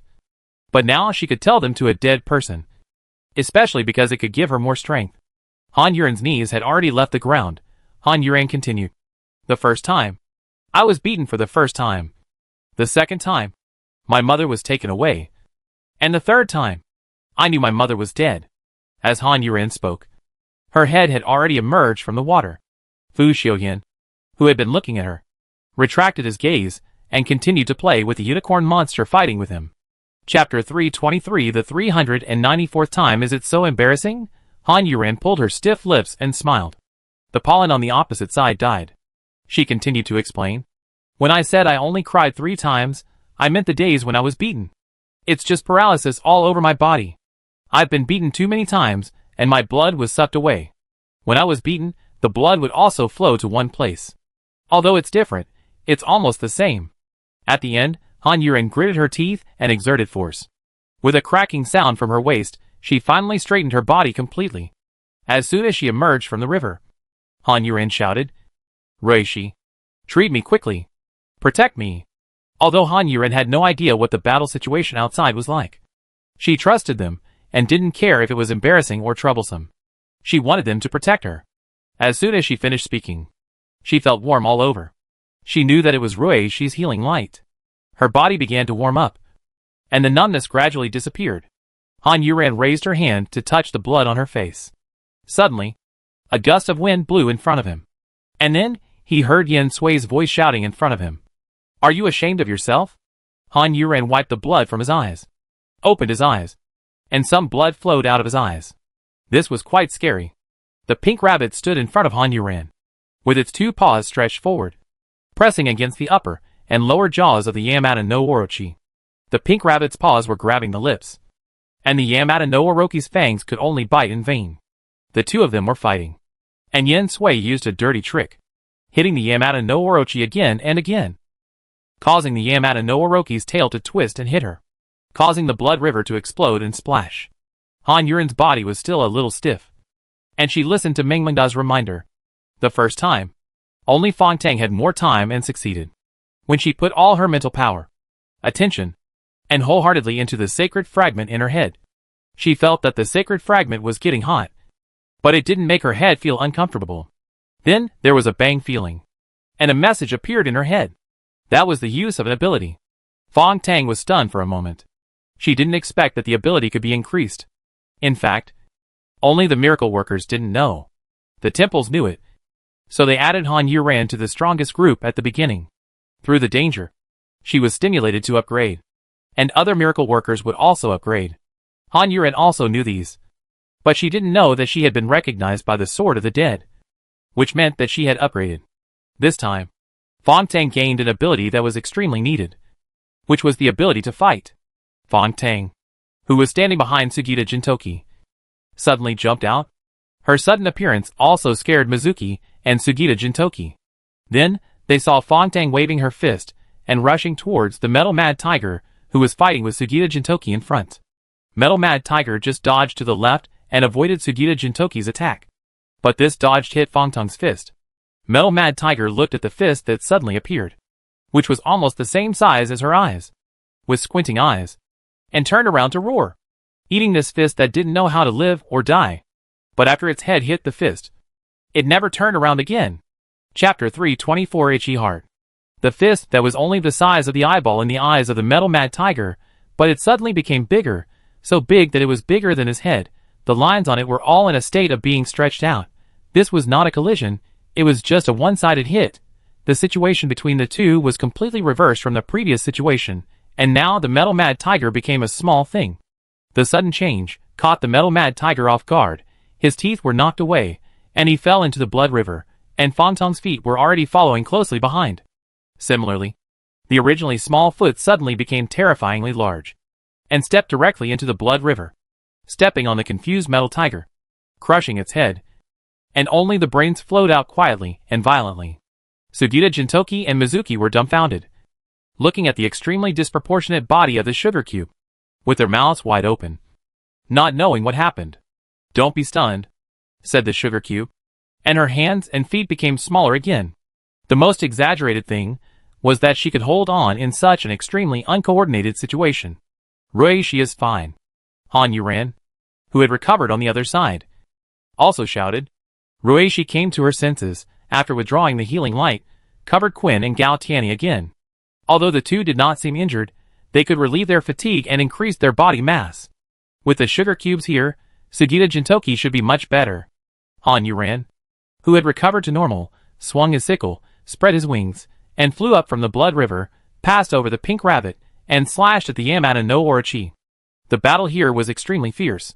The tree wall in front, which had been hit by the monsters that broke in, had many gaps and cracks. The monsters guarding outside could barely see some of the battle. The more they watched, the more shocked they were. The more they watched, the more itchy they felt. They were shocked because Han Yuran and the others' fighting power was beyond their imagination. They felt itchy because they had fought like this inside. After fighting for so long, there was no movement at all in the Forest of Despair. At this moment, they even wondered if the legend about the Forest of Despair was false. Just when the monsters were about to make a move, a black cloud rushed over from the distant horizon at a very fast speed, and shot directly to the edge of the Forest of Despair. In front of the monsters, Lucifer, lying on the black cloud bed, opened his eyes lazily, glanced at the confused monsters on the opposite side, and turned his head to look behind him. Of course, when he turned his head, he pulled the scarf to cover his face. Turning back, Lucifer gasped in surprise when he saw the Forest of Despair destroyed like this. His eyes immediately caught Fu Xiuyan playing with the unicorn monster, and he gasped again. He thought that the unicorn would never dare to imagine that it had fought bravely with the devil until its death. How dare they enter the Forest of Despair? Lucifer asked. And at the same time, he was wondering how his elder brother dared to go in. Could it be that his elder brother was so confident in himself that he dared to enter the Forest of Despair? These monsters were not afraid of Lucifer. So one of them immediately spoke up. "Your Majesty, this Forest of Despair doesn't look like anything special," the green bassy insect said, with a tentative tone. Chapter 325 Good Plan. The basic worm wanted to get some information from Lucifer. After all, as a member of the royal family, Lucifer must know much more than them. Some of the monsters even had wild imaginations. There must be some treasures in the Forest of Despair. In order to monopolize the treasure, the royal family deliberately lied about it. And those who went in and never came out were actually secretly killed by the royal family. At this time, in their simple minds, they forgot one thing: they are the royal family, they want to monopolize the treasure. Why do they need to lie so much? They only need to give an order. Who dares to disobey? After the basic worm asked, Lucifer laughed with extreme disdain, and then asked, "Then you dare to try it?" Lucifer stared at the basic worm's eyes with a playful smile, and it was not funny at first glance. The bassy insect smiled awkwardly. It was not that it was completely afraid, but it just wanted to wait a little longer. "Take a look," and try to be sure. The bassy insect fell silent. And a fiery feather beast answered Lucifer's question. Those monsters that went and wanted to challenge and try their luck. Lucifer laughed again with great disdain, and said sarcastically, "To challenge the speed of your own death?" Seeing his artificial sarcasm, the monsters felt more and more that it was fake. And they always felt that Lucifer was lying to them by exaggerating. The team that was really fooled by Galtiani's trap finally stopped. They were already thousands of miles away from the Forest of Despair. They ran really fast. The iris-winged wolf's nose twitched. It was so angry. It never thought that it would be fooled by a small trap in its whole life and run so far in vain. It also followed so many shameless people. Now it ran to the wrong place. They all turned against me and laughed at me. "Are you fucking human? Don't you feel guilty?" The iris-winged wolf roared and slapped his chest. Then a mean voice came out from the group of monsters that were leaving and turning around. "It doesn't hurt. Because we are not human at all." Ha. The laughter was contagious. And it rang out one after another. Their consciences didn't hurt. But the heart of the iris-winged wolf was bleeding. It was deeply shocked and decided to give up this mission. It lay on the ground without any strength. Now it just wanted to be a quiet wolf for a while. Didn't want to talk. And just wanted to be quiet. And this group of monsters has already turned back in large numbers. In the Forest of Despair, Han Yuren's sickle shone with a cold light as it chopped towards the head of the Yamata no Orochi. All the monsters widened their eyes and moved forward again. Even Lucifer looked at Han Yuren intently. Han Yuren didn't know, but the people of the Dark Clan knew this Yamata no Orochi's killer move. Some of the monsters reacted, thinking back to the Yamata no Orochi's performance before, and finally understood why it had been entangled with the rabbit and the little thing for so long. It turned out that it was waiting for Han Yuren, and when the Yamata no Orochi came in, Han Yuren had already smashed into the blood river. The Yamata no Orochi, who didn't find the target, hid its strength, let the other party underestimate itself, and then waited for Han Yuren to appear, and killed it with one blow. It can be said that it made a good calculation. Chapter 326. My mouth is a little dry. The eyes of the Yamata no Orochi flickered. Facing the sickle that Han Yuren chopped down, a trace of fear flashed in its eyes, as if this blow was very sudden, very unexpected, and it couldn't bear it. The sickle was getting closer and closer. Everything seemed to be in slow motion in the eyes of the Yamata no Orochi and Han Yuren, and in the eyes of the monsters watching outside. Just when the monsters were ready to scream. Just when Yamata no Orochi thought he was going to succeed. Just when Han Yuren realized from Yamata no Orochi's reaction that there was something fishy going on. A sudden change. Everyone standing in the blood river, whether you are a miracle worker or a magic beast, all felt an irresistible attraction suddenly appearing from the blood river. The powerful pulling force, almost as soon as they felt it, had already pulled Sugita Jintoki and the other magic beasts into the blood river. All the moves that attacked the opponent were in vain. Not only that, they all dissipated into nothingness. Moreover, Han Yuren and other magic beasts in the sky were pressed down from midair by an invisible pressure. Almost instantly, Han Yuren and the magic beasts were pressed into the blood river. The incident happened so quickly and suddenly that Han Yuren and the magic beasts had no time to react at all. And they all fell into the blood river. Lucifer outside slowly sat up from the bed, looking at the place where Fu Xiuyan disappeared, feeling a little uneasy. And the monsters behind him all stood up, staring at the inside in a daze, not knowing what happened all of a sudden. But although they didn't know what happened, the monsters that were eager to move in before felt like they had survived a catastrophe. The blood river was still the blood river. But the miracle workers and monsters who had been fighting fiercely in the blood river before were gone. Not only that, the outer layer of trees that the monsters had destroyed when they entered began to recover at a speed visible to the naked eye.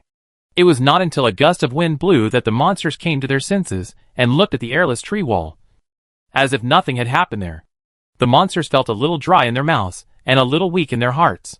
But they thought about it again. Han Yuren was still inside, and the witch's order was still lingering in their minds. What should they do now, after witnessing the horror and weirdness of the Forest of Despair? No monster dared to enter. Finally, the monsters turned their eyes to Lucifer. Lucifer had no time to care about them. He really didn't understand what his brother was going to do. The monsters outside the Forest of Despair fell into a hopeless state. Inside the Forest of Despair, Han Yuren, who was pressed down by force, slammed into the blood river again. She no longer felt strange. She closed her eyes immediately, and didn't feel the existence of any creatures around her. She felt like she was floating along with the water. She was a little surprised. Was the water in the blood river flowing so fast? She didn't feel it when she fell in it before. Han Yuran kept floating like this. She almost fell asleep during the period. Of course, she wanted to get up and rush out. But after trying several times, she found that she couldn't do it. She couldn't move at all. At first, she felt a little scared. But after a while, Han Yuran got used to it. Chapter 327 perhaps. We are destined to be together. I don't know whether to say that Han Yuran is highly adaptable or too careless. Anyway, after floating for an unknown period of time, Han Yuran felt herself gradually float out of the river. First her nose, then her entire face. Han Yuran's eyes had been numbed by the sting of blood, so she simply opened them. As soon as she opened her eyes, Han Yuran saw two black things, almost sticking to her face. Later, her body began to slowly emerge from the river, and the two black things also slowly distanced themselves from her. Han Yuran could see clearly that the black things were a pair of eyes, and the owner of the eyes was actually Fu Xiuyan. Han Yuran felt that she was going to be unlucky. When she thought of this, she had completely left the river, got on the shore, and her body instantly recovered to a state where she could move. Where are the others? Han Yuran asked as she quickly stood up. I don't know. I didn't see it. How did we get together? Han Yuran didn't believe Fu Xiuyan's words. If Fu Xiuyan said, I killed all the others, Han Yuran would believe it, but now he didn't believe it. Fu Xiuyan grinned. Maybe we are destined to be together. It's a ghost fate. Don't be disgusting. Where is this? How long have you been out of the blood river? What was your state in the blood river? What did you see after waking up? Han Yuran wiped the blood off his face, while asking Fu Xiuyan a series of questions. Fu Xiuyan stared at Han Yuran and asked, Are you interrogating me? Han Yuran shook her wet short hair, and replied with a smile. No. How could that be? We are in the same group, and have been through so many life and death situations. I am just asking you for information. After all, we are separated from our group members, and are in such a dangerous place. I think I need to ask you about the situation since you woke up first. Is that not too much? Although Han Yuran was talking, her eyes were not idle. She turned her head, and looked around at the situation. The tree was the same as the tree wall, but the difference was that she was standing on the land instead of the blood river. There were many unknown weeds, and wild flowers on the land. Fu Xiuyan on the other side began to answer Han Yuran's questions after getting Han Yuran's answer. This should be the deep inside of the forest of despair. It has been about 2 hours since I came out of the blood river. My whole body was in a state of being unable to move in the blood river. I didn't see anything after waking up, because I didn't know this forest of despair. I stayed where I was, and thought that I got ashore from here, and maybe someone else would get ashore from here. Fu Xiuyan said, and walked in front of Han Yuran again, grinning. In the end, I waited for you. Han Yuran took a step back and distanced himself from Fu Xiuyan. Although Fu Xiuyan answered every question, his answers were useless. Han Yuran looked at the river in front of her, the floating bones, and the endless trees. She had no confidence that she could walk straight out, and it was certainly not that easy. Han Yuran rolled her eyes, then turned to Fu Xiuyan and asked, What should we do next? Fu Xiuyan was a little surprised. You ask me? Han Yuran did not answer, and Fu Xiuyan said in confusion, You don't believe me. Why are you asking me? Chapter 328 You are the scenery of others. Because there is only you here besides me. Han Yuran said, and took another step back. And I am not deaf. You don't need to be so close to me when you talk. I think you are not blind. Fu Xiuyan frowned, looking very puzzled. Why, are you always so wary of me? Han Yuran sneered. Although you are an actor, your acting skills are really bad, whether in the past or now. Said, Han Yuran turned around and didn't want to entangle with him anymore. This forest is really weird. Those monsters call it the forest of despair. It would be very desperate if you can't get out. They were all caught in the river, and then washed away. Now the key is that we don't know where everyone is gone. And we don't know how big this forest of despair is, and what dangers exist. Han Yuran tentatively called out a few times. Yen Sui. Quinn. Sugar Cube. Although she called very quietly, she could still hear a little echo. Apart from the echo, she could not hear any other sound. And no one answered her. Han Yuran smacked her lips, looking at the endless dense trees. And she was so confused that she couldn't think of any solution. After a while, Han Yuren found a moss-covered stone and sat down. Wait here for a while, and calm yourself down, don't be anxious, and Fu Xiaoyan just kept looking at Han Yuren, not leaving, nor making any suggestions. The two of them just stood by the river in silence. Han Yuren stared at the bloody river in a daze, and Fu Xiaoyan stared at her in a daze. If you don't consider the current situation, and the relationship between the two, it's like a scene in a poem. You stand on the bridge and look at the scenery, while the people who look at the scenery look at you from the building. Perhaps, without realizing it, you are someone else's scenery. It was not until Han Yuren felt a little cold that he came to his senses, and noticed that fog had appeared in the forest since some time ago. The thin layer of fog made the forest look more strange and eerie. Han Yuren looked up at the sky. Fortunately, the leaves of these trees grew on the thin branches on the trunks, and they hung down, without blocking the sky. The sky had completely changed from gray to dark. Being in this mist, I felt a chill all over my body. Han Yuren stood up and stretched a few times and said, "Let's go somewhere else first." Fu Xiaoyan stood up, which was considered as agreeing to this suggestion. So the two of them left the bank of the Blood River without saying a word, one after the other, and walked into the depths of the forest. As they went deeper, the fog became thicker, but other than that, everything was the same trees, and no other sounds. After walking for a while, Han Yuren's clothes and hair, which were not dry to begin with, were wet by the mist again. She had goosebumps all over her body, and felt extremely cold. Later, the thick fog completely blocked her vision, and Han Yuren had to stop. She was shivering from the cold, and her teeth were chattering. She kept talking and whispering other people's names along the way, but she got no response. Han Yuren felt that she couldn't go any further. If she went any further, she would freeze to death. "What's wrong?" Fu Xiaoyan, who was behind her, asked when he saw Han Yuren stop. "Don't you feel anything?" Judging from the sound, the two were only a few feet apart. But even so close, Han Yuren couldn't see Fu Xiaoyan clearly. Chapter 329 Wrong set? "I don't feel anything." Fu Xiaoyan's answer was honest, which was not right. Han Yuren kept rubbing her cold hands, thinking, "You are indeed wrong. You don't feel cold in such cold weather. Let's go back a little bit, right?" Han Yuren said with a trembling voice and chattering teeth. But she didn't expect Fu Xiaoyan to say, "We can't go back." This sentence made Han Yuren not feel cold all of a sudden. She took a step forward and felt that she bumped into something, but she thought it should be Fu Xiaoyan, so Han Yuren didn't care, but grabbed the thing on the other side and asked, "What do you mean?"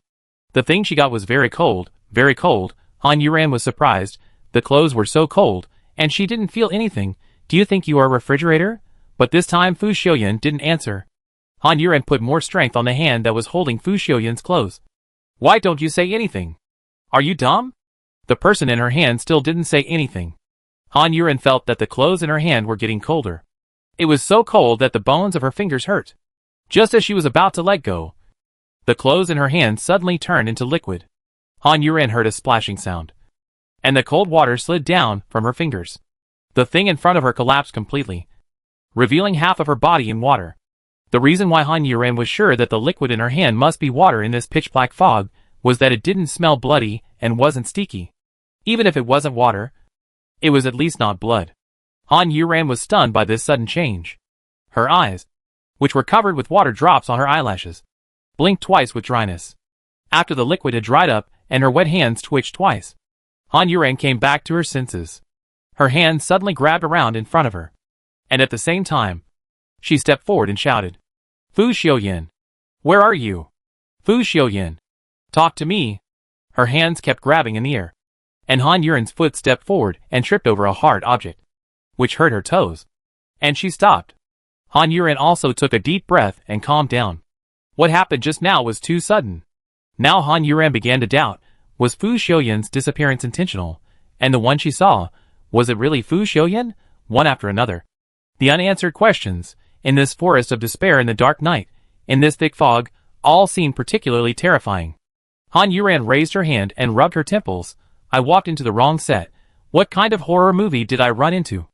Although when Fu Xiaoyan was there, Han Yuren had always been suspicious of him, and wary of him, but she was really the only one left. She still felt a little uncomfortable, although she didn't know if that person was really Fu Xiaoyan.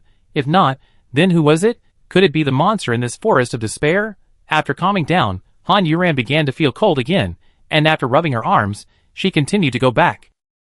The voice that belonged to Fu Xiuyan before, the last words he said were, "We can't retreat? What does this mean? They have no way to retreat? Or will they die here, without the life to retreat?" Han Yuran pondered while walking forward quickly. Luckily, the sickle in her hand gave her some sense of security. Chapter 330. Some are in trouble. Some are happy. When Han Yuran was in trouble, good things happened in the Kingdom of Wings. At least for the ordinary people who didn't know what happened that day. It was a good thing and a hopeful thing, because they learned that the North District belonged to them. It was at least the home of many people. So when the broadcast notification sounded, too many people jumped for joy. The aliens would evacuate the North District. 6 months of peace. And 1 million people would return. Maybe among them were their relatives, friends, lovers, and loved ones. When all the miracle workers were ready to go, standing behind the temple, quietly listening to Jin Jishi notifying the ordinary people of the deployment arrangements in detail, only a small number of people found that there was no trace of the strongest team among those miracle workers. But they just thought that maybe they went out on a mission directly. No one thought that the strongest team had left the Kingdom of Wings.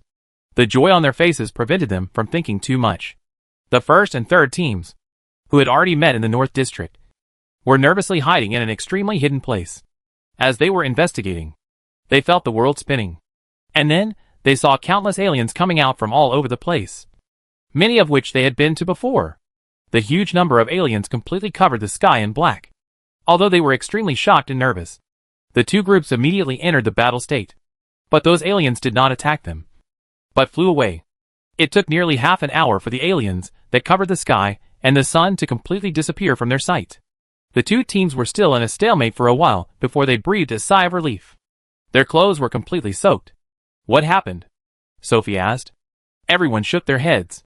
The young marshal was still afraid when he thought of those aliens. He said with a dry mouth, "I didn't expect there would be so many aliens here. No one had expected that. Otherwise no team would be willing to go on a mission alone. That would be no different from committing suicide. Although I don't know why those aliens didn't attack them. I think we should go back to the city first." Lingjiu, the leader of the first group, said. Lingjiu is a cute girl with a bun hairstyle. She is only 18 years old this year. Although she is the leader, she plays well with everyone. No matter what decision is made, she always discusses it with everyone. In addition, all her judgments along the way are very accurate, and everyone is convinced by her. Now when she suggested going back to the city, everyone was willing in their hearts. To be honest, everyone was very tired, and their nerves were always tense.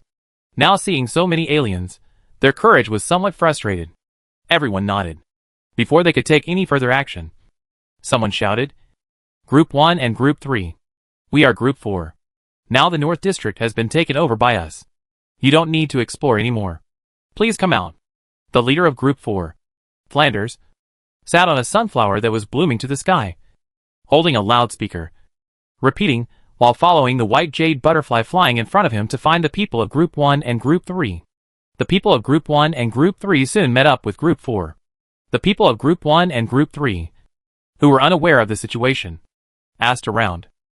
Chapter 331. Advantages of talking a lot. Flanders is also a talkative person. When someone asks him one question, he can answer 3 questions. And he believes that all these are things that all miracle workers have seen with their own eyes and experienced personally. There is nothing to hide from Groups 1 and 3, who are also miracle workers. So he tells them everything he knows. Groups 1 and 3 are shocked, and shocked again. But Sophie's face changed continuously.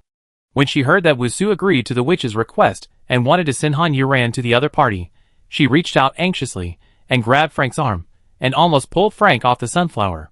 Lingjiu, who was standing in front of Sophie, was also hit by Sophie and his arm hurt. "Sister Sophie, what's wrong with you?" Lingjiu asked worriedly, rubbing his arm. She was the youngest in the whole group, so she called each member sister and brother, very politely. But Sophie didn't want to answer her question. She stared at Frank, who looked at a loss, and asked, "You said Wusu agreed?" Frank nodded woodenly. Seeing Sophie like this, he didn't dare to say, "Be gentle. My arm hurts a little." "Yes, I agreed. And then Han Yu took the initiative to leave our wing country." Frank continued to use his advantage of being talkative. Then he felt that the bones in his arm seemed to be about to break. And he blew cold air and gritted his teeth to hold it in. Leave the wing country. Sophie said this with some difficulty. That's right. Not only her, but also all the strongest groups. And the other 2 miracle workers. Left with her. With a crack. Frank's arm bones really broke. And he couldn't help howling anymore. And his facial features were deformed. Lu Sanwei, the treatment member of Group 1, quickly reached out and slapped Frank's wide-open mouth. Seeing this, the members of Group 4 were worried about their leader and asked, "What are you doing?" Sophie let go of the hand holding Frank's arm with lifeless eyes. Lu Sanwei explained, "Hey, I'm a treatment. I can cure it in a moment. It's okay. Our Sophie is just very strong. She can't control it. Please forgive her. Please forgive her." As she said this, she grabbed Frank's arm with her other hand. This was the real treatment for Frank. As for the hand that blocked his mouth, it was just to stop him from roaring. Frank's face flushed, and he raised his other good hand to grab the hand that was blocking him. Lu Sanwei then remembered to let go of his hand. Frank, who was able to breathe again, gasped for air and looked at Lu Sanwei with a squinting look. Lu Sanwei patted his arm and said with a very annoying smile, "Look, is it better? It doesn't hurt anymore." Frank glared at him fiercely and said nothing more. Lingji worriedly grabbed Sophie's hand and gently pushed it twice. "Sister Sophie, what's wrong with you?" But Sophie suddenly looked up. The light in her eyes looked a little scary. "I want to go back to the city to find Anya."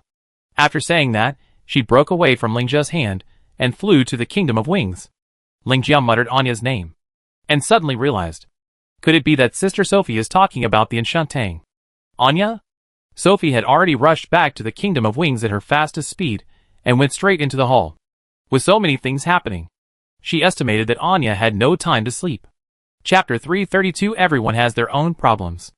After entering the hall, Sophie didn't know where Anya was. There wasn't even a front desk. So Sophie had to use the most primitive calling method and shouted, "Anya, come out!" Sophie's shout made everyone in the hall stop what they were doing and look at her. Then, the door of the conference room opened. Anya stood at the door and looked at Sophie, then left the conference room and went to another room. Sophie hurried to catch up. As soon as Anya entered another room, she heard a door slamming behind her. Sophie had already opened her mouth and asked angrily, "Why don't you help them? You are the Holy Temple." After Anya's pupils flickered, the teeth biting her upper lip loosened, and when she turned around, she had already returned to her original state. Looking at Sophie's angry face, she asked, 1,000,000 lives, 6 months of peace, the ownership of the North District, what do you think I, a Holy Temple, can do? You? After Sophie said this word, she couldn't say anything more, because she couldn't answer, but she just felt that Anya's behavior was too much. She was so suffocated that she had to take a deep breath to ease her emotions, and her chest was heaving violently. Then she waved her hand unwillingly, took a step back, and turned around anxiously on the ground. At least Sophie said at least twice, but didn't go down. Anya continued her words. "At least if I leave with her, you won't be so angry.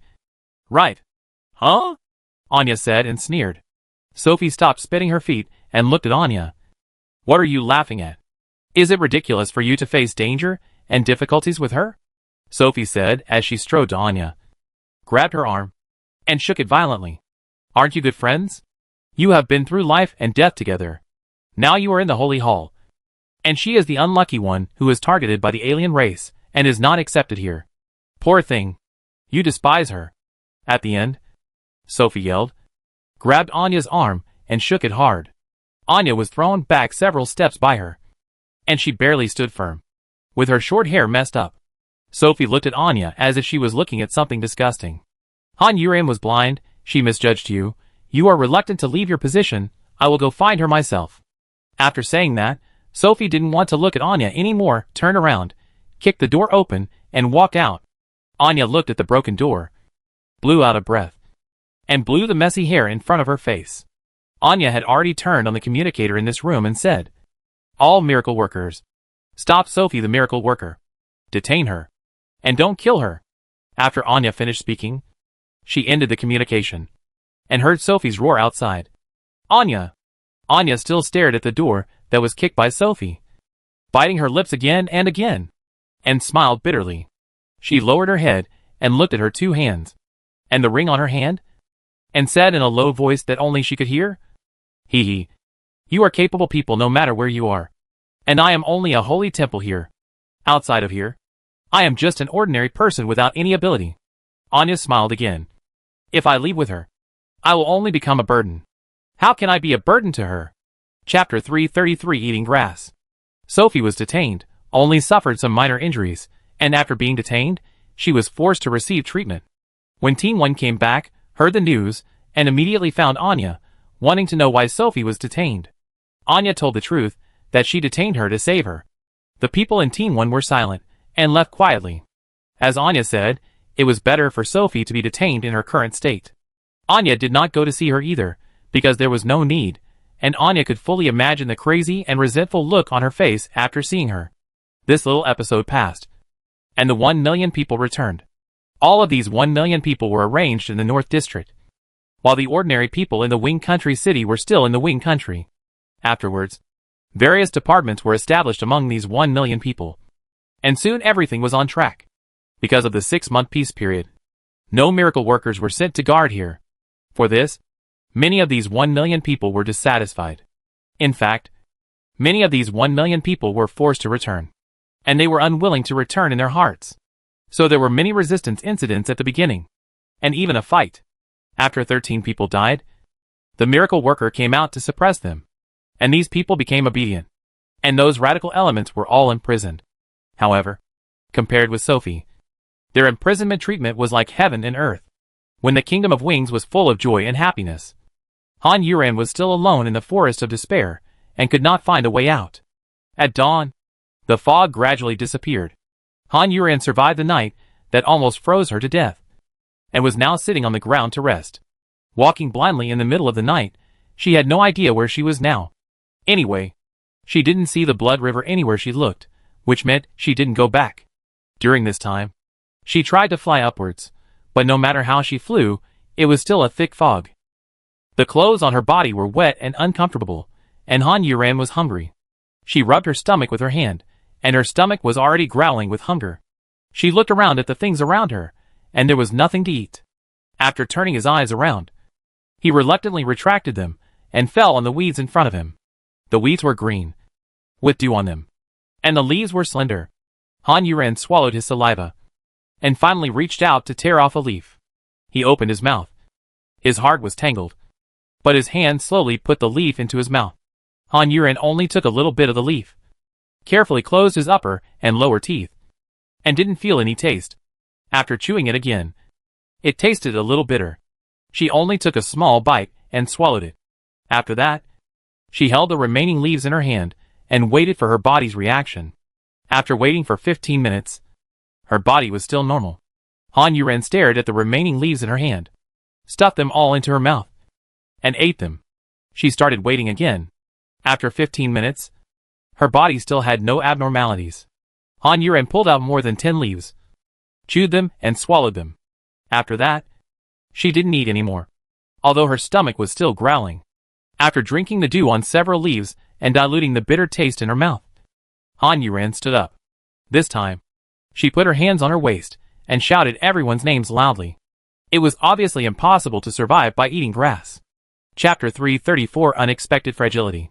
Han Yuran thought that if he continued to waste time like this, it would not work. He would only become weaker and weaker. Since there was something strange, he would draw it out, reason with it, and use the sickle. No matter what the result was, he could not continue to waste time like this. Han Yuran's voice spread in this forest of despair. In the end, there was still no answer. Han Yuran's eyes were fierce, and he raised the sickle at his hand to his shoulder, stretched out his hand to grab a branch on the tree, and said, "I'm going to do it." After saying that, he looked around with his eyes, and when he didn't see any movement, he stopped hesitating, exerted force on his hand, and pulled a leaf off the branch. Compared to her momentum, this move seemed much cuter. Han Yuran grabbed the branch, and her pupils shrank a little, still turning left and right, looking around. Suddenly she turned around again, and the sickle was in front of her, but there was nothing. Han Yuran nodded, smacked her lips. "Okay, if you can't figure it out, don't blame me for being cruel." As she said that, she pulled hard on the thin branch, which was unexpectedly fragile. She pulled hard, and it broke cleanly, causing her to stumble several steps to the side, and barely avoided falling. Han Yuren exhaled, waving the thin branch in her hand in a protest. If you don't come out, I'm going to chop down the tree. She smashed the thin branch on the ground again and again, breaking it with each smash, so brittle that it was not as good as paper. Han Yuren stared at the movements around him vigilantly, and the other party was very patient. In this case, don't blame me for being rude, Han Yuren thought to herself, and swung the sickle in her hand in the air. And when it fell, she directly chopped down the tree that Han Yuren had chosen. The wind of the knife whistled, and when it reached the tree, it suddenly stopped. Han Yuren's pupils shrank suddenly, and he put away the sickle to protect himself. He took several steps back and stared at the tree vigilantly. The trunk of the tree began to twist, and gradually formed a human face that looked a little old, with a nose and eyes. The eyes of the human face first fell on the broken branches on the ground, and then looked at Han Yuren. When the eyes of the human face fell on Han Yuren felt that at that moment, he seemed to be watched by all the trees, flowers, and plants around him. That feeling was very uncomfortable. Are you the owner of this forest of despair? Han Yuren suppressed the uncomfortable feeling and asked. The voice of the human face was ancient and vicissitudes. He answered the question irrelevantly. Gods and demons coexist, and you are the chosen one. Han Yuren's pupils flickered, and he asked tentatively, what chose me? The human face continued to answer irrelevantly. Master, I am waiting for you. Go ahead. After the words fell, Han Yuren felt a strong attraction coming from under his feet again, and his lower body was sucked into the soil under his feet almost instantly. Han Yuren hurriedly shouted, my friend. Others, don't hurt her. Han Yuren was completely sucked into the ground before he finished speaking. The human face on the tree trunk also disappeared silently, and everything here returned to normal. Even the broken branches on the ground were reconnected to the tree, and the previous leaf also flew back. Chapter 335: A Siege Caused by a Fist. Fu Xiuyan suddenly appeared like a ghost at the place where Han Yuren disappeared, staring at the tree slowly said, Gods and demons coexist, the chosen one, the master. Fu Xiuyan recited, looking down at the ground under his feet. Han Yuren, you really didn't let me down. And Han Yuren was in the mud underground at this moment, moving towards the underground without any obstacles, of course. He was forced to move forward. Han Yuren kept thinking about the words of the tree trunk face. Why am I the chosen one wherever I go? Could it be that if I am chosen once, I will be chosen every time? And he said that he is a god and a demon coexisting. Is he referring to the angel and the devil in his body? Is it because of their existence that I am so special? If I get rid of them, will I become normal? I don't have to live in the storm like I am now, always surviving on the edge of a knife. Han Yuren thought to himself, I don't know how far I have gone down. I just estimated that at this speed, and this time, if it is normal, I should have entered the deep sea by now, but now I am still on the land. As soon as Han Yuren finished her guess, she felt like something squeezed out of a bottle. With a bang, her whole body was free. The things in her eyes also changed from mud to sea water. Han Yuren's eyes flashed with joy. At least she guessed one thing right, which was not easy in the recent period of misfortune. And now she was wrapped in a bubble, so she could breathe in this water. Han Yuren's body had regained its freedom. She reached out and touched the bubble, which she felt was very similar to the bubble of the messenger of God. It was the first time for Han Yuren to be at the bottom of the sea in this state. When she thought about the fact that she was the chosen one, there should be no danger, so Han Yuren was not so nervous, and instead looked at the sea with some curiosity. But after just a few glances, she lost interest, because the bottom of the sea was very dark, only her bubble emitted a little light, so she could see less than 5 meters around the bubble, and it was pitch black further away. Han Yuren became bored, and she thought about the business again, and she didn't know if that person heard what she said, whether he would help her, and not embarrass Yin Sui and the others. The bubbles fell straight down, and time became longer again. In the forest of despair on the ground, Yin Sui was sitting on the pink rabbit with a tired face, panting as fast as a puppy in the hot summer loudly. Quinn was standing in front of her, fighting fiercely with a group of thin branches. The lightning and thunder of fists hit the thin branches, which would burn them, but this thing was too much. The two came out of the blood river, and saw each other as soon as they opened their eyes, and then they wandered around looking for others, but they couldn't find them after searching for a long time. Yin Sui was angry and punched a tree. Unexpectedly, this punch was very destructive, and attracted the crazy attack of these trees. The two of them fought against these trees together at first, but they had been fighting for almost a day and a night. Later, they could not hold on any longer. So one of them blocked for a while, and the other took a break. But it seemed that this method was about to fail. A branch hit Quinn's leg with a snap, directly tearing his pants and leaving a bloody wound. Chapter 336 Scum. Looking at Quinn's body again. There were 6 wounds like this. Yin Sui had 2 wounds on her body, and Pink Rabbit had 5 wounds on her body. Both of them and the rabbit were exhausted and covered with wounds. Quinn's legs trembled from being hit, but Quinn still gritted his teeth and held on, continuing to attack desperately. Yin Sui panted, propped up his body, and said to Quinn, "It's my turn." "No. You rest for a while." As Quinn spoke, another thin branch hit his cheek while he couldn't fight back. The Pink Rabbit took a step forward, stretched out her hand and grabbed the thin branch, and her palm was also bleeding. The Pink Rabbit tore the thin branch into pieces with force. Yin Sui said proudly, "Don't look down on me. I said I will do it. So I will do it." Although she said so, she was panting too hard, and her voice was too weak. She didn't look as confident as before. So Quinn didn't retreat. Sweat and blood mixed together. Her originally pink and tender face was dirty, and her golden hair was also tangled. The little boy said with a firm look, "I don't look down on you, but the situation is too bad. I will fight you for a while." Yin Sui glanced at him, didn't insist, and said okay, then jumped off the Pink Rabbit's back and hit the thin branch. But her punch missed, and the trees that surrounded them and kept shrinking the circle suddenly retreated. Her punch missed, and she was stunned, and fell straight down from midair. Fortunately, Pink Rabbit caught her very quickly. After that, Yin Sui and Quinn were sucked in by the sudden attraction from their feet before they could say a word. Not far away, the face disappeared on a tree trunk. Then it slowly appeared on a tree trunk far away from here. Not far from the tree, Fong Tang was sitting cross-legged on a stone. She was the only one who was not injured, because after she came out of the blood river, she had not harmed any grass or tree here. She was just like now. Every time she walked a certain distance, she would close her eyes and feel whether there were any other creatures around. Now she was really tired, so she sat down to rest and sensed again. This time, she opened her eyes in vain. Fong Tang sighed, stood up with a pale face, got off the stone, and planned to continue moving forward. However, as soon as her feet touched the ground, she was pulled underground. She only had time to shout very briefly. The face disappeared again, and when it reappeared, it was a long distance away. It was hard to imagine how big this forest of despair was.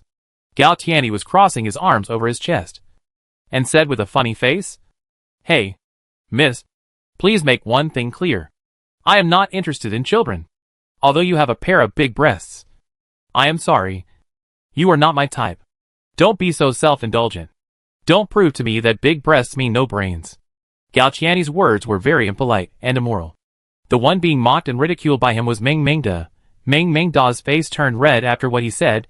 She felt ashamed and angry, and tears of grievance welled up in her eyes. But she didn't want to cry in front of this scumbag, so she held it back, looking very pitiful.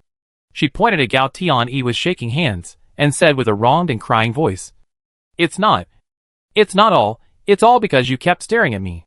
Staring at me otherwise, why would I say that to you?" Chapter 337 You are a hooligan.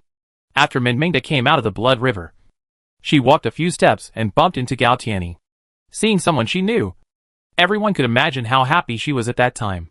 So, she couldn't control her excitement and shouted to Gao Tianyi.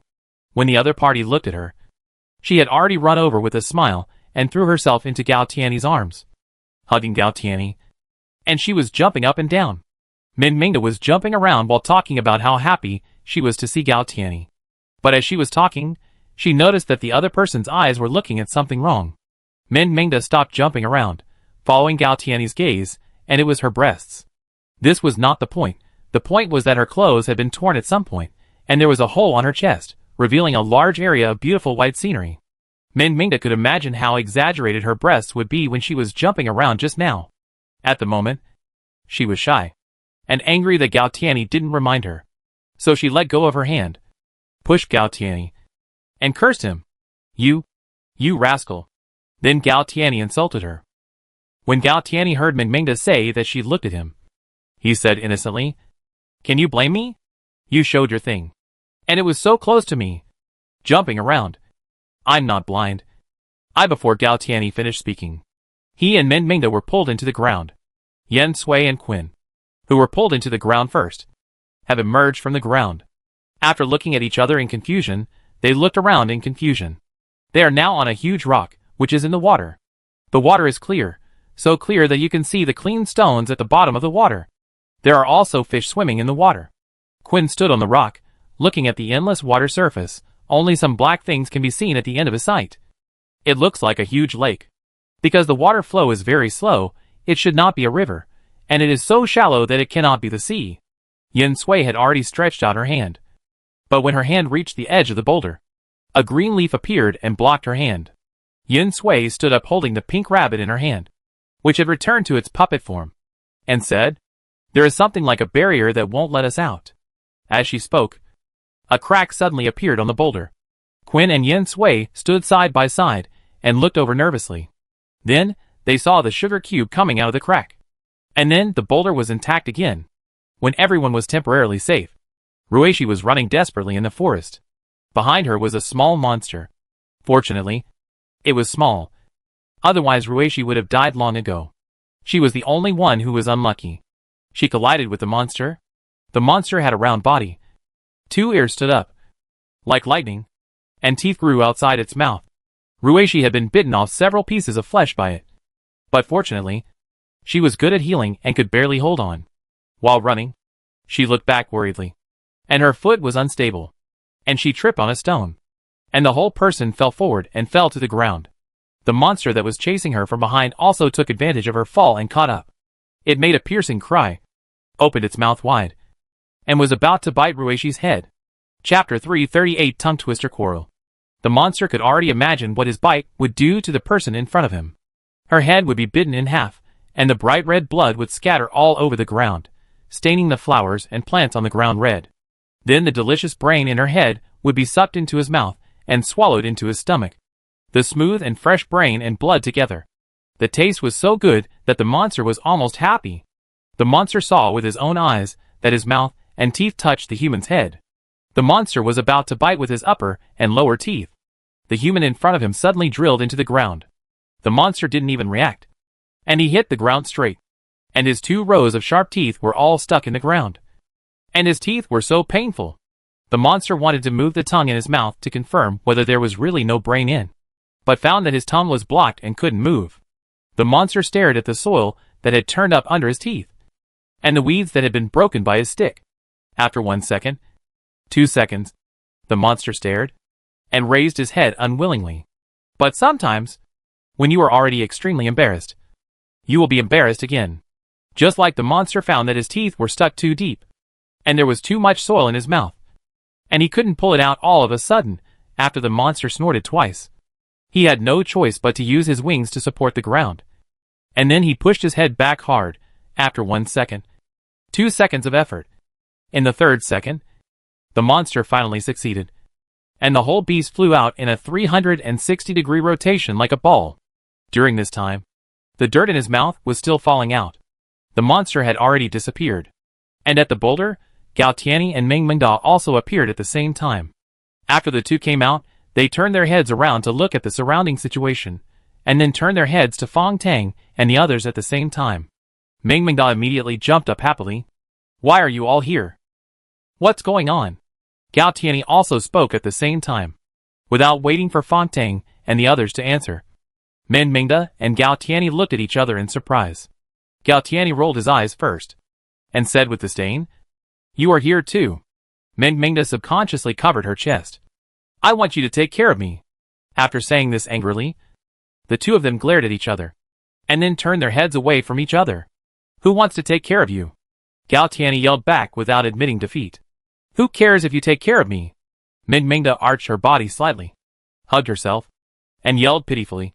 Her little face puffed up with anger. "Who cares about you? Who cares about me? Who cares about you?" The 2 of them were 1 step away from each other, back to back, and started arguing. It was this way of arguing that made Fong Tang confused. Yen Sui raised his eyebrows, turned his head to Quinn beside him, and said, "They are saying tongue twisters, right?" Quinn shook his head seriously. It seems like they are arguing. After saying that, Ruishi also emerged from the boulder. Mingmingda glanced at Ruishi, and saw that Ruishi had several wounds on his body. Immediately forgot that he was arguing with Gao Tianyi, and rushed over nervously. "Six brother, why are you so injured?" Chapter 339 Incurable Disease. The others also swarmed over. Ruishi's face turned pale. Just now, she was almost bitten to death by the monster. She was really scared. Fong-Tang took off the 3 damaged clothes on her body, and looked at them carefully. The shape of the wound should be a bite wound, but the wound was no longer bleeding. It seemed that Ruishi had treated it. Fong-Tang was relieved and said, "It's okay. The wound is not bleeding anymore. Old Six, you should take a rest first. When you have recovered some strength, you can treat it again." Ruishi panted and nodded. Mingmingda sat down, hugged Ruishi's head, and put it on her legs. "Six brother, come and lie on my legs to rest." Ruishi did not refuse. She was indeed a little tired. After she lay down, Mingmingda stroked Ruishi's hair distressfully. This touch really touched a handful of hair. Mingmingda was so scared that she thought Ruishi had an incurable disease. Looking at the broken hair on one hand, her hands trembled uncontrollably. Her eyes widened, and she looked at everyone nervously with tears in her eyes, as if asking for help. But everyone was studying their current situation, and their attention was not focused here at all. Except Gao Tianyi, who would occasionally glare at Mingmingda. He was about to glare at her again, but he saw the other person's frightened look, which made him stunned. Finally someone noticed her. Mingmingda didn't care that the person was Gao Tianyi. She was anxious and shook her hand holding the broken hair at Gao Tianyi. Gao Tianyi pursed his lips and looked at the broken hair in Mingmingda's hand impatiently. Mingmingda stretched out her other hand and pointed at Ruishi anxiously. Gao Tianyi raised his hand and scratched his head, annoyedly said, "Why is this woman so troublesome?" But although he was annoyed, he still walked over. Looking down at Mingmingda, looking at her pitiful face, after sighing, squatted down. Looking carefully at Ruishi's head, I saw a very light bite mark on her forehead, and the injuries on her body were all bite marks, and she had lost a bunch of hair. Then the answer was obvious. When I think of such a simple thing, I can scare this woman like this. How stupid and cowardly she is, he sighed again in his heart. Gao Tianyi looked up at Mingmingda. She was still looking at her pitifully. She was so anxious that tears were about to fall. Gao Tianyi pursed his lips and lowered his head again. Just now, he almost laughed in front of Mingmingda. When he raised his head again, Gao Tianyi's expression had become heavy. He looked at Mingmingda with a look of wanting to say something but stopping himself. Then he shook his head and sighed. Mingmingda's eyes froze instantly. After a second, the tears that had been rolling in her eyes fell out. Gao Tian thought she really believed it, and cried so sadly. This time, he was stunned. Mingmingda cried, while tightly holding her short hair in her hand. She lowered her head to look at Ruishi, and her big tears fell on Ruishi's face. Mingmingda looked at Ruishi's young face, and thought about what had happened since she met Ruishi. She was such a good girl. How could she have a terminal illness? She was good at treatment, but she could only treat others, not herself. Chapter 340 Hard to Convince. Mingmingda became more and more sad as she thought about it. Even her nose was running from crying. Gao Tianyi looked at the snot running from Mingmingda's nostrils, leaning his head back, even making a double chin, and his eyes were full of disgust. And Mingmingda's shoulders were shaking from crying, and she covered her forehead with her other hand, just opened her mouth wide, crying silently, and her saliva was flowing out again. Gao Tianyi stared at the string of saliva. His eyes were wide open, until there was only the white of his eyes, and no pupils. He glanced at Ruishi below again, and thought, "You are so unlucky." Ruishi, who was hit by tears several times, woke up in a daze at this critical moment. As soon as he opened his eyes, he saw an ugly face that was distorted and deformed. There was also a dangling, crystal clear snot, which was infinitely close to his face. In addition, there was a line of saliva, which was also about to drip on his face. Another bean-sized tear hit Ruishi's eyelids first, which shocked her whole body, and she came back to her senses. His first reaction was to push the person on his head away, and at the same time, he kicked his feet on the ground and backed away. "What's wrong with you?" Ruishi dodged from Mingming's legs, avoiding the snot and saliva, and then asked with a sigh of relief. This time, Fin Tang and the others finally attracted their attention, and they came over with doubts, looked at Mingming, and then looked at Ruishi and the others. Gao Tianyi pursed his lips again, knowing that this joke seemed to have gone too far. Being discovered, Mengmengda could no longer hold back her voice, and burst into tears. After a while, her eyes were already swollen. She looked at Ruishi sadly and cried bitterly. "Six brother, why are you so pitiful? Why are you going to die?" Mengmengda's words surprised everyone. She looked at Ruishi, who looked at everyone blankly, and shook her head stupidly. This stupid woman. Gao Tianyi cursed in his heart. Mengmengda had already stretched out the broken hair tightly in her hand to Ruishi, crying incoherently. You lost a lot of hair. You grabbed a handful at a time. Mengmengda said, using her other hand to wipe the tears, snot and saliva on her face. And her vision became clearer. You have a terminal illness. You are going to die. If everyone hadn't seen her crying so sadly, I would have thought she was deliberately irritating people. Everyone's eyes fell on the hair in Mengmengda's hand. Ruishi reached out to grab the hair on her head. Looking at her empty palm, it's not a big handful. Old 8, what's going on? Fontang asked. From beginning to end, Gao Tianyi was the calmest. He lowered his head, and no one knew what he was thinking. Besides, Ruishi was resting before. Mengmengda was acting as a pillow temporarily. Why did he run to them again? Gao Tianyi felt the gazes on him. He laughed. Mengmengda was still immersed in sadness. Crying hard? Fontang winked at Yen Sui. Yen Sui understood immediately. Walked to Mengmengda's side, hugged Mengmengda, patted Mengmengda's shoulders, and kept comforting Mengmengda. Ruishi was fine. It was all Gao Tianyi's fault. I just played a joke on her. Who knew her order was so small? So stupid. Gao Tianyi's explanation was a little hard to convince people. Chapter 341 Enough. After Gao Tianyi finished speaking, everyone looked at him with unfriendly eyes. At this time, another person appeared behind Fong Tang and the others. After Fu Xiuyan appeared, he glanced at the surroundings calmly, and then stood there silently, looking at Fong Tang and the others. Not seeing Han Yuren, Fu Xiuyan thought, sure enough, the chosen person, and we will not come to the same place. And his sudden appearance was only seen by Yen Sui, but Yen Sui never liked him, so he ignored him directly. Under her comfort and Gao Tianyi's acknowledgement, Mengmengda finally calmed down a lot. She stopped crying and just couldn't stop sobbing. Old 8. I hope you can explain it clearly. Old 6 should have been bitten on the head before. But it was very light, so she was not injured. However, some of her hair was bitten off. And then this stupid woman touched her hair, and was scared to death. Gao Tianyi rolled his eyes again, and then spread his hands.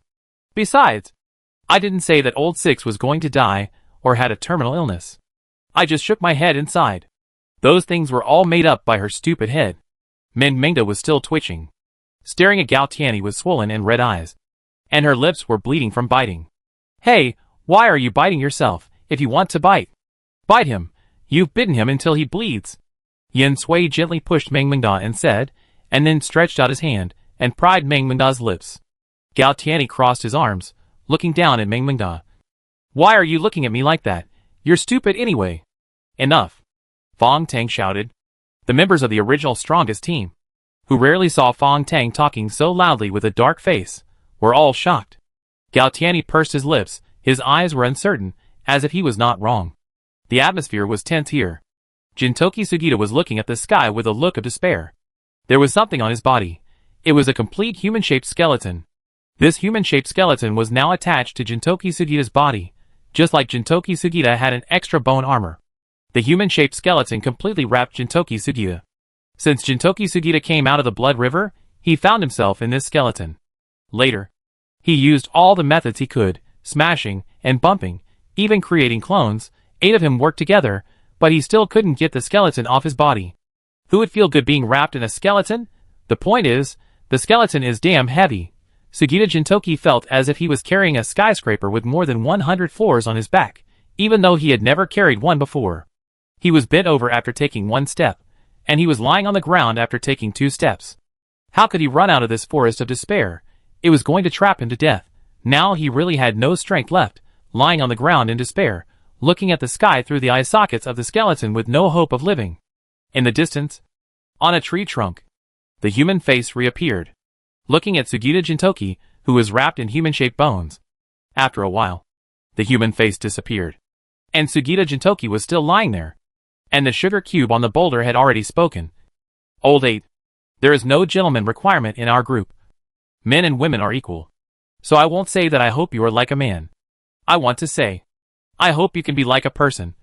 Have responsibilities. Have a sense of responsibility.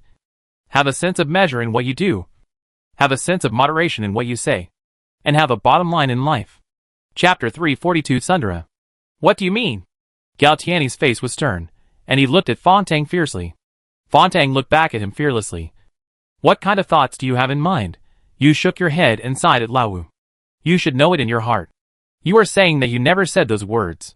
You are trying to shirk responsibility. Aren't you ashamed? Yen Sui looked at Galtiani sarcastically. Quinn didn't show it very obviously. Ruishi came to Minmingda's side. The healing light healed a wound on Minmingda's lips almost instantly. Ruishi didn't say anything, but held Mingming's hand tightly. Galtiani's face was a little ugly after Fontaine exposed his thoughts so rudely. Fontaine continued to say, when you found Mingming needed help, you went over and carefully checked Lao's physical condition. I don't deny your kindness for these 2 points. Galtiani snorted when he heard it, looking a little arrogant. It's just that you used the life and death of the team members to scare other people, and after being exposed, you shirked responsibility. I personally despise these 2 points. Galtiani's pupil shook, and then he stiffened his neck, seemingly still unconvinced. Fontaine didn't care whether he was convinced or not, and continued, in this world today, what we have seen the most, experienced the most, and fear the most is the death of people around us. These 2 words have brought us too much pain, and it is too heavy. Galtiani's neck slowly lowered. Fongtong's eyes were distant and heavy. After moving her throat, she turned her eyes back to Galtiani. Laowu is indeed a little timid, but Laowu has been growing up, working hard silently, and changing her shortcomings. I think if you said she had an incurable disease, she would not cry like this. On the contrary, she would hide it in order not to worry us. Of course, I don't agree with this approach. But compared to you, this silly woman in your eyes, mouth, and heart is more responsible and kinder than you. Mingming looked at Fontaine gratefully. She never dared to think that she, who had always been timid and troublesome, would make Lao think so. Galtiani looked at Fontaine. Of course, he knew that this silly woman was kind. It was because she was too kind that people wanted to bully her. That's all I have to say. I hope you won't bring me any more unnecessary troubles or do anything to hurt my team members. Fontaine's words meant that you haven't received my approval yet. And you are not my team member. Galtiani snorted again, turned around, faced the lake, and ended the conversation. At this time, Han Yuren finally stopped. What is at the bottom of the sea? It is land. The bubble fell on the land and did not break. It was still pitch black everywhere. Han Yuren could only see the land under her feet. The sand and gravel, and the soil was very rough. The bubble no longer led her forward. Han Yuren did not know where to go. Thinking that the face on the tree trunk said, the master, was waiting for her. Then there must be a master here. So Han Yuren shouted, is anyone there? I'm here. It was stupid to say that, but Han Yuren, who did not know what she was about to face, was still a little unsure in her heart, and spoke with a little weakness. Chapter 343 5-Year Agreement. Han Yuren originally thought that, as the master of the Forest of Despair, the other party must be a very powerful person. And this kind of powerful person usually pretends to be powerful. It stands to reason that the other party should pretend to be silent first. And when she calls for it, and is almost on the verge of kneeling down to beg, he will be merciful and take care of her. This is the normal routine. But she didn't expect that. As soon as she shouted this sentence, the other party had already taken care of her. I know you're here. The voice was too young, which made Han Yuren a little uncomfortable. In her imagination, this master must be an ancient being with his eyes buried below the ground, like an immortal monster. After being stunned for a while, Han Yuren smiled, as the saying goes, don't hit a smiling person. Are you the master of this Forest of Despair? Yes, I am.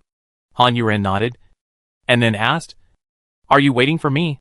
After a moment of silence, the other party replied, I am waiting for the person who coexists with gods and demons. You are the person who coexists with gods and demons, so you could also say that I am waiting for you. Han Yuren's mouth twitched twice, thinking, sure enough, these old monsters are very strange. They are waiting for me. Why are they explaining so much? Are they afraid that I will fall in love with you? Then where are you? Han Yuren asked, looking around in a daze. When the old monster answered, the voice came from all directions, and it was impossible to tell where he was exactly. You haven't fully stimulated the blood of gods and demons. You can't do it now. The old monster didn't answer Han Yuren's question. What do you want me to do for you? I can stimulate the blood of gods and demons in your body. I hope you can come back after the blood of gods and demons in your body is fully stimulated. Han Yuren thought that the old monster was quite polite. However, the other party not only helped her stimulate the blood of gods and demons, but also sent her out. If she did so much, it would be difficult or dangerous for her to do so. Even if you leave, your shadows will remain here. If you don't come back, then you all will die. The old monster said this, which made Han Yuren feel a little more confident. As expected, she should be threatened. I will only give you 5 years. 5 years later, come back here.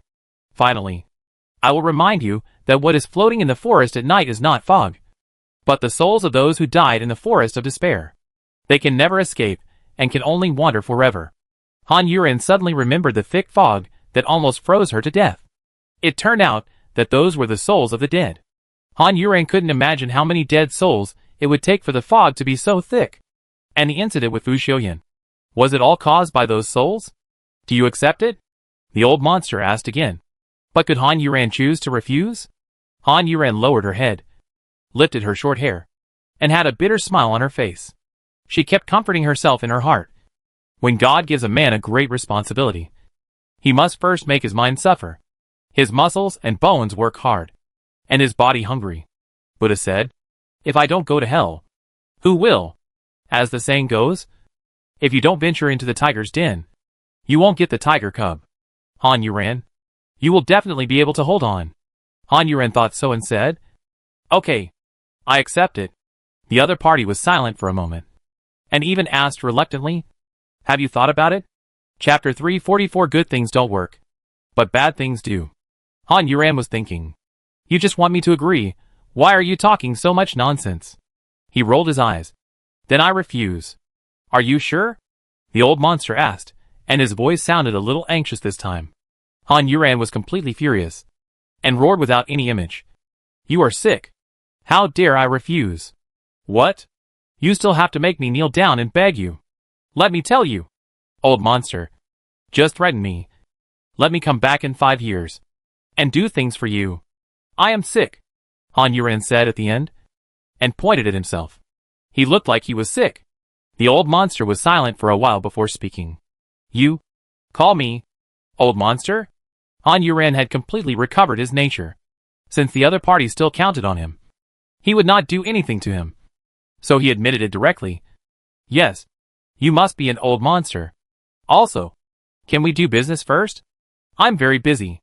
There is a race of people waiting to catch me outside. So, are you in a hurry to go out and die? The old monster's tone was very serious. Han Yuren almost bit her tongue because of this sentence. She pointed her finger at the dark area in front of her. I'm in a hurry to go out and kill everyone. Scare them to death. Let's get down to business first. It seemed that the old monster didn't want to continue this meaningless conversation with Han Yuren. Han Yuren didn't want to waste time anymore. So she said, try to stimulate as much as possible to make me more powerful. Otherwise, I will die as soon as I go out. You can blame me for not keeping my promise. You talk a lot.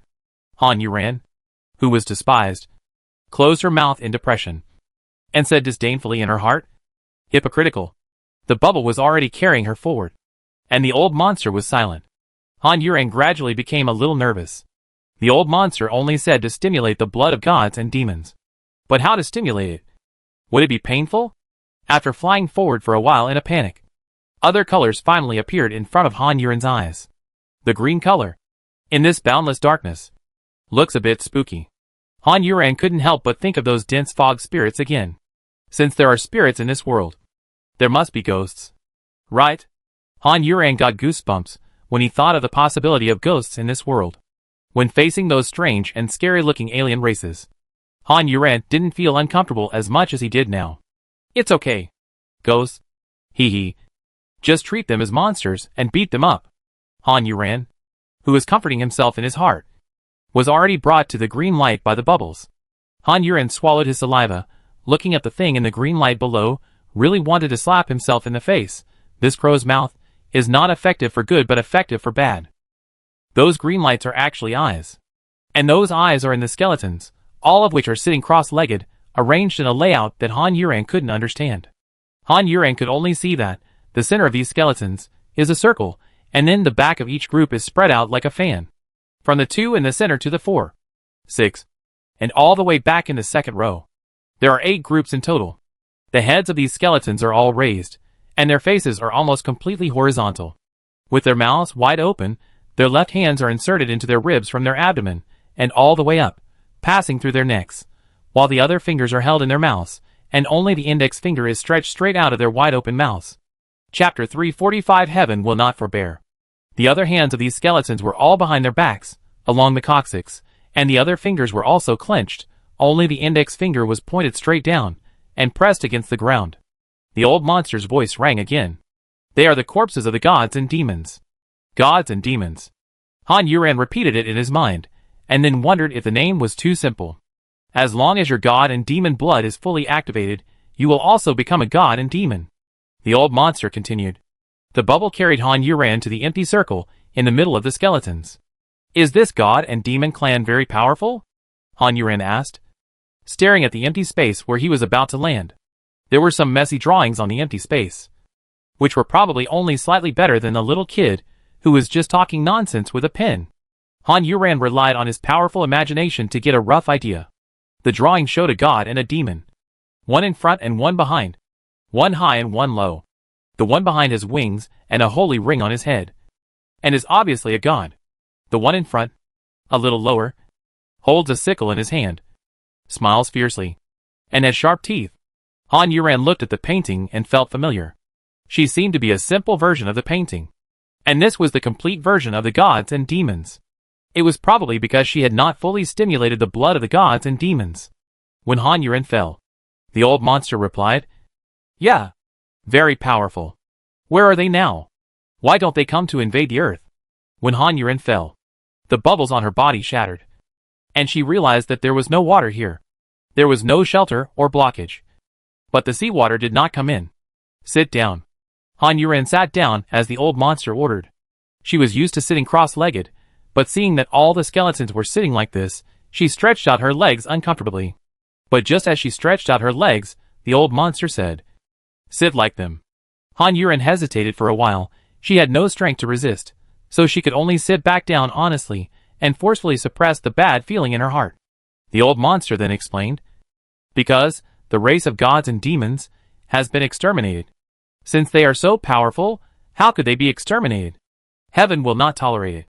Han Yuran was silent for a moment. She felt that the question seemed to be much more profound.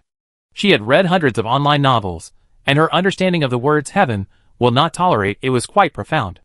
If that's the case, if I completely become a god or devil, then God will definitely punish me. Han Yuran thought of this question almost instantly. Now she is only fighting with people and aliens. Will she have to fight with the heaven in the future? Is she really in the end of the world now? Not in a world of cultivating immortals? Could it be that she will become a god or immortal in the future?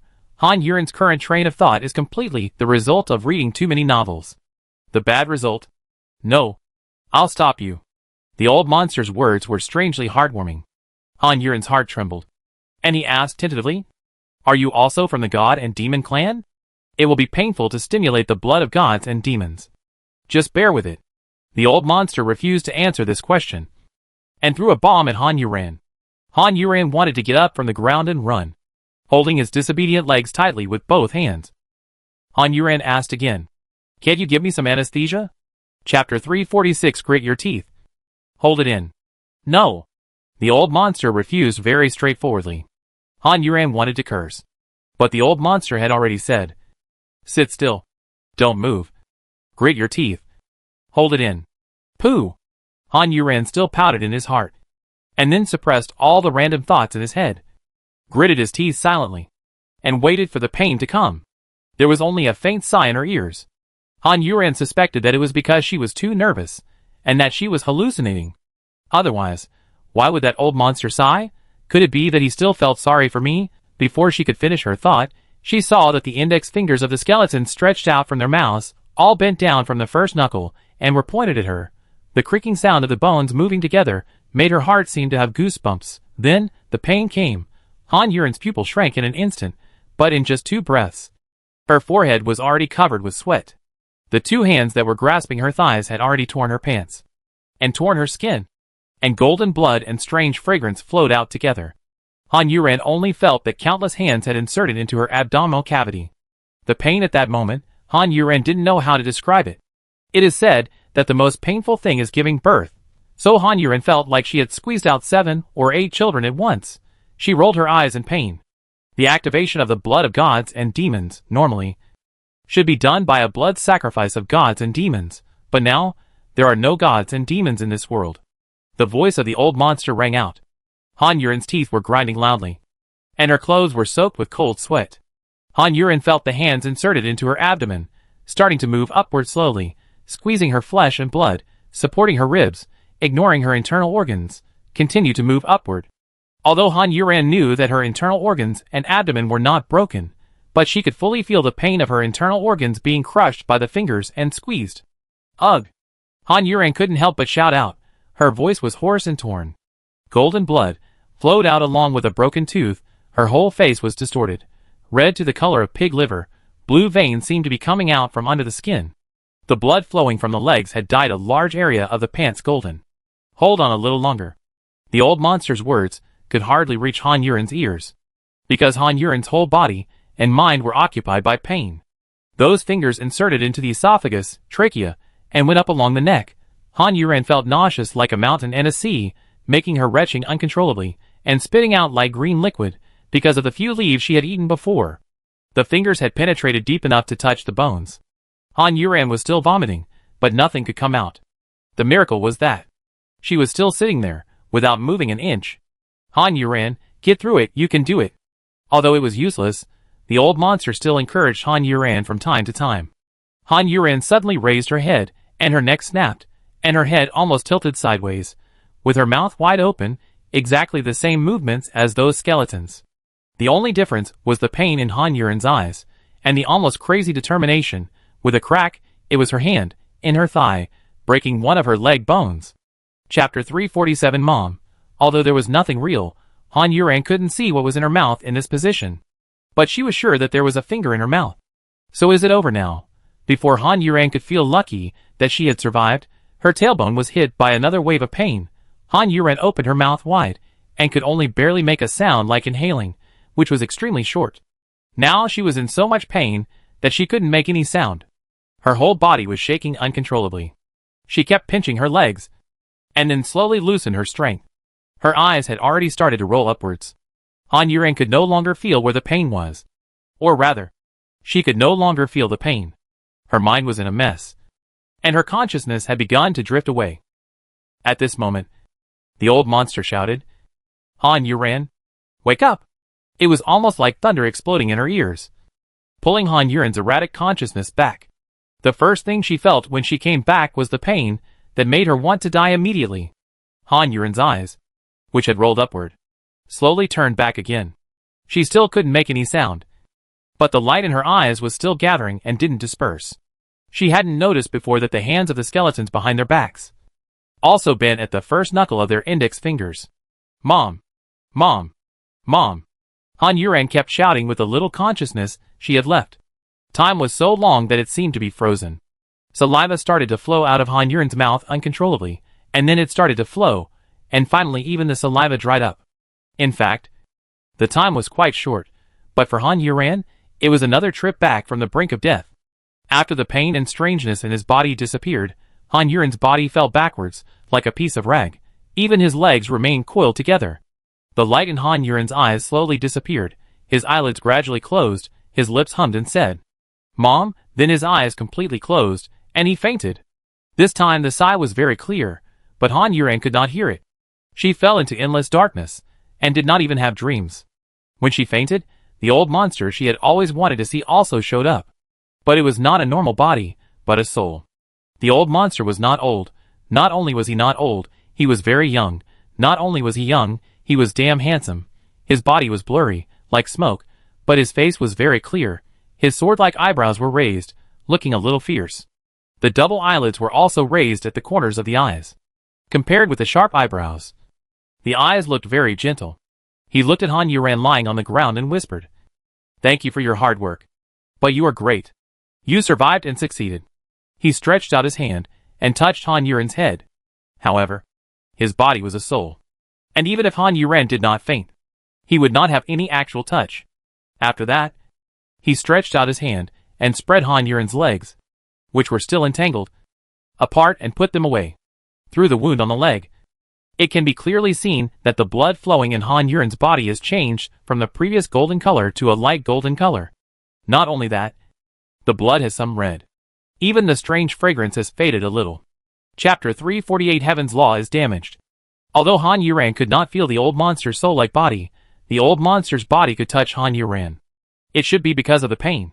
Even after fainting, Han Yuran was still frowning, looking uncomfortable, opening her mouth from time to time, calling, "Mom." After staring at Han Yuran, the old monster sat down beside Han Yuran's head, reached out his hand to her frowning brows, and gently stroked them. And his mind became a little distant. On the Star of Gods and Demons, there are two major races, the Light Clan and the Dark Clan. The blood of the Light Clan is golden, with a strange fragrance. The blood of the Dark Clan is dark purple, without any smell.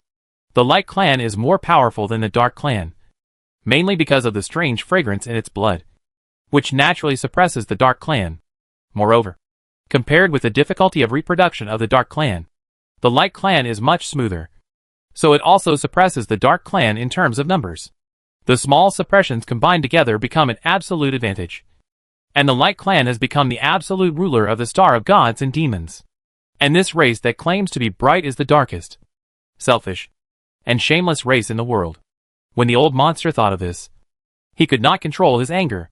He was going to gently smooth Han Yuran's frowning hand, but he used too much force, causing Han Yuran to cry out in pain while fainting. The old monster came back to his senses, looked at Han Yuran, and gently rubbed Han Yuran's forehead. But he did not expect that on this distant planet, the blood of these creatures was the closest to that of the gods and demons. Pure red. The blood of gods and demons is like this. But compared to the blood of creatures on earth, the blood of gods and demons contains extremely powerful power. As for the blood of the Light Clan and the Dark Clan, they are just two defective products. In the era when he was still alive, the gods and demons clan was the strongest existence on the Star of Gods and Demons. At that time, the Light Clan and the Dark Clan did not even deserve the name of race. But who would have thought that such a weak guy who was not even looked at by the gods and demons would actually join hands, collude with the sky, and sacrifice blood to the gods and demons clan? Fortunately, because of his strong hatred, although his body was almost destroyed, his soul was preserved. But no matter what, he finally still survived in this world. So he had a chance to take revenge.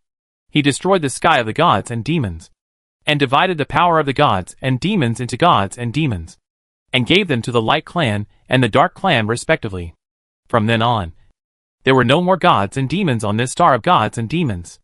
And the reason why his remaining soul could avoid the sky was because in this world, in addition to the sky, there was also the supervisor. He didn't know what kind of existence the other party was. The other party just told him that if the way of heaven was damaged, your god and demon clan would suffer an unprovoked disaster. One day, the chosen person would appear, and it would be the time for your god and demon clan to revive. Forest of Despair, find it, that will be your place to stay. He found the Forest of Despair according to the location given by the man, and got the recognition of the forest. Then he took the forest back to the Star of Gods and Demons, carefully retrieved the bodies of the gods and demons who were sacrificed in blood, while observing the movements of the Light Clan and the Dark Clan. Of course, the most important thing is, he is waiting for the appearance of the chosen person. The time was already very long, and it was even longer for him. He watched the Light Clan prospering, watched the Dark Clan gradually weakening, watched his eager heart gradually cooling down. Chapter 349 I'm waiting for you. He felt that he could not wait any longer. His heart filled with hatred was about to make him lose his mind. At this time, the Light Clan finally made a move, saying that they had discovered a planet, and wanted to study the creatures living on it. Because at this time, the Light Clan was already in a bottleneck state, developing too fast.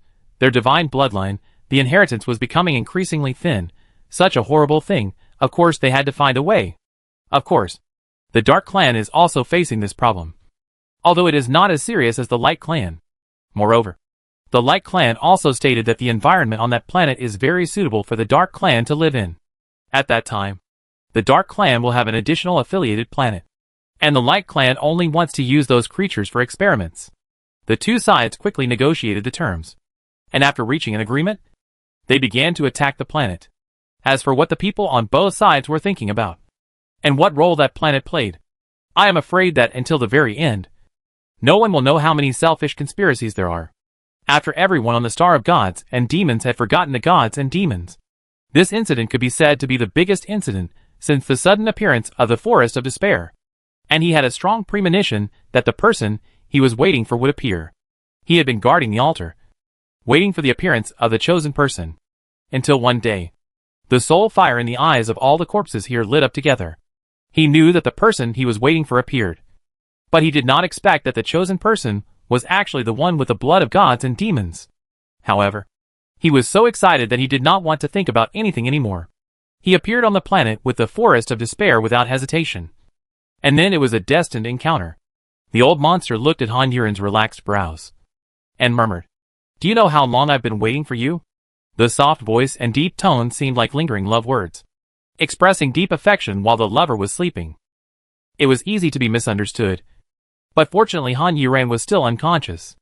On the other side, the people on the boulder were all sitting or standing with depressed expressions. They took turns, and then took action together, but they failed to break the barrier on the boulder. The important thing is, after such a long time, Han Yuren and Sugita Jintoki did not show up. It is so dangerous here, it would be better if those two were together, but Fu Xiuyan said that he was with Han Yuren at the beginning, but later they got separated in the thick fog at night.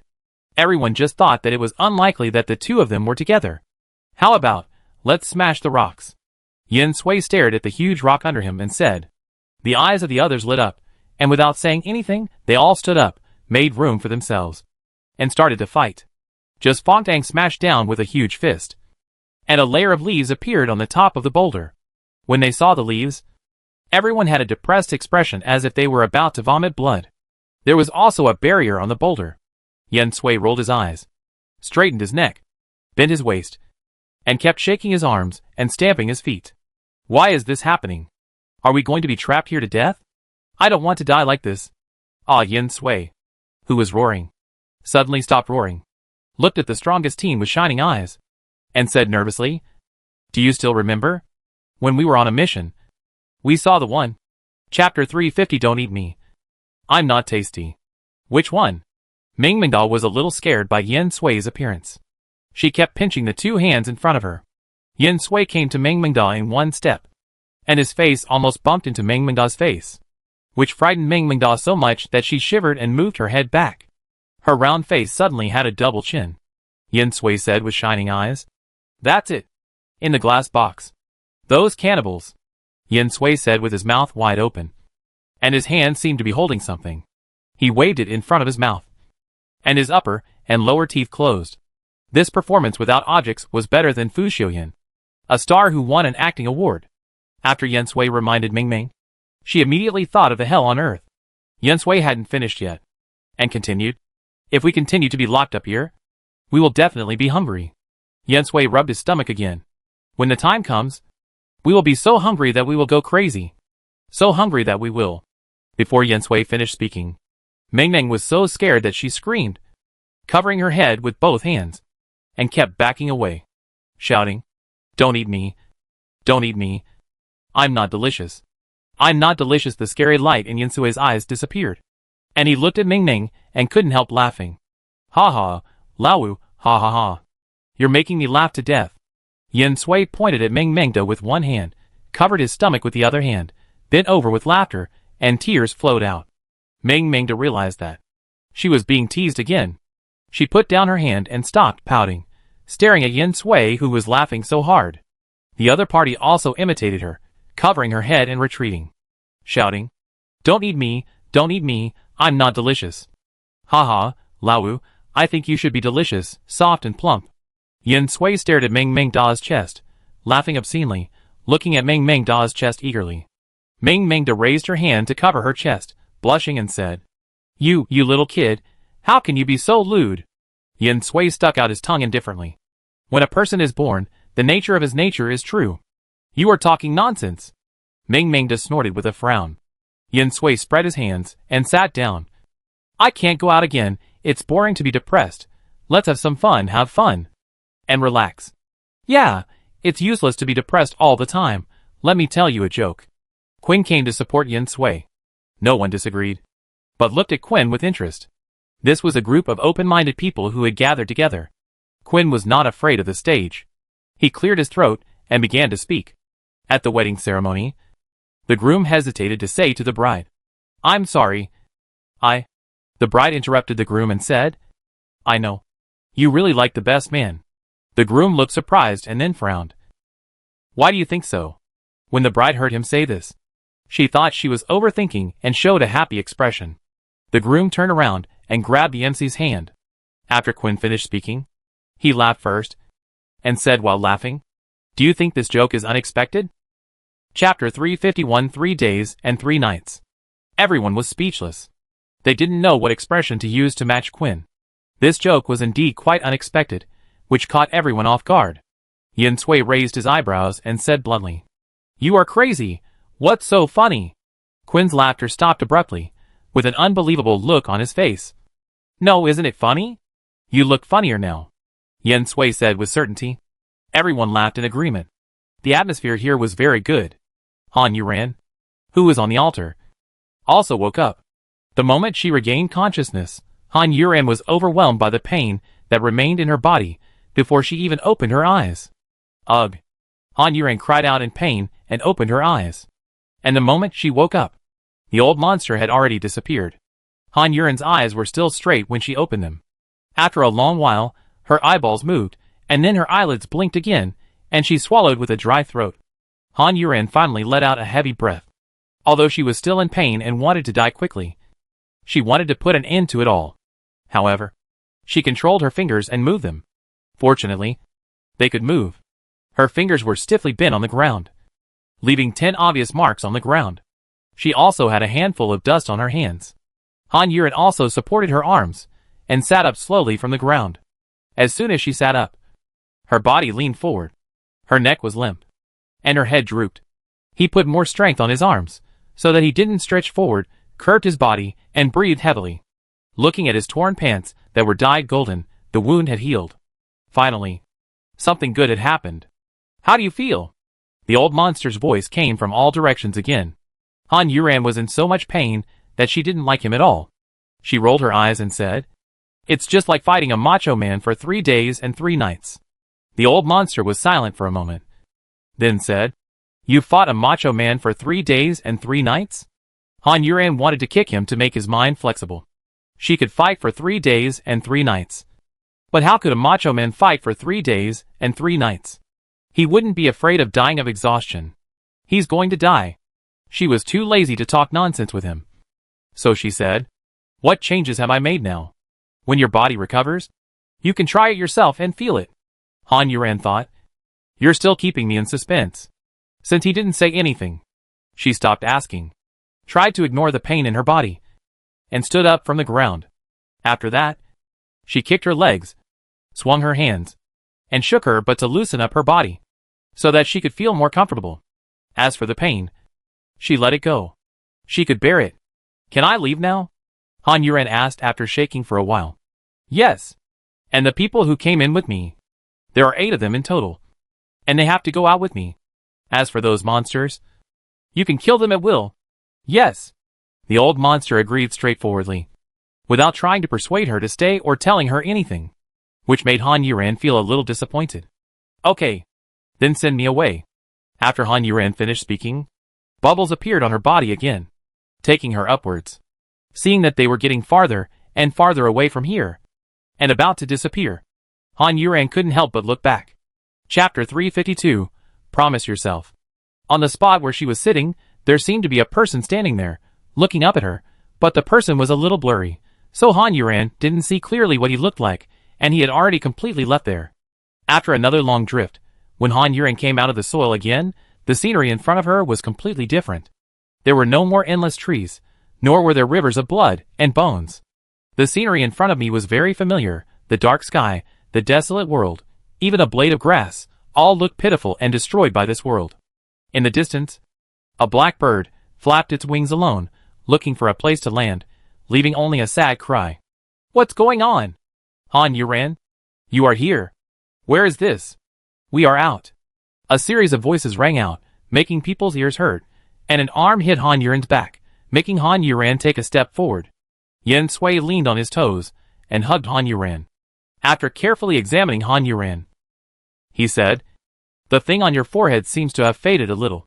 Han Yuran's eyes flashed with confusion, which Yen Sui perfectly captured. "You don't forget that you have this mark on your forehead, do you?" Yen Sui said with a smile. Han Yuran was also a little speechless to himself, as he had long forgotten about this thing. Fuck. Brother. What's wrong with you? Seventh brother. What's wrong with you? This shocked voice attracted the attention of Yen Sui and Han Yuran, and they saw a somewhat magical existence. Sugita Jintoki still had a look of despair on his face, and of course he still had those bones on his body.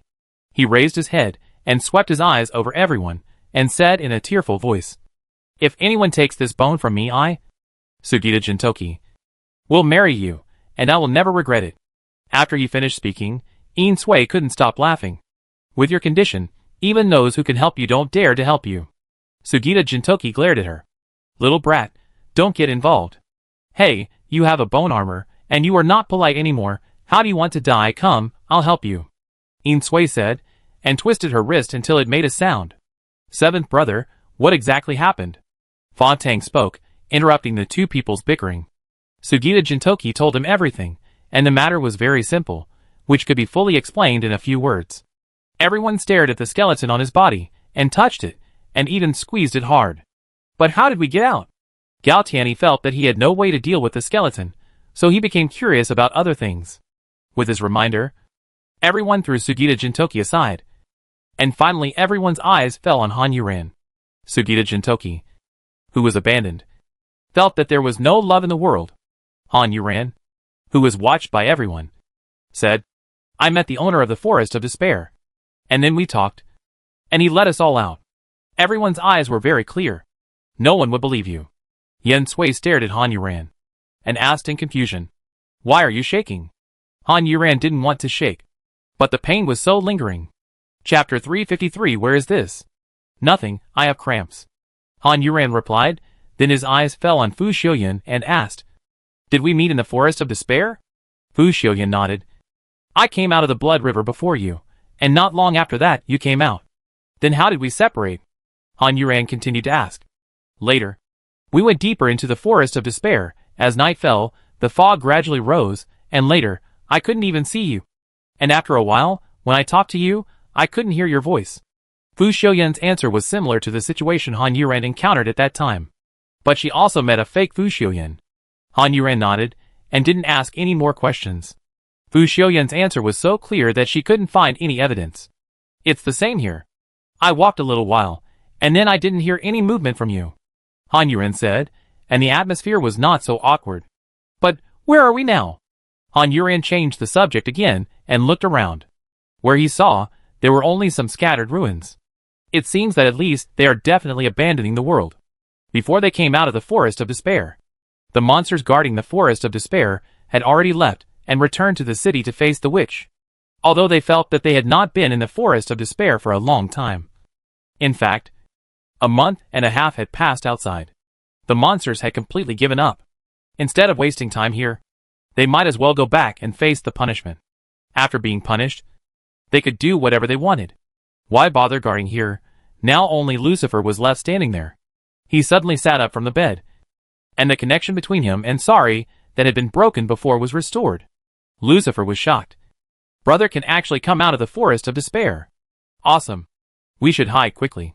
After a while, those monsters will come again, Ruishi said worriedly. Han Yuran's eyes flickered for a moment, and he said, "No need. They can't smell us anymore." "Why?" Yen Sui asked puzzledly. After Han Yuran hesitated for a while, he felt that there was nothing to hide. "Look at your own feet." Everyone looked down at their feet in a daze. Their feet were still there, stepping on the ground. There was nothing abnormal. Min Mingda and Sugita Jintoki had already raised their heads and looked at Han Yuran in confusion. The shadow is gone. Shadow, oh my god. Where is the shadow? A few people who were careful had already discovered the problem.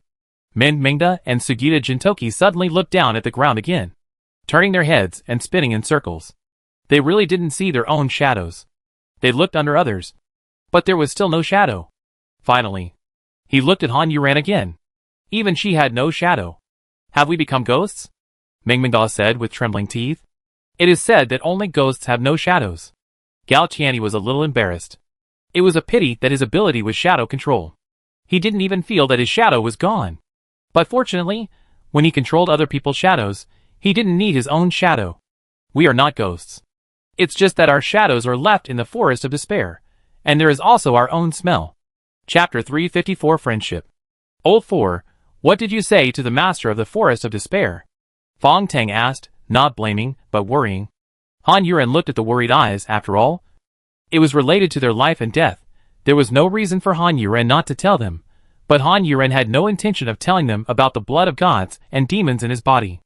As a condition for releasing us, the master of the forest of despair kept our shadows. Why did he keep our shadows? Yin Sui asked with some excitement and hatred.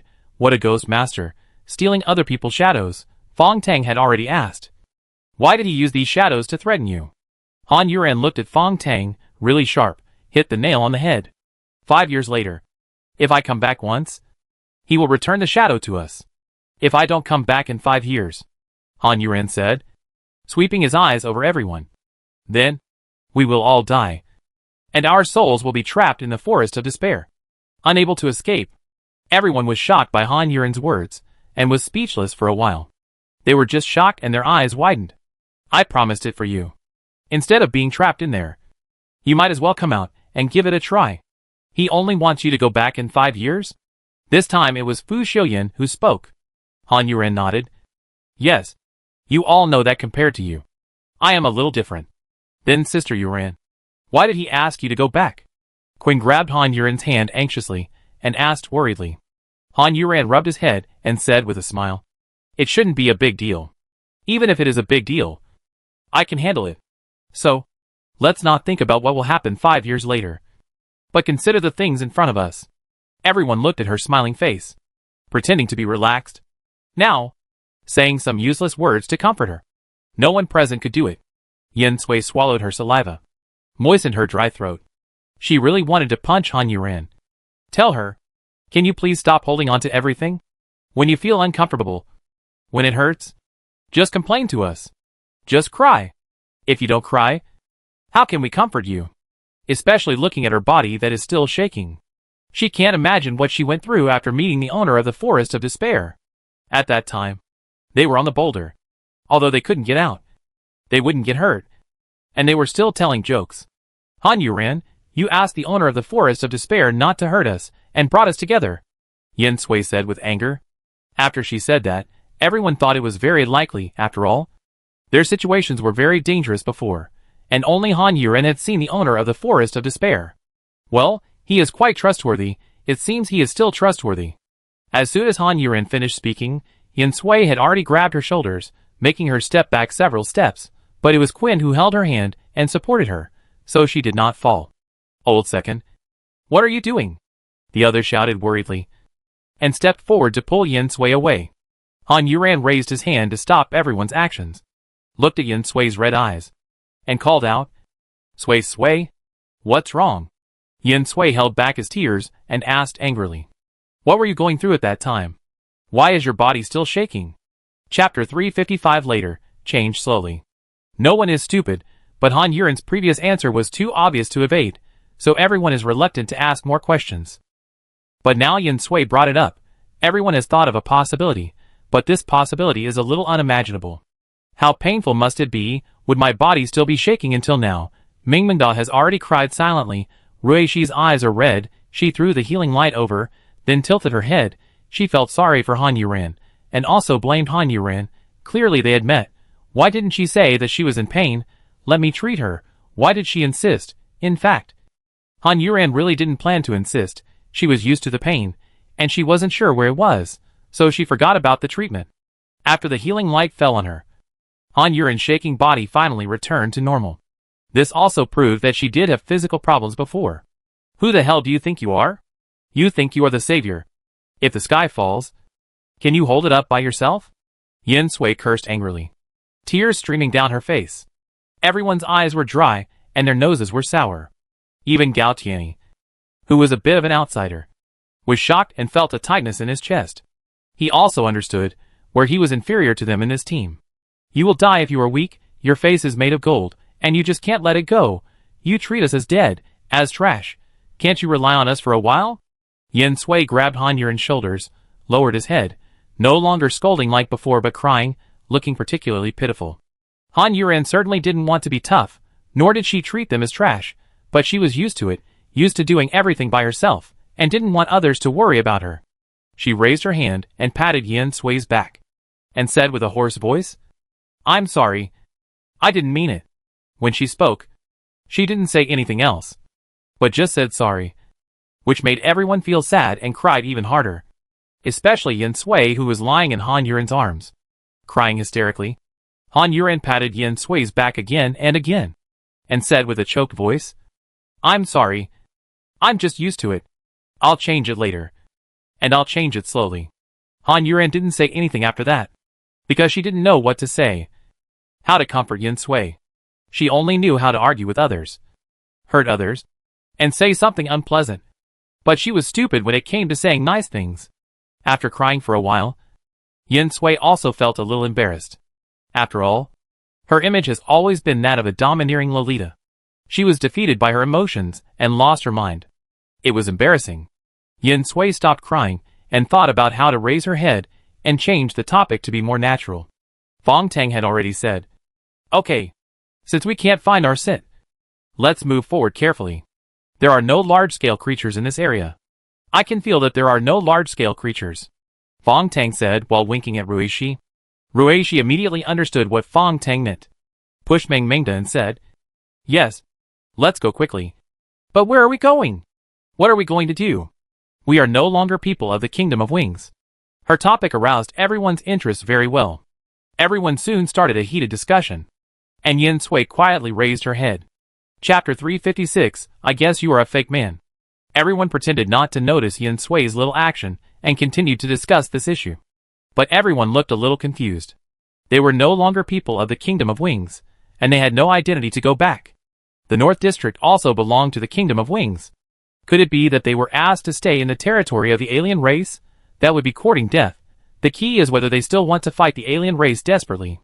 Although I am no longer a person of the Kingdom of Wings, I don't have any relatives in this world, but rather than doing nothing, I am busy hiding every day. I am still willing to fight the alien race to the end, not for the human beings in this world, but for my own beliefs. The one who said this was Fong Tang. She said it very firmly. Everyone then realized that it turned out that she had no relatives in this world. Everyone was not blinded by passion, but thought seriously about their own hearts, what they wanted to do. I also choose to fight against the aliens. At least for the next 5 years, I will find Uncle and Aunt Lu and Hausi. Han Yuren also stated her position. No one asked more questions. Hearing her mention Uncle and, everyone roughly guessed that it should be someone related to Anya. Thinking of Anya, Yin Sui whispered. She didn't come with us. Anya is different from us. She doesn't have any ability. She didn't come with us because she didn't want to drag us down. Although Yin Sui spoke quietly, Han Yuren still heard it and explained for Anya. Everyone was very surprised. Anya is a saint, but she doesn't have any ability. Han Yuren nodded. No. Then it's right that she didn't come. Yin Sui also understood. After that, everyone expressed their opinions, and their attitudes were very consistent. That is, in the next 5 years, they will still fight the aliens to the end. Even if they are not the miracle workers of the winged country, they will fight with their own identities. Should we give it a name? Something cool, crazy, and domineering, Yin Sui said excitedly.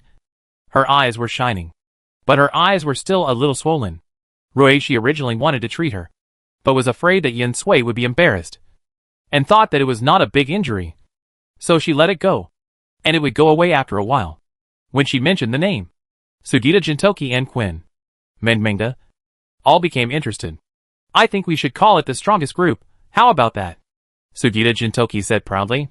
Everyone looked disgusted. Rejected? Collectively rejected? Absolutely rejected, no objection. Sugita Jintoki rolled his eyes. You people have no taste. How about the space team? Quinn carefully proposed the name he liked, which was met with cold stares from everyone. You guys have to give names so earthy. So vulgar. So low. And so common. Yen Sui was speechless. Don't bring me in. I'm not that kind of boy. Because I'm a man. A sexy man.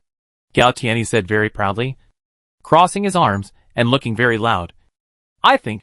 Let's call it the Dark Messenger of Justice. Puff. The sugar cubes were all sprayed.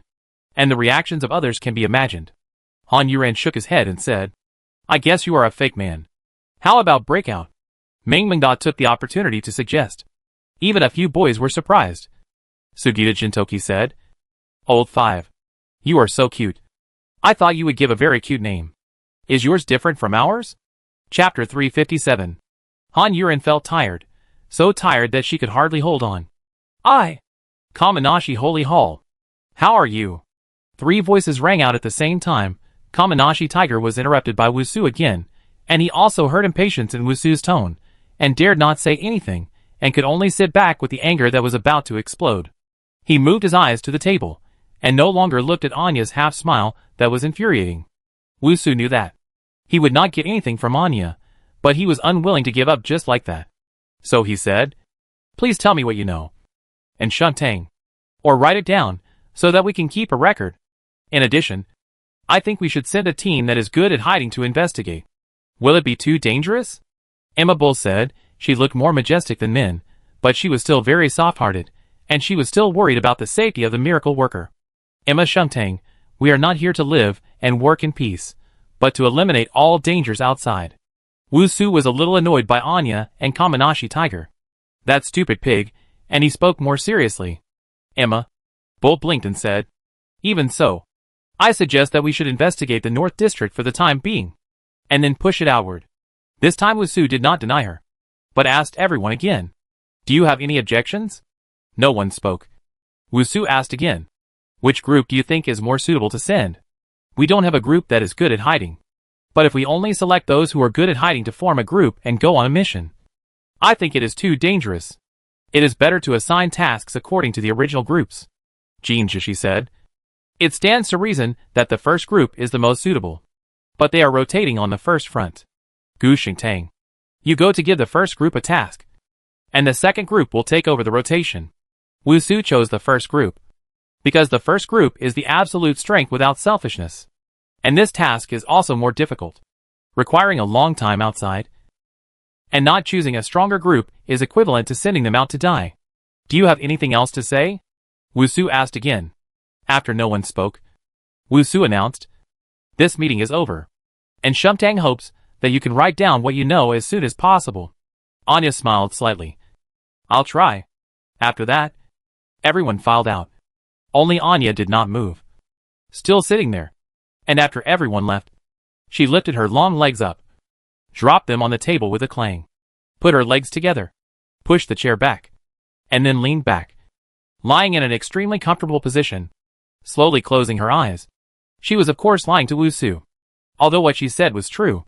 Ordinary Doomsday Test internal personnel were indeed as she said, only knowing a part, even a small part the size of a fingernail. But she was different, because she was a talent, a superior, and a leader. Not only did she know, but she knew everything. Besides those, she was also a genius. Her brain was very useful. Her memory was excellent, and she could remember everything she saw.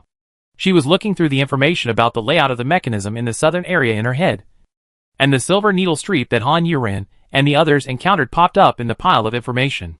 Silver needles are made of soluble toxins, which enter the body through the pores. As long as you touch them without isolation, you will be poisoned. The toxicity is very strong and can cause the poisoned person to hallucinate and become addicted to it until he goes crazy and dies. Chapter 358, A New Beginning. Destroying Gods and Demons.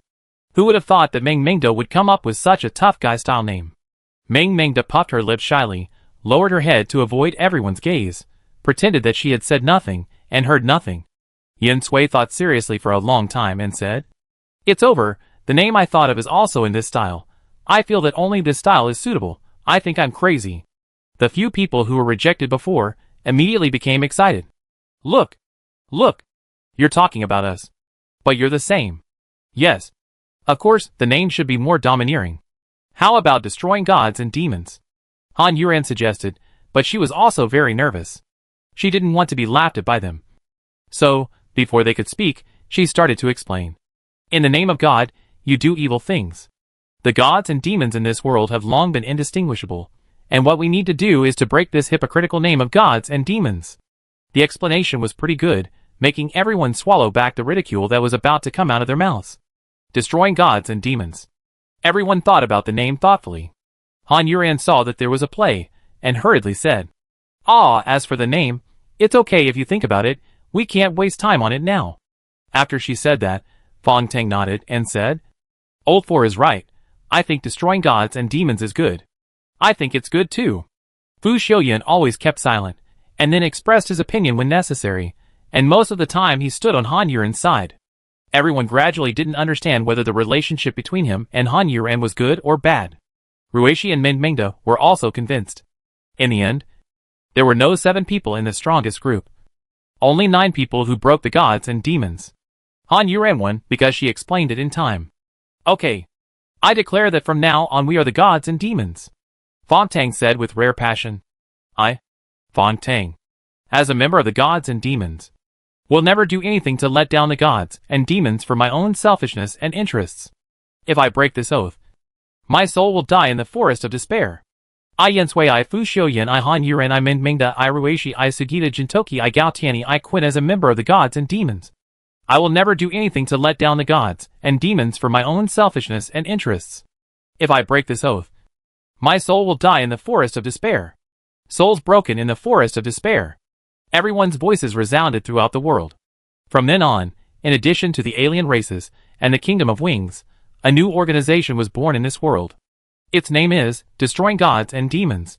After shouting this together, everyone rolled their eyes and looked at each other, and then looked at their hands pressed together. Suddenly, they all felt a little hot on their faces, a little shy, a little embarrassed. It's so fucking second year. Everyone avoided their sight, and all of them took their hands back in a hurry, and turned around, looking up at the sky, looking down at the ground. Only Fu Xiuyan stood there calmly. Even the usually steady Fong Tang dodged this time.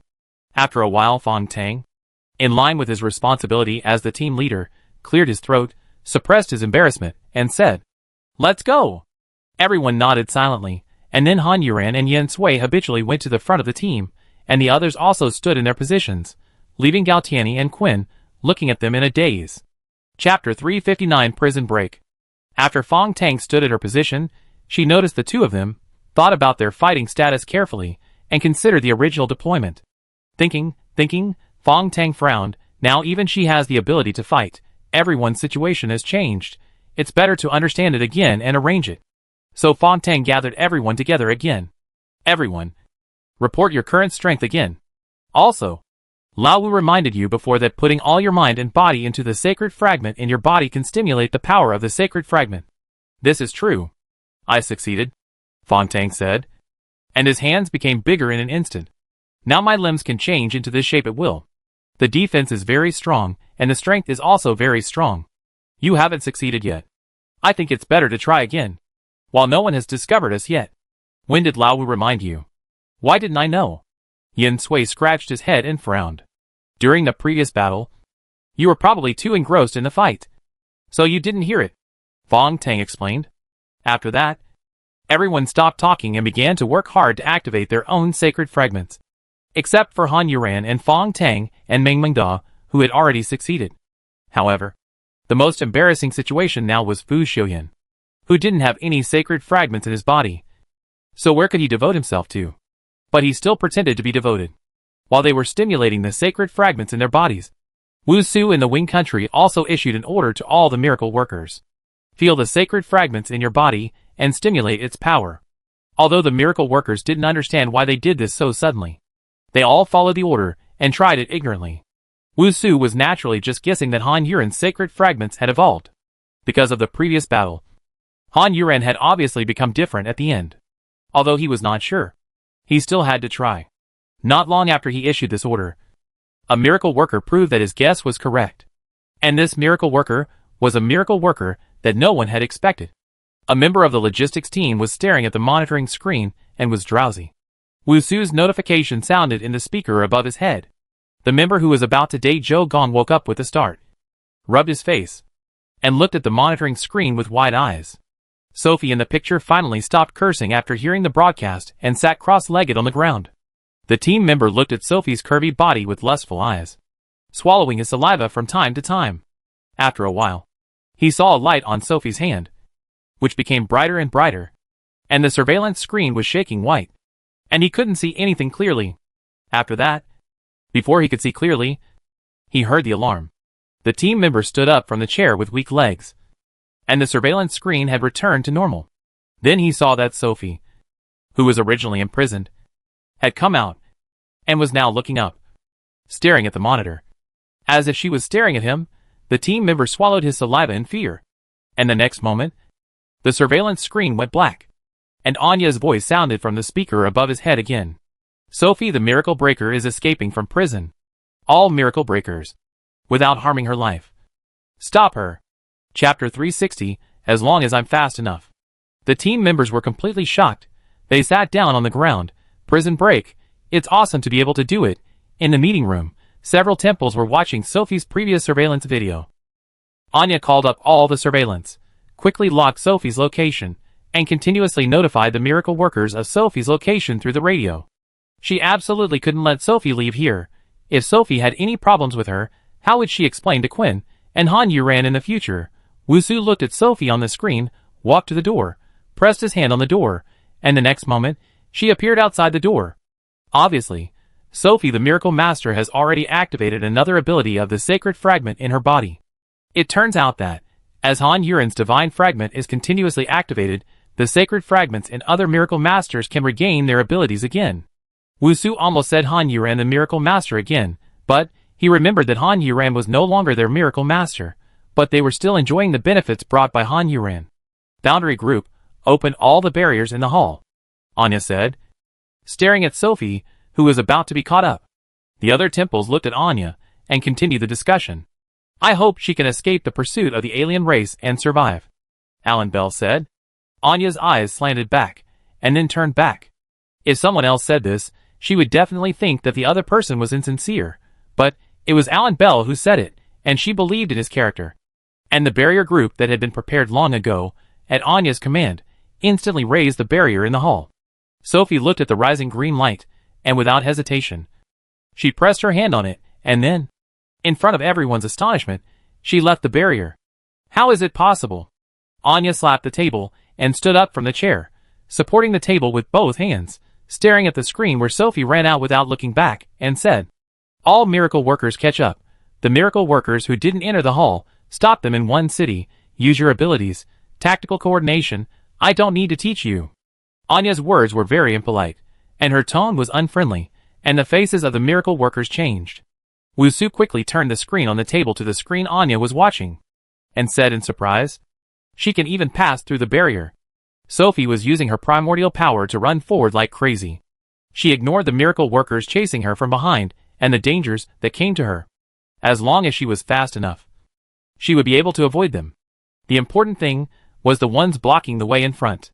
Sophie looked at the miracle workers lined up at the gate of a city. Behind them, the residents in the city looked around in panic. Just as Sophie was trying to figure out how to get out, a person fell from the sky. Sophie, who instinctively sensed danger, looked up into the sky. She saw that the other person had red hair and looked very imposing. Her brown eyes looked down at her without any emotion. Her right hand, with 5 fingers spread out, was stretched downward, aiming at her head. The person was Akashi from the second group, who had once again activated the power of the sacred fragment. Sophie retracted her gaze and continued to move forward, but she waved her hand and threw out a wall of water, which instantly turned into ice and blocked her head. Chapter 361, Capture.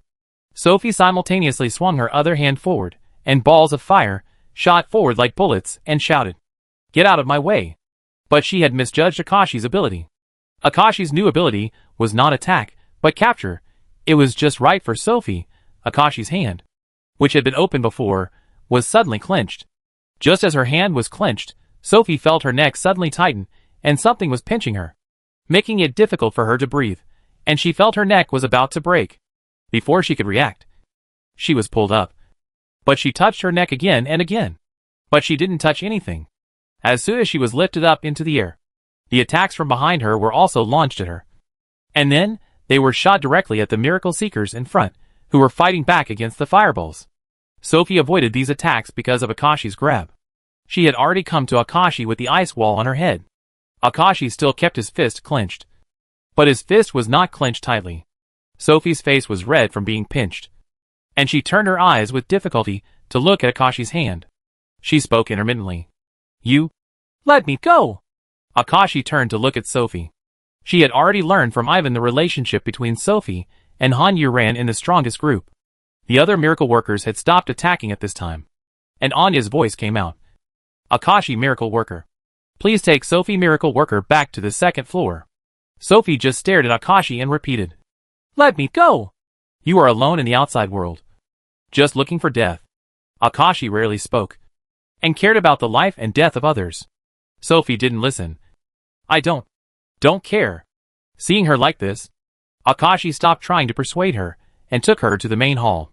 Sophie didn't look at her anymore and said, Sophie, voluntarily leave the Kingdom of Wings." Although her voice was intermittent and difficult to speak, many people still heard what she said, including Anya. Anya angrily hammered on the table again. "Akashi, bring Sophie back. Sophie, want to quit the Kingdom of Wings," Sophie yelled, and felt a fishy smell in her throat. After flying towards the hall, Akashi glanced at Sophie and stopped.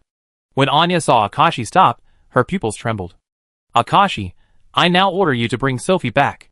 Sophie just looked at Akashi firmly, without any pleading in her eyes. Akashi ignored her look and said, "And Shuntang, Sophie the miracle, voluntarily left the Kingdom of Wings." After she said this, almost everyone in the city knew about it. Anya was so angry that her chest rose and fell violently. She stared at the screen coldly, suppressed her anger, and said in a calm tone, "As a miracle worker in the Kingdom of Wings, I know a lot about the Kingdom of Wings. It's not that you can leave just because you want to. Then why do Han Yuran and the others say that they can leave?" Akashi loosened his hand around Sophie's neck a little, so that when she spoke, her throat would not be hurt, and she couldn't use this skill for long. Chapter 362. This pot, take it. Sophie then looked at Akashi with gratitude, although she didn't know why he changed his mind. There was no reason why Akashi changed his mind. Since she wanted to go out so much, you couldn't trap her forever. It would be better to let her go out, let her know the danger, or maybe she was lucky enough to meet Han Yuran. Of course, the people knew who Han Yuran was. She was a member of the strongest team. Those who had noticed that the strongest team was not there before had begun to speculate whether the entire strongest team had left the Kingdom of Wings. Unfortunately, they guessed right this time. Although these ordinary people didn't know how strong the strongest group was, they thought that since they were called the strongest group, they must be the strongest among all the miracle workers. But now this strongest group has left the Kingdom of Wings. What happened? People's hearts suddenly became panic, looking nervously at the miracle workers in the air, waiting for the answers from the temples. All the temples in the meeting room had to stand on Anya's side at this moment. Fortunately, they had already discussed it before. If this matter was exposed, what would they say? Han Yuran, the miracle worker, voluntarily left the Kingdom of Wings because we, the Kingdom of Wings, felt sorry for her. Her departure was a pity for us, and we were powerless to do anything about it. They discussed this statement all night. Or rather, argued about it all night. Should they put the blame on Han Yuran who left? Or thank Han Yuran for her help and admit that it was because of them? The public was in uproar and astonishment. Even Sophie was surprised that Anya would actually say that. Although all the miracle workers knew why Han Yuran and the others left. It was a secret of the miracle workers before. But now, in front of all the people, they did not expect that the Supreme Temple would take the blame. To be honest, it is not all the fault of the temple. Things have come to that point, and there is no choice. As Han Yuran's friend, I, Sophie, have experienced life and death with her in the end of the world, and we were chosen by God together to come here. While I was on a mission outside, my friend, who is also a member of the Wing Country and silently protected the Wing country, had to voluntarily leave the Wing country because of your selfishness and face the danger outside.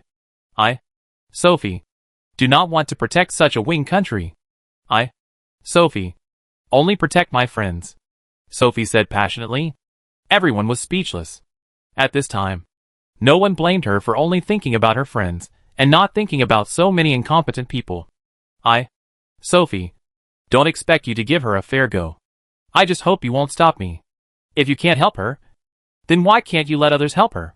Sophie, the miracle worker, don't forget the oath you made. Jean Shishi interrupted Anya and said, this miracle worker must not be let go. If this continues, everyone will leave if they are dissatisfied or unhappy, and their rules and regulations will become a complete joke. You have already violated the oath. Why do you ask me to abide by it? Sophie replied without giving in. Jean Shishi's eyes turned, and he stopped entangled with Sophie, but slowly spoke to other miracle workers, who seemed a little shaken. Chapter 363 11 People. All the miracle workers, you all saw with your own eyes how difficult it was for the Holy Hall to make this choice that day. Why did Han Yuran choose to leave the Kingdom of Wings in the end? What did she do for? You still don't know. Jean Shishi's words made all the miracle workers fall into deep thought. In fact, many miracle workers have guessed Han Yuran's final good intentions. And now more miracle workers have understood after being reminded by Jean Shishi. Sophie looked angry. She only knew that the other party must have used that eloquent mouth to confuse right and wrong again. Are you going to disappoint Han Yuran? We have all seen with our own eyes how powerful our enemies are. Today, the Holy Hall has decided to give everyone a chance to make a new choice. All those who no longer have hope in the Kingdom of Wings and want to join the human race as gambling chips, whether they are miracle workers or ordinary people, can give up their status as residents of the Kingdom of Wings and leave here today. However, all those who leave will have their memories of the time spent in the Kingdom of Wings erased by the messenger of God. Several holy halls looked at Jean Shishi, and none of them objected to his words. In fact, this decision was only discussed before, and there was no actual final decision. However, it is the right time to say it now. Although Jean Shishi's words gave everyone a chance to make a new choice, the implication was that if you leave, you are a traitor, and you are leaving for the alien race that will not care about your lives. So you are not only traitors, but also idiots. I, Sophie, am willing to leave the Kingdom of Wings. Sophie shouted almost as Jean Shishi finished speaking. Some people admired her persistence, while others ridiculed her. For a while, there was no answer from the Holy Hall. Jean Shishi had temporarily turned off the communication device and said to Anya, and Shumtang, I don't think we can keep this Sophie Miracle Master. We can't keep her forever. Anya stared at the determined Sophie on the screen, and she didn't know whether to be happy for Han Yuran or sad for herself. She closed her eyes and nodded silently. Jean Shishi turned on the communication device again. Okay. The Holy Hall agrees that Sophie Miracle Master can leave the Kingdom of Wings. Akashi Miracle Master, please bring Sophie Miracle Master back.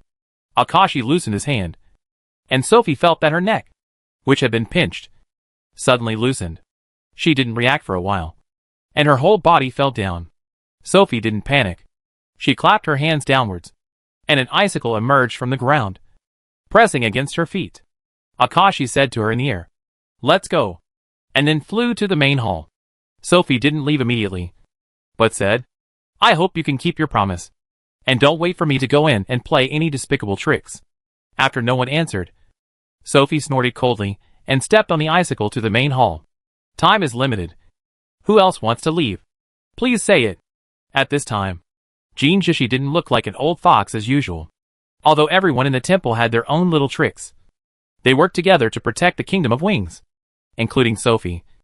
A total of 11 people left this time. Considering the huge population of the Kingdom of Wings, these 11 people are simply not worth mentioning. But from an emotional point of view, 11 people are like an astronomical number. Among the 11 people, including Sophie, there are 3 miracle workers, 2 logistics team members, 2 security team members, 1 medical team member, and 3 ordinary people. Chapter 364 So lonely. So sad. Sophie had just entered the gate of the messenger of God, and saw Anya standing in front of her with her back to her. She had no good feelings towards Anya at all. As she walked forward, she said, hurry up and do it. I'll leave after it's done. Anya's eyes, which had been closed, slowly opened and said, after Han Yuran and the others left. Bai Yudi followed the alien monster group and finally found Han Yuran's trace in front of a forest in the east. The monsters called it the Forest of Despair. When Sophie heard that she was talking about Han Yuran and the others, she suppressed her anger and listened carefully. Later, Han Yuran and the others had a fight with the monsters in the Forest of Despair. In the end, both Han Yuran and the monsters that entered were swallowed up by the Forest of Despair. Bai Yudi has been guarding there, but until now, no one of them has come out. Sophie was shocked, and then shook her head. No, I don't believe they will die. I don't believe it either, Anya said in a low voice. Sophie was in a panic, and did not hear Anya's words. Now the monsters guarding outside have left. You should know that it is very dangerous there. But that's all I know. I will definitely find her, Sophie said firmly. Anya sighed. Before Quinn left, he asked me not to tell you these things. If you knew, he asked me to stop you. But I didn't do it. If you really find them, please say sorry to Quinn for me. Sister Anya, I let him down. Sophie didn't expect Quinn to leave too. At the beginning, the guy in Group 4 said that there were 2 more besides the strongest group. She didn't expect it to be Quinn. After that, she ran back and was imprisoned again. She didn't have the chance to find Quinn. Now, Sophie is even more determined to find them. You go. Sophie, who had recovered from the shock, was stunned when she heard Anya say that. Wouldn't the memory of those who left be erased by the messenger of God? When she raised her head, she saw Anya's back again. But this time, Sophie felt that this back was so lonely and sad. Sophie remembered again what Anya said just now, and understood why she kept trying to stop her. She was too impulsive. If everyone sat down and talked calmly, maybe things wouldn't be like this now. However, considering the relationship between Anya and Han Yuran, how could she not worry about Han Yuran? Sophie lowered her head with a flicker in her eyes. I'm sorry. I will definitely find them. Don't worry. The person in front of her didn't reply. Sophie looked at Anya's back again. I'll tell Quinn. You tried very hard. I have to go. Goodbye. Take care. The person in front of her still didn't reply, and didn't even move. Sophie sighed, turned around, and left here, until the footsteps completely disappeared and the sound of the door closing came. Anya slowly closed her eyes, and 2 tears also left her eyes and shattered on the ground. The messenger of God was above, curiously looking at Anya below. His eyes turned, and he shouted to Anya, Han Yuran is not dead yet. Anya turned around and looked up at the messenger of God, with a tear mark on her face. Really? Chapter 365 Leaving. When the messenger of God saw Anya actually questioned her, his face turned cold, and he pointed his finger forward, and a bubble flew out, landing on Anya's face and exploding. Remember? Don't question what God says. Anya's eyelids twitched, and the left half of her face was burning with pain. But compared to knowing that Han Yuran was still alive, the pain on her face was nothing. After Anya happily thanked the messenger of God, she asked expectantly, Does the messenger of God know where she is now? The messenger of God looked at Anya's swollen face, and the other party's eager eyes, and pointed his hand, and another bubble hit Anya's face. Anya's pupils flickered, and she didn't dodge. However, this time the bubble exploded. It didn't bring a burning pain, but a cool and comfortable feeling, and the previous pain disappeared. I don't know. After the messenger of God replied, he looked away, as if to say, Okay, I don't want to talk to you anymore. Anya's face also returned to normal under the second bubble, and after saying thank you to the messenger of God, she left. Sophie returned to their small building. Originally, there were 4 people living here, but now 2 have left. After she left, Anya was the only one left. People who face danger are pitiful, and people who stay here alone are also pitiful. Sophie sighed and opened the door. She looked at the table in the hall. She remembered that they had hurriedly changed clothes here, and they looked at Anya in a daze. They didn't live here for long, and the memories they had together were pitifully few. So few that they could be said to be non-existent. Sophie went upstairs, and saw that the doors of Han Yuran and Yen Sui's rooms were open. She stood at the door and looked. The quilt in Han Yuran's room was still on the floor, and it was messy. She could imagine Han Yuran getting up in a daze. Yen Sui's room was neatly laid out, and there was a pot of unopened flowers on the windowsill. She walked over and took a look. There were traces of water on the pot. Han Yuran and the others had been gone for so long. So it must have been Anya who watered the flowers. Sophie touched the green leaves, and she couldn't tell what she felt. At that moment, she even wanted to stay with Anya. At least Han Yuran had Yen Sui and Quinn. Although she was not familiar with Anya, she was always better than others. They had survived the fake apocalypse together. Sophie returned to her room, took off her miracle uniform, and changed into a set of casual clothes she had received before. Jeans, short sleeves. She hadn't worn such clothes for a long time. After looking at the dirty uniform, Sophie washed it again, hung it outside the window, and smoothed out the wrinkles. Sophie stared at the uniform for a long time, waved at it, and turned to leave the room. She was about to close the door, but she paused and opened the door again. When passing Anya's room, Sophie hesitated for a moment, and also reached out to open Anya's door. As soon as she opened it, a strong smell of cigarettes floated out. Sophie turned her head and saw that the whole room was very dark. All the curtains were drawn. The pillows and quilts were under the bed, and the towel was placed on the handle of the bathroom door. Sophie fanned the choking smoke, walked in, and saw a cigarette butt in the ashtray and cigarette boxes all over the floor. Chapter 366. Don't judge a person by appearance. Sophie was surprised. Anya's room would be in such a state. She didn't know how many cigarettes she had smoked. She wanted to smoke herself to death. Sophie's eyes widened. She rolled up her sleeves and exposed her arms.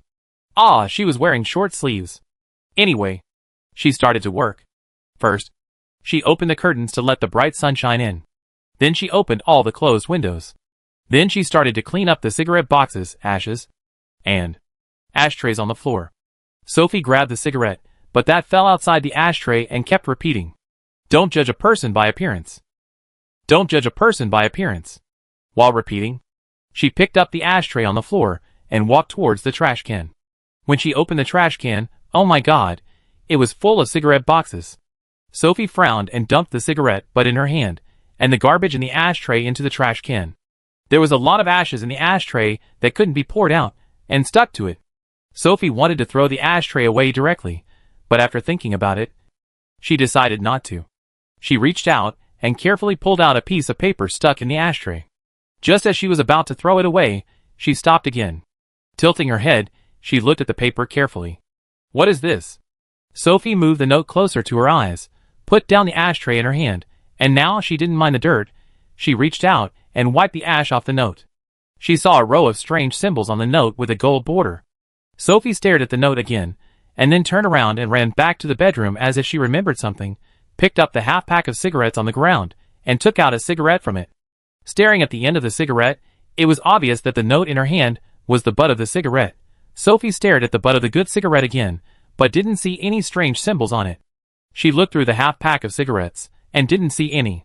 Although Sophie didn't know what it was, she felt it was a big deal. A big secret.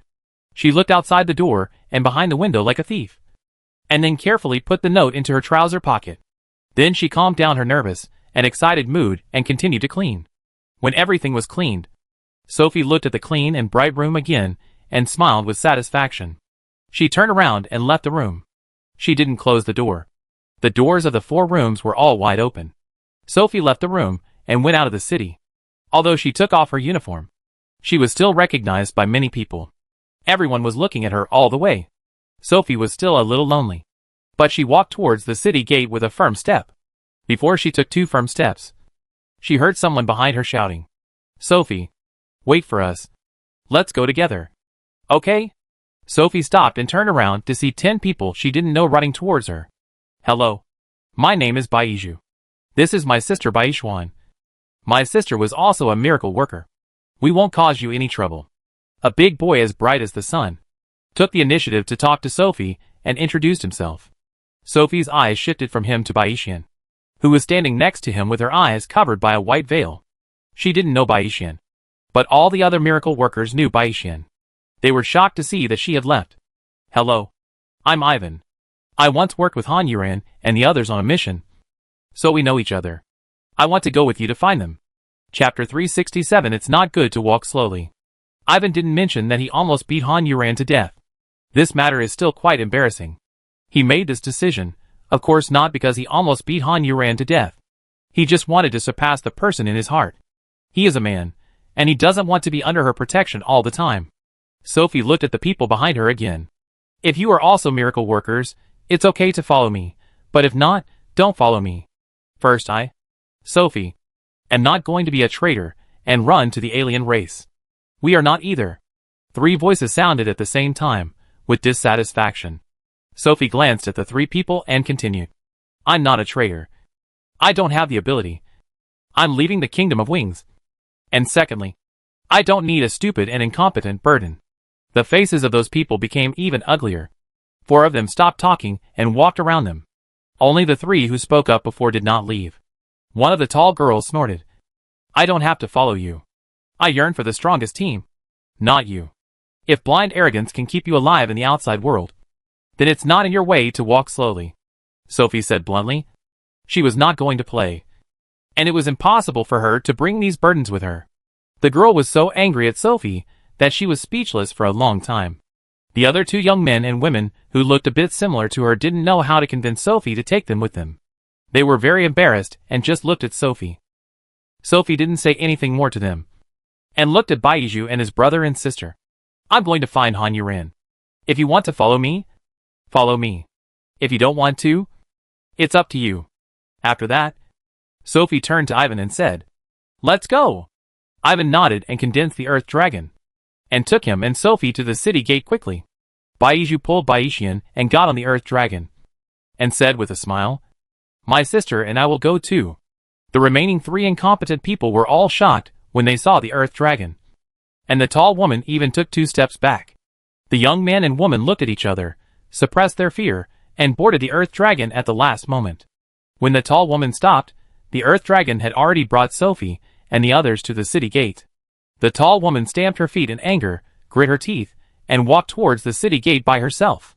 Soon, Sophie and her group left the city gate and the barrier, and completely left the Kingdom of Wings. Ivan will be back. Hua Jianlei stood beside Akashi and said. Chi beside him withdrew his gaze from the city gate, turned around and jumped down from the wall in the city. Qi Bingzai had been standing in the crowd, gnashing his teeth as he watched Baiju leave. He had not succeeded after all. The other party had even left the Kingdom of Wings to avoid him. Humph, when you die outside, you will regret it. Qi Bingzai cursed viciously. In the middle of the night, Anya dragged her tired body back to the small building. The sensor light lit up instantly. She looked like a wandering soul, while touching the cigarette in her pocket. She went up the stairs. She walked towards her room without raising her head, took out a cigarette, and put it in her mouth, and was about to light it.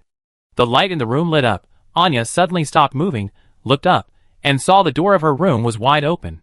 Chapter 368 Eye of Truth. Anya took a step back, looked at the doors of other rooms. All 4 doors were open. Then she turned her head, stared at her own door, looked uncertain, and no one knew what she was thinking. After a while, she looked at the lighter in her hand, put it back in her pocket, then took out the cigarette in her mouth, walked into the room, threw the cigarette into the trash can, then turned around and was about to jump on the bed. She stopped again, with an impatient look, took out the box of cigarettes in her pocket, and stuffed it into the trash can without even looking at it. Then Anya suddenly fell on the bed. The cold wind at night blew in through the wide-open window. Anya turned over, wrapped herself in the quilt, and gradually fell asleep. Han Yuran and the others certainly didn't know what happened in the Kingdom of Wings. Now the sacred fragments of their group have all been successfully activated, except Fu Xiuyan. Sugita Jintoki asked puzzledly, Why can't you do it? It's probably a character problem. After Yen Sui secretly added a sentence, she felt very happy. She became stronger again. Okay. Let's start deploying the formation now. As for the 3rd brother, you can try it often when you have time. There is no need to delay now. Fong Tang said to Fu Xiuyan. Fu Xiuyan nodded. The 2nd and 4th brothers will still be the first, because all you 2 can do is fight. Yen Sui happily agreed. She just likes to walk at the front of the team. Hee. The 3rd and 5th brothers will be in the middle. I will guard the left side, and the 7th brother will guard the right side. Fu Xiuyan and Ruishi have the weakest combat abilities, so no one objects to putting them in the middle. Old 8 and Old 9 are at the back. Old 8 will move according to the situation, and Old 9 will monitor the overall situation and report the enemy's information. Gao Qiani replaced Fu Xiuyan's previous job. compared with Fu Xiuyan's previous performance. Everyone believes that Gao Tianyi's performance will definitely be much better. Qian's new ability is the Eye of Truth. When his left eye sees you, various data about your body will appear, including your combat value, physical strength, anger value, etc. It is a very powerful skill. When he first got it, he was really shocked to see Han Yuran. He was shocked by Han Yuran's powerful fighting ability, potential value, and high physical fitness, especially the potential value. Compared with others, Han Yuran's potential value is nearly 100 times higher. After everyone knew this, they couldn't help looking at Han Yuran like a monster. Even Qian's true eye couldn't see Fu Xiuyan's true self. Old 5. You are still the last one. Thank you for your hard work. Fong Tang arranged the last person to the position. The last position should be the most difficult. Who would look back? Not only must you look ahead, but you must also look back. However, Mingmingda nodded. Okay. Leave it to me. Okay. Then let's go. First, we need to understand where we are. Find a place to stay, and use it as a base camp. Then we will carefully study how we will fight against the gods and demons. Just like that, the god-breaking team took action. According to Fong Tong's induction of living things, everyone kept moving towards places with signs of life. Along the way, they did not see humans or aliens. It seemed that in this huge abandoned world, there were only 9 of them left. Just like those small animals. Chapter 369, Strong Taste. The reason why there are no aliens rampant is that the previous monsters returned empty-handed. The witch was furious. With one order, all the aliens were punished. You are not allowed to leave the city for 3 months. You are not allowed to eat human blood. You are not allowed to talk. The aliens were complaining in their hearts. But no alien dared to resist. They all shut their mouths and lived a miserable life in the city. When Han Yuran and the others left the Forest of Despair, Lucifer watched the vast Forest of Despair disappear. Lucifer took a long time to recover. Looking at the endless scenery in front of him, he was so shocked that he didn't know what to say. The little black under him smacked his lips. Lucifer naturally left this place, wandering aimlessly in this world, looking for interesting things. When it was getting dark, Fontaine said, "There should be a certain area in front of us, where there are extremely large numbers of creatures. Let's take a short break, recover to the best condition, and then approach." Everyone stopped at Fontaine's command, and sat cross-legged on the ground. Yen Sui nestled comfortably on the pink rabbit, making Min Mingda jealous. Yen Sui waved to Min Mingda, and Min Mingda ran over happily and threw herself into the soft embrace of the pink rabbit. "Hey, have you noticed? I haven't eaten for such a long time. I just feel a little hungry. It's amazing." Yen Sui lay on the pink rabbit's body, one hand under his head, and rubbed his stomach with the other hand and said, "Yeah, I don't feel hungry either." Everyone nodded. Sugita Jintoki started laughing while laughing. "Let me ask you, what is the strangest thing you have ever eaten?" "I have eaten mayonnaise that tastes like shit." Sugita Jintoki couldn't stop laughing after he finished speaking, grinning. "You don't know, the taste is simply indescribable." Everyone looked at him, not knowing what to say to him. Gao Tianyi chuckled twice. "Brother, you have a strong taste, I admire you." As he said this, he clasped his fists. Yen Sui muttered, "You are so good, you can still say it." Gao Tianyi had already said, "Of all the things I have eaten, the one that impressed me the most was the breast feast." Everyone had black lines on their foreheads. What the hell is this? Yen Sui couldn't stand it anymore and sat up, stopping Gao Tianyi, pointing at Han Yuran and saying, You say, don't let these people talk." After Han Yuran thought about it, the strangest thing he had eaten was grass. "Hey." Yen Sui's eyes widened. "Why are you cursing at me?" Han Yuran was stunned for a moment, before reacting, and quickly waved his hands. No, it's real grass. I mean, the strangest thing I've ever eaten is grass." "Your taste is really special," Gao Tianyi said secretly. Yen Sui rolled his eyes. "I thought Han Yuran could be more normal. I really misjudged her. This guy doesn't even let go of grass. Come on. Let's change the subject. Look, there are stars in the sky," Ruishi said excitedly. Everyone looked up at the sky in unison. Mingmingda and Yen Sui kept asking, "Where is it? Where is it?" "There really is one." Fong Tang stared at the only bright and shining star in the sky and said with a smile. Mingmingda jumped off the pink rabbit excitedly and pointed at the star in the sky. "Wow, I see it! I see it!" Chapter 370. A gay man is seen with a rotten eye. Gao Tianyi glanced at the jumping Mingmingda and saw her round face. smiling like a simple child, with eyes brighter and more twinkling than the stars in the sky. For a moment, Gao Tianyi was stunned. 10,000 meters to the left from their position, Sophie and the other 7 were sitting on a small hillside, looking at the star in the sky. A wall of earth surrounded them, encircling them. Sophie, where are we going to find them? Ivan asked. They had been running for so long, but they didn't see anything at all. Sophie frowned. She didn't know what was wrong. According to Anya, there should be a huge forest. But why can't I see it? Let's look for it tomorrow. Let's rest first. Sophie still wanted to try again. Tonight was her night watch. There were stars to see. She was lucky. Then Sister Sophie, let's go to bed first, Wu Qingbai said. Wu Qingbai was the younger sister of the young man and woman. Her brother was Wu Changyi. The names of the brother and sister were also interesting. Go to sleep. Although Sophie had said something very impolite before, she did not chase away the brother and sister who really followed her. If she chased them away, wouldn't it be like asking them to die? Not long after, everyone fell asleep, except Sophie, who was on night watch, and Bai Yixian, who was not asleep. Sophie was used to it. Bai Yixian hardly needed to sleep. Han Yuran is a different person. I think she is destined to be the most dazzling person in this era. So I believe she will be fine. Bai Yixian suddenly said these few words without any context. Sophie knew that he was trying to comfort herself. After nodding, I thought that the night was long, and it would be nice to have someone to chat with. Why did you and your sister leave the Kingdom of Wings? Is it because you admire Han Yuran or the strongest team? Bai Yixian shook his head. It's not like that. It's just that there is a person in the Kingdom of Wings who always makes trouble for my brother. As a miracle person, I often have missions to do, and that person often takes the opportunity to make trouble for my brother. I am really worried about my brother, so I have no choice. Sophie said puzzledly. Put this matter on the upper level. Bai Yixian shook his head in embarrassment. Yizhu feels ashamed. Sophie's curiosity came all of a sudden, and she sat down next to Bai Yixian and bumped Bai Yixian with her shoulder. What's going on? It's just that a man always harasses Yizhu. Sophie's eyes lit up. Oh my god! I like this. What does the man look like? Is he handsome? As handsome as Yizhu. A sunny big boy type. It's best to match him with a cold and restrained man. It's more suitable. But, is Yizhu a top or a bottom? I like women. Besides, I'm a top. A strong top. An emperor top. Bai Yizhu turned over and said, You're awake. Of course you're so loud, and that guy doesn't look cold and abstinent at all. Sophie nodded in understanding. No wonder you don't like him, but there are many days to come. You should have the opportunity to meet someone cold and abstinent, but...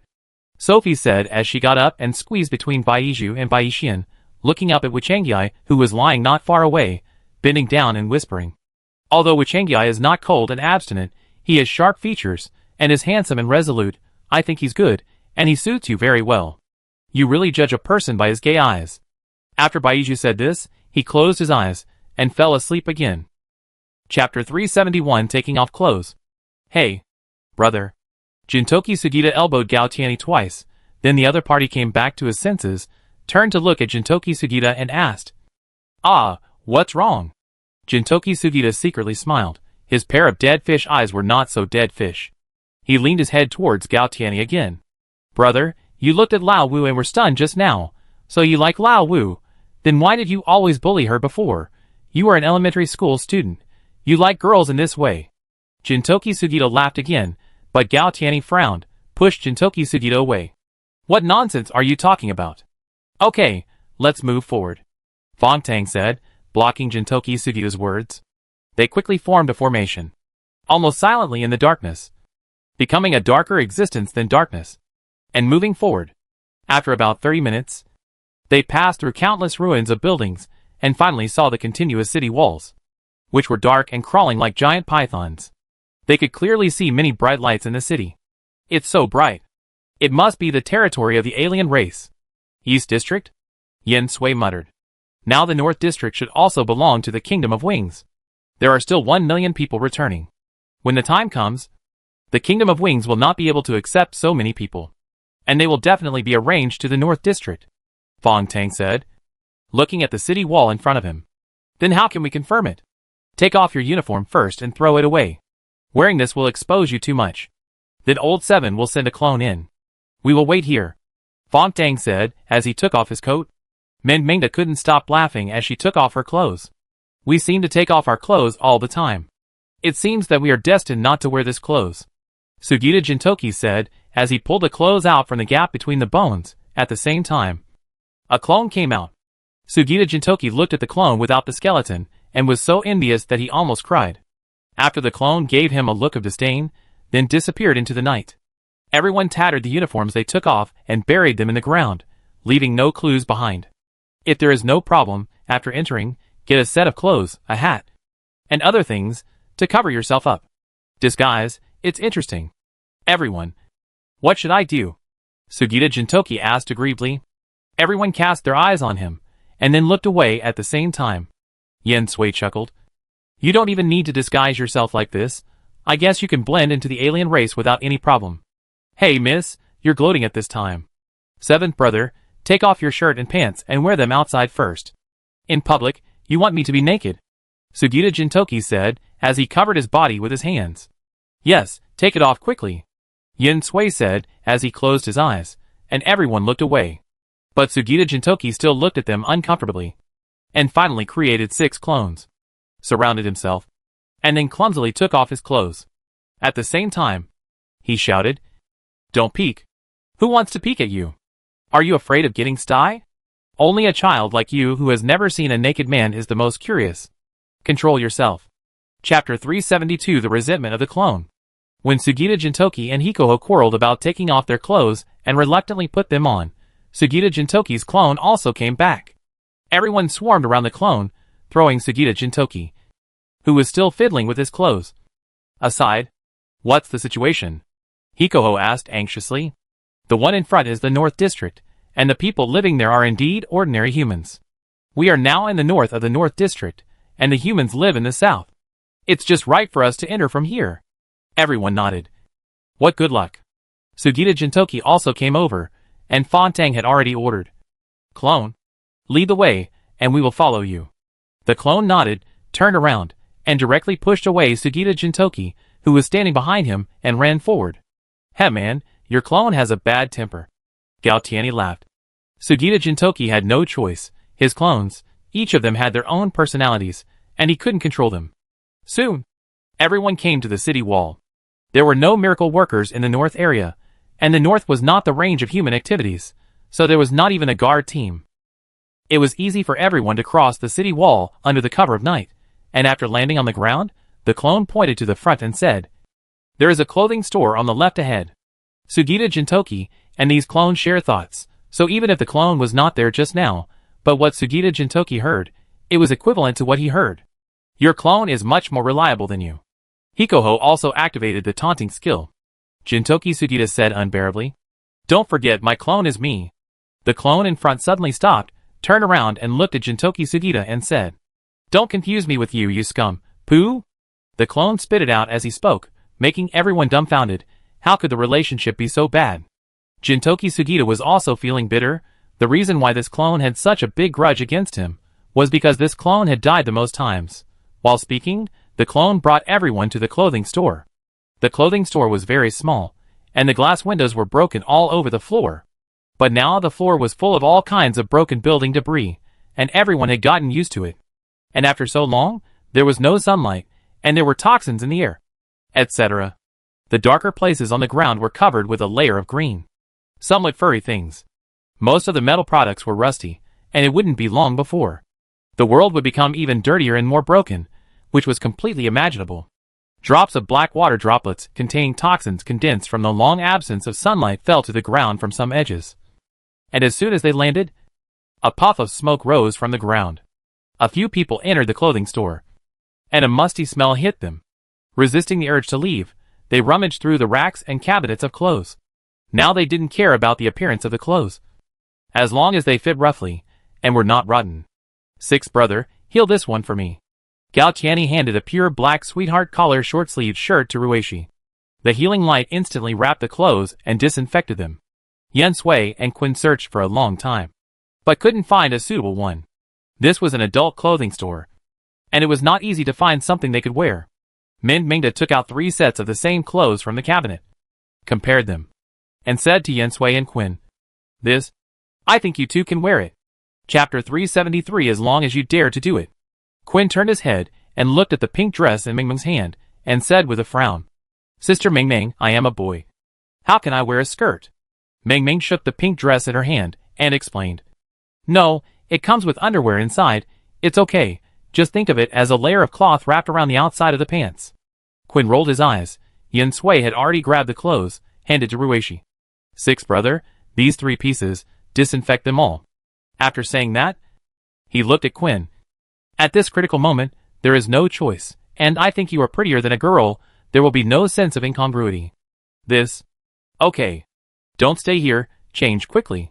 Yensui took the clothes from Ruishi's hand, and threw a set to Quinn, slapping Quinn's face, and he couldn't even speak. Quinn stared at the dress in her hand with despair. Was her fame going to be labeled as shameful from this moment on? This fitting room is still usable. Gao Tianyi shouted to everyone after changing clothes. Yensui and Mingming left Quinn, and went into the fitting room. Fontang took the clothes she had picked and patted Quinn on the shoulder. "Laojiu. In fact, this kind of dress was originally worn by men. Really? Don't feel burdened." Quinn squeezed the clothes into a ball. He didn't say anything, but just kept convincing himself in his heart. Soon Mingda and Yensui came out. Mingda pretended to be very manly and shouted to Quinn, "Look, Laojiu, although this dress is pink, it doesn't look cute at all when worn on the body or feminine." Mingda kept tiptoeing and arching her arms while speaking. Quinn's eyes fell on Yensui, and he began to be crazy about her. "Wow, she looks really good in a pink dress, so cute." Yensui, fiddling with the hem of her skirt, swished and raised her legs 3 times, and her legs were full of wind, looking very lethal. Quinn swallowed his saliva, as if he was more than just adorable. Yensui said with satisfaction, "It's better than pants, it's easier to move your legs. Old 9, I'll go change clothes first." Soon everyone changed clothes, except Quinn. Quinn clutched the dress in her hand, regretting to death. If she had known, she would have changed it first, so that she wouldn't be stared at by everyone now. She would definitely be stared at again when she changed herself later. When Quinn was struggling to death, Han Yuran reached out and pulled the clothes out of his hand, and then he cut with a knife, and with 2 clicks, a dress turned into a set of short-sleeved shirts and shorts. "That's fine. Right, even boys wear pink," Han Yuran said as she threw the clothes back to Quinn. Quinn looked at Han Yuran gratefully, nodded and rushed into the fitting room. "I didn't expect you to have this talent," Han Yuran snorted proudly. "As long as you dare to do it." Quinn came out of the fitting room while he was talking. Fortunately, the underwear inside was loose, so it wouldn't stick to his body. It was just that the clothes were cut so that the top was a little short, revealing a section of the boy's thin waist, but it was better than wearing a skirt. Quinn clenched his hands in front of him, lowered his head, looking shy. Everyone stared at him like a wolf. Chapter 374, Former Idol. "I found 5 hats here, who needs them?" Ruishi asked while holding a hat. Han Yuran put the hat of her windbreaker on her head. She lowered her head slightly. The big hat almost completely covered her face. "I don't need it." "Second brother, you take one, your blue hair is quite conspicuous," Ruishi said and threw a hat to Yensui. "Give me one," Quinn said and took a hat and put it on. He just wanted to cover himself up now. Ruishi's eyes fell on Fu Xiuyan, who was wearing a round-neck gray casual sweater, with a cloth belt tied across the sleeves, jeans with ankles exposed, and 2 straight long legs. Feeling Ruishi's gaze, Fu Xiuyan turned his eyes and looked at Ruishi. Ruishi only felt that in the darkness, 2 stars suddenly lit up, brilliant and distant, bright and cold. Ruishi's breathing stagnated, and the hand holding the hat trembled. At this time, Ruishi suddenly remembered that Fu Xiuyan was once her idol. It was just that a series of things happened later. Even if she faced her former idol every day, Ruishi's heart did not rise a bit of strangeness. But now thinking about it, I hardly ever talked to Fu Xiuyan, and it seems that we never looked at each other like this. The other party's eyes seemed to have always been on Lao Si. Ruishi licked his lips, and under Fu Xiuyan's gaze said, "Lao, you should also wear a hat." Ruishi didn't say the remaining half of the sentence, which was, "You should wear a hat, you are really so handsome." Fortunately, Fu Xiuyan didn't ask why. He reached out, took the hat from Ruishi's hand, and put it on his head. The brim of the hat blocked the light in his eyes, and he also turned his eyes away from Ruishi. Ruishi suddenly felt a little disappointed, and picked up a hat, and put it on her head. The remaining hat? Mengmengda took it. Fong Tong's eyes swept over everyone. Good. At least they wouldn't be recognized at a glance. After that, several people began to study inside. Where would be the most appropriate place to set up their base camp? The clone hid behind a sign at the corner. His eyes kept turning left and right, observing the situation on both sides and in front. Suddenly, the clone's head moved, and he heard a creaking sound coming from the pile of fallen rubble not far away. The clone turned around silently, looking ready to go. In the gap under the wall, 2 round red lights suddenly lit up. The clone did not move, facing the red light, because he found that the red light was a pair of eyes. In a house full of cracks next to the ruins, the steel bars were exposed, and a drop of water fell on the steel bars, falling down little by little. The clone saw the red light moving out little by little, but he still didn't move. He was waiting for the best opportunity. Soon, the red light emerged from the ruins above. At the same time, the drop of water on the steel bar above suddenly left the steel bar and fell down quickly and silently. Then, there was a pop sound. The clone shot towards the red light fiercely. Before he arrived, he heard a painful howl from the red light, and a puff of green smoke. The clone did not stop, bending his knees, reaching out his hands, grabbing, pinching, and lifting. The movements can be said to be done in one go. Chapter 375 Poison. The clone stared at the thing in his hand, with a look of shock and confusion. Jintoki Sugita in the room received the information from the clone and said, "The clone caught something outside. Bring it in," Tang Fong said. Soon the clone came in with something in one hand, and everyone's eyes naturally fell on the thing, and then everyone showed the same expression as the clone before. The thing was still in the clone's hand, groaning and struggling, but his fighting power was too low, and he couldn't even break free from the clone's hand. "What is this?" Mengmengda asked, staring at the bloodshot eyes of the thing. Han Yuran said the word human with great emphasis. Mengmengda turned her head to look at Han Yuran. She couldn't believe that this thing was actually a human. This thing was very small, almost as big as the upper body of the clone, not including the neck of the clone. He had a pair of red eyes, and most of his body was rotten. There was no tooth in his open mouth, and his limbs were completely deformed, and his hands and legs could not be straightened. There was no hair on his head, and there was a red wound on his forehead, which looked like a recent injury. If I'm not mistaken, it should be caused by some kind of toxin, Fontaine said. But, didn't humans split into 2 factions, going to the Kingdom of Wings and the aliens? Could it be that the aliens were experimenting on humans? But this place is very far from where the aliens live. Yen Sui didn't quite agree with Fontong's speculation. Ruishi had already started to treat the human. The healing light fell on him, and the struggling human stopped moving and calmed down. Sui, do you remember that our first mission was to save people? That means there were many people who, for various reasons, did not go to the Kingdom of Wings or to the alien races at that time. They were stranded in this world full of toxins. When Han Yuran mentioned this, Yen Sui's eyes froze, and he did not dare to turn his head to look at the human who closed his eyes and fell asleep in the healing light. No one spoke anymore. Everyone stared at the sleeping human on the ground in silence, watching the black smoke coming out of his body, and then the rotten skin peeling off bit by bit, revealing the tender new skin. Ruishi also sat down, and her face was pale. Even with her current healing ability, it was impossible to cure this human all at once. She could only expel the toxins in his body, heal the rotten wounds, and prevent it from getting worse. It took nearly 20 minutes for Ruishi to fall backwards with weakness. She had been staring at her sugar cube, and caught Ruishi at the first opportunity. Ruishi just said, "I'm fine." Then, she fell asleep. Everyone still believed her. After all, she had the ability to heal, so they were not too worried. Looking at the person on the ground who had recovered a bit of human appearance, everyone felt very sad. It turned out that this guy was so small because he was still a child. Although the rotten parts of his body had healed, there were still scars left. Compared with the good parts, the color was much redder. A good child became like this now. Who wouldn't feel sad? Chapter 376 We Won't Hurt You. In the second half of the night, Ruishi woke up first. Seeing her wake up, everyone gathered around her. Ruishi said with a warm heart, "I'm fine." Then she turned her attention to the human. Fontaine said quickly, "You just woke up, so don't use your ability again."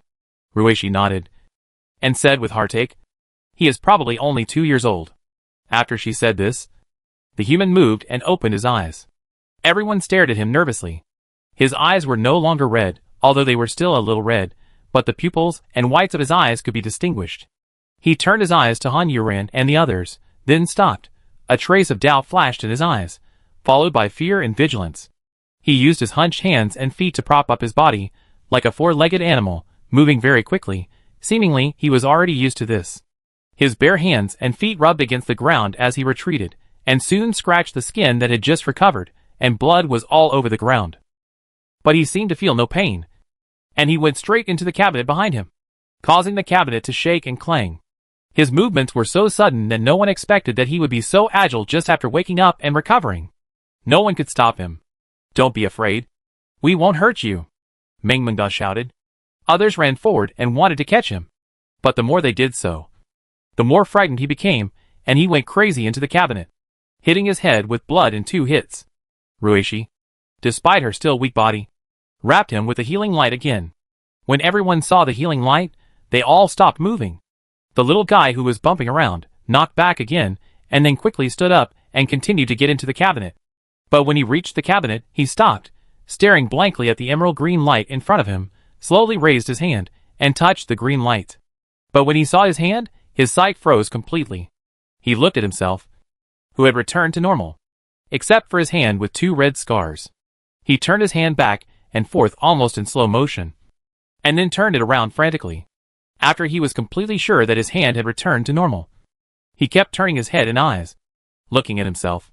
"You're fine. Don't be afraid. We won't hurt you," Ruishi's warm voice sounded. And she had quietly walked behind him, squatted down, and was looking at him. The little guy who was constantly checking his body in front of him stopped his movements, turned his head slowly, and looked behind him. He saw Ruishi's face with freckles, looking at him with a warm smile. He raised his head again and looked behind Ruishi, seeing all the strange people. Ruishi's body shook uncontrollably. She shook her head and resisted it. When she moved, the little guy's eyes fell on Ruishi's face again, and Ruishi smiled with all her strength. "Don't be afraid. Sister will heal you, see? Your body is not bleeding anymore." "Right, also. The tendons in your arms and legs were bunched together before. Sister has fixed it. You can walk normally, no need to crawl. Would you like to try it?" The little guy didn't react, as if he didn't understand what Ruishi said. Chapter 377 Fool. Seeing the silly look of the little guy, Gao Tianyi whispered, "Will he be a fool?" Although everyone did not want this to happen, but thinking that he was such a young child, and suffered so much, it was normal for him to be stupid. Ruishi's eyes were a little sore. She stretched out her hand, and the healing light appeared in her palm. "Look, sister, there is this." The little guy's eyes really fell on Ruishi's palm. As if attracted by a toy, he crawled to Ruishi little by little, tilted his head, staring at the healing light in Ruishi's hand. Ruishi raised her other hand, and touched the little guy's head. "Go to sleep. Everything will be fine when you wake up." After she finished speaking, her hand moved from the little guy's head to his back, and she hugged the little guy who had fallen asleep. Fong-Tang stared at Ruishi's back, and she had guessed what Ruishi wanted to do. But as the team leader, what Ruishi wanted to do was too irrational and unrealistic. So Fong-Tang made up her mind and said, "When we find a chance, send him to where humans live. When we get there should be someone to take care of him." Everyone nodded, except Ruishi. "He will definitely be bullied if he's like this." Ruishi stood up holding the little guy, turned around and said excitedly. This sudden standing made her dizzy, and she took several steps back, and her eyes were blurry. "Sixth brother. We can't take care of him in our situation." "I'll take care of him," Ruishi, who had just stood up, said without hesitation. Fong-Tang's eyes darkened. "If you take him with you, when we encounter the enemy, when he is in danger and we see him, do you think we will not save him? In a life and death battle, a delay, a distraction, may put us to death." Ruishi unconsciously put some strength on the hand holding the little guy. Her eyes flickered. She knew what Fong-Tang said was right, but she just couldn't do it. Let go of this child. She had already let go of one and must not let go of the second one. Ruishi made up her mind. Heart, eyes no longer flickering, looking at everyone. "I will wrap him on my back, so you won't feel like there's an extra person, with his current size and weight." It won't affect me, so he won't be in any danger alone. Unless I'm in danger, you just need to save me. There won't be a time when you need to save him. I promise, I can do it. Of course. Everyone still thinks Fong Tong's proposal is totally fine, but seeing Ruishi insisting so much, everyone doesn't quite understand why. Why do you have to take him with you? Lao Lu. We may encounter many such situations in the future. Such little guys may even be worse. We can't meet one who can take one with him, Yen Sui said. This time she stood for the sugar cube. Ruishi's pupils flickered. That was the pain in her heart. Everyone saw that her face was getting uglier and uglier. Just when they were about to let her go, they let her go this time. Rui, she was already trying to keep this little guy. She said, I once had a younger brother. With one sentence, everyone knew what she was doing. Rui, she didn't know that everyone was going to agree. Looking at the little guy in her arms, she continued to talk. Chapter 378 I have a younger brother who is 2 years younger than me. He is very sensible, very cute, very obedient, and likes me very much. He always pesters me, so I take him out to play all day long. Later, when my brother was 5 years old, one day, he suddenly fainted. There was an air defense layer in our original world, but it does not mean that the air we breathe is 100% safe. We always thought that my brother was just born with low immunity. So unfortunately, after 7 years of breathing, the toxins have completely invaded his body, and once it broke out, it almost took my brother's life. However, with such advanced technology, my brother could have a new body and continue to live. The operation was successful, and my brother survived with a brand new body. Our family was bankrupt because of this, but we were all happy as long as my brother could survive. The next year, my mother passed away, because we could not afford the high medical expenses, and we could not save her. At the end of the year, my father committed suicide, leaving behind only a suicide note, an empty home, and me and my brother. Dad missed Mom too much, so he chose to go find her. Just like that. After my brother and I had lived together for a year, my brother fainted again. He had the same disease as before, but this time, I couldn't save him. I watched him get thinner and thinner day by day. His body began to rot and fester, and he screamed and cried hysterically every day because of the pain. I could only tie him up with a rope, and then helplessly watched him die little by little. During that time, I had a chance to save him. I went out that day and saw an advertisement. If I sold my body to those hospitals, I would have money, and I could use the money to let them save my brother. But I didn't want to die. I really didn't want to die. In the choice of who could live, I had the right to choose. And I ended my brother's life with my own hands. My brother was only 8 years old a year. Ruishi told this painful experience clearly and concisely. Everyone was shocked and heartbroken. Looking at Ruishi holding the little guy, she kept her head down. But everyone could see the tears falling. No one would have thought that Ruishi, who was so gentle and optimistic, had experienced such pain, cruel things, and had such a heavy past. Her parents died one after another. Her brother was tortured by illness, and she seemed to have no choice. No one blamed her for choosing to survive. I just felt sorry for her at that time. What kind of mood and expression did she have when she ended her brother's life? And how did she survive afterwards? I feel sorry for the brother who was tortured by the disease. How did he spend those desperate days? His brother was 8 years old when he passed away. At that time, Ruishi was only 10 years old. Meng Meng kept wiping tears. Ruishi then said, I beg you, let me take care of this child. Her voice was choked with sobs, but she held it back. Fontaine rolled her eyes upwards, raised her hand to wipe the corners of her eyes, and when she spoke, her throat was sore and she almost cried. I agree, but since you want to take him, take good care of him. As you said, others also spoke, expressing their agreement. Ruishi's shoulders kept shaking, but she never raised her head. She only said, I will. Chapter 379 A wonderful discussion. After that, no one tried to comfort Ruishi, but just pulled her to sit down, and did not force her to let go of the little guy in her arms. Ruishi's current condition obviously needed to rest. Everyone pushed her aside, and continued to discuss where to set up their base camp. Fontaine suggested, I suggest that it is best to be in the North District.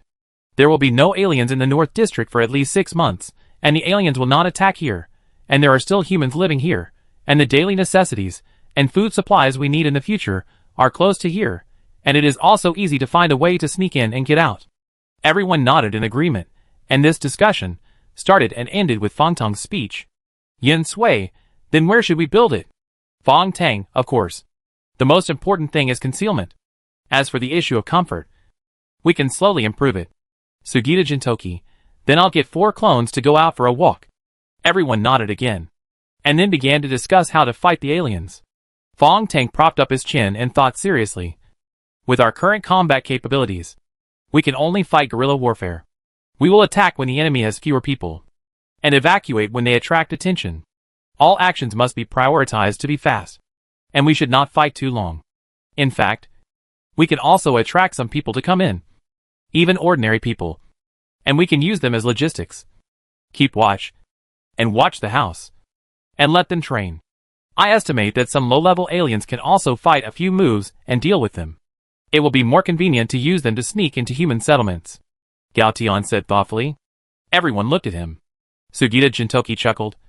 Brother, you are quite sharp when you are serious. This is feasible. But you must find out the truth before you recruit people. You can only take them to our base after at least 5 people agree. Fong Tang added another condition to this matter. This is understandable. If a spy is brought in, they will be arrested. Ruishi, who calmed down, raised her head and looked at the people squatting on the ground in a circle, listening to their discussion. Tears flowed again. She was very glad that she had joined the strongest team and met these people. From now on, living with them and completing their common goals together would be the meaning of her survival. Ruishi thought so.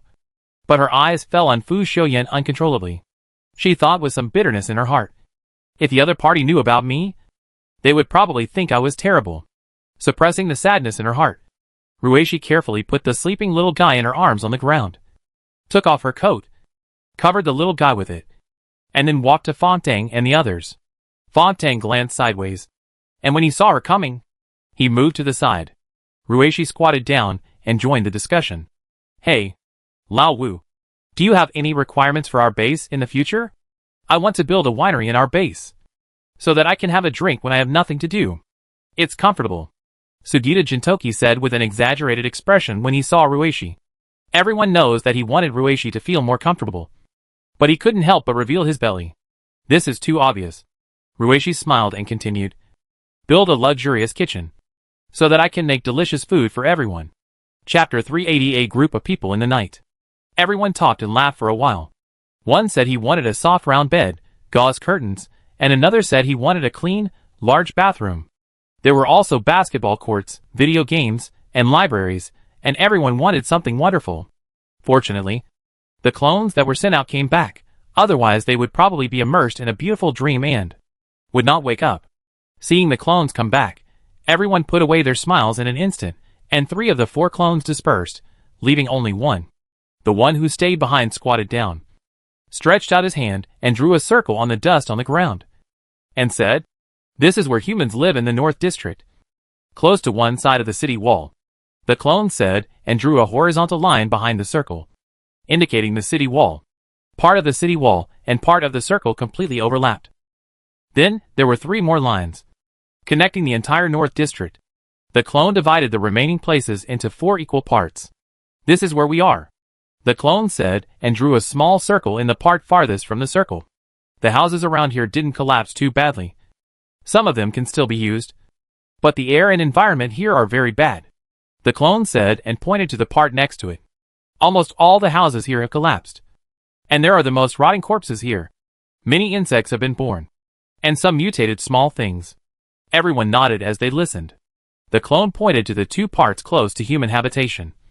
These 2 parts, although there are no humans living there, are more or less affected by the barrier set up by humans, so the environment is much better. The difference is that the left side is where human garbage is discharged.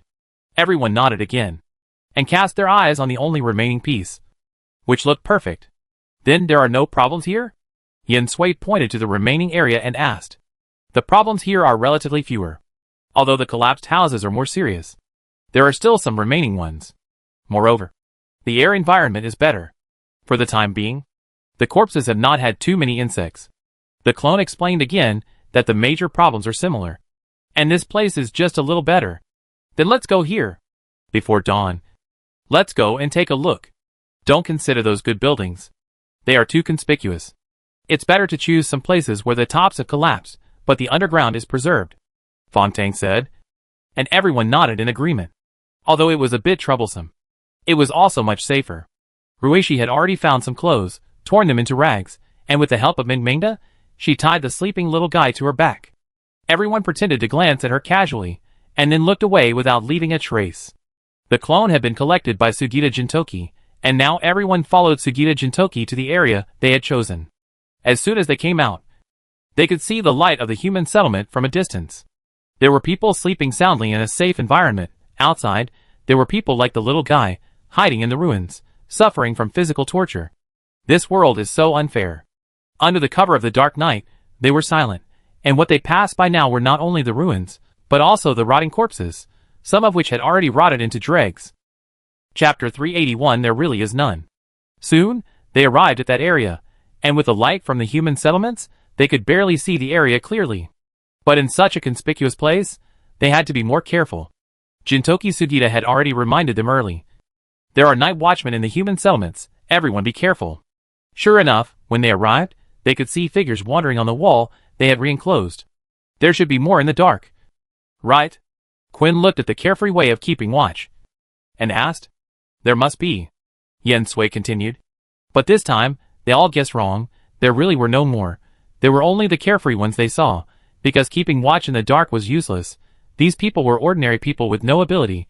It was better to be so carefree, let others mistakenly think that. These were all pretexts. Let's stay away from here, Fong Tang said, so everyone turned back a distance, until the light from there became a little far away. The crowd stopped when they were about to approach the edge of the drawn area. And with the eyesight of those ordinary people, how could they notice them? Several people split into 3 groups, and began to search for a place suitable for their base camp. If they knew that there were no miracle workers among humans, they would definitely not act like thieves like they are now. And they would definitely start searching in a hurry, and with great fanfare. Han Yuran, Ruishi and Fu Xiuyan formed a group. Han Yuran disliked Fu Xiuyan, so she didn't bother to pay attention to him. Ruishi also felt uncomfortable looking at Fu Xiuyan. Only Fu Xiuyan acted calm and at ease.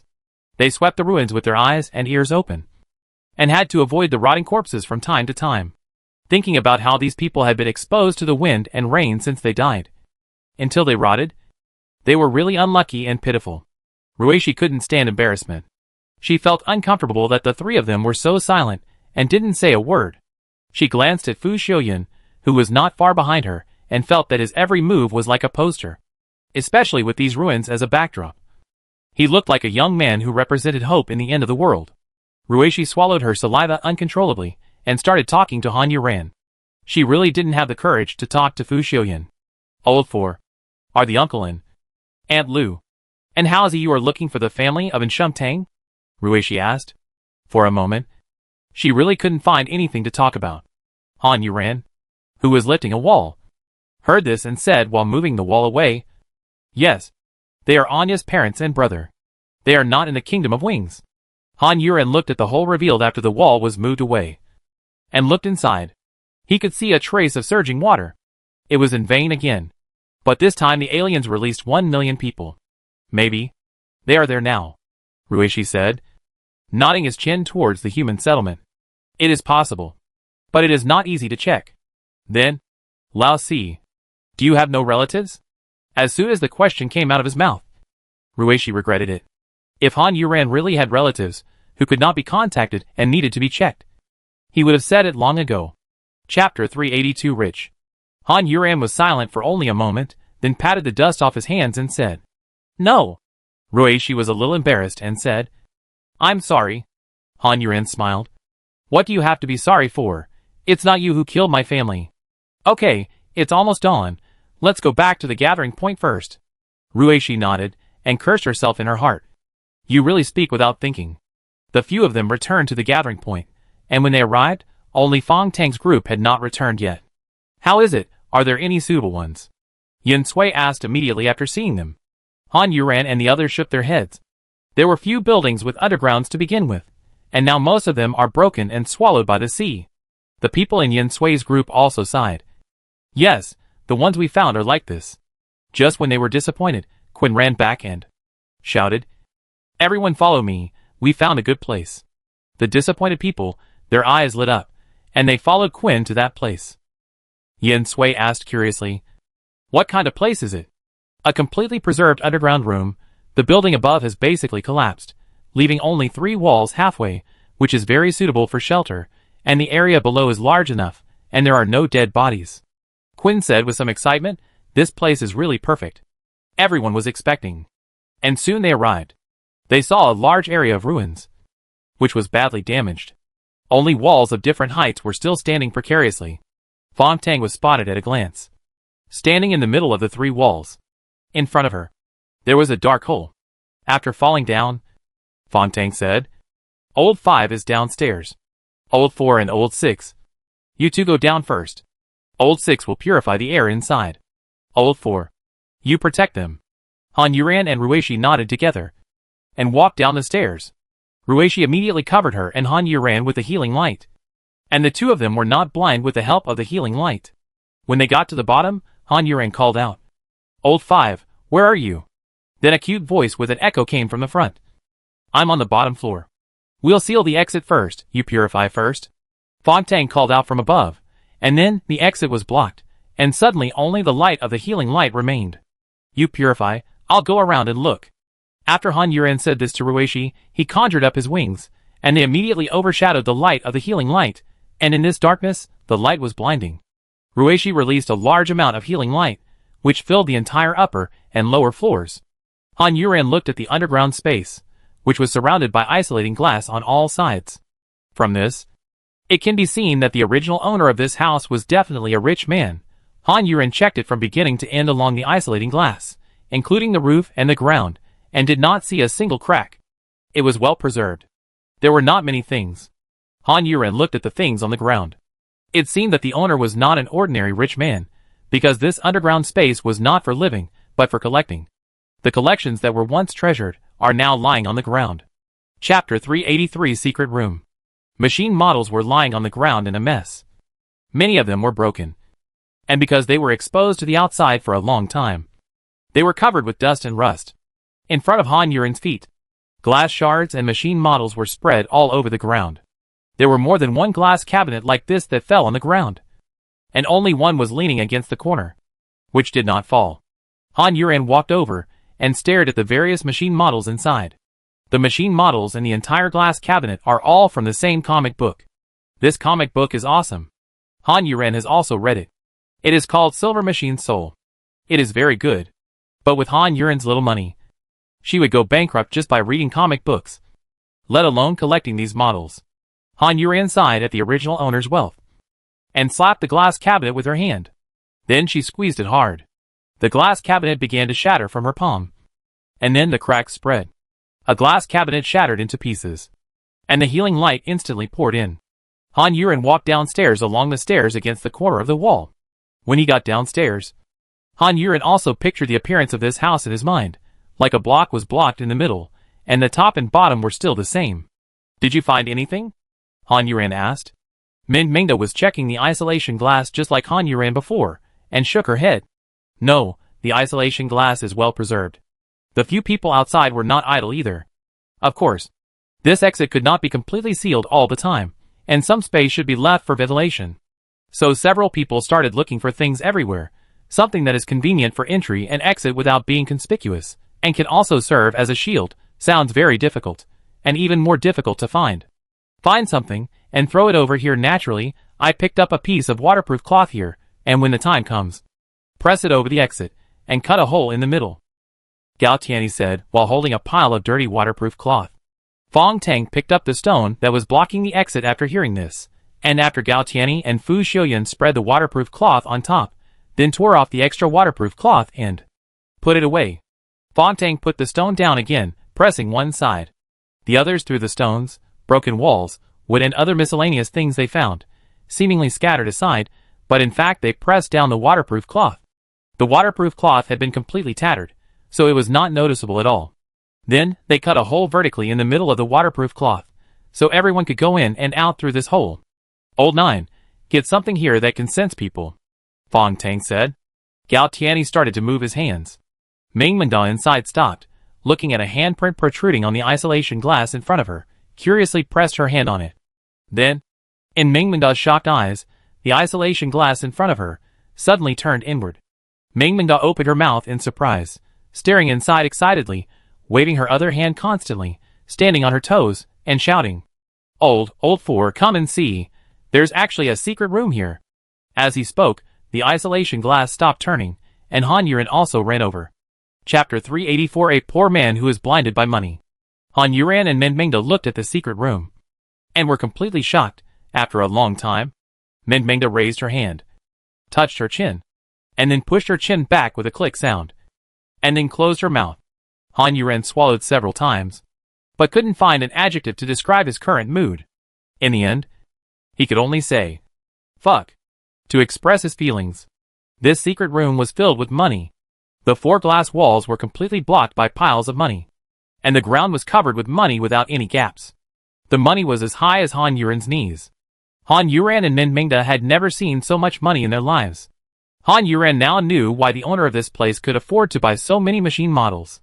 This was really a waste of money. After Gao Tianyi had arranged everything, the people outside all came in, and then came to the lower floor with Ruishi. As soon as they came down, they heard 2 extremely happy laughs, as if they were crazy, which sounded a little scary and crazy. Everyone carefully entered the defensive state. If they hadn't barely heard that the creepy laugh was from Han Yuren and Mingmingda, they would have done it directly. "Old 4. Old 5. What's wrong with you two?" Fong Tang asked. No one answered, and the 2 voices were still laughing like they were possessed. Everyone looked at each other, and Fong Tang winked at Yen Sui. Yen Sui nodded, and walked towards the sound.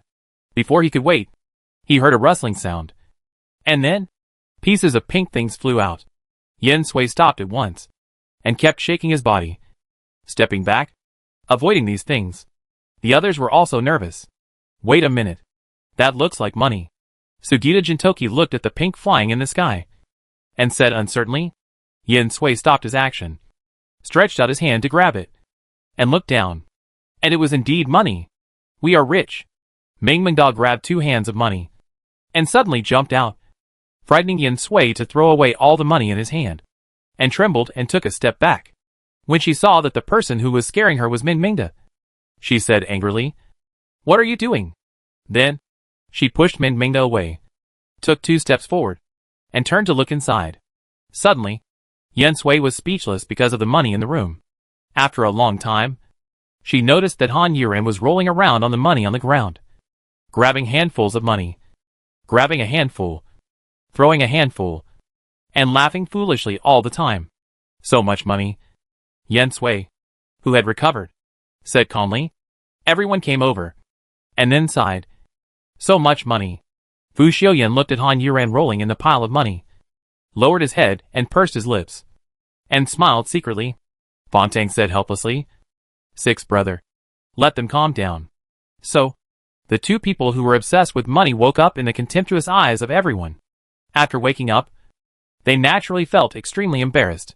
Ming Ming blushed and lowered her head, just wanting to find a crack in the ground to crawl into. But there was not even a crack here. Han Yuren was much thicker skinned than her. Much thicker. Looking at the contemptuous eyes, and raised her neck. "I am just such a poor guy who is obsessed with money." Chapter 385: Acting. Everyone was speechless at Han Yuren's self-righteousness.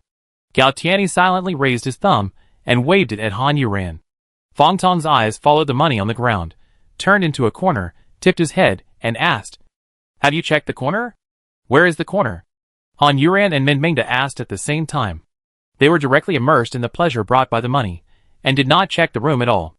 Ruishi began to purify the air in the secret room again. But this room didn't need much evolution. The original owner, in order to protect the money, made the environment of the secret room very good, and it was not polluted at all. Fontang had already stepped on the high ground of money, walked towards the corner and said, "Clean up all the money." "What? Ah!" Several surprised and reluctant voices rang out. Fontang turned around and looked at everyone, and asked in confusion, "This money can't be used at all now. It just takes up space here, and it may even breed insects. It's useless. Why keep it? You don't need to use it to make a fire." "Right. They don't need this money to make a fire, but with so much money, It's too crazy to just throw it away, Fontaine smiled. Or you can experience the pleasure of having money, and then deal with it later. After Fontaine finished speaking, he continued to walk towards the corner. Yin Sui had already bent down and grabbed a handful of money. He raised his neck and threw the money at Han Yuran with a cold face. Han Yuran was stunned and looked at Yin Sui dumbfounded. Yin Sui had already said, "You just want money. Is this money enough? Get out of my sight. Get away from my son." Han Yuran's pupils flickered for a moment. And then she realized what Yin Sui was doing. He also bent down and grabbed a handful of money and threw it at Yin Sui with a bang, which made Yin Sui tremble. Han Yuran said very arrogantly, 100 times more than you, your son, including you, I bought it. The others were stunned, and then they started to act non-stop, really amazing. Seeing it was interesting, Meng Mengda also went to grab a handful of money and threw it out without much momentum, and the money was scattered, and it didn't hit Han Yuran and Yin Sui at all. It only got the cold eyes of the two people who were into the play. Meng Mengda was frightened by their eyes, and was speechless for a while. After a while, she pretended to be very arrogant and said, "Stop arguing, your son, he has been mine for a long time." After Meng Mengda finished speaking, the atmosphere was a little awkward for a while, and the most fearful thing was that the air suddenly became clean. Yin Sui rolled his eyes, and suddenly turned back to Sugita Jintoki and the others and shouted, "Who will play the son? I don't want to. Am I crazy? I refuse.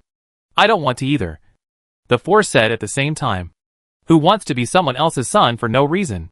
Just when Yin Sui was about to lose his temper, Fontaine, who had turned the corner, shouted, "Stop playing. There is another passage here." Everyone was distracted again, and stepped on the money on the ground and ran to the corner. Sure enough, they saw that there was another road in front of Fontaine.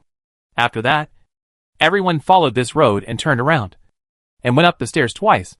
But there was no road. Chapter 386. Good luck. It should be pressed up. There is a handle here. Tang Fong pulled the handle and said, "Let's step back, you open it." Everyone stepped back again. Tang Fong also stepped down a step, leaving a space for himself. His hand instantly became huge, almost filling the space left. After that, Tang Fong swung his fist upwards.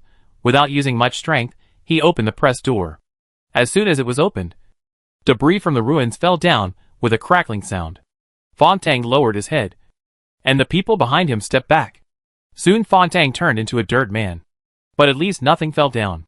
The people behind him hid well, and didn't get anything on them. Fontaine shook his head like a puppy, and after shaking off countless debris, he raised his head and climbed out again. The others followed. When they came out, they found that it was already completely bright. Turning his head and looking around, this place is separated from the previous entrance by a street. Later, there is a large wall in the middle that blocks the view. It seems to be specially designed for them. We are so lucky. Not only did we find an underground place, but it is also a vault. Not only is it a vault, but it also has 2 doors, Sugita Jintoki said with emotion. The others nodded in agreement. If there is any emergency, we will run from this door. Let's cover this door first. Anyway, everyone can open it by themselves. Okay. Lao Chi, you stay here to cover it, and we will go in first, Gao Tianyi said and pushed Sugita Jintoki, and everyone rushed back. Fontaine patted Sugita Jintoki's shoulder. "Thank you for your hard work. Don't cover it too obviously, but make sure it's covered." Sugita Jintoki had no choice but to accept the task. While pressing up with the broken wall, he asked himself in confusion, "Am I so easy to bully? Am I too easy to talk to? Am I too good-tempered?" The people who went back, of course, were not idle. They were busy cleaning up, clearing out all the money, as well as the broken machine models, and keeping the good ones. Sugita Jintoki, who had just returned, created another clone, looking for cleaning tools everywhere. After finding them, the clone began to sweep and mop the floor again, which was simply horrible. But the others were not idle, and went out one by one, looking for food, drinks, and daily necessities.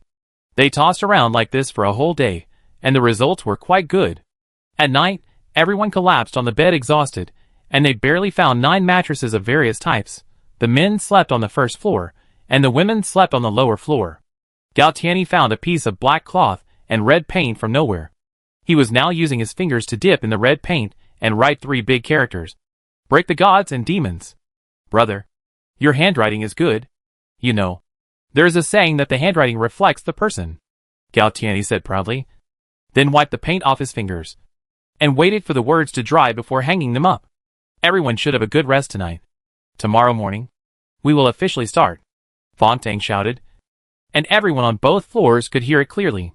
After he answered, the whole underground became quiet, and gradually only the sound of breathing remained. Chapter 387 Flag. Han Yuren had a very peaceful sleep. It had been a long time since she had slept so peacefully. She didn't even dream. She woke up early the next day, and was full of energy. After opening her eyes, she didn't get anxious, but took her time. She heard the even breathing of others. This feeling was good. After waking up, she realized that the world was not empty, and she was the only one. After Han Yuran let out a long breath, she turned over. When she turned over, she woke up Fong Tang, who was not far away. Fong Tang frowned, rubbed her eyes, yawned, and then opened her eyes. She was still a little dazed. It was the first time for Han Yuran to see Fong Tang like this. She was still a young girl. She was too old at other times. After Fong Tang opened her eyes, she smiled at Han Yuran, then climbed up from the bed and shouted, "Get up! Get up! It's dawn! It's dawn!" Han Yuran looked up with some doubt. But she couldn't see anything. They were on the ground, and there was no clock, so they couldn't be sure what time it was. The only lights were the two lamps Fu Xiuyan found, and a small generator, which saved them from groping in the dark. After Fong Tang's quarrel, everyone complained and got up from the bed reluctantly. "Are you sure you want to be so wicked?" Yin Sui said with her head down after waking up. Fong Tang patted her shoulder. "Go wash your face and get refreshed. We are going to take action." After she shouted, Yin Sui suddenly raised her head, raised her hand and patted her face, and instantly became energetic. She stood up and pressed Fong Tang's shoulder. "Okay, no problem. We will go and deal with them today." Without giving Fong Tang a chance to speak, she ran to the area they had surrounded, which was used as a washroom, to wash her face and brush her teeth. It's just that there is no bathroom here. But fortunately, after they don't need to eat much, they need to go to the bathroom less often.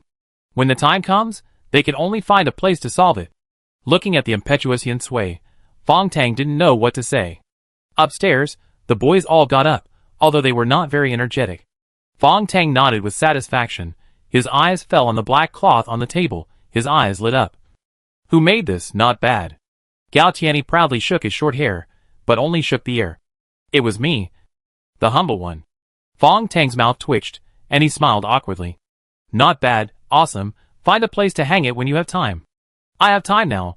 Where do you think it's suitable to hang?" Gao Tianyi was very excited.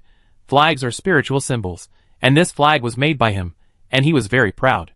Fong Tang turned his head and looked around. It was really difficult to hang it, because it was surrounded by isolation glass. However, he thought that it was Gao Tianyi who wanted to hang it, so he let him handle it. He pointed to the meeting room they had built. "Just hang it there." "Okay," Gao Tianyi said, picking up the big flag and the glue he had prepared long ago and luckily found, and walked over quickly, shouting, "Seventh brother, come and help me stretch it." "Hey." Fong Tang looked at these people and the noisy voices in his ears, and couldn't help laughing. Chapter 388. As long as the Green Mountains remain, there will be no shortage of firewood. The conference hall was a large blanket spread on the ground, with a small table in the middle, and several pillows thrown on it. Everyone sat around comfortably and casually. After everyone got ready, they all gathered in the conference hall. After everyone praised the big flag, they started the meeting. Fong Tang slapped his hand on the blanket and said, "Divide into 3 groups. One group will try to break into the human settlement. One group will try to understand the situation of the alien race. And one group will stay at home and observe the surrounding situation. The observation must be thorough and careful." Everyone nodded, indicating their agreement. Yin Sui said very actively, "I want to learn about the situation of the alien race." Fong Tang ignored her words and said, "Group 1.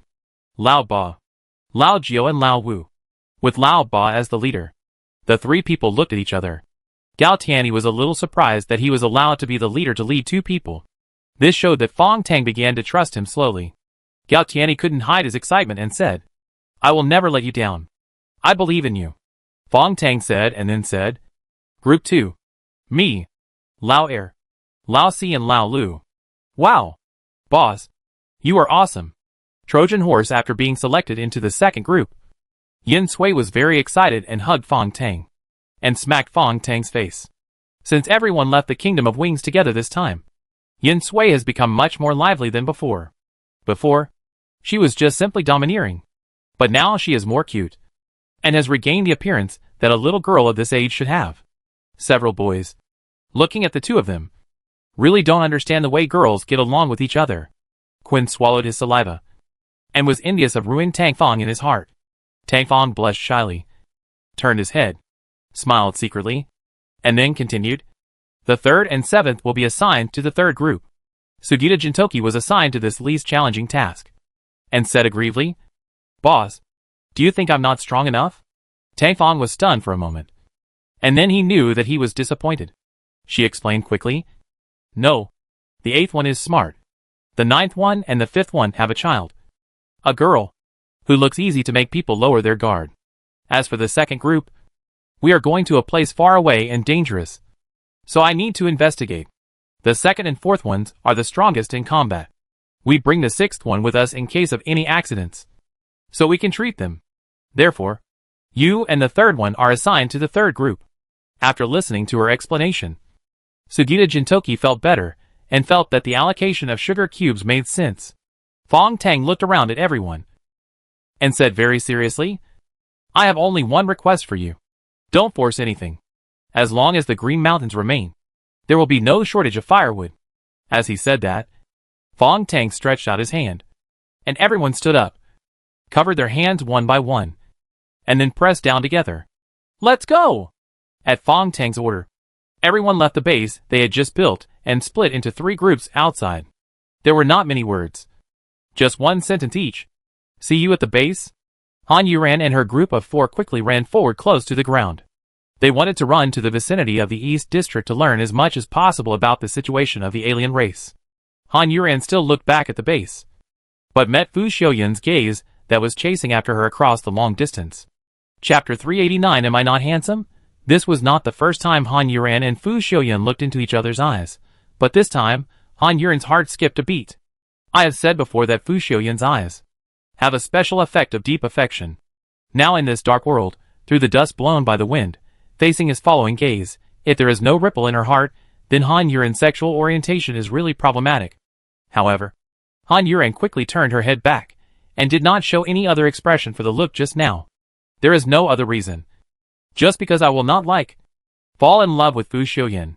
Although it is said that feelings are beyond one's control. But Han Yuran's feelings are up to him. Fu Xiuyan watched Han Yuran's eyes move away from him without hesitation, turned his head, and disappeared behind a building.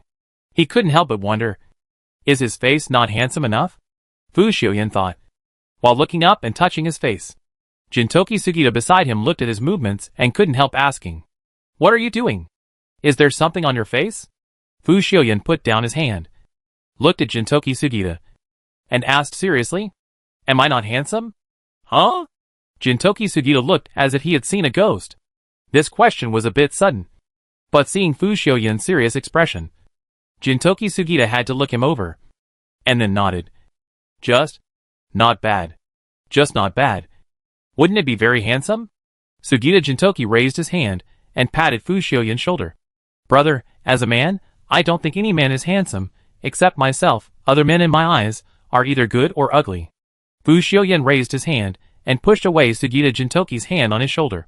Okay, let's start studying the surrounding environment. He turned around and left, leaving Sugita Jintoki alone, disheveled in the wind. Han Yuran and her team had already left the North District without any obstacles and arrived at the South District. Once they arrived at the South District, their vigilance increased a lot. They were sure that there were no aliens in the North District before, but it was hard to say about the South District. However, their memories of the missions they had come to the South District before were still fresh. Fong Tang suddenly stopped and asked, Six brother, you said before that your ability is useful for souls, right? Ruishi nodded. Yes, but you said that your ability is destructive to souls. Then you activated the sacred fragment this time. Isn't it also for souls? Yes, but this time, My ability is that I can control souls, and some souls. Fong Tang heard this and looked a little disappointed. Can't you save souls? Han Yuren already understood what Fong Tang wanted to do. Of course. She still remembered that mission. They completely failed. All the people to be rescued. All died. And the souls were trapped there. Fong Tang was very shocked at the time. But things were delayed again and again. And there was no chance. Ruishi shook her head in embarrassment. I really can't do this. Fong Tang couldn't hide her disappointment. Although she never mentioned that matter, it has always been a knot in her heart, always tied, never untied. Maybe I can. Han Yuren said, attracting everyone's attention. Chapter 390 Be Good. Han Yuren stimulated the blood of gods and demons in the forest of despair. Of course, it was not in vain. She endured so much pain, there must be gains. Although she has not really tried it, she can feel what is different about herself, and what kind of ability she has gained. Now hearing her say this, Fong Tang excitedly walked in front of Han Yuren, and grabbed Han Yuren's arm in a rare and somewhat inappropriate manner. Old four, you really can do it? Try it, it should be possible. Han Yuren did not say anything final, after all. She really had not tried it. But when she spoke, everyone thought it would work. Fong Tang nodded heavily. I won't say any more nonsense. Old four, I'll leave it to you, he said, as he grabbed Han Yuren's arm and patted her hand. Then the group ran to the place where they had performed their last mission, alert all the way, but no trap appeared. Although no trap appeared, both Tu Shilong and Michael were watching them. Michael was still sitting in front of the screen on the wall of his room, looking at Han Yuren on the screen, and couldn't help but raise the corner of his mouth. I didn't expect that even the forest of despair couldn't trap you. After he finished speaking, Tu Shilong's voice rang out from the communicator. Master, if you report Han Yuren's location now, it will definitely be a great achievement. But I think you won't make this choice. Tu Shilong, although you really want to kill people, don't touch these people for now. Michael certainly understood what Tu Shilong meant by being impatient to talk to him after seeing them. This pervert, who only knows how to kill people, also wants to control my thoughts and actions. I really think too highly of myself. In the glass ball in the underground of the South District, Tu Shilong's long nails kept scratching Han Yuren's figure on the screen, scratching from her neck, making a cross on her belly, scratching her chest, and scratching on her limbs, squeaking. After hearing Michael's reply, Tu Shilong's hand stopped moving instantly. I was really worried that his long nails would be broken, but it seemed that his nails were also very hard. Tu Shilong's face was so gloomy that water could drip out of it. But he still spoke respectfully. Don't worry. I will follow the master's arrangements. Be good. Michael shook the goblet filled with blood, and said something that made people feel numb. Tu Shilong pressed the end button on the communicator. Michael, you are the one I want to kill the most, Tu Shilong said as he tilted his neck upwards, looking at the large screens. But his eyes were distracted. Han Yuren and his party quickly arrived at the last mission site without encountering any obstacles or dangers. After arriving here, everyone felt a little heavy. Han Yuren did not delay and walked directly to the front of the ruins. The closer he got, the more pungent the stench became. You guys step back, Han Yuren shouted. Yin Sui and the others stepped back, staring at Han Yuren nervously. Han Yuren conjured up wings, but not only wings, the wings flapped and flew out from behind Han Yuren, and in the middle of the wings, there was a slender humanoid body made entirely of white light. Chapter 391 Redemption. It was as if the wings originally belonged to the human figure made of white light, and it looked so harmonious. Han Yuren also turned to look at the god behind him. This was indeed the same as the picture he saw on the altar. This was what the real gods and demons should look like. Gods and demons coexist as one. The god lowered his head to look at Han Yuren.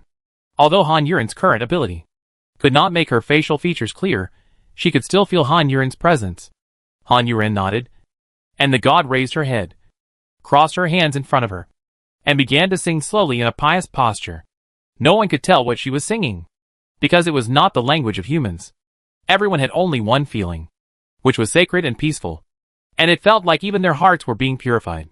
Fong Tang and the others were all trapped in the ethereal, angelic singing. Han Yuren listened to the singing and felt that her heart was very quiet. As the singing began, fog gradually rose here, and then the fog slowly formed human shapes. Han Yuren's eyes swept over these strange souls, and finally fell on the little kid, who had a bewildered look on his face. Han Yuren looked up at the sky again, And the old man who had been stuck in the air also fell down, landed beside his grandson, touched his grandson's head, and showed a trace of relief on his face. When Fong Tang saw the grandfather and grandson, although his eyes were sour, at least they would not be imprisoned in this world and become wandering souls. The singing of God became louder and louder. Han Yuren watched the souls fly up to the sky one by one, as if they turned into a shooting star and disappeared. This is God's power. Redemption. Tu Shilong bit his nails, looking at the picture on the screen, could not believe it. He really never believed that ghosts existed in this world, but the picture before him made him believe it. If those who died tragically all turned into ghosts, they would not be able to leave. Then, I will find Han Yuran, if she is willing to help me. Can I see him again? Michael was watching very attentively, when he heard someone open the door, and then he heard Lucifer's voice. Michael, you know, Han Yuran and the others came out of the forest of despair, and I think you'd better not come in now. Michael interrupted Lucifer. If he let the other party witness the existence of souls so deeply, he would probably be scared to death. How do you know? And what are you doing? Why don't you let me in? Lucifer didn't listen to Michael's advice, but asked questions, and walked in quickly. Seeing that Michael didn't do anything shameful, Lucifer couldn't help but look at the screens with some disappointment.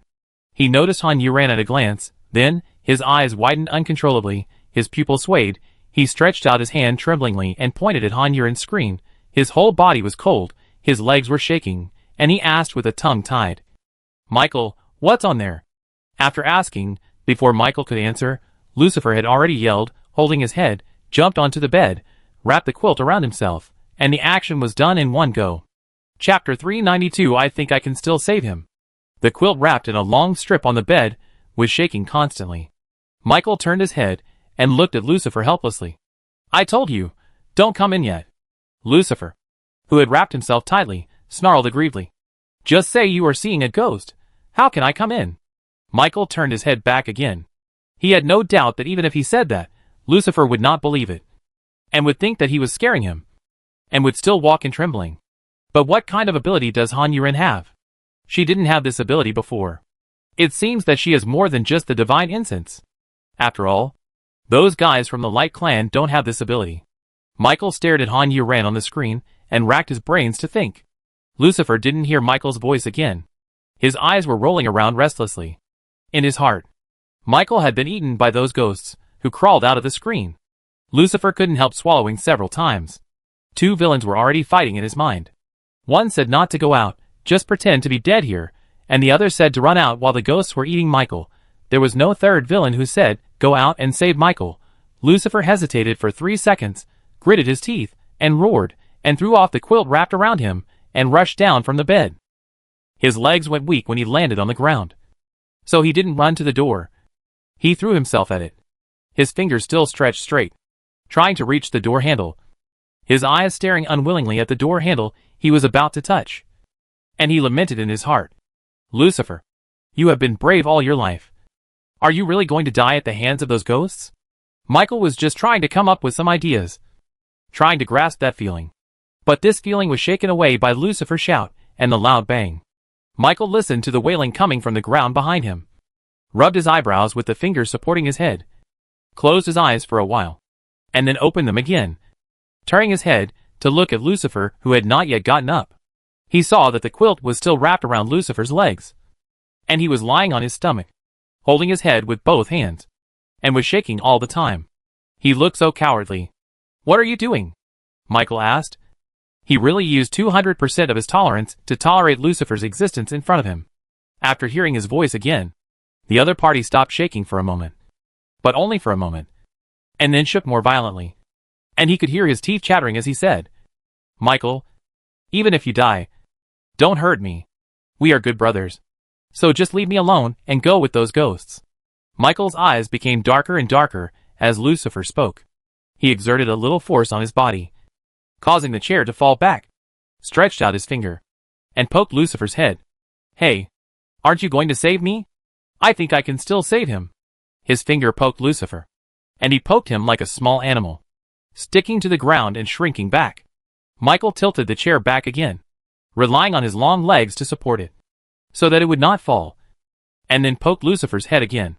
If you don't save me, I'm really going to die. Chapter 393. Soul Control. On Tu Shilong's screens, there were no less than 100 places where humans were imprisoned, and those humans were suffering all kinds of torture, and their lives were worse than death.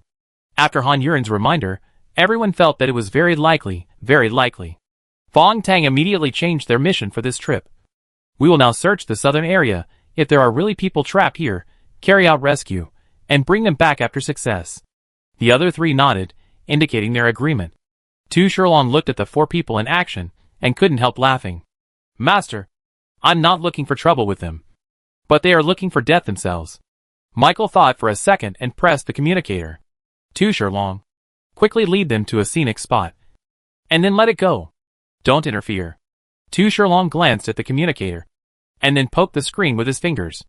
As he poked, the road that was originally in front of Han Yuren and the others was blocked by the building. When Han Yuren and the others ran there, they could only turn to the only turning point. Fong Tang kept sensing whether there were any living creatures nearby. Yen Sui had already said, "Someone is deliberately leading us to this road, otherwise it would be impossible. There is only one way to go down. There are living creatures ahead."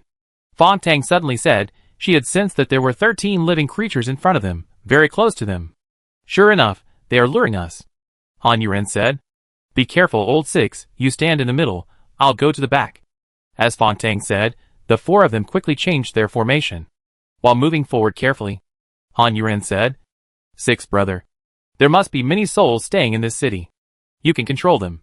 When the danger is over, I will send them to heaven." Ruishi's eyes lit up. It seems possible. But the souls of ordinary humans should not be aggressive. It is definitely not just humans who died here. There should be a lot of aliens who died. After all, there was a period of chaos at the beginning. On the way to the Kingdom of Wings, I killed 4 aliens. Yen Sui said. "Okay. I'll try." As Yen Sui said this, a golden light flashed on her lips. Soon, the golden light faded away, leaving a golden word "you" on her lips. The other three looked at her curiously, and thought Ruishi's appearance was a little funny. Ruishi didn't see her own appearance, and said, "All souls, rise." Han Yuren and the other two were all nervous for a moment. Although they hadn't seen anything yet, they felt a chill all over their bodies. Although they are talking about souls now, souls are also ghosts. Who would have thought that one day they would actually deal with ghosts? As Ruishi finished speaking, the three did not notice any changes. Until a while later, Yen Sui excitedly said incoherently, "Hey, ghosts, look, there is fog around us." Han Yuren rolled her eyes, and there was indeed a thin layer of fog around them, which was slowly floating up from their feet. "All souls, condense." Ruishi continued to speak, and the three saw that the white fog, like the souls they had sent to the sky before, gradually condensed into a body. Yen Sui was young, but his eyes were sharp. He pointed forward and said excitedly, "Fuck, there are really alien souls." Chapter 394 Marionette. Michael also looked in the direction pointed by Yen Sui, and saw that the soul had 4 short legs on the ground, and was relatively strong. There were bumps on its back, from the head to the tail. It turned out to be a fat lizard. But Michael said, his eyes fell on Ruishi. "There is actually someone who can create a soul." Tu Shilong gnashed his teeth, and said impatiently, "The abilities of these people have changed again." Then Tu Shilong thought again. Aren't they trapped in the Forest of Despair? After coming out of the Forest of Despair, they have gained new abilities. Could it be that there is some adventure in the Forest of Despair? At this time, Tu Shilong had the same idea as the monsters in front of the Forest of Despair before. They thought that the legends about the Forest of Despair were just to deceive them, to make them afraid to go in. Actually, there is an adventure inside. Tu Shilong has already started to think about whether he should go to the Forest of Despair to find that adventure. And then his ability will become stronger. And then the chance of killing Michael will be greater. "All souls, listen to my orders," Ruishi said again. Han Yuren clearly felt that those souls seemed to no longer be wandering souls, but seemed to have spirits, but not very spirited.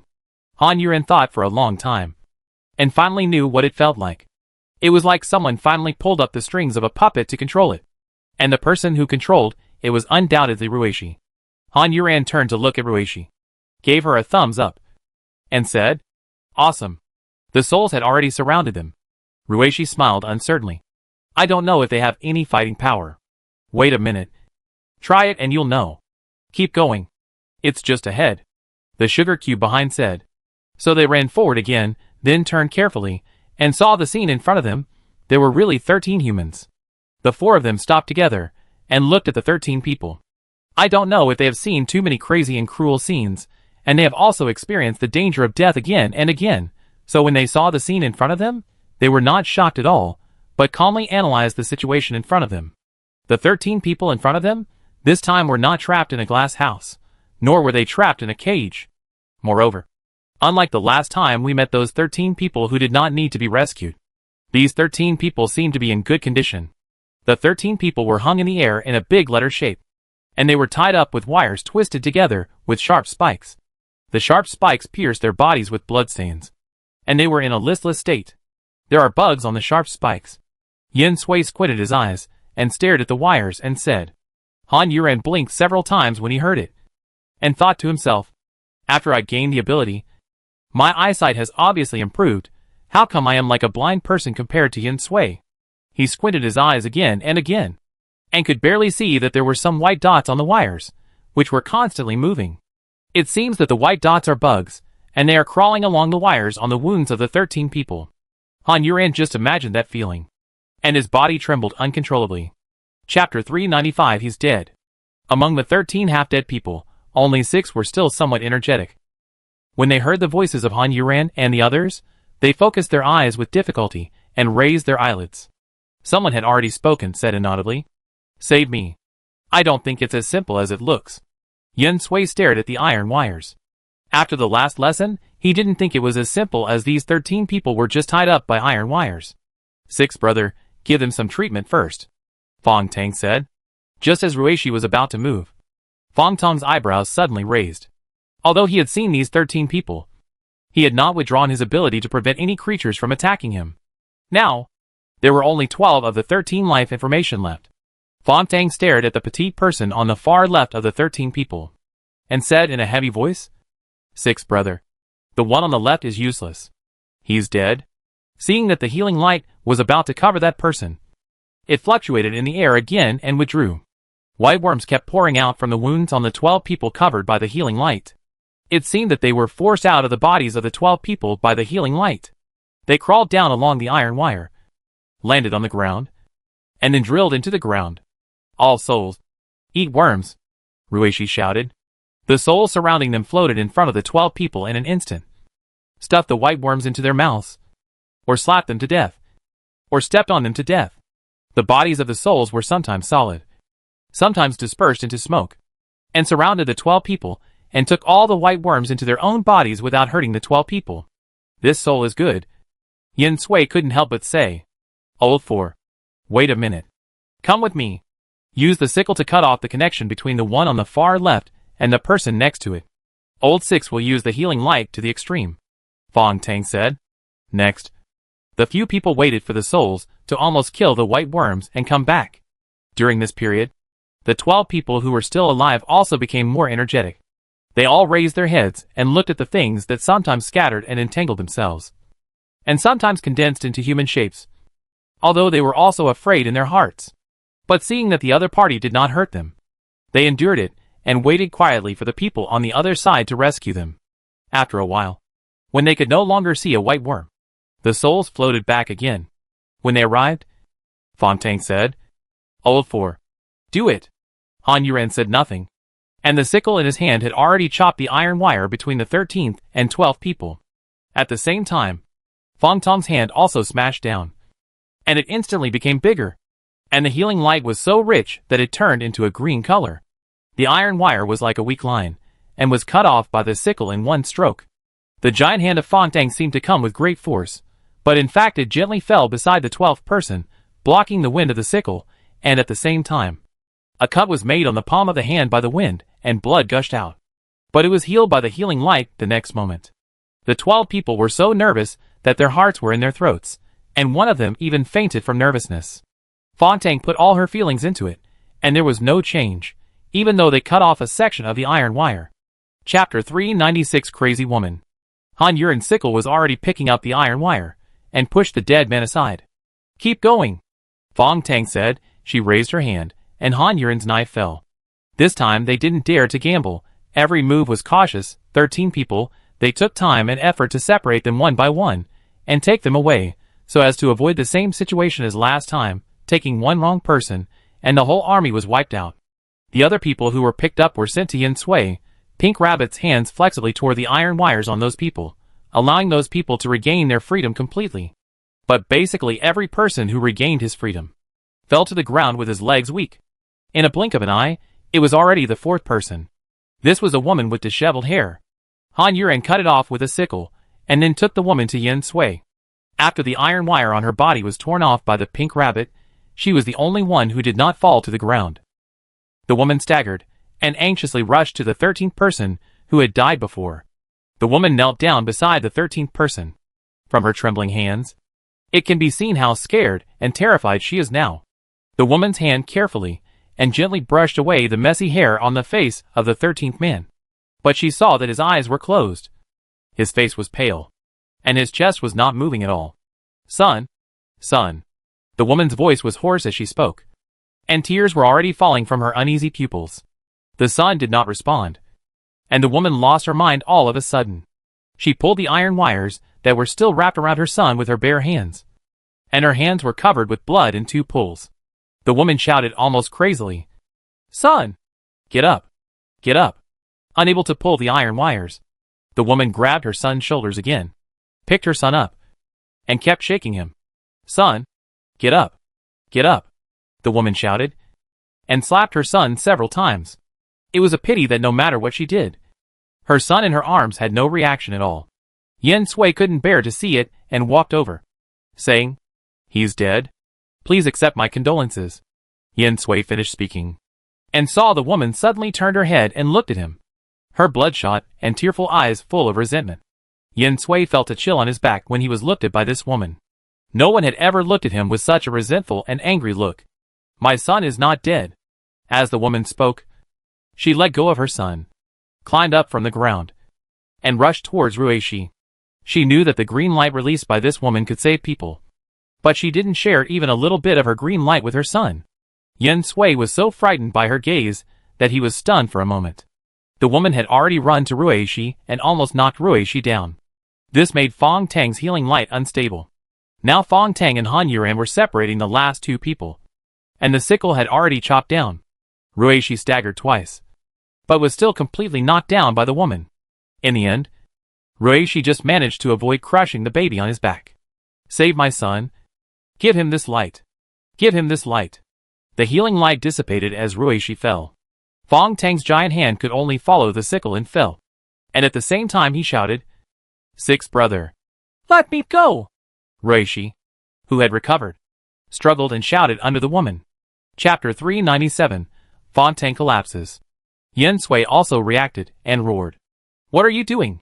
At the same time, he ran over, grabbed the woman by the back of her neck, and pulled her off Ruishi's body. But the woman's hand still held Ruishi tightly, slicing Ruishi's face with several wounds. The people who were rescued before looked nervously at the 3 people entangled together. On the other side, the sickle cut the iron wire, and Fong Tang's back of the hand was injured by the sickle's blade wind again, leaving a wound. This time, there was no treatment of the healing light, but blood rushed out. Han Yuran glanced at them, and did not stop. This time, he provoked the person to leave here with him. At the same time, Fong Tang's hand, which was still bleeding, had already gently clenched, grabbed the remaining person, and moved in the opposite direction. Yin Sui also got angry, and swung his hand to chop the woman's arm, breaking her arm directly.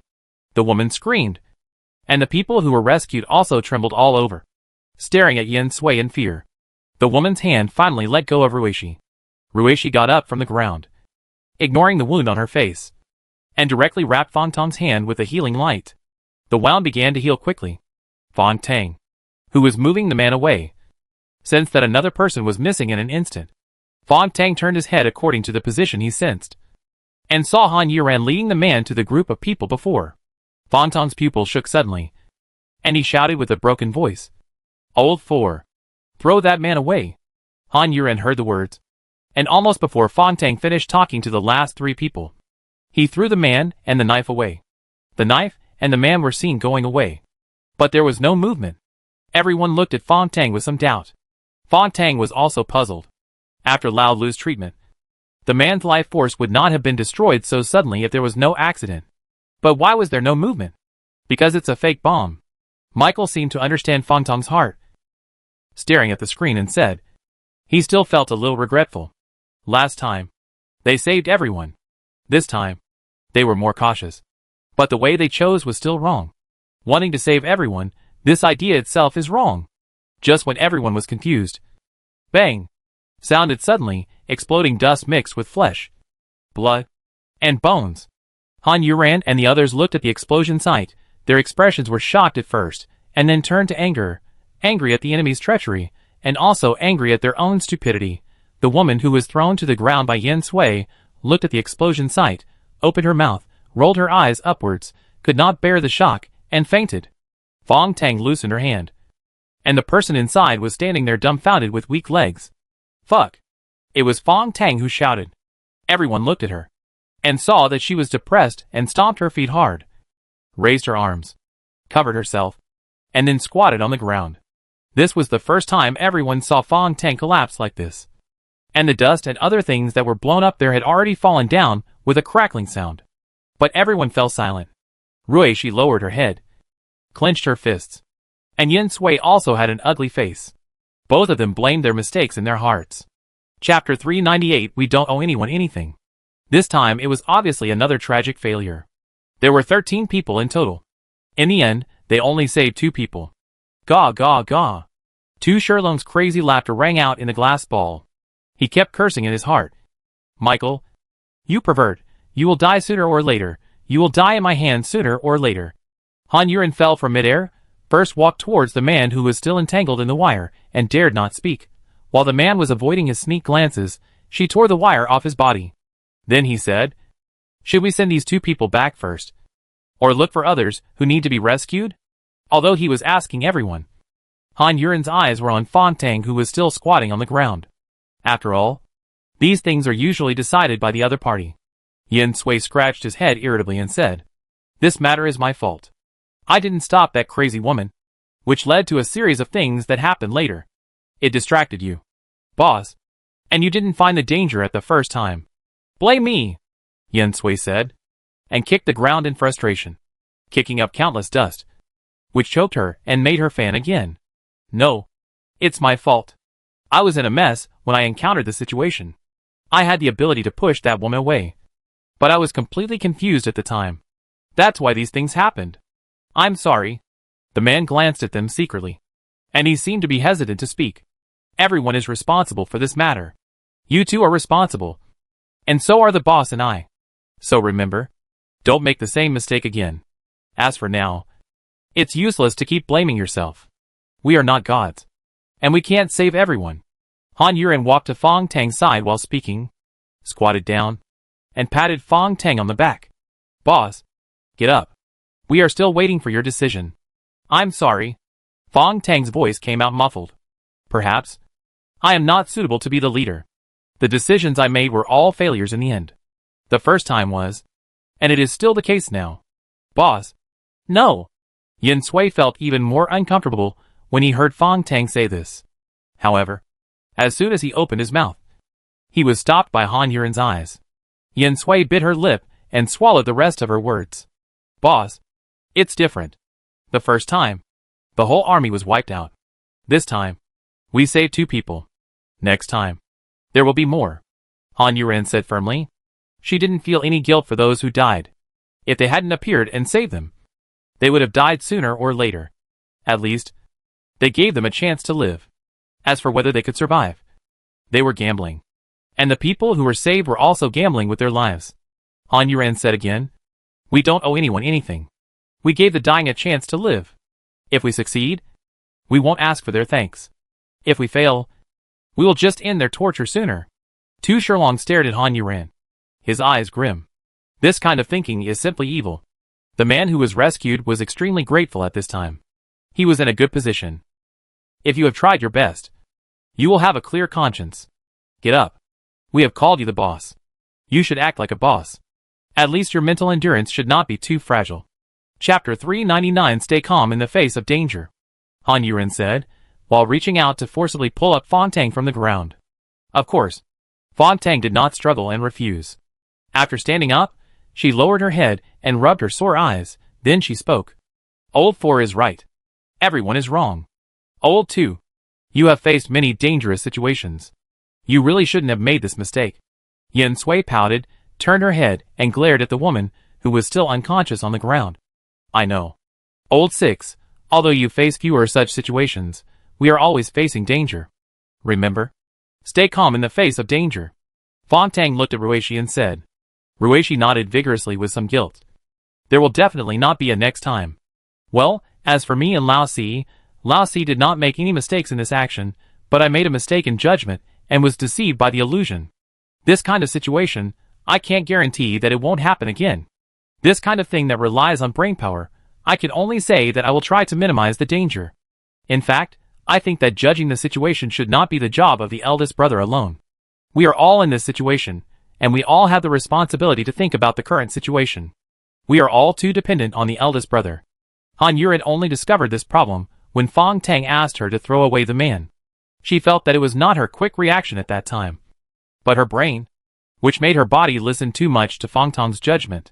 Although being obedient and disciplined is a good thing, it is better for them to use their own brains. This is my responsibility as your boss. So no, Lao Si is right. We should use our brains. After all, you, the boss, also have to face danger. Not just stand there and analyze the situation. Yen Sui interrupted Fong Tang, then raised her head, raised her arms, clenched her fists, and waved them vigorously. Let's work together from now on. Her confident and energetic look finally dispelled some of the gloom and mist here. Fong Tang smiled, thinking, young kids are good, and they have a good mentality. Then he said, 6 brother, go and treat their wounds first. The man who had been waiting was excited, and finally remembered that there was another wounded person here. In a little while, he would die of excessive blood loss. That 4th brother was really cruel. When he pulled the wires, he didn't care about cutting his skin. But he didn't dare to cry out in pain at that time, and could only grit his teeth and endure. When the healing light fell on him, the man felt comfortable all over, as if he had an orgasm after sex. No, at this time, this kind of comfort was even more comfortable than an orgasm.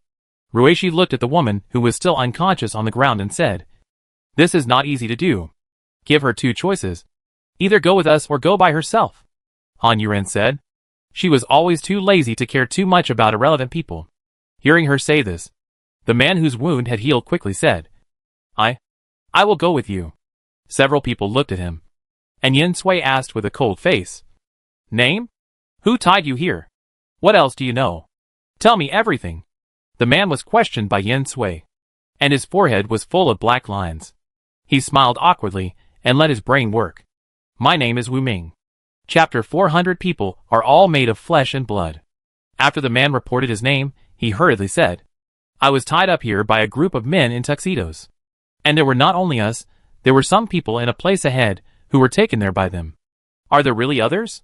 Where? How many people? Yen Sui and Fong Tang asked together, making Wu Ming nervous. Probably, there are about 7 or 8 people, not far from here. If you want to go, I can take you there. Okay, Lao Lu. Wake up that woman.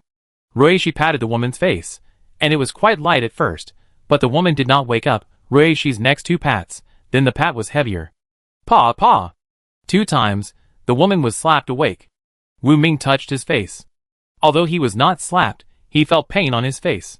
The woman opened her eyes in a daze. After seeing Ruishi, she was stunned for a moment, and then her eyes became clear again. She pushed Ruishi away and stood up to look at her son. But there was only a deep pit, a pool of blood and a broken body.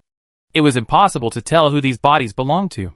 The woman opened her mouth, wanting to make a sound, but she couldn't make any sound. She rushed over like crazy again, picking up the broken bodies, looking at this one, looking at that one, and finally only recognized a piece of cloth from her son's clothes. The woman grabbed the piece of cloth, pressed it to her chest, and finally cried out, Son! My son! My son! Although everyone blamed this woman before, people are kind-hearted. Seeing her like this now, they feel a little sorry for her. Although Yen Sui glared at her before, He couldn't help but say it this time. You accept my condolences.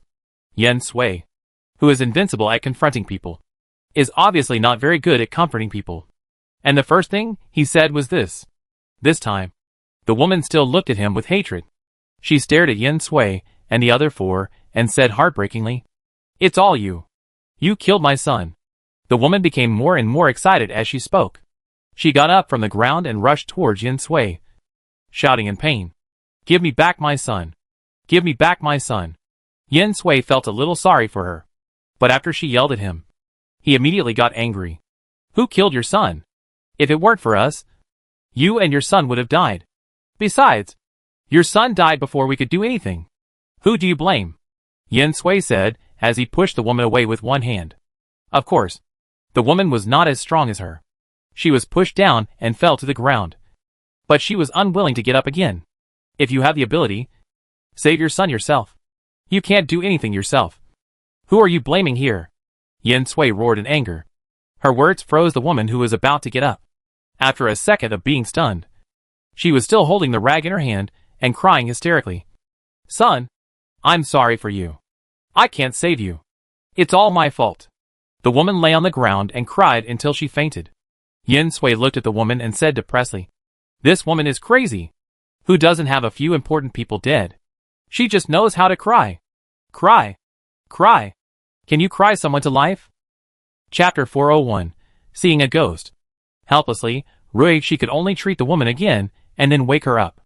After the woman woke up this time, she did not make any noise or trouble, but just remained silent with a dull look.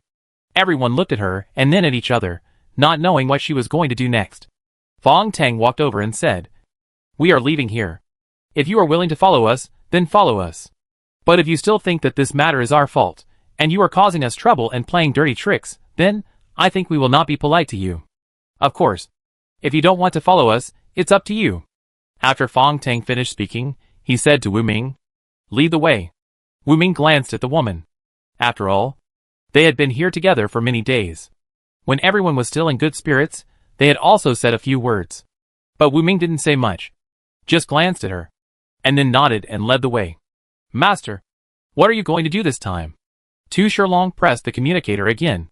He just wanted to annoy Michael. Now that he couldn't kill him, he had to make some trouble for him, so that he wouldn't have it too easy.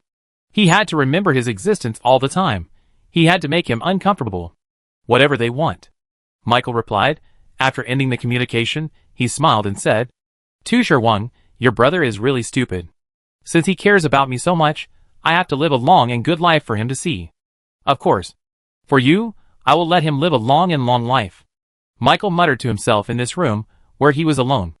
Outside, Lucifer was not far away, hesitating whether to come over to see how Michael was being eaten. Lucifer was in the corridor, walking 3 steps forward, turning around and walking 2 steps forward, turning around with a painful look on his face, and walking 3 steps forward, turning around again. But even so, he was approaching Michael's room little by little. "I'm dying, Michael. That guy, why is so unlucky, but after so long, he should have been eaten clean, and those ghosts should have left too." Lucifer was like a lunatic, mumbling. Finally, he arrived at Michael's door. He stared at the door, and trembled all over. He covered his forehead with one hand. "I feel it. It's so cold in here. I have goosebumps." Woo, Lucifer said, shaking his head tremblingly. It seemed really cold there. Michael in the room tapped his temple with his fingers again and again. Finally, he turned his head, and saw his quilt still lying on the ground. Michael rolled his eyes, and shouted with expressionless face, "Ah! I died so miserably. I hate it so much." Although he was expressionless, the voice he shouted was gloomy and terrifying, full of resentment, and spread out from this room, scaring Lucifer outside. "Ah!" He ran away at a speed that even a rocket could not catch up. Michael in the room then slowly picked up the wine glass, and said to himself, "I really have no choice. Seeing Lucifer twice in one day will lower his IQ." Lucifer ran wildly in the palace alone, shouting, "Ghost! Ghost! There is a ghost!" Those who saw him felt that they had really seen a ghost. Chapter 402. Your whole family is crazy. The woman did not reply to Fong Tong's words, but she still sat there with empty eyes. A trace of sympathy flashed in Fong Tong's eyes, but she stood up and said, Let's go! No one stayed, waiting for this woman, but when they walked forward, the woman with empty eyes sat up from the ground and followed them. Yen Sui looked back, seeing that the other party did not seem to have recovered her spirits at all, said, "What is she going to do?" "I don't know, but be careful, don't fall into her hands," Han Yuran replied. Wu Ming looked at the woman who followed him, and he felt relieved for her. If she hadn't been protected by these people, it would probably not take long for her to meet the King of Hell. Tu Shilong stared at the communicator, wondering whether he should harass Michael again. But he didn't understand what the other party wanted to do. Michael stared at Han Yuran in the screen. He just wanted to know more about Han Yuran. What kind of ability she had. And what kind of existence she was. A person with divine incense. A person who walked out of the forest of despair. Danger can often bring out a person's true colors. But now, all the alien legions are under the witch's order, and are being punished. Even the legions under his command, he can't transfer them out. So now he can only rely on Tu Shilong, who has always been arranged by him outside, and has been forgotten by everyone, to test Han Yuran and the others. However, he can't push too hard at once. He has to lure her step by step, explode all her abilities bit by bit, and finally force her to have no way out, and fight desperately. At that time, I will see through her thoroughly, whether she is worth keeping or not. So the situations he let Han Yuran and the others encounter now are just simple appetizers. Tu Shilong didn't press the communicator in the end. To achieve great things, one must be able to endure. As long as I pay attention, I will be able to guess what Michael is going to do and what he wants to get from these people. So under Wu Ming's leadership, the scenes Han Yuran and the others saw this time were still not very shocking. This time, except for the heads and necks, the entire bodies of the 8 people were imprisoned by square cement. A thick hemp rope was hung around their necks, and the ends of the hemp rope followed the square cement, came down, and were then stuffed into the cement. Yen Sui scratched his head. I really don't know why these psychopaths want to make people like this. You are the psychopath. Your whole family is psychopathic. Tu Shilong cursed, and his sharp nails poked Yen Sui's face on the screen. How do we do it this time? Yen Sui asked after he finished complaining. This time will be the same as last time. We will carry them away one by one, break the cement, and not put them in one place. The 3 of us will take turns. When the time comes, Lao Lu, you will wrap the healing light on whoever starts to make a move. As for the people in the cement, don't worry about them, Fong Tang said. Her thoughts had begun to move closer to Han Yuran. If she can save them, she will save them. If she can't save them, it doesn't matter. The most important premise is the safety of the few of them. The other 3 nodded. Fong Tang said again, Wu Ming, keep an eye on that woman. If she comes out to make trouble, you two will fend for yourselves. Chapter 403, Treating Human Life as Worthless. When Wu Ming heard Fong Tang say this, he kept thinking of bad luck. But he kept nodding his head. Don't worry, boss. Don't worry, I will definitely keep an eye on him. After Wu Ming said this, he glanced at the woman and saw that she still looked listless, and then he said, I will definitely keep an eye on him. And none of the 8 people trapped in the cement were still awake. All of them were drooping, with their eyes closed. I'll go first. As Fong Tang said this, he flew over to the old lady on the far right. The 8 people were in a row, keeping the same distance, and were put on the ground. The healing light had already covered the sugar cube. With the appearance of the healing light, Wu Ming saw a slight fluctuation in the woman's eyes. So Wu Ming nervously approached the woman and whispered, Sister, you must not cause trouble. The other party ignored him. When the sugar cube came to the old lady, he did not rush to do it. Instead, he carefully observed the distance between the old lady and the person next to him, and stretched out his hand to scratch the distance from top to bottom. Han Yuran watched Fong Tang's movements. After the other party made this move, Han Yuran sighed silently in her heart. Fong Tang, who once didn't want to give up even one person, now regards human life as worthless. Although she wanted to save them, and although this was what she wanted to see, she didn't want Fong Tang and the others to be too kind and soft, as it would be too easy to get hurt in this world. But Han Yuran couldn't help but sigh. Who is not born a devil? How could they not be kind? Fong Tang's action was to test whether there were some invisible lines connecting these intervals. But if there were, when Fong Tang waved her hand, except for herself who was wrapped in the healing light, the 8 people would probably die. However, fortunately, there was really no line this time. Fong Tang was relieved. Michael also saw Fong Teng's current changes from this action and couldn't help but laugh. Which was the opposite of Han Yuren's idea. Everyone is born kind. It's just that the environment didn't force you to become a devil. Then Fong Teng grabbed the cement block wrapped around the old lady with his big hand at a very fast speed, and quickly flew far away before stopping. Everyone's nervous hearts relaxed a little when they saw that there was no explosion. Fong Teng carefully crushed the cement blocks, and saw that in his big hand, the cement powder fell down, and some were blown away by the wind. After the cement blocks were broken, there was still no problem. The only thing left on the old lady was the thick hemp rope around her neck.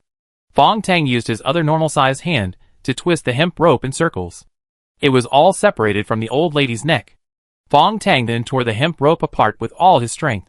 At the same time, he stretched out his arm and threw the broken hemp rope away. After the hemp rope fell on the ground in the distance, there was no movement. Fong Teng nodded, and the healing light on his body covered Han Yuren. Han Yuren followed Fong Teng's movements. First chopped it at intervals, and after nothing happened, he waved his wings and was about to take the man wrapped in cement blocks and fly away. Chapter 404. The mission seems to be over. But as soon as Han Yuren pulled the cement block off the ground, she felt something was wrong. At the same time, the man who had been unconscious all the time suddenly raised his head, opened his eyes, and shouted heartbreakingly, "Ah, ugh!" Wu Ming was frightened by the scene in front of him, and couldn't help shouting, but quickly swallowed the shouting back. Han Yuren tilted his head to look under the cement block in his hand, and saw blood all over the ground. There were 2 broken legs, with white bones exposed, and a bloody mess. In order to pick up the cement block quickly, she used a lot of strength. And now she actually tore the man's leg off. The man just screamed, and then fainted from the pain. Han Yuren's pupils flashed a trace of cruelty, and she kept taking the man to fly far away. With her sickle flying, people couldn't even see the afterimage, but only saw the cement blocks mixed with blood falling down. Soon, Han Yuren cut off all the cement, and then checked the hemp rope again. After finding no problems, she simply tore it off and threw it away. After doing all this, she put the man on the ground, left quickly, and shouted to Ruishi, "Sixth brother, stop the bleeding first." The healing light fell from her body to the man's body. Wu Ming and the woman beside him stared at the man's legs under the treatment of the green light, and the bleeding slowly stopped. "Sixth brother, can you fix the broken leg?" Han Yuren asked. Ruishi shook her head. I can't fix a completely broken leg." Han Yuren nodded, and then didn't speak again. Tu Shilong was already clapping his hands happily. The things he made were all very interesting, each one was different. After Ruishi stopped the bleeding of the man, Yin Sui came on stage. This time, she chopped down at the gap with one hand, and there was a bang. The pink rabbit instantly grew bigger in Yin Sui's arms, blocking the cement and body fragments that were shot over. The man and the rabbit were blown back. In midair, the pink rabbit turned around and hugged Yin Sui in her arms, and then fell heavily to the ground. Ruishi and the others arrived in an instant. Yin Sui stood up from Pink Rabbit's arms, coughing. The wound on Pink Rabbit's body was healed by the healing light while it was flying backwards. "How is it?" Fong Teng asked. Yin Sui also stopped coughing and said, "It's okay." After that, he rubbed his head, feeling that something was missing. He turned his head to look at the exploded area and saw a blood-stained hat at the edge of the pit, which was pressed by the dust and only half of it was exposed. Yin Sui rubbed her head, walked over, picked up her hat, shook off the dust on it, and put it on again. Then she said, "It seems that this mission is over." She looked at everyone and said casually. Behind her was a huge pit. Not deep, but a little big. There was blood everywhere in the pit, and the remaining 6 people were all killed by the explosion. "Let's take them back first, and send them to where humans live," Fong Teng said. "It seems that they have failed too many times, and everyone has become numb to failure." Wu Ming stared at the deep pit in amazement, and at the few people who were calm this time, when they rescued their group before. After those people died, they were quite devastated. How come they look so calm after such a short period of time, and so many people died? Chapter 405. The trap sent up. And they said the place where humans live. What does that mean? Aren't they humans? Wu Ming feels very panicked now. After deciding to return, several people divided the 4 people they rescued. Yin Sui had a pink rabbit, so they gave her 2. Wu Ming and the woman got on the pink rabbit. Wu Ming's task was still to keep an eye on the woman. But Wu Ming really didn't want to see the woman now, because he was afraid of heights. He felt like he was going to die. He couldn't see the people in front of him, and the scenery below him. No matter what he looked at. He was hazy. Only one hand had not forgotten, grabbing the pink rabbit's ears tightly, to prevent herself from falling. The woman was much calmer, grabbing her ears quietly, like a walking corpse. Han Yuren picked up the man whose leg she had torn off. Fong Tang carried the old lady on her back, and the group returned quickly. Tu Shilong was waiting for Michael's instructions. Soon, the communicator rang and Michael said, "Lead them to a big one." "Okay." After he finished speaking, Tu Shilong's hands started clicking on the screen. As his hands moved, the road conditions around Fong Tang and the others kept changing. Fong Tang suddenly said, "Go to the air." As soon as the words fell, the four of them flew into the air, accompanied by Wu Ming's scream. "What are you yelling for?"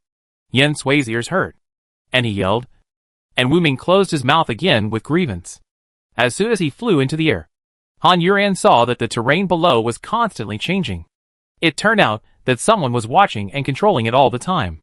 Tu Shilong saw how fast they reacted, and actually flew into the air. However, he was not worried, and he tapped the screen, just in front of Han Yuran and the others. Something spurted out from the ground. The few people looked at the trap that was set up, and had to stop. A bunch of people bounced up, and there were nearly 100 people conservatively estimated. Now they all stood on a glass mirror. The square glass mirror just fit these people. There was almost no room for everyone to move, and they were all pressed tightly together. Those standing on the periphery were unlucky. If they made a mistake, they might fall down. These people were quite energetic, but they were just trying to stay energetic. Their faces were pale. They were probably frightened by the sudden pop-up. Fortunately, in addition to the glass mirror, there was an iron chain around the waist of the people, so that they could grab it and not fall down. Under the glass mirror was a huge spring, which was still slowly bouncing and had not stopped. Those people were also shaking. Some of them were already crying. Some were already peeing. And some were probably even shitting. Han Yuren looked down and saw that all around the spring, there were nails standing up. If they fell, they would become skewers and be roasted and eaten directly. The other party is so proactive. This time, it will probably be difficult to deal with, Han Yuren said. The key is that every person, every part, could be a mechanism. It really is fucking terrible. Yen Sui really didn't know what to say, and he just cursed. "You little bitch. I'm going to tear your face apart." Tu Shilong, who was scolded, sat up from his chair in anger and yelled at Yen Sui on the screen. He was panting with anger. Chapter 406. You are so cruel. Of course Tu Shilong couldn't really run out now and tear Yen Sui's face apart. Han Yuran turned his head and looked at the entire South District. And then his eyes fell on the most representative building in the South District, which is still standing now. It is quite close to here. But if the other party directly presses the switch at that time, then these people will probably be useless. Han Yuran was a little entangled, and Fong Tang noticed that she seemed to have some plan. So he asked, "What's wrong?" Han Yuran glanced at Fong Tang and said, "The two of us, the second and the sixth, are two teams." Yen Sui came over. Han Yuran didn't say anything else, but handed the man with a broken leg to Ruishi.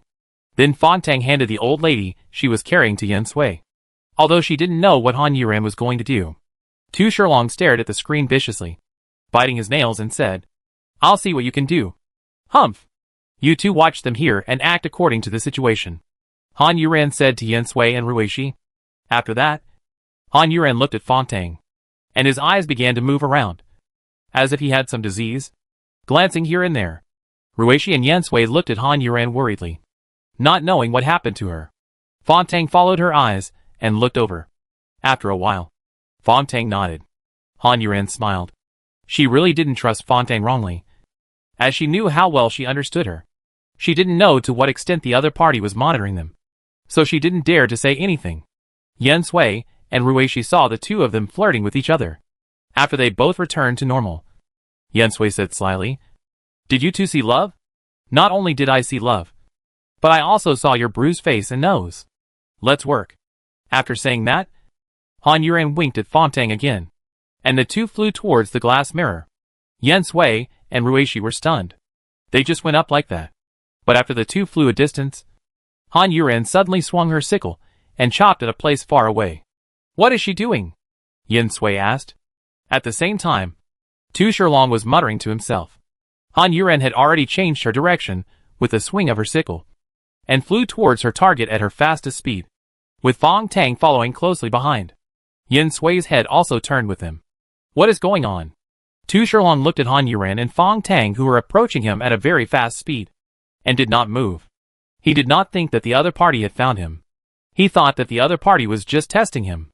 If she moved immediately, it would prove that she was right. Han Yuren was indeed just guessing. The person might be in this iconic building, because it is located in the center of South City. She has been here before, and remembers that, under this building, there is a glass ball made of isolating glass, deep into the seabed. Han Yuren felt that there was no more suitable place than here. So she not only flew there, when she reached the attack range, she swung her sickle without hesitation and chopped down the building. Tu Shilong saw that Han Yuren actually took action, and he took a few breaths of air in anger. Okay, you are so cruel. Han Yuren's idea was very simple.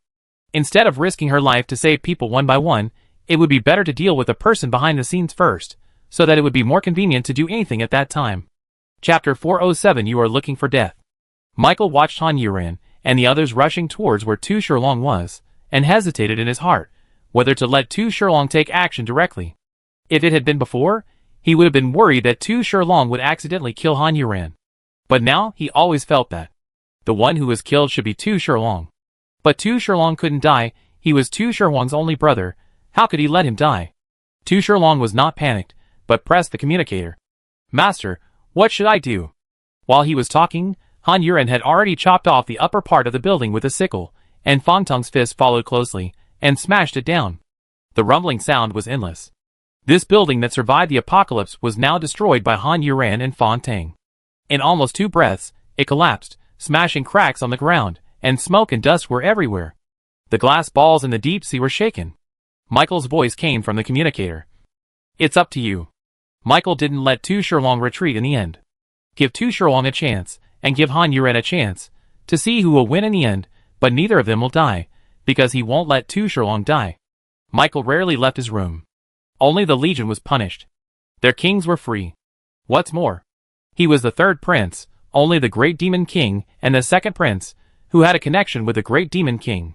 He could reach the position of the 3rd prince because of his strength, and his mother's strength. His mother herself had no strength, and could be said to be the lowest level of the Dark Clan.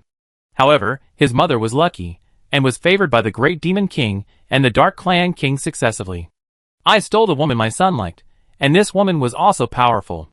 The Dark Clan King had so many women, but he loved this woman so much, and spoiled her so much. Therefore, Michael became the favorite son of the Dark Tribe King. He changed his physique, which made this prince with inferior blood completely transformed. But no one knew how strong Michael was, because he had never fought with others and looked very gentle. Only once, he was beaten to death by the Great Demon King. But even so, he did not fight back. Later, the Great Demon King was punished, and everyone knew why the Great Demon King disliked him so much. But after that, the Great Demon King never fought with him again, and always ignored him directly. People also don't understand why the Dark King, knowing that the Great Demon King hated him, still put him in the position of the Great Demon King. Although Sari's strength is unquestionable, as long as the Dark King wants to suppress him, he will never be able to turn things around. Moreover, in the Dark King's family, there is no such thing as father-son affection. These are always a mystery. Of course, the answer to this riddle was unknown to Michael and the Great Demon King. Only their father and Michael's mother knew. After Michael left his room, he walked slowly through the corridor and came to the outside of the palace. After looking at the sun in the sky, he tapped his foot on the ground. The 5-pointed star formation flashed under him, and he disappeared. Tu Shilong, who was allowed to do whatever he wanted by Michael, slowly put down the communicator in his hand and looked up while pinching his nails. Chapter 408. Don't move. The staircase leading to the upper level was blocked, and the red light of the elevator was on. Tu Shilong licked his lips with his scarlet tongue. You are looking for death. After saying that, Tu Shilong pressed yes on the screen without hesitation. Yen Sui and Ruishi, who were outside following Han Yuren's instructions, were trying hard to turn their heads to look at the noise made by Han Yuran and the others, and were standing by the glass mirror, waiting for any situation here, so that they could respond immediately. This time they really didn't dare to act rashly, because they really couldn't guess which trap this time was. Which person or which nail below, or the mirror, or the iron chain. Fortunately, they didn't have to wait for long, and saw the iron chain in the middle fell down, startling the people on the outside, shaking for a while. A man on the left, a woman on the right, both shook with fear. Their bodies tilted, and they fell out of the glass mirror, screaming and falling down. The two of them fell and shook, which frightened the people who were still on top and made them panic. And several more people were squeezed out. Ruishi and Yen Sui caught the two people who fell down at the first time. After catching them, they turned around and saw that several more people fell down like dumplings. Someone on top was already shouting, "Don't panic. Don't squeeze." Yen Sui also caught people while shouting to the top, "Don't move. Do you want to die?" Her shouting shocked the people on top and made them quiet down. The people on the side worked together to pull up the person who was squeezed down by them before and was now holding on to the glass mirror with his hands. Yen Sui and Ruishi quickly caught those who fell. Ruishi caught a person and asked him to hold her waist tightly. Not far away, a person had already fallen from her side. Ruishi turned around and chased after him. The falling wind had already blew the person's face out of shape. Looking at the nail that was infinitely growing in her eyes, she couldn't even shout. Seeing that the nail was about to pierce her eyeball, the person closed her eyes without being able to bear it anymore. But the next moment, she felt a pain in her waist, and her falling body stopped. She then opened her eyes fearfully, her eyelashes brushing against the sharp nails. Just a little bit away, Ruishi also breathed a sigh of relief. However, the next moment, the nails that had been lying on the ground all left the ground and shot upward. The woman who was about to raise her head again moved only a little, and the sharp nail pierced through her right eye and head, and shot towards Ruishi behind her with blood and brain matter. Ruishi retreated instantly, and before she let go of the woman, in the blink of an eye, the woman's abdomen and left leg were pierced by nails again. But the nail on the left leg was stuck. The man who was holding Ruishi's waist also had a nail pierced his ankle, and the man howled in pain. Seeing the nail getting closer and closer, Ruishi glanced at the woman in his hand, and then a trace of determination flashed in his eyes. He bent his arm, pulled the woman's body in front of him, and blocked the nail again. Chapter 409, Making Dumplings. The nail shot into the woman's chest, but this time, the momentum was not as strong as before, and it did not shoot out in the end. The man holding Ruishi's waist, seeing Ruishi actually using the woman to block the nail, was frightened, and dared not stay by Ruishi's side anymore, and let go of Ruishi's hand, and fell down with a scream. Huh? Ruishi felt her waist lighten, and looked down, and saw that the man fell heavily to the ground. Luckily, when he fell, the nails had already shot past them, and went high into the sky. However, the man fell hard this time. Especially the nail on his ankle was hit a few inches deeper, and he was twitching on the ground in pain. Ruishi didn't bother to care about him. She glanced at the body of the woman in her hand, and felt a little sad. Yen Sui's roar came from above. Fuck! Ruishi turned around and looked up, and saw that the nails were about to hit the glass mirror. At this time, the glass mirror exploded, and the people on it were completely buried. Ruishi was also stunned for a moment, and shouted, "All souls, go!" With her order, a lot of souls did come out, but they were basically human souls. They couldn't fly when they were alive, and of course, they couldn't fly after death. Among them, only the alien race, and Ruishi, who threw away the corpse in her hand, flew towards the dumplings. Yen Sui and Pink Rabbit did not choose to save people, but tried to knock away the nails as much as possible. Every time Yen Sui made a move, there would be a round white light bullet in her hands and under her feet. Every time the light bullet hit and touched the nail, it would directly blow the nail to pieces. This is the new ability Yen Sui gained after activating the sacred fragment. But her abilities are all used for fighting, and she really has no ability to save people. Screams have been heard one after another, and people were pierced by nails while falling. Han Yuran and Fong Tang on the other side completely ignored the situation here. In their opinion, as long as they could find the person behind the scenes, even if these 100 people could not be saved, it would be worth it. The seawater had already emerged from the cracks cut out of the ground, and the deep pit smashed out. Tu Shilong also swung his long, floor-length skirt covered with green feathers, and came to the middle of the glass ball. He could completely use the lives of 5,679 people in the southern area to threaten Han Yuran and the others. But he didn't do so, because he also wanted to know Han Yuran's reason. Why did she have the divine incense? Why did she come out of the forest of despair? Why did Michael look at her differently? It's over. It's over. I'm going to die. I'm going to die, Yin Sui muttered while frantically hitting the nails. Of course, she was not going to die. But those ordinary people. What are you doing? A strange voice suddenly sounded, with a complaining tone. Along with the strange voice, there were countless weapons of all kinds. These weapons smashed the nails, and some weapons pierced through the clothes of the dumplings and hung them up, and then slowly descended with them. Who is it? After Yin Sui's light source flew out, he looked towards the source of the sound. Not far away, a man with medium-length gray hair was crossing his arms and frowning at them. Chapter 410. You are too eye-catching. This kind of impatient and somewhat disdainful expression, if it were any other time, Yin Sui would definitely punch him with his fist. But in this situation, this bitter melon face has helped a lot. I will forgive him this time.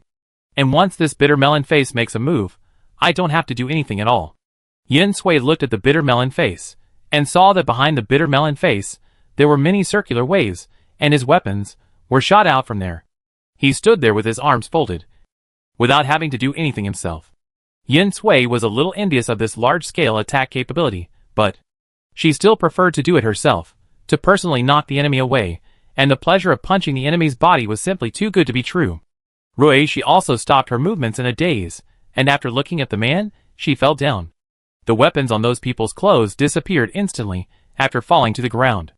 Ruishi found the injured people, without giving them time to say a word, and directly pulled out the nails that were still stuck in their bodies while they were screaming, and then the healing light came on.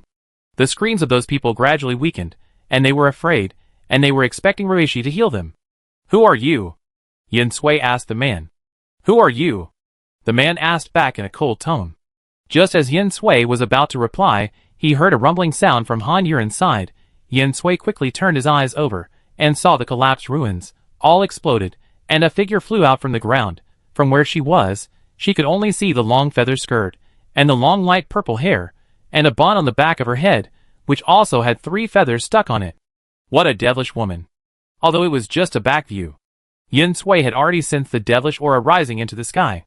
Unexpectedly, the other party almost frightened Yin Sui to death when he spoke. Han Yuran. 3 words. Each word was pronounced with pause. But it was clear that this was a man. What the hell are these aliens? They are neither male nor female. Yin Sui complained in frustration, then squinted at the bitter-faced man and asked again. Who are you? You are not an enemy. Right? You are not an enemy. You help me here, and I will go over there. After saying that, Yin Sui flew towards Han Yuran and the others without caring how the bitter-faced man answered. Han Yuran stared at Tu Shilong in front of him. He saw that he was still curling his fingers while talking, and stroked the long hair that he had left on both sides. The long nails made Han Yuran wonder. Does he not need to go to the toilet? Or does he not need to wipe his butt when he goes to the toilet? It seems that he is not very convenient to do anything. His mind was full of ideas. But he said calmly, Well, are you the one who did these things? Han Yuran pointed to Ruishi while speaking, and Yin Sui had already flown over while speaking. Fong Tang and Han Yuran looked at Yin Sui, who was flying over with some surprise. Yin Sui quickly explained, Ah, there is Kagwanian helping over there.